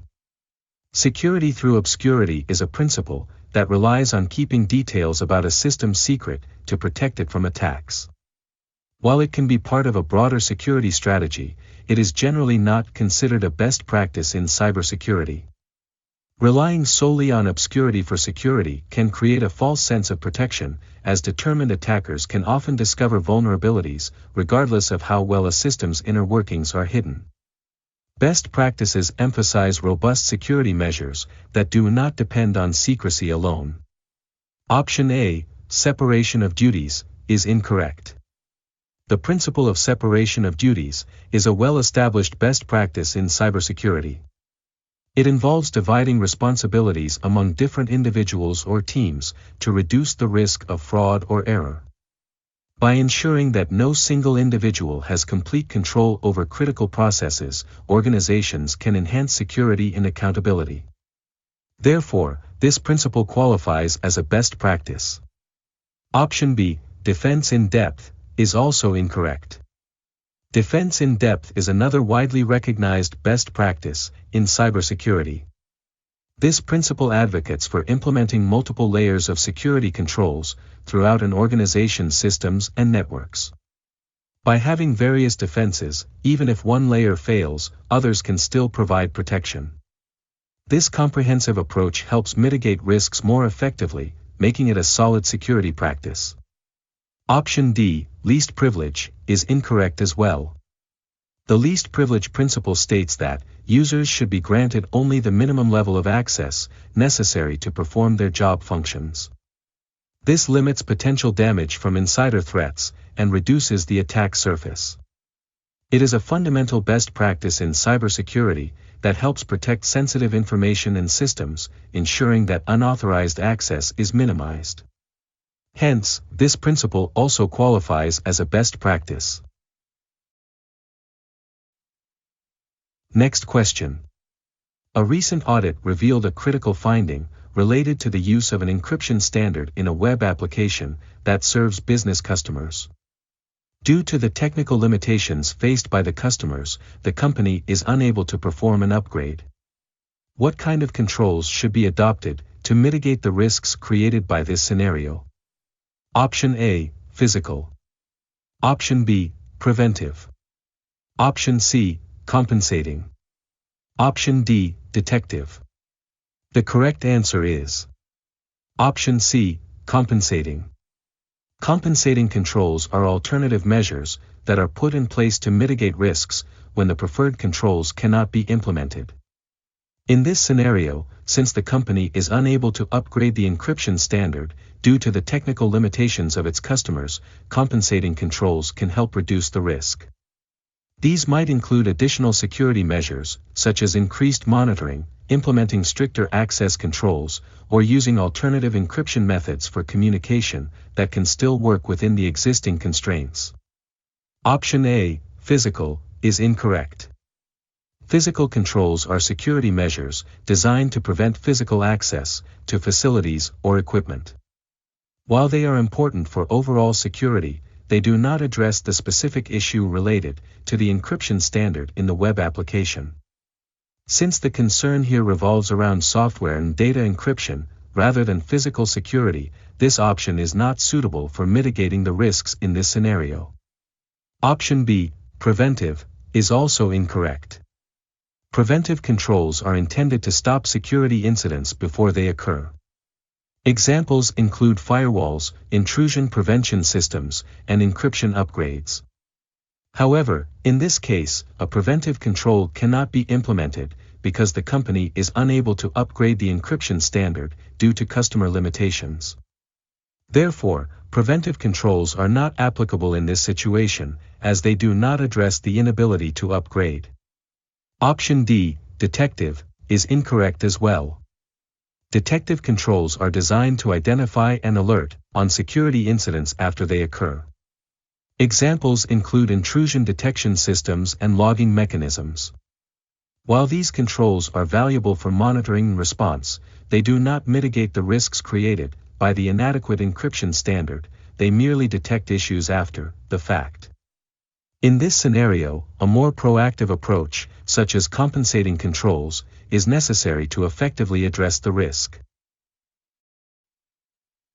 Next question. What is the main objective of implementing a security incident response playbook within an organization's cybersecurity framework? Option A, provide guidelines and procedures for incident response team members. Option B, conduct post-incident analysis. Option C, perform forensic analysis. Option D, identify potential security threats. The correct answer is Option A, provide guidelines and procedures for incident response team members. The main objective of implementing a security incident response playbook is to establish a clear set of guidelines and procedures for incident response team members to follow when a security incident occurs. This structured approach helps ensure that all team members understand their roles, responsibilities, and the steps to take, enabling a coordinated and efficient response to incidents. By having a predefined playbook, organizations can reduce confusion, improve response times, and ensure that critical actions are taken during an incident. Option B, conduct post-incident analysis, is incorrect. While conducting post-incident analysis is an important part of the incident response process, it is not the main objective of the playbook itself. The playbook primarily focuses on the immediate response procedures during an incident, rather than the analysis conducted afterward. Post-incident analysis is usually a follow-up activity that assesses the response and identifies lessons learned, making it a secondary goal. Option C, perform forensic analysis, is also incorrect. Forensic analysis involves the detailed examination of systems and data after a security incident to understand what happened, how it occurred, and to gather evidence. While this is a critical aspect of incident handling, it is not the primary objective of a security incident response playbook. The playbook provides guidance for initial response actions, rather than the specifics of forensic procedures, which often come later in the incident response lifecycle. Option D, identify potential security threats, is incorrect as well. Identifying potential security threats is an important component of overall cybersecurity strategy and risk management, but it is not the main purpose of a security incident response playbook. The playbook focuses on how to respond to incidents that have already occurred, rather than on the proactive identification of threats. This makes this option less relevant to the primary objective of the playbook. Next question. A company is in the process of implementing a backup solution and intends to back up all data generated after the most recent full backup. The company has established specific requirements. A backup must be created every Friday at 8 p.m. And the archive bit should remain intact after the backup is performed. Which option best satisfies these requirements? Option A, full backup. Option B, differential backup. Option C, incremental backup. Option D, snapshot. The correct answer is Option B, differential backup. A differential backup captures all the data that has changed since the last full backup. This aligns perfectly with the company's requirements, as it ensures that every Friday at 8 p.m., the backup will include all new or modified data since the last full backup. Moreover, differential backups do not clear the archive bit, which meets the company's specification to keep the archive bit intact. Option A, full backup, is incorrect. A full backup saves all data regardless of changes. While it includes all data, it does not specifically back up only the data generated after the most recent full backup. Furthermore, performing a full backup every Friday would require significant storage space and time, which may not be efficient compared to other backup types. Option C, incremental backup, is also incorrect. An incremental backup only saves the data that has changed since the last backup of any type, whether that was a full or incremental backup. This type of backup resets the archive bit after each operation, which contradicts the requirement to keep the archive bit intact. Therefore, incremental backups do not satisfy the company's specific needs. Option D, snapshot, is incorrect as well. A snapshot is a point-in-time image of the data. While it can quickly capture the state of a system, it does not function like a traditional backup. Snapshots may not be suitable for regular backup schedules, like the weekly requirement here, and they may not maintain the integrity of the archive bit in the same way traditional backups do. Thus, snapshots do not meet the specified requirements effectively. Next question. What device is uniquely constructed to provide immediate electrical power during brief interruptions, effectively preventing any loss of data or harm to hardware components. Option A, uninterruptible power supply. Option B, power regulators. Option C, power converters. Option D, generators. The correct answer is Option A, uninterruptible power supply. An uninterruptible power supply, UPS, is specifically designed to provide immediate backup power during brief interruptions in the main power supply. It helps prevent data loss and protects hardware components from damage by supplying power instantly, allowing devices to continue operating or to shut down safely without data corruption. UPS systems are crucial in environments where data integrity and hardware safety are paramount. Option B, power regulators, is incorrect. Power regulators are devices that maintain a constant voltage level to electrical equipment. While they are important for stabilizing power supply, they do not provide backup power during outages. Therefore, they do not prevent data loss or hardware damage during brief power interruptions, making them unsuitable for this scenario. Option C, power converters, is also incorrect. Power converters are devices that change electrical energy from one form to another, such as converting AC to DC power. They are essential for various applications, but do not provide backup power during outages. As such, they do not serve the purpose of preventing data loss or protecting hardware from power interruptions. Option D, generators, is incorrect as well. Generators provide backup power during extended outages by generating electricity from fuel sources. While they can restore power during longer interruptions, they do not deliver immediate power during brief outages. There is often a lag in switching to generator power, which can result in data loss or hardware damage, thus making generators less effective for the specific requirement of instant power supply. Next question. What type of infrastructure is utilized for the management of digital certificates and the implementation of public key encryption? Option A, public key infrastructure. Option B, key exchange protocol. Option C, private key infrastructure. Option D, key escrow. The correct answer is Option A, public key infrastructure. Public key infrastructure, PKI, is the framework that supports the management of digital certificates and public key encryption. It provides the necessary services, such as certificate authorities, registration authorities, and repositories for storing and retrieving digital certificates. PKI ensures secure communication by enabling the issuance, renewal, and revocation of digital certificates, which are essential for establishing trust in online transactions and communications. Option B, key exchange protocol, is incorrect. A key exchange protocol is a method used to securely exchange cryptographic keys between parties, but it does not manage digital certificates. While key exchange protocols are vital for establishing secure communications, they are not a comprehensive infrastructure for managing the entire lifecycle of digital certificates or implementing public key encryption. Option C, private key infrastructure, is also incorrect. There is no standard concept known as private key infrastructure. The term may suggest a focus on managing private keys, which are part of asymmetric encryption systems. However, the broader management of digital certificates and public key encryption is, specifically, the domain of PKI, which encompasses both public and private keys. Option D, key escrow, is incorrect as well.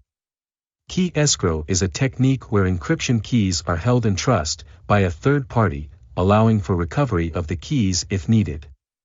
While it is related to key management, it does not encompass the full infrastructure for managing digital certificates or implementing public key encryption. Key escrow focuses on access and recovery, rather than the comprehensive management provided by PKI. Next question. Which type of threat actor is most prone to stealing proprietary information from a company to achieve a competitive advantage and minimize the time required to bring products to market? Option A, insider. Option B, organized crime. Option C, hacktivist. Option D, competitor. The correct answer is Option D, competitor. Competitors are the most likely threat actors to steal proprietary information from a company to gain a market advantage and reduce their time to market. By acquiring sensitive information such as trade secrets, product designs, or market strategies, a competitor can enhance their own offerings and accelerate their entry into the market, thus improving their competitive position. This type of behavior is often driven by the desire to outperform rivals and capture market share. Option A, insider, is incorrect. While insiders can indeed pose a threat by stealing proprietary information, their motivation is often different. Insiders might be motivated by financial gain, personal grievances, or even negligence, rather than a direct intent to gain competitive advantage.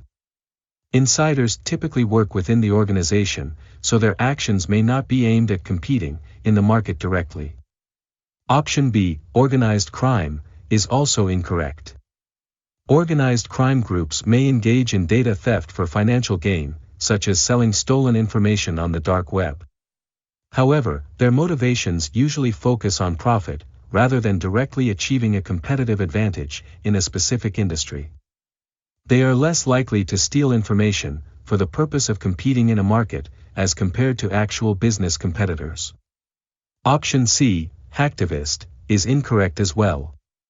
Hacktivists are primarily motivated by ideological reasons, such as promoting political agendas or raising awareness about social issues.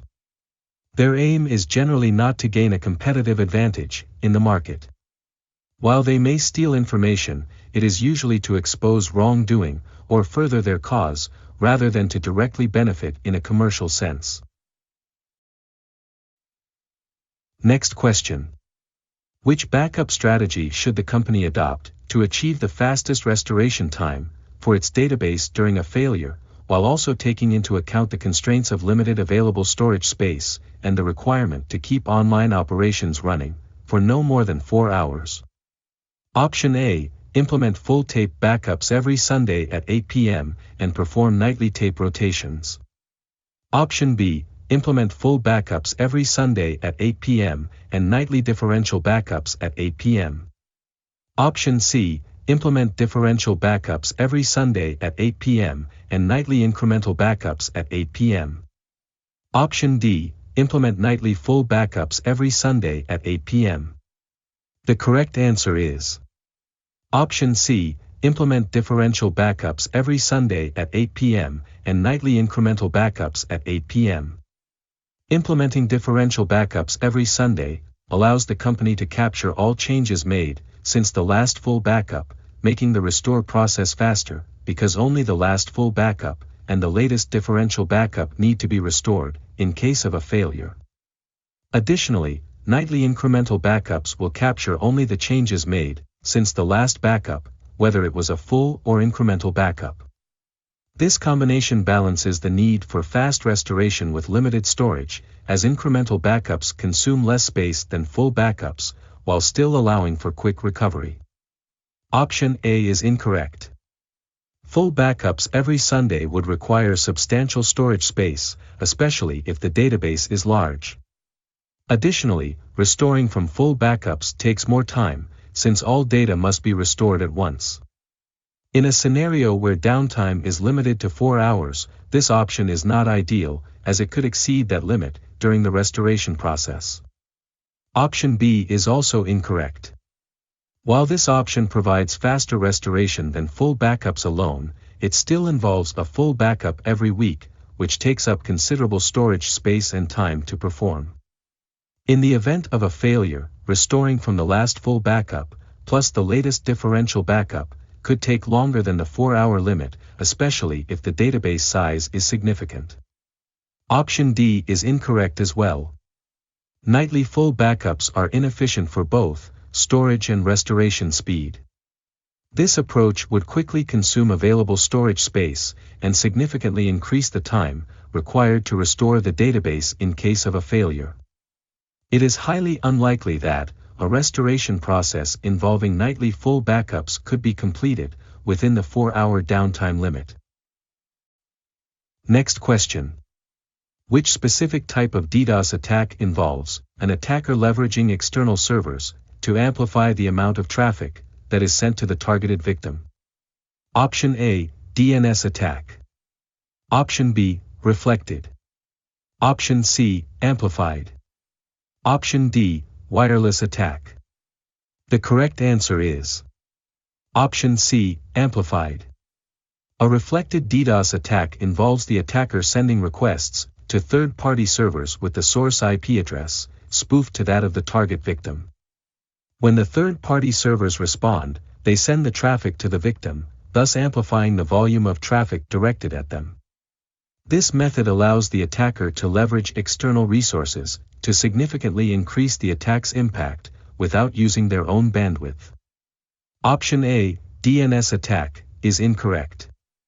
While a DNS attack can be part of a DDoS strategy, it specifically refers to attacks that target the domain name system.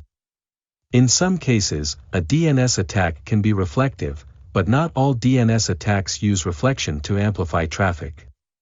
Thus, it does not specifically address the question about amplifying traffic through external servers. Option C, amplified, is also incorrect. The term amplified might suggest an attack that increases traffic, however, it is not a specific type of DDoS attack. The amplification effect is typically associated with reflective attacks, which utilize the responses from third-party servers. Therefore, while amplified describes a characteristic of reflected attacks, it does not denote a distinct attack type. Option D, wireless attack, is incorrect as well. A wireless attack pertains to vulnerabilities in wireless networks, and does not specifically relate to DDoS attacks. It can involve unauthorized access to Wi-Fi networks, man-in-the-middle attacks, or other types of attacks targeting wireless communication, but it does not involve leveraging external servers for traffic amplification. Next question. As a security operations analyst focused on improving network security, what practical solutions can you suggest for implementing a zero-trust model? Specifically, which measures can be employed to enforce this model on the data plane? Option A, deploy intrusion detection and prevention systems. Option B, implement adaptive identity measures for users. Option C, use VLANs for network segmentation. Option D, establish session persistence for client connections. The correct answer is Option B, implement adaptive identity measures for users. Implementing adaptive identity measures for users is crucial in a zero-trust model because it ensures that every user is continuously authenticated and authorized to access resources. This includes methods like multi-factor authentication, risk-based authentication, and behavioral analytics, which help verify users based on their identity and the context of their access requests. By employing these measures, organizations can significantly reduce the risk of unauthorized access and data breaches, aligning closely with zero-trust principles that require continuous verification. Option A, deploy intrusion detection and prevention systems, is incorrect. While intrusion detection and prevention systems, IDPS, are essential for monitoring and responding to threats, they do not directly enforce zero-trust principles. IDPS primarily focuses on identifying and mitigating attacks after they occur, rather than ensuring that all users and devices are continuously verified and authorized before accessing resources. Therefore, while valuable for overall security, this measure does not specifically support the enforcement of zero trust on the data plane. Option C, use VLANs for network segmentation, is also incorrect. Utilizing VLANs for network segmentation is a good security practice that helps isolate different parts of a network, thereby reducing the attack surface. However, VLAN segmentation alone does not enforce the core principle of zero trust, which necessitates that users and devices are continuously validated, regardless of their network segment. While it adds a layer of security, it does not fully implement the identity and access controls central to the Zero Trust model. Option D, establish session persistence for client connections, is incorrect as well. Establishing session persistence means maintaining a client session without requiring frequent re-authentication. While this can enhance user experience and reduce friction, it goes against the Zero Trust philosophy of continuous verification. In a Zero Trust framework, it is important to periodically re-evaluate access rights and authentication, especially for sensitive data or operations. Therefore, this measure does not align with the enforcement of Zero Trust principles. Next question. What potential risks might arise from the use of automation systems that are excessively complicated? Option A, they can become difficult to manage and maintain. Option B, they reduce the need for ongoing support. Option C, they simplify operations. Option D, they reduce costs. The correct answer is Option A, they can become difficult to manage and maintain. Excessively complicated automation systems can lead to significant management and maintenance challenges. As the complexity increases, it becomes harder for teams to understand the system's operations, troubleshoot issues, and implement updates. This can result in longer downtimes, increased operational risks, and the potential for errors during maintenance. The intricacies of such systems can also create a steep learning curve for personnel requiring extensive training and resources to effectively manage the automation, ultimately hindering productivity. Option B, they reduce the need for ongoing support, is incorrect. Complicated automation systems often require more ongoing support, not less. As systems become more intricate, the need for specialized knowledge increases, leading to a greater demand for technical support and maintenance resources. The assumption that complexity reduces the need for support overlooks the reality that complex systems typically introduce more challenges that require ongoing assistance. Option C, they simplify operations, is misleading. As overly complicated automation systems usually complicate operations, rather than simplify them. The complexity can lead to confusion, inefficiencies, and difficulty in managing processes. Instead of streamlining tasks, such systems can create bottlenecks and slow down workflows, making operations more cumbersome. Option D, they reduce costs, is incorrect as well. While automation can lead to cost savings, overly complex systems can increase operational costs due to the need for more maintenance, specialized staff, and potential downtime. The hidden costs associated with managing and troubleshooting complex systems can outweigh the initial cost savings from automation, leading to higher overall expenses. Next question. What type of risk appetite is an organization likely to have if it tends to avoid high-risk ventures and favors steady, consistent returns? Option A, conservative. Option B, aggressive. Option C, expansionary. Option D, neutral. The correct answer is Option A, conservative. A conservative risk appetite indicates that an organization prefers to avoid high-risk ventures in favor of more stable and consistent returns. Organizations with a conservative approach typically prioritize capital preservation and are more cautious in their investment strategies. This risk appetite reflects a preference for lower volatility and a focus on steady growth, often leading to investments in safer assets such as bonds or established companies with predictable returns. Option B, aggressive, is incorrect.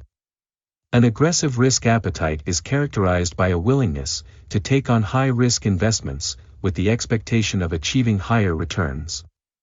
Organizations with this type of appetite actively seek out volatile ventures, aiming for significant growth potential. Therefore, it does not align with the behavior of avoiding high-risk ventures, making this option incorrect. Option C, expansionary, is also incorrect. An expansionary risk appetite generally implies a readiness to take on moderate to high risks to achieve growth and expansion in new markets or sectors. While expansion can involve strategic risks, it is not synonymous with a conservative approach. Organizations with an expansionary appetite may invest in higher risk opportunities to fuel growth, which contrasts with the preference for steady returns. Option D, neutral, is incorrect as well. A neutral risk appetite suggests a balanced approach to risk, where an organization may take on some risks, but is not specifically inclined toward either high-risk or low-risk investments. This option does not accurately reflect the tendency to avoid high-risk ventures, as it implies a more indifferent stance toward risk-taking, rather than a cautious approach. Next question. What is the most notable risk or downside of employing journaling as part of a backup restoration strategy? Option A, larger volumes of data may be lost. Option B, the time it takes to restore from a journal. Option C, journals cannot be encrypted for security. Option D, journaling does not support live databases. The correct answer is Option B, the time it takes to restore from a journal. One of the most notable downsides of using journaling in a backup restoration strategy is the time required to restore data from the journal. Journaling involves maintaining a continuous record of changes made to data, and while it can provide a more granular recovery point, the process of reconstructing the data from the journal can be time-consuming. This can lead to longer downtime during restoration, which is a significant concern for organizations that require rapid recovery to maintain business continuity. Option A, larger volumes of data may be lost, is incorrect. This statement is inaccurate in the context of journaling. In fact, journaling is designed to minimize data loss by keeping track of changes, making it less likely that large volumes of data will be lost during a failure. This option misrepresents the purpose of journaling, which is to enhance data recovery, rather than to increase the risk of data loss. Option C, journals cannot be encrypted for security, is also incorrect. Journals can often be encrypted to enhance security, depending on the system and software in use. While some journaling implementations may have limitations regarding encryption, it is not a universal truth that journaling cannot be secured. Therefore, this option does not accurately reflect the capabilities of journaling systems. Option D, journaling does not support live databases, is incorrect as well. Many journaling systems are specifically designed to work with live databases, allowing for continuous updates and real-time data tracking. In fact, one of the advantages of journaling is its ability to capture changes made to live databases without requiring downtime. Therefore, this option fails to represent the functionality of journaling accurately. Next question. What key regulations or guidelines must a Chief Information Security Officer understand prior to formulating a policy set that complies with global data privacy and sharing requirements? Option A, ISO 31000. Option B, National Institute of Standards and Technology. Option C, Payment Card Industry Data Security Standard. Option D, General Data Protection Regulation.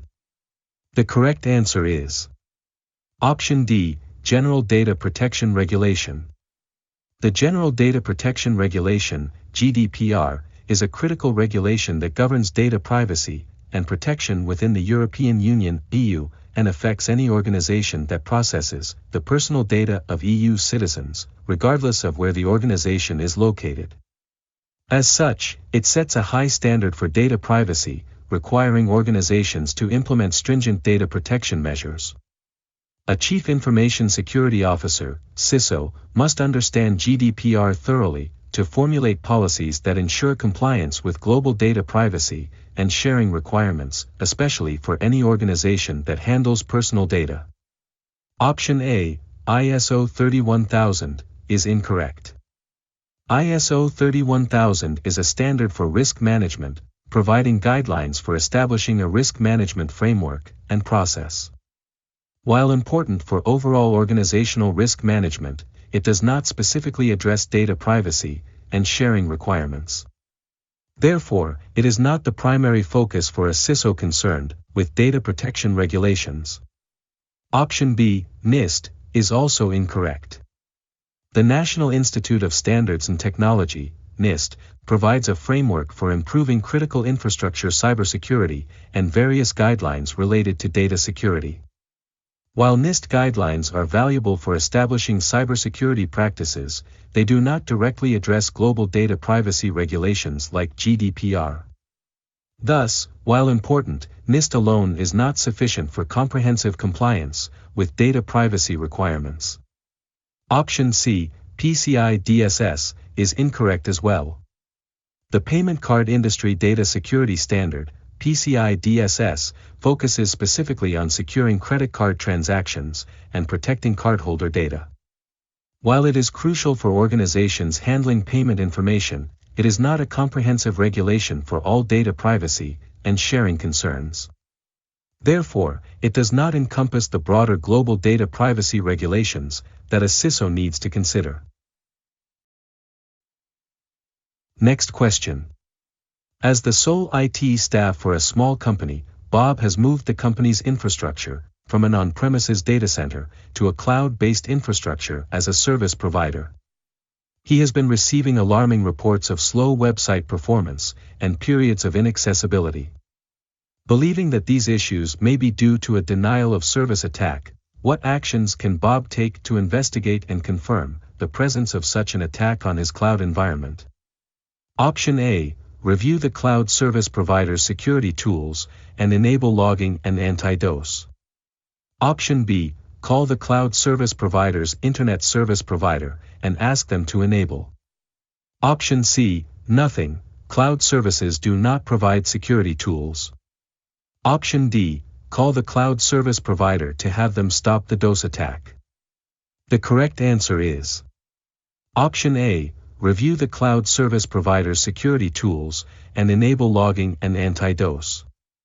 By reviewing the security tools offered by the cloud service provider and enabling logging and anti-denial of service (DOS) features, Bob can effectively monitor traffic and analyze patterns that may indicate a DOS attack. This proactive approach allows him to gather evidence and take necessary steps to mitigate the attack, ensuring the security and availability of his cloud infrastructure. Option B is not practical. It does not specify what Bob would be asking the ISP to enable. Typically, the cloud service provider is responsible for managing the infrastructure, including any anti-DOS measures. Simply contacting the ISP is unlikely to yield results or provide any immediate assistance in identifying or mitigating a DOS attack. Option C is misleading. Most cloud service providers offer a range of security tools, including anti-DOS protections and logging features. Suggesting that cloud services do not provide security tools ignores the fact that these providers often have built-in mechanisms to help detect and mitigate security threats, making this option incorrect. Option D is also incorrect. While it is important to inform the cloud service provider about suspected attacks, this option oversimplifies the process. The provider may not have immediate measures to stop an ongoing attack without proper logging or analysis first. Bob should first assess the situation using available tools before reaching out. Allowing for a more informed conversation about the attack and potential mitigation strategies. Next question. Amanda, a security administrator, is reviewing a report that shows a number of devices on internal networks, attempting to connect with servers in the data center network. Which of the following security controls should Amanda add to prevent internal systems from accessing data center devices? Option A, Access Control List. Option B, Intrusion Prevention System. Option C, Network Address Translation. Option D, Virtual Private Network. The correct answer is Option A, Access Control List. An access control list is a fundamental security control used to define which users or devices have permission to access certain resources within a network. By implementing ACLs on the data center's routers or firewalls, Amanda can effectively restrict internal systems from accessing the devices in the data center network. This control allows for precise management of traffic flow, ensuring that only authorized devices can connect to critical resources. Option B, IPS, Intrusion Prevention System, is incorrect. An intrusion prevention system is designed to monitor network traffic for suspicious activities and can take action to block potential threats. However, while an IPS is useful for detecting and responding to attacks, it does not inherently prevent internal systems from accessing data center devices based on policy. IPS primarily reacts to threats, rather than establishing the initial access restrictions that ACLs provide. Option C, NAT, Network Address Translation, is also incorrect. Network address translation is a technique used to map private IP addresses to a public IP address and vice versa. While NAT helps manage IP address space and can provide a layer of obscurity for internal devices, it does not control or restrict access between internal and data center networks. NAT alone would not prevent unauthorized access to data center devices, making it ineffective for Amanda's specific need. Option D, VPN, Virtual Private Network, is incorrect as well. A VPN creates a secure tunnel for remote users to access internal resources over the Internet. While it secures connections between users and the network, it does not restrict access between internal systems and data center devices. A VPN is primarily used for remote access, rather than controlling access between different segments of a network, which is Amanda's main concern. Next question. A software development company is exploring ways to share sensitive information securely between two remote servers through encryption. A programmer has recommended the creation of a new encryption protocol, arguing that this approach paired with reputable cryptographic algorithm libraries would offer superior protection and mitigate risks associated with known protocols. What would be the most suitable reply to this programmer's proposal? Option A, the obscurity value of unproven protocols against attacks often outweighs the potential for introducing new vulnerabilities. Option B, a programmer should have specialized training in protocol development before attempting to design a new encryption protocol.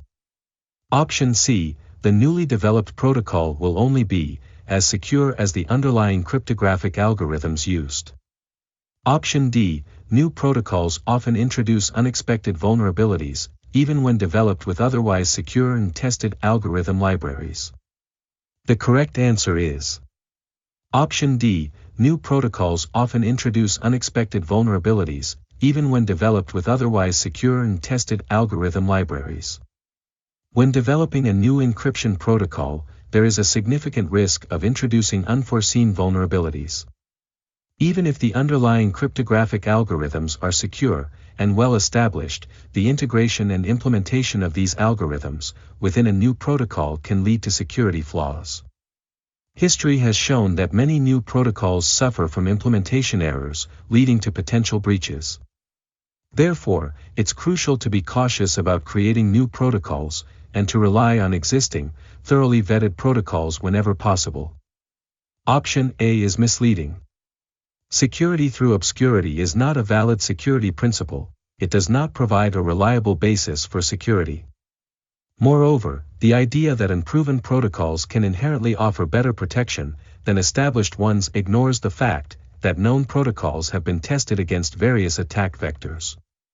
Relying on obscurity can lead to significant risks, making this option incorrect. Option B is also incorrect. While it is true that designing secure protocols requires expertise, this statement does not address the core concern regarding the inherent risks of creating new protocols. Even a skilled programmer can introduce vulnerabilities when creating a new protocol. Therefore, while specialized training is beneficial, it is not the primary issue at hand, making this option less relevant. Option C is incorrect as well. Although this statement sounds correct, it does not fully capture the risk involved in creating a new protocol. Even if the cryptographic algorithms are secure, the protocol's implementation and structure may still introduce vulnerabilities. Therefore, while the security of underlying algorithms is important, this response does not emphasize the potential pitfalls associated with developing new protocols, making it less comprehensive than option D. Next question. While setting up identity federation in your identity management system, what protocol is most commonly employed to facilitate secure identity verification among federated identities? Option A, Lightweight Directory Access Protocol. Option B, OAuth 2.0. Option C, Security Assertion Markup Language. Option D, OpenID.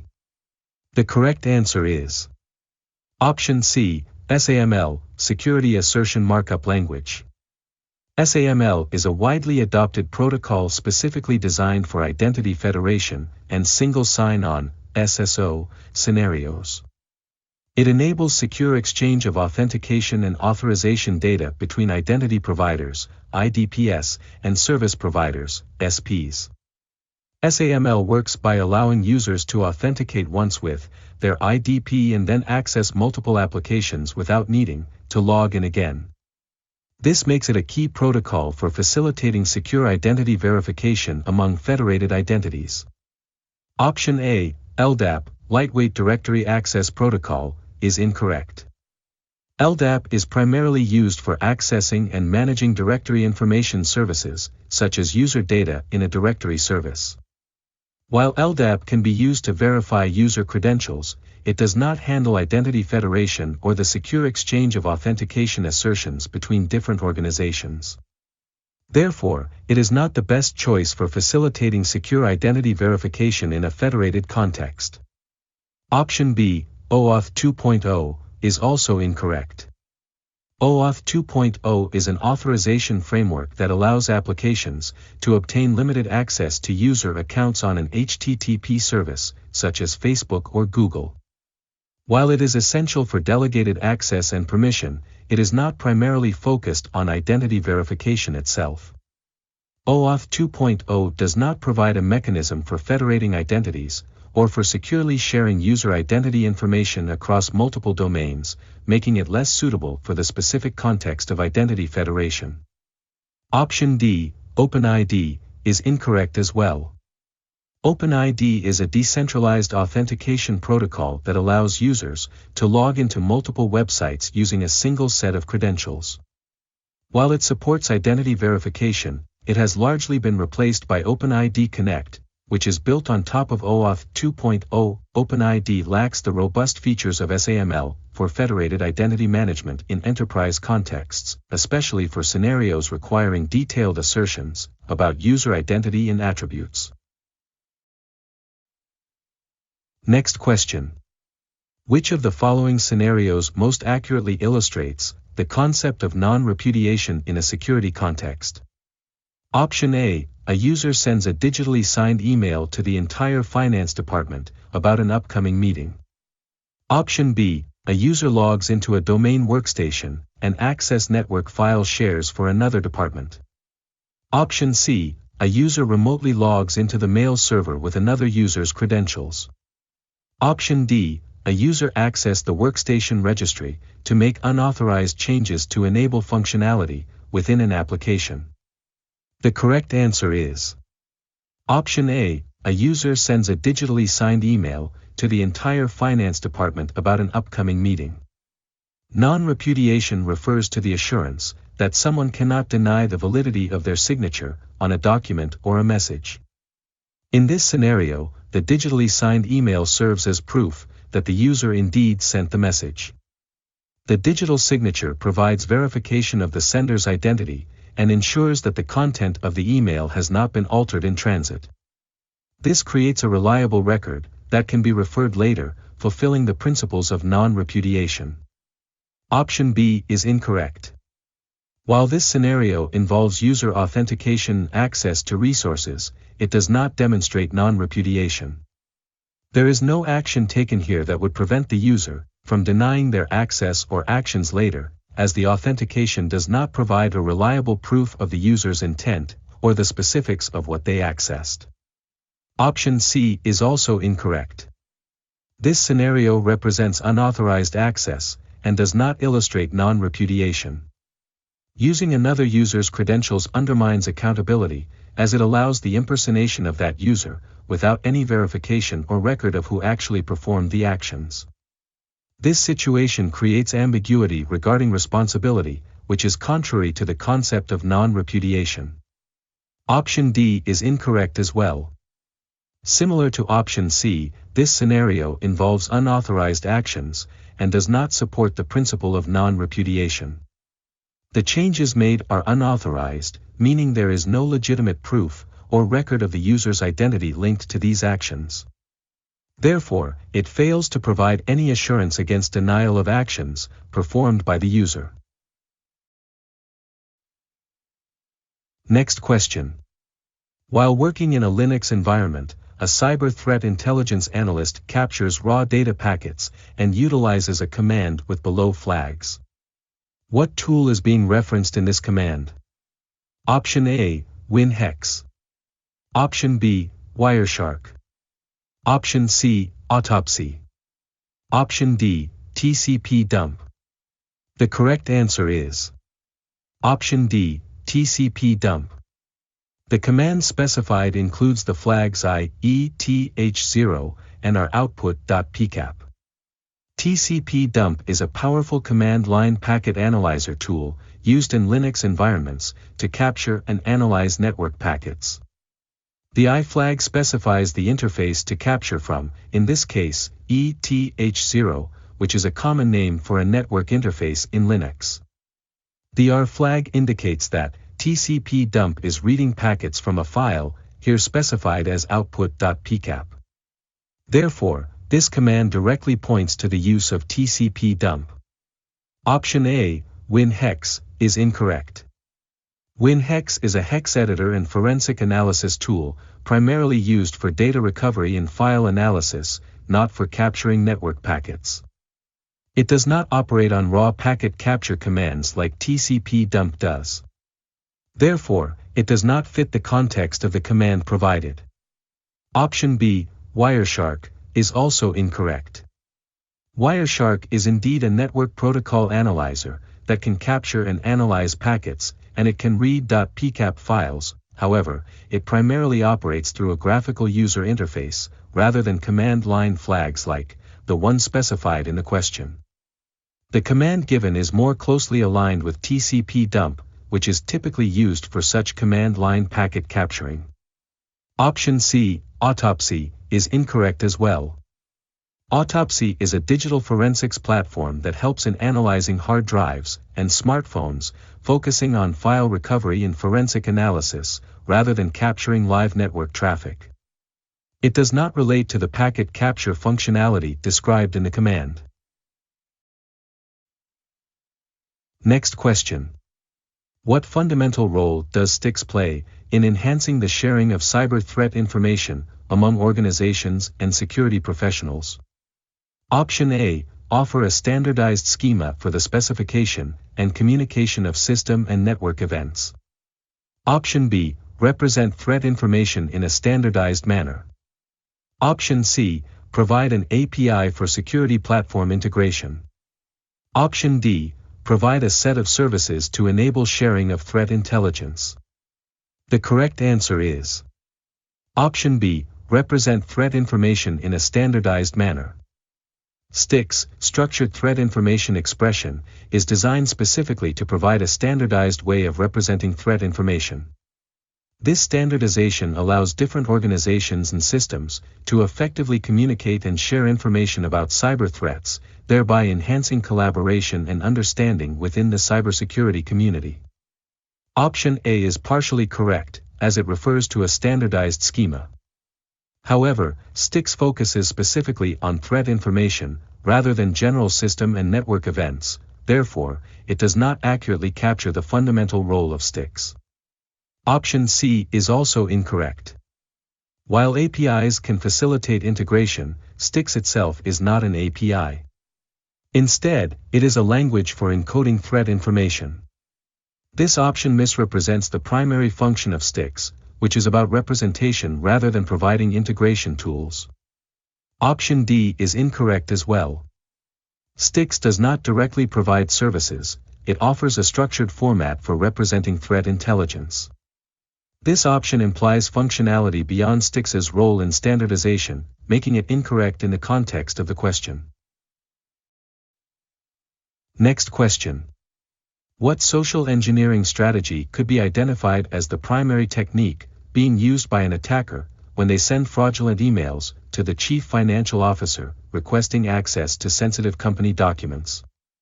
Option A, smishing. Option B, phishing. Option C, whaling. Option D, vishing. The correct answer is Option C, whaling. Whaling is a specific type of phishing that targets high-profile individuals within an organization, such as executives or the chief financial officer. In this scenario, the fraudulent emails aimed at the CFO, requesting sensitive company documents clearly indicate that the attacker is attempting to exploit the executive's position for access to confidential information. Option A, smishing, is incorrect. Smishing refers to phishing attacks conducted via SMS text messages. This technique is not applicable in this context, as the chief financial officer is receiving fraudulent emails, rather than text messages. Therefore, smishing does not accurately describe the attack method being used. Option B, phishing, is also incorrect. While phishing is a broader term that encompasses various forms of fraudulent communication designed to trick individuals into providing sensitive information, it is not specific enough in this case. Since the attack specifically targets a high-ranking official, whaling is the more precise term to use here. Option D, vishing, is incorrect as well. Vishing involves phishing attacks conducted over the phone, where attackers use voice calls to deceive individuals into revealing sensitive information. This option is incorrect in this scenario, as the method of attack is via email, not phone calls. Next question. When an organization plans to create a new backup data center, with a strong emphasis on cost effectiveness, alongside a desired RTO and RPO of 2 days, which kind of site would be the most suitable for this particular scenario? Option A, warm. Option B, cold. Option C, real-time recovery. Option D, hot.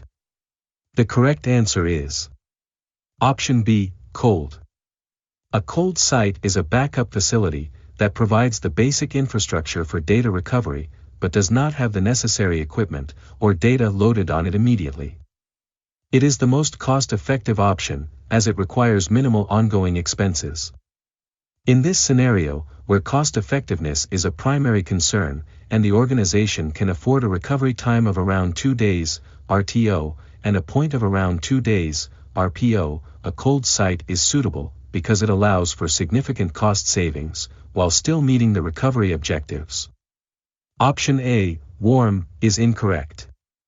A warm site is a backup site that has some hardware, and may have recent backups of data available, but it is not fully operational until additional configuration and data loading are completed. This option is more expensive than a cold site due to the need for partially operational systems and more frequent updates, therefore, it does not align with the emphasis on cost effectiveness. Option C, real-time recovery, is also incorrect. This option refers to a recovery method that enables data to be replicated and available almost instantly in case of failure. It typically requires significant infrastructure investment and maintenance, making it costly and unsuitable for an organization focused on budget constraints, while allowing for a 2-day RTO and RPO. Option D, hot, is incorrect as well.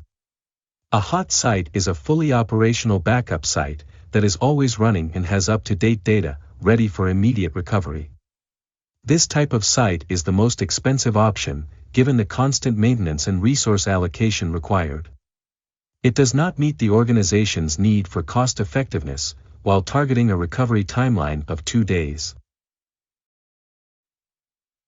Next question. What type of physical security measure is exemplified when an individual must pass through 2 doors, each requiring permission from someone already inside the secure area to gain access? Option A, access control vestibule. Option B, Faraday cage. Option C, sensors. Option D, cameras. The correct answer is Option A, access control vestibule.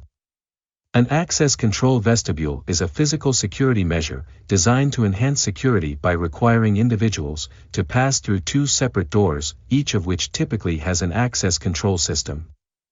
This setup ensures that only authorized personnel can enter, as the second door cannot be opened until the first door is securely closed. The requirement for permission from someone already inside exemplifies the controlled entry that characterizes an access control vestibule. Option B, Faraday cage, is incorrect. A Faraday cage is a structure used to block electromagnetic fields, protecting sensitive electronic equipment from interference. While it is a physical security measure, it does not pertain to access control, or the scenario of requiring entry permissions through doors, making it irrelevant in this context. Option C, sensors, is also incorrect. Sensors are devices that detect physical movements or changes in the environment, such as motion or temperature. While they contribute to physical security, they do not specifically enforce entry permissions through doors. Therefore, this option does not accurately describe the situation presented. Option D, cameras, is incorrect as well. Cameras are used for surveillance and monitoring, helping to deter unauthorized access and record activities. However, they do not control access or require permission for entry, so they do not fit the scenario of needing someone already inside to grant access through doors. Next question. When upgrading a critical file server, what RAID level should the system's administrator select to ensure both parity in the capability to handle two simultaneous disk failures? Option A, RAID 5. Option B, RAID 6. Option C, RAID 2. Option D, RAID 0+1. The correct answer is Option B, RAID 6. RAID 6 is specifically designed to provide data redundancy and fault tolerance by using two parity blocks. This means it can tolerate the failure of up to two disks simultaneously without data loss. In a critical file server environment, this capability is essential for maintaining data integrity and availability during upgrades or unexpected hardware failures. Option A, RAID 5, is incorrect. RAID 5 uses one parity block distributed across all drives, allowing it to withstand a single disk failure. However, it cannot handle two simultaneous disk failures, which makes it unsuitable for this scenario, where the requirement is to manage two disk failures. Option C, RAID 2, is also incorrect. RAID 2 is not commonly used in practice, as it employs bit-level striping, and requires a large number of disks for error correction. It does provide fault tolerance but does not support the capability to handle two simultaneous disk failures effectively, thus, it does not meet the requirements for a critical file server upgrade. Option D, RAID 0+1, is incorrect as well. RAID 0+1 is a combination of RAID 0 and RAID 1. While it offers redundancy, it can only tolerate a single disk failure in each mirrored pair. If a second disk fails within the same pair, data can be lost, making it inadequate for scenarios requiring protection against two simultaneous disk failures.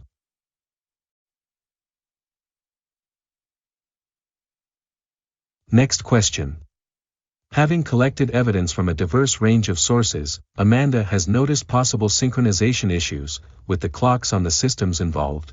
What should she do next to ensure the accuracy of her findings? Option A, modify the timestamps in the evidence to match real time.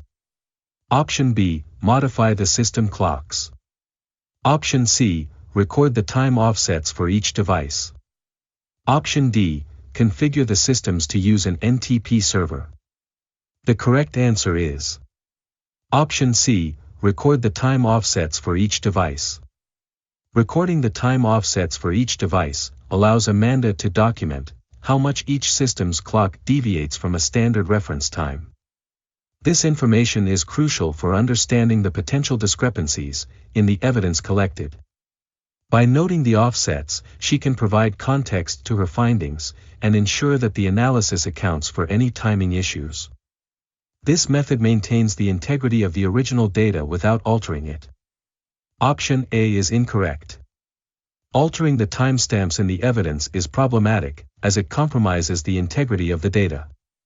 Changing timestamps can lead to questions about the authenticity of the evidence and could potentially undermine any legal or investigative processes. This option is not advisable, as it misrepresents the actual data collected. Option B, modify the system clocks, is also incorrect. Changing the system clocks after evidence has been collected can also create issues. It may lead to further discrepancies and could disrupt ongoing operations. Additionally, modifying system clocks does not address the root problem of synchronization, it merely shifts the issue without providing a reliable solution for evidence evaluation. Option D, configure the systems to use an NTP server, is incorrect as well. While configuring systems to use a network time protocol server is a good long-term solution for maintaining synchronization, it does not address the immediate concern Amanda has about the evidence already collected. This option would be beneficial moving forward, but it does not help her assess the current findings accurately. Next question. Within the framework of HIPAA's security and privacy regulations, what category of information is specifically mentioned as being regulated? Option A, PII. Option B, PDI. Option C, PCI. Option D, PHI. The correct answer is Option D, PHI. PHI stands for Protected Health Information, which is explicitly governed by HIPAA's security and privacy rules. PHI includes any information that can identify an individual and relates to their health condition, healthcare, or payment for healthcare services.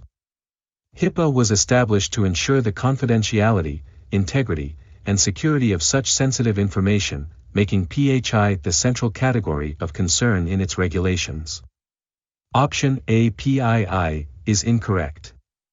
PII stands for Personally Identifiable Information, which includes any data that can identify an individual, such as names, addresses, and social security numbers. While PII is important in various privacy laws, it is not specifically governed by HIPAA. HIPAA focuses primarily on health-related information, so PII is not the correct category in this context. Option B, PDI, is also incorrect. PDI typically refers to personal data information, which is not a commonly recognized category in the context of HIPAA regulations. There is no specific mention of PDI within HIPAA, making this option incorrect and irrelevant to the question of what is regulated by HIPAA. Option C, PCI, is incorrect as well. PCI stands for Payment Card Industry Data, specifically referring to the security of credit card and payment information. While PCI compliance is essential for protecting payment data, it is not related to HIPAA and does not fall under the security and privacy regulations established by HIPAA. Therefore, this option does not pertain to the healthcare information context of HIPAA. Next question. What kind of attack technique is demonstrated when a help desk analyst is manipulated by an attacker, pretending to be a new hire, requesting access to sensitive systems, through a convincing yet false story? Option A, typo squatting. Option B, spear phishing. Option C, pre-texting. Option D, tailgating. The correct answer is Option C, pre-texting. Pre-texting is a social engineering technique where an attacker creates a fabricated scenario or pretext to manipulate individuals into divulging sensitive information or granting access to secure systems. In this case, the attacker pretended to be a new employee and used a convincing story to persuade the help desk analyst to provide access to sensitive systems. This scenario aligns perfectly with the definition of pre-texting. Option A, typo squatting, is incorrect. Typo squatting involves registering domain names that are similar to legitimate ones, with the intention of capturing users who make typographical errors when entering URLs. This technique targets individuals on the internet, but does not apply to the scenario described, where the attack is direct and involves social manipulation. Option B, spear phishing, is also incorrect. Spear phishing is a targeted phishing attack, aimed at a specific individual or organization, often using personalized information, to deceive the victim into providing sensitive data. While the attacker in this scenario used deception, the technique employed was more about impersonation and manipulation, rather than using email or messages to phish for credentials or data. Thus, this option does not fit the described situation. Option D, tailgating, is incorrect as well. Tailgating refers to a physical security breach, where an unauthorized individual follows an authorized person into a restricted area bypassing security protocols. This technique is about physical access, not about manipulation through a fabricated narrative. Therefore, it does not apply to the social engineering context of the scenario.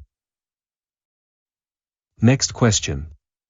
As a systems administrator at a local hospital, what specific data classification should be implemented to ensure the protection and security of patient data? Option A, critical. Option B, public. Option C, sensitive. Option D, private.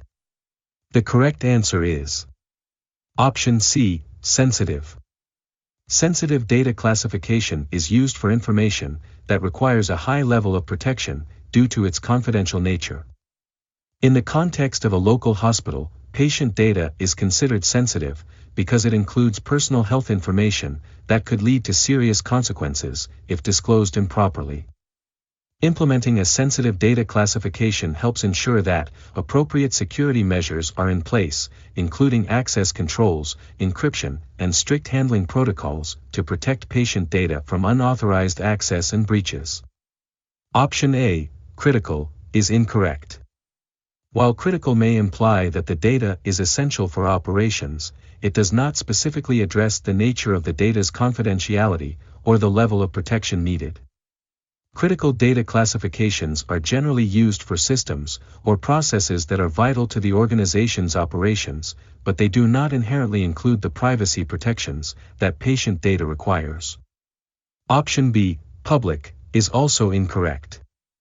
Public data classification refers to information that can be freely shared with the public without any risk.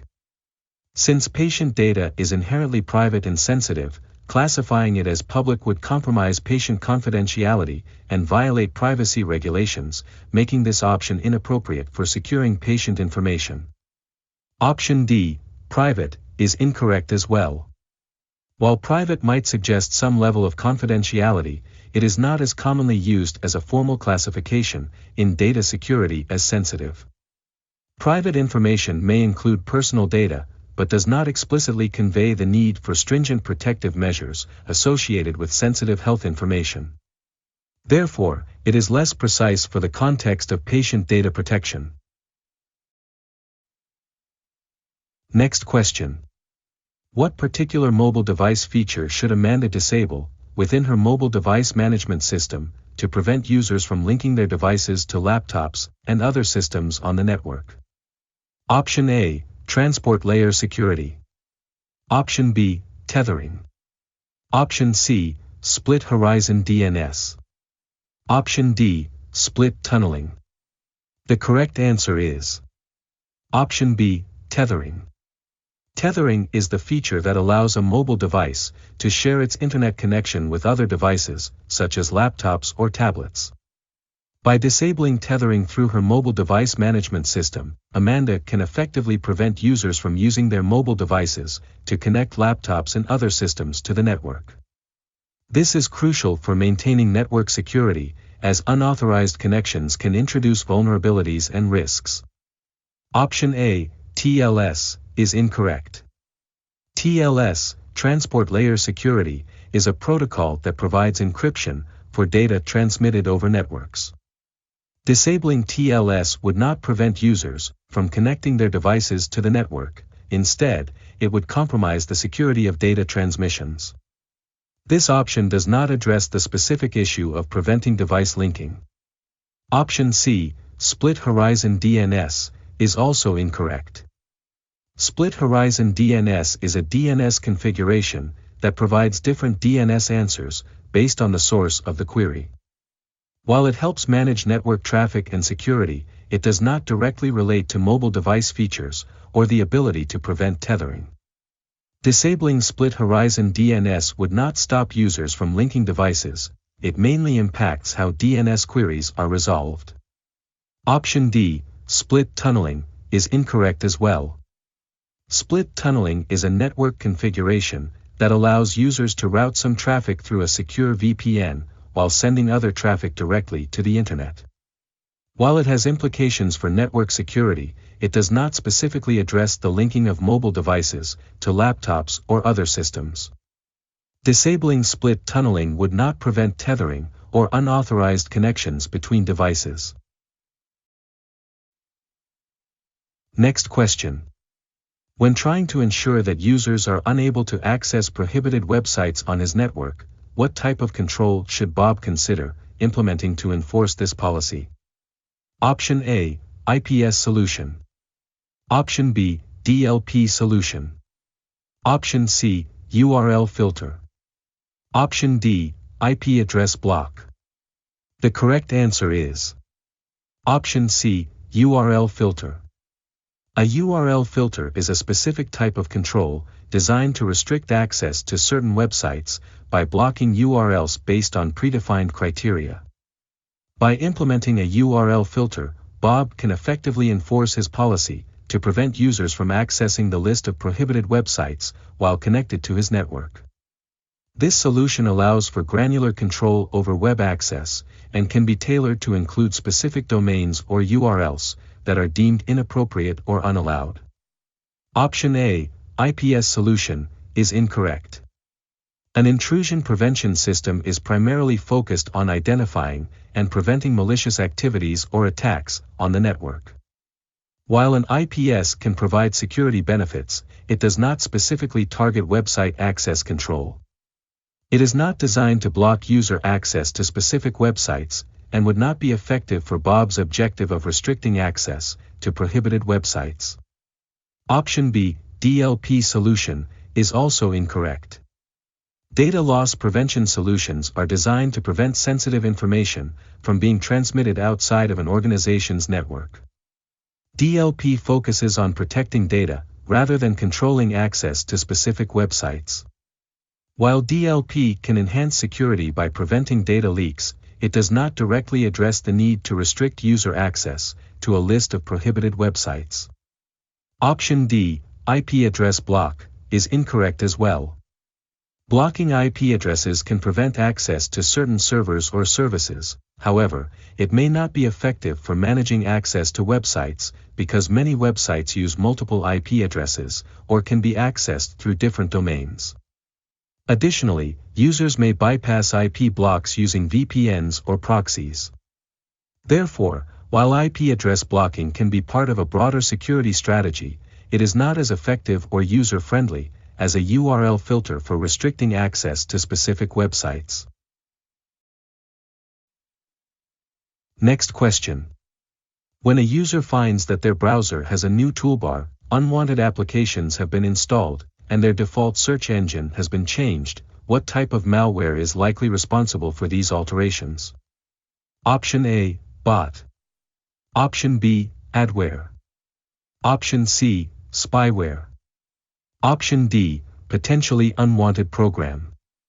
The correct answer is Option D, PUP, potentially unwanted program. A potentially unwanted program is software that may be unwanted by the user, but is not classified as outright malware. PUPs often come bundled with legitimate software and can install toolbars, change browser settings, and add unwanted applications. In this case, the presence of a new toolbar, the installation of additional applications, and the alteration of the default search engine are typical behaviors associated with PUPs. Users often unknowingly install these programs when they download free software, without reading the installation prompts. Option A, bot, is incorrect. A bot refers to software that performs automated tasks on the internet, often used for various purposes, including web crawling or executing scripts. While bots can be malicious, they typically do not directly modify browser settings or install unwanted toolbars or applications. Therefore, this option does not accurately describe the situation. Option B, adware, is also incorrect. Adware is a type of software that automatically displays or downloads advertisements when a user is online. While adware may install toolbars and change browser settings, it primarily focuses on generating revenue through ads. In this scenario, the presence of additional applications and browser changes is more indicative of PUP behavior rather than adware specifically, making this option less accurate. Option C, spyware, is incorrect as well. Spyware is designed to gather information about a user, without their knowledge, often tracking browsing habits or collecting personal data. While spyware can cause changes in settings, the key indicators in this scenario point more towards the characteristics of a PUP. Therefore, while spyware is a type of malware, it does not best describe the user's experience in this instance. Next question. A user is concerned that his computer may be under remote control by an attacker, prompting Bob to visit his workstation. Which technique for gathering evidence would most effectively document the information visible on the user's screen? Option A, CCTV. Option B, witness interview. Option C, screen capture. Option D, operating system logs. The correct answer is Option C, screen capture. Screen capture is a technique that allows Bob to take a snapshot of the user's screen, documenting exactly what is displayed at that moment. This method is highly effective for capturing evidence of any unauthorized activity, including applications open on the screen, messages, or unusual behavior that may indicate remote control by an attacker. It provides a direct visual representation of the user's concern, making it the most suitable option for this scenario. Option A, CCTV, closed-circuit television, is incorrect. CCTV refers to video surveillance systems that monitor areas. While it can provide a visual record of events occurring in a physical location, it would not effectively capture the specific content displayed on the user's computer screen. Thus, it is not relevant for documenting what appears on the user's screen. Option B, witness interview, is also incorrect. Conducting a witness interview involves gathering verbal accounts from individuals who may have observed relevant events. While this can provide context or additional information regarding the user's concern, it does not capture the actual visual evidence of what is displayed on the screen. Therefore, it is not an effective technique for documenting screen activity. Option D, operating system logs, is incorrect as well. Operating system logs contain records of system events, errors, and activity on the computer. While these logs can be useful for identifying security incidents or analyzing system behavior, they do not provide a visual representation of the user's screen or what the user is currently experiencing. Hence, this option does not directly address the need to document visible screen activity. Next question. What specific security practices should be put in place to ensure the protection of physical servers located within a data center? Option A, regularly patching servers. Option B, implementing firewalls. Option C, restricting physical access. Option D, encrypting data transmissions. The correct answer is Option C, restricting physical access.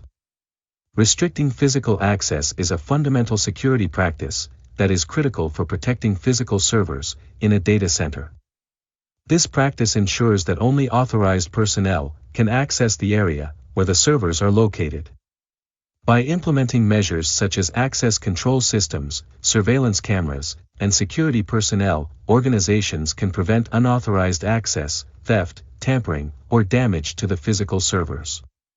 This physical security is essential, as it directly protects the servers from potential threats that could compromise their integrity and availability. Option A, regularly patching servers, is incorrect. While regularly patching servers is an important security practice for maintaining the software and operating system's integrity, it primarily focuses on cybersecurity rather than physical security. This practice helps protect against vulnerabilities and exploits, but does not address the physical security of the servers themselves. Therefore, it is not the most appropriate answer in the context of securing physical servers. Option B, implementing firewalls, is also incorrect. Implementing firewalls is crucial for protecting networks from unauthorized access and cyber threats. However, similar to option A, firewalls are a measure of network security, not physical security. They do not directly prevent physical access to the servers, so they are not the best choice for ensuring the protection of physical servers located within a data center. Option D, encrypting data transmissions, is incorrect as well. Encrypting data transmissions is a key practice for ensuring the confidentiality and integrity of data as it travels across networks. This practice protects data from interception and unauthorized access during transmission, but does not secure the physical servers themselves. Thus, while it is an important cybersecurity measure, it does not relate to the physical protection of servers. Next question. What type of vulnerability occurs when a third-party service provider does not adequately secure their systems, potentially putting their customers at risk? Option A, virtual machine escape. Option B, service provider compromise. Option C, resource reuse. Option D, cloud-specific vulnerability. The correct answer is Option B, service provider compromise. A service provider compromise refers to a situation where a third-party service provider's systems are inadequately secured, leading to vulnerabilities that can affect their customers. When a service provider fails to implement proper security measures, it can expose customer data and systems to risks, including data breaches, unauthorized access, or service disruptions. This type of vulnerability highlights the importance of trust in third-party relationships, where the security of customer data is contingent upon the service provider's security practices. Option A, virtual machine escape, is incorrect. VM escape is a specific type of vulnerability that occurs when a malicious user breaks out of a virtual machine environment to access the host machine or other virtual machines. This type of vulnerability is primarily related to virtualization technology and does not directly pertain to the inadequacy of a third-party service provider's security measures. Thus, it is not relevant in this context. Option C, resource reuse, is also incorrect. Resource reuse refers to the practice of reusing computing resources in a cloud environment, such as storage or processing power. While improper resource reuse can lead to vulnerabilities, it does not specifically describe a situation where a third-party service provider fails to secure their systems. Therefore, this option does not accurately represent the vulnerability described in the question. Option D, cloud-specific vulnerability, is incorrect as well. While there are vulnerabilities specific to cloud environments, this term is too broad and general. A cloud-specific vulnerability could refer to various issues that arise in cloud computing, such as insecure APIs or misconfigured storage. However, it does not specifically address the situation of a third-party service provider's inadequate security. Hence, it does not provide the precise description needed for the scenario presented. Next question. What is the primary objective of an interconnection security agreement in terms of securing connections between different networks or systems? Option A, ensuring compliant network connections with specified encryption standards. Option B, guaranteeing service uptime. Option C, defining responsibilities and decision-making powers. Option D, legally binding organizations or government agencies. The correct answer is Option A, ensuring compliant network connections with specified encryption standards. An Interconnection Security Agreement, ISA, is a formal document that outlines the security requirements and procedures for connecting two or more systems or networks. Its primary goal is to establish a secure connection that protects sensitive information. Option B, guaranteeing service uptime, is incorrect. While an ISA can indirectly contribute to service uptime by establishing security measures, its primary focus is on security, not service availability. Option C is also incorrect. While an ISA can outline roles and responsibilities, it's not its primary purpose. Its core function is to establish security parameters. Option D is incorrect as well. While an ISA can be a legally binding document, its primary objective is to secure the connection, not necessarily to bind organizations legally.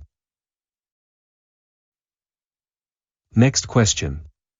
What actions can be taken to prevent further damage after a security analyst identifies that a company's plain text, username and password database has been posted on an internet forum? Option A, implement salting and hashing. Option B, create DLP controls that prevent documents from leaving the network. Option C, configure the web content filter to block access to the forum. Option D, increase password complexity requirements. The correct answer is Option A, implement salting and hashing. Implementing salting and hashing is a crucial security measure that can significantly mitigate the damage from future data exfiltration incidents. Salting involves adding a unique random value to each password before it is hashed. This process ensures that, even if two users have the same password, their hashed values will differ, making it much harder for attackers to crack the passwords. Hashing transforms the passwords into fixed-length strings that are not easily reversible. By adopting these practices, organizations can better protect stored passwords, even if their database is compromised again in the future. Option B is incorrect. Data loss prevention controls are essential for stopping sensitive information from being transmitted outside the network, but they do not directly address the issue of compromised username and password databases. This option focuses more on preventing future data leaks, rather than securing the existing exposed data. While helpful, it does not mitigate the risk associated with the specific incident described.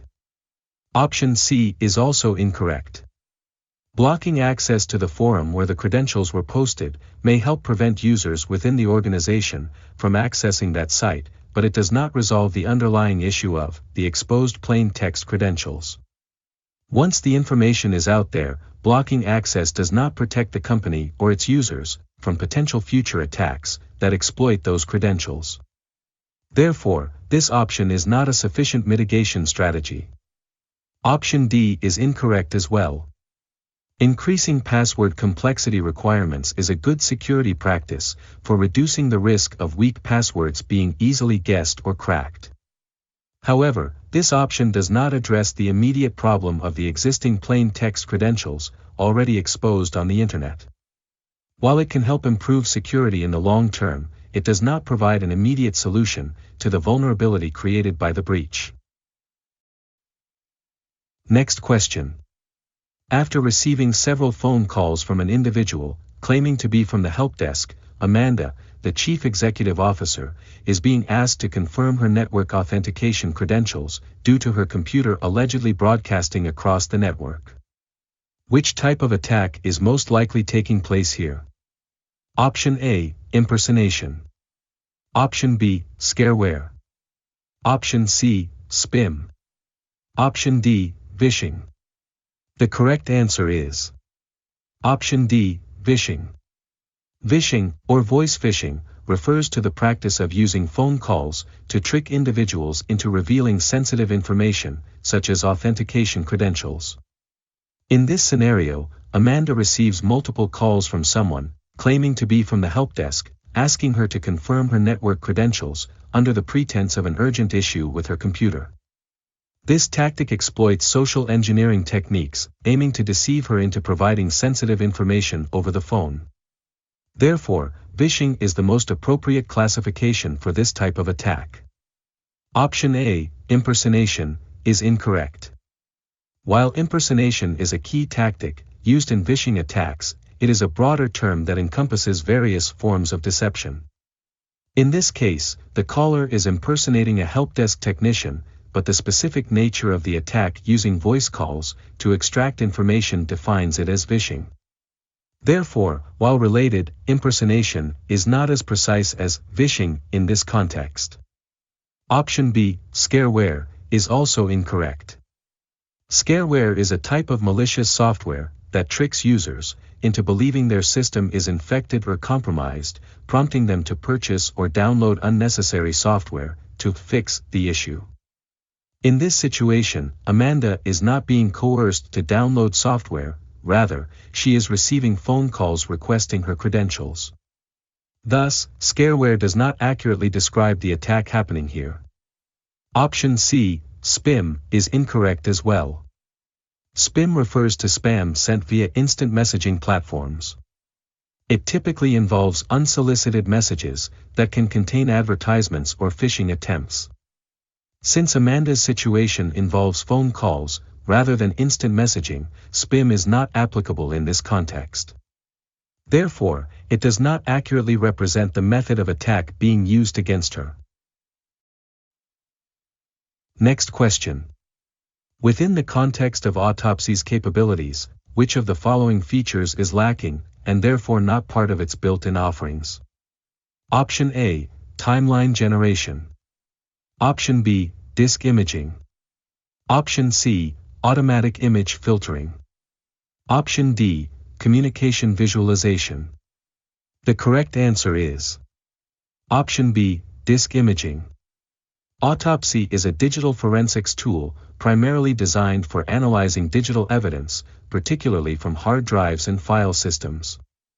While it offers a range of built-in capabilities, such as timeline generation and communication visualization, disk imaging is not one of its built-in features.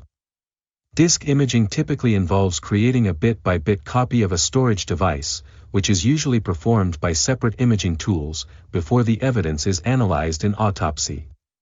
Thus, while autopsy can analyze disk images, the process of imaging itself is not handled within the autopsy software. Option A, timeline generation, is incorrect. Timeline generation is indeed one of the features built into autopsy. This capability allows users to create timelines based on file system activities, making it easier to visualize events related to digital evidence. Therefore, this option is part of autopsy's offerings. Option C, automatic image filtering, is also incorrect. Automatic image filtering is another feature included in autopsy. This functionality helps users filter and categorize images based on specific criteria, such as file types or dates, making the analysis process more efficient. Thus, this option is also a built-in capability of the software. Option D, communication visualization, is incorrect as well. Communication visualization is a feature that allows users to analyze and visualize communication data, such as emails and messages within autopsy. This capability assists forensic investigators in understanding interactions between individuals, which is essential in many investigations. Therefore, this option is not lacking in autopsy. Next question. What phase of a penetration testing engagement involves the acquisition of details, such as employee names, phone numbers, and email addresses for further examination? Option A, establishing persistence. Option B, lateral movement. Option C, reconnaissance. Option D, exploitation. The correct answer is Option C, reconnaissance. The reconnaissance phase of a penetration testing engagement is where information gathering occurs. During this phase, testers collect valuable data about the target organization, including employee names, phone numbers, email addresses, network infrastructure, and other relevant details. This information helps penetration testers understand the environment better and plan subsequent phases of the test. Reconnaissance can involve both passive and active techniques, such as searching public databases, social media, and corporate websites to gather as much information as possible before attempting any intrusion.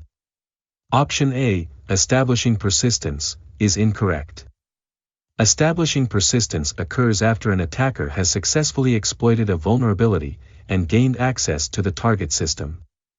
This phase involves creating a backdoor, or some other means, to maintain access, even after the initial vulnerability is patched or the system is rebooted. It does not involve gathering employee information, making this option irrelevant to the question. Option B, lateral movement, is also incorrect. Lateral movement is the phase in which an attacker moves within a compromised network to gain access to additional systems and resources. This step occurs after initial access has been established, and the attacker seeks to expand their control over the environment. Like establishing persistence, lateral movement does not pertain to the gathering of information about employees or their contact details. Option D, exploitation, is incorrect as well.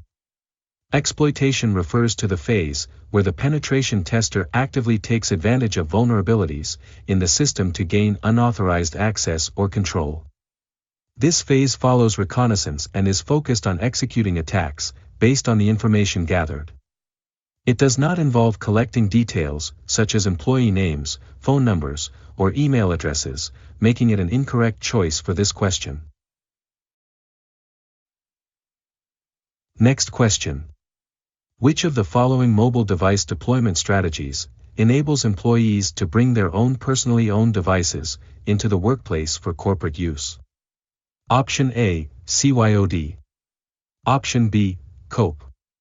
Option C, BYOD. Option D, corporate owned. The correct answer is Option C, BYOD. BYOD stands for Bring Your Own Device, which is a mobile device deployment strategy that allows employees to use their personally owned devices, such as smartphones, tablets, and laptops for work purposes. This model encourages flexibility and can lead to increased employee satisfaction, as individuals are often more comfortable using their own devices. However, it also presents challenges related to security and data management, requiring organizations to implement appropriate policies and security measures to protect corporate data. Option A, CYOD, is incorrect. CYOD stands for Choose Your Own Device, which allows employees to select from a list of pre-approved devices provided by the company.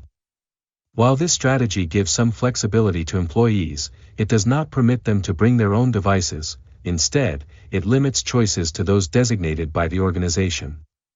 Therefore, this option does not align with the question regarding personally owned devices. Option B, COPE, is also incorrect. COPE stands for Corporate Owned, Personally Enabled. In this model, the organization owns the devices, but employees have the ability to use them for personal tasks as well. While this provides a balance between corporate control and personal usage, it does not allow employees to bring their own devices into the workplace. Hence, it does not fit the criteria outlined in the question. Option D, corporate owned, is incorrect as well.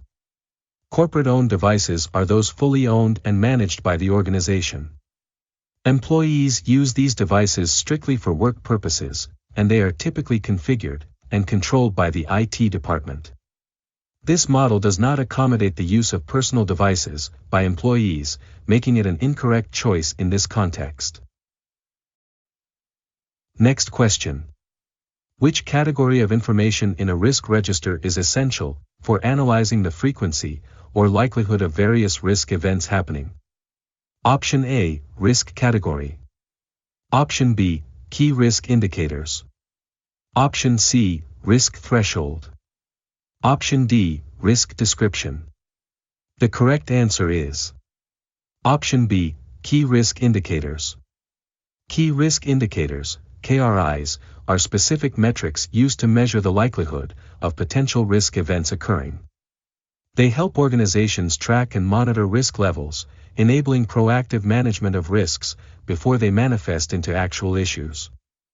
KRIs provide valuable insights into the frequency and severity of risks, making them essential for analyzing and understanding the overall risk landscape.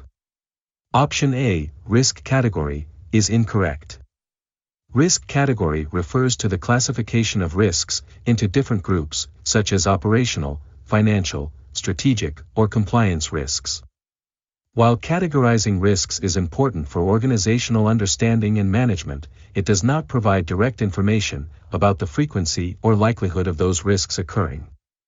Therefore, it is not the correct choice for tracking risk likelihood. Option C, risk threshold, is also incorrect. Risk threshold is the level of risk that an organization is willing to accept or tolerate. It defines the boundaries for risk-taking behavior but does not offer insights into the frequency or likelihood of specific risk events. Thus, while important for risk management, it does not fulfill the requirement of analyzing how often risks may occur. Option D, risk description, is incorrect as well. Risk description provides detailed information about the nature of a risk, including what it entails and its potential impacts. While it is useful for understanding individual risks, it does not quantify or track the frequency or likelihood of those risks happening. Consequently, it is not relevant to the analysis of risk occurrence rates. Next question. As the CFO and CISO come together to strategize on ways to boost the skills of the company's developers, which training approach should be prioritized for optimal results? Option A, physical security training. Option B, a capture the flag competition. Option C, a phishing simulation. Option D, basic awareness training. The correct answer is Option B, a capture the flag competition. A capture the flag, CTF, competition is an interactive and engaging training approach that allows developers to practice their skills in a controlled environment. It simulates real-world challenges, promoting problem-solving, teamwork, and hands-on experience in security practices and vulnerabilities.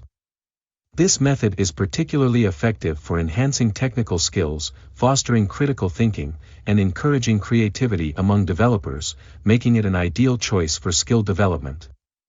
Option A, physical security training, is incorrect. While physical security training is important for overall organizational safety, it does not directly enhance the technical skills of developers. This type of training typically focuses on protecting physical assets and facilities, rather than improving coding or security-related skills. Therefore, it is not suitable for the specific goal of boosting developer skills.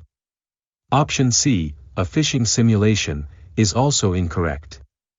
Phishing simulations are valuable for raising awareness about social engineering attacks, but they focus primarily on end-user training, rather than enhancing technical skills specific to developers.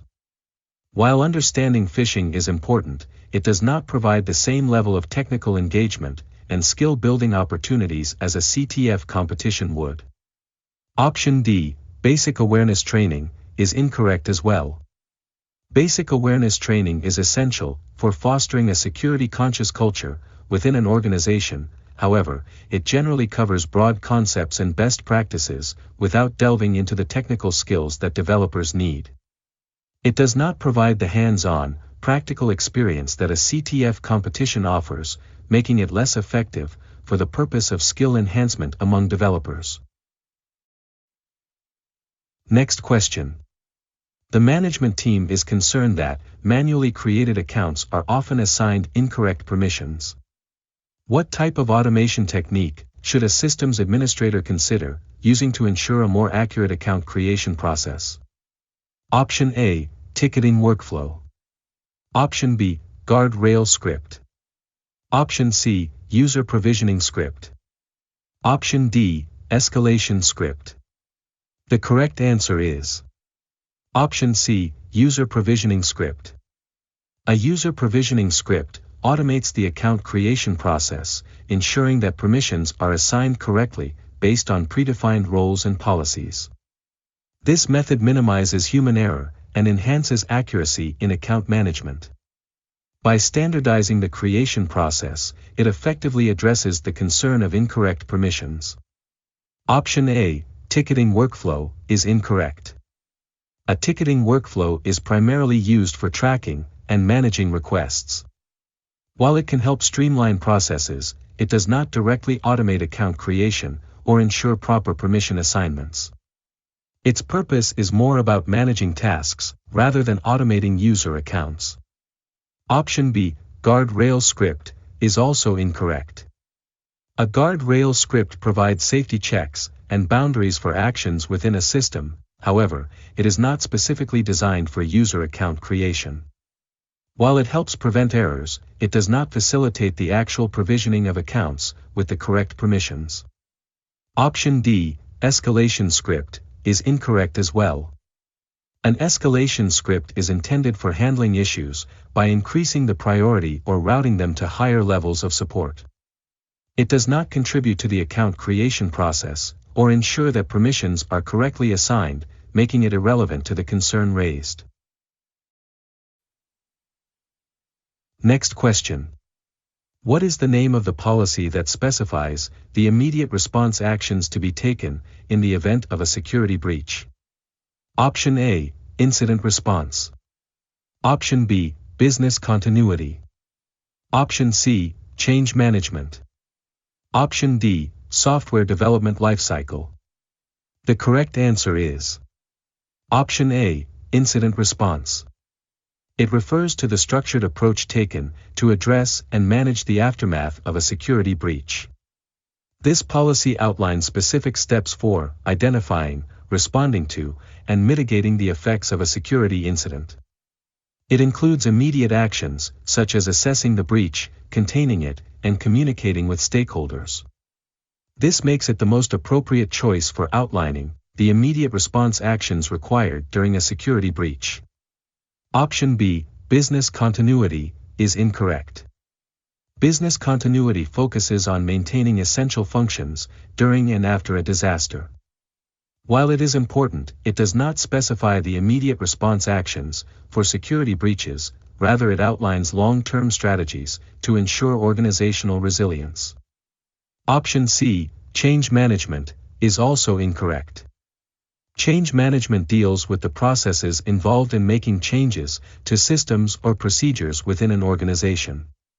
This policy is not focused on security breaches or incident responses, but rather on managing updates and alterations in a controlled manner. Option D, software development lifecycle, is incorrect as well. The software development lifecycle outlines the stages of developing software, from planning to deployment. This option does not relate to security breaches, it focuses on the development process, rather than immediate response actions in the event of a breach. Next question. Which one of the following choices is an instance of a social engineering method used to manipulate individuals? Option A, sending a phishing email pretending to be a trusted organization. Option B, using a brute force attack to crack a password. Option C, conducting a distributed denial of service attack. Option D, exploiting a software vulnerability to gain unauthorized access. The correct answer is Option A, sending a phishing email pretending to be a trusted organization. Phishing is a well-known social engineering tactic that involves tricking individuals into revealing sensitive information by masquerading as a trusted entity, such as a bank or an official organization. This method manipulates human psychology to achieve its goal, making it a prime example of social engineering. Option B is incorrect. A brute force attack involves systematically guessing passwords until the correct one is found. This method relies on computational power rather than manipulating individuals. It is a technical attack, not a social engineering tactic. Option C is also incorrect. A DDoS attack aims to overwhelm a target's resources, making it unavailable to users. This attack type is purely technical, focused on disrupting service, rather than manipulating individuals, which is the essence of social engineering. Option D is incorrect as well. Exploiting software vulnerabilities involves finding weaknesses in programs to gain unauthorized access. This method relies on technical knowledge of the software, not on deceiving individuals, thus, it does not fit the definition of social engineering. Next question. While assessing the deployment of an impossible travel time policy, in the CM system of his organization, which technology must Bob enable for proper implementation? Option A, geotagging. Option B, time of day restrictions. Option C, lockout. Option D, disablement. The correct answer is Option A, geotagging. Geotagging involves attaching geographic information to events, such as user logins or activity timestamps. In the context of an impossible travel time policy, geotagging allows the CM system to analyze the locations from which users are logging in. If a user logs in from two locations that are too far apart to travel between, within a realistic time frame, the policy can trigger alerts or block access. Thus, enabling geotagging is crucial for implementing this type of policy effectively. Option B, time of day restrictions, is incorrect. Time of day restrictions involve limiting access to certain hours, which may prevent unauthorized access outside business hours. However, this does not directly address the core concept of impossible travel, where the focus is on the geographic locations and the feasibility of travel between them, rather than just the time of access. Option C, lockout, is also incorrect. Lockout refers to a security measure that temporarily disables user accounts after a specified number of failed login attempts. While it enhances security, it does not provide the capability to assess or analyze travel times based on user location, which is necessary for the impossible travel time policy. Option D, disablement, is incorrect as well. Disablement generally refers to turning off features or user accounts. This action is not relevant to implementing an impossible travel time policy. It does not provide the necessary technology for monitoring or analyzing user locations and travel times, making it an inappropriate choice in this context. Next question. After a company laptop encountered a motherboard failure, it required an immediate replacement to guarantee uptime and operational availability. The company consults the repair technician to find out how much time is necessary for the motherboard replacement before the laptop can function again. Which technology does this situation illustrate? Option A, MTBF. Option B, RTO. Option C, RPO. Option D, MTTR. The correct answer is Option D, MTTR. MTTR, or mean time to repair, refers to the average time required to repair a system or device after a failure. In this context, the company is specifically asking about the time needed to replace the failed motherboard in the laptop, which aligns directly with the concept of MTTR. This metric is crucial for understanding how quickly a system can be restored to operational status, thereby ensuring uptime and availability. Option A, MTBF, is incorrect. MTBF stands for mean time between failures, which measures the average time between inherent failures of a system during operation. While MTBF is relevant for assessing reliability, it does not address the time needed for repairs after a failure has occurred, making it unsuitable for this scenario. Option B, RTO, is also incorrect. RTO, or Recovery Time Objective, is the maximum acceptable amount of time to restore a system after a disruption. While it deals with recovery time, RTO typically applies to entire systems or processes, rather than specific repair tasks like replacing a motherboard, which makes it less relevant in this context. Option C, RPO, is incorrect as well. RPO stands for Recovery Point Objective, which defines the maximum acceptable amount of data loss, measured in time. RPO is focused on data recovery and backup strategies, not on hardware repair times. Therefore, it does not pertain to the situation described regarding the motherboard replacement. Next question. Which of the following functionalities is usually not supported by mobile device management solutions? Option A, carrier unlocking. Option B, configuration management. Option C, application management. Option D, remote wiping. The correct answer is Option A, carrier unlocking. Carrier unlocking refers to the process of removing restrictions imposed by a mobile carrier, allowing a device to be used with other networks. This functionality is typically not supported by mobile device management solutions, as MDM is primarily focused on managing devices within a corporate environment, rather than altering carrier settings or restrictions. MDM solutions aim to ensure security, compliance, and efficient management of mobile devices used in an organization, rather than handling network-related functionalities, like carrier unlocking. Option B, configuration management, is incorrect. Configuration management is a core functionality of MDM solutions.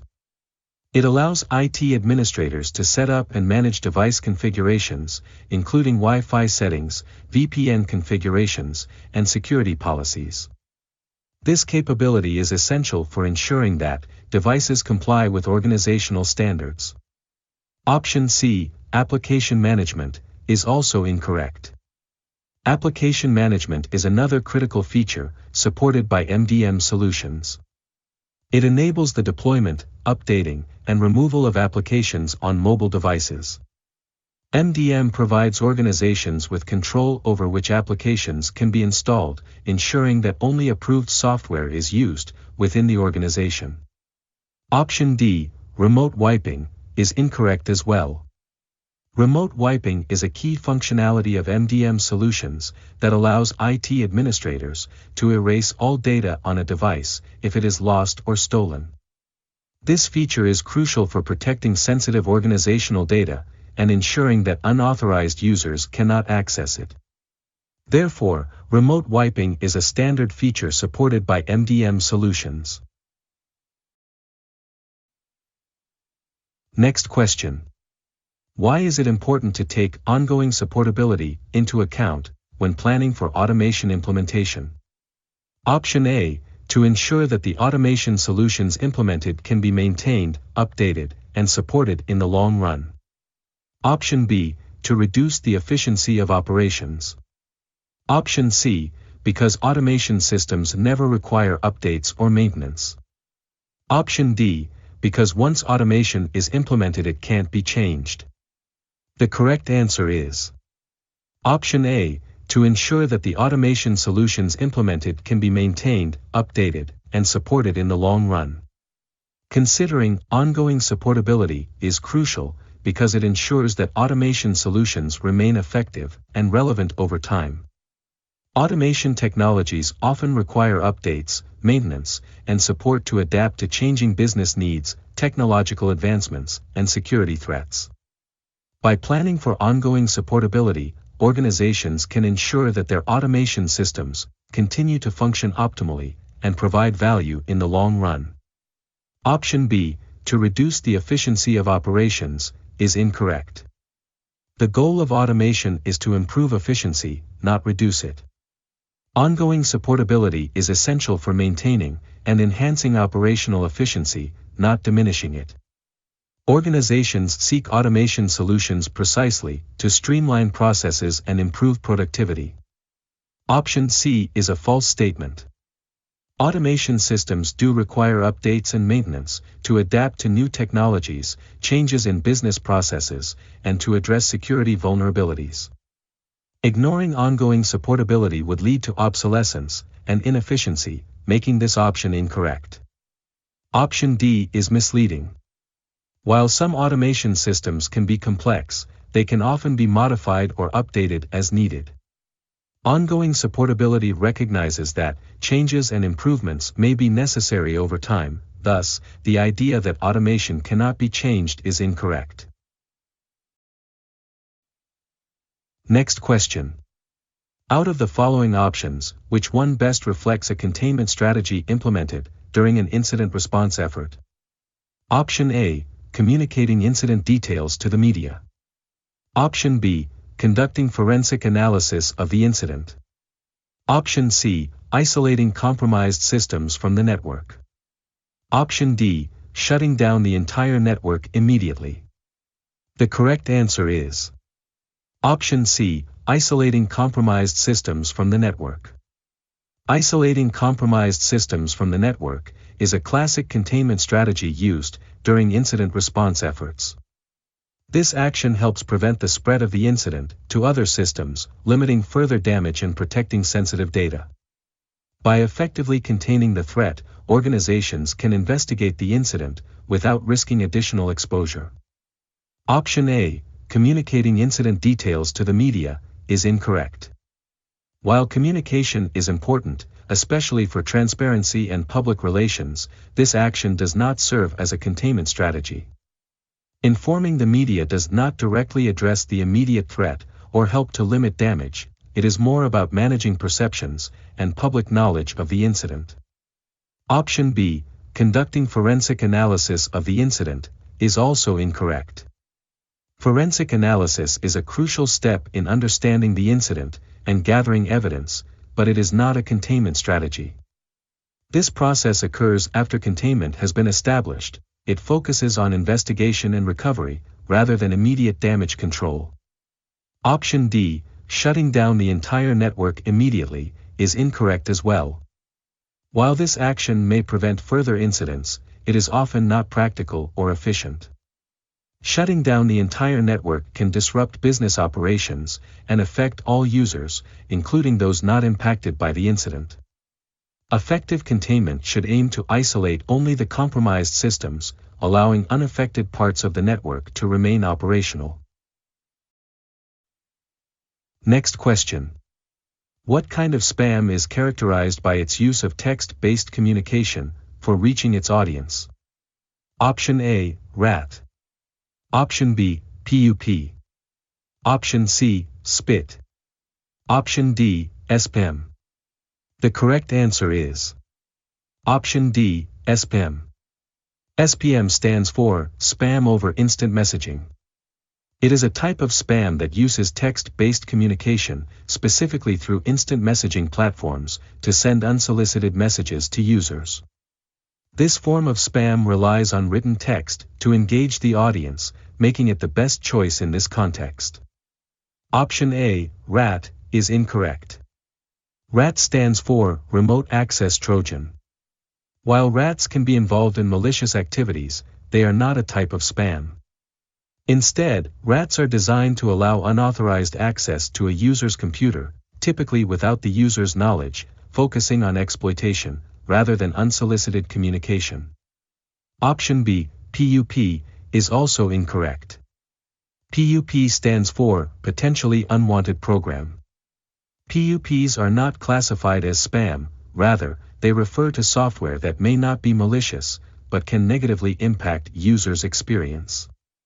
They can include unwanted toolbars or adware, but they do not specifically rely on text-based communication to reach their audience. Option C, SPIT, is incorrect as well. SPIT stands for Spam over Internet Telephony. It refers to unsolicited messages sent via voice over IP services, which may include audio spam, rather than text. While it involves communication, it does not focus on text-based messaging like SPIM does. Next question. A company is reevaluating its current data backup system, with the intent to modify it in a way that minimizes the total number of backups that would need to be restored if data loss were to occur. What would be the best approach to take in terms of backup strategy? Option A, delta backups followed by differential backups. Option B, full backups followed by differential backups. Option C, incremental backups followed by differential backups. Option D, incremental backups followed by delta backups. The correct answer is Option B, full backups followed by differential backups. This strategy involves creating a complete backup of all data initially, and then periodically taking differential backups that capture only the changes made since the last full backup. This approach minimizes the number of backups needed for restoration, because in a data loss scenario, you only need the most recent full backup, and the latest differential backup. And also, this setup reduces the complexity and time involved in restoration, making it efficient. Option A is incorrect. Delta backups refer to capturing only the changes made, since the last backup of any type, which can lead to more backups, needing to be restored if data loss occurs. In contrast, differential backups would generally require a full backup, as a baseline, making this combination less optimal, for minimizing restoration needs, therefore, it's not the best approach. Option C is inappropriate in this case. While incremental backups save only changes made, since the last backup, combining them with differential backups can complicate restoration. In this case, a full backup, plus all incremental backups, up to the point of data loss, would be needed, which can lead to a higher number of backups to manage, thus, it is less efficient in minimizing restoration efforts. Option D is even more complex, as both incremental and delta backups can significantly increase the number of backups to be restored in the event of data loss.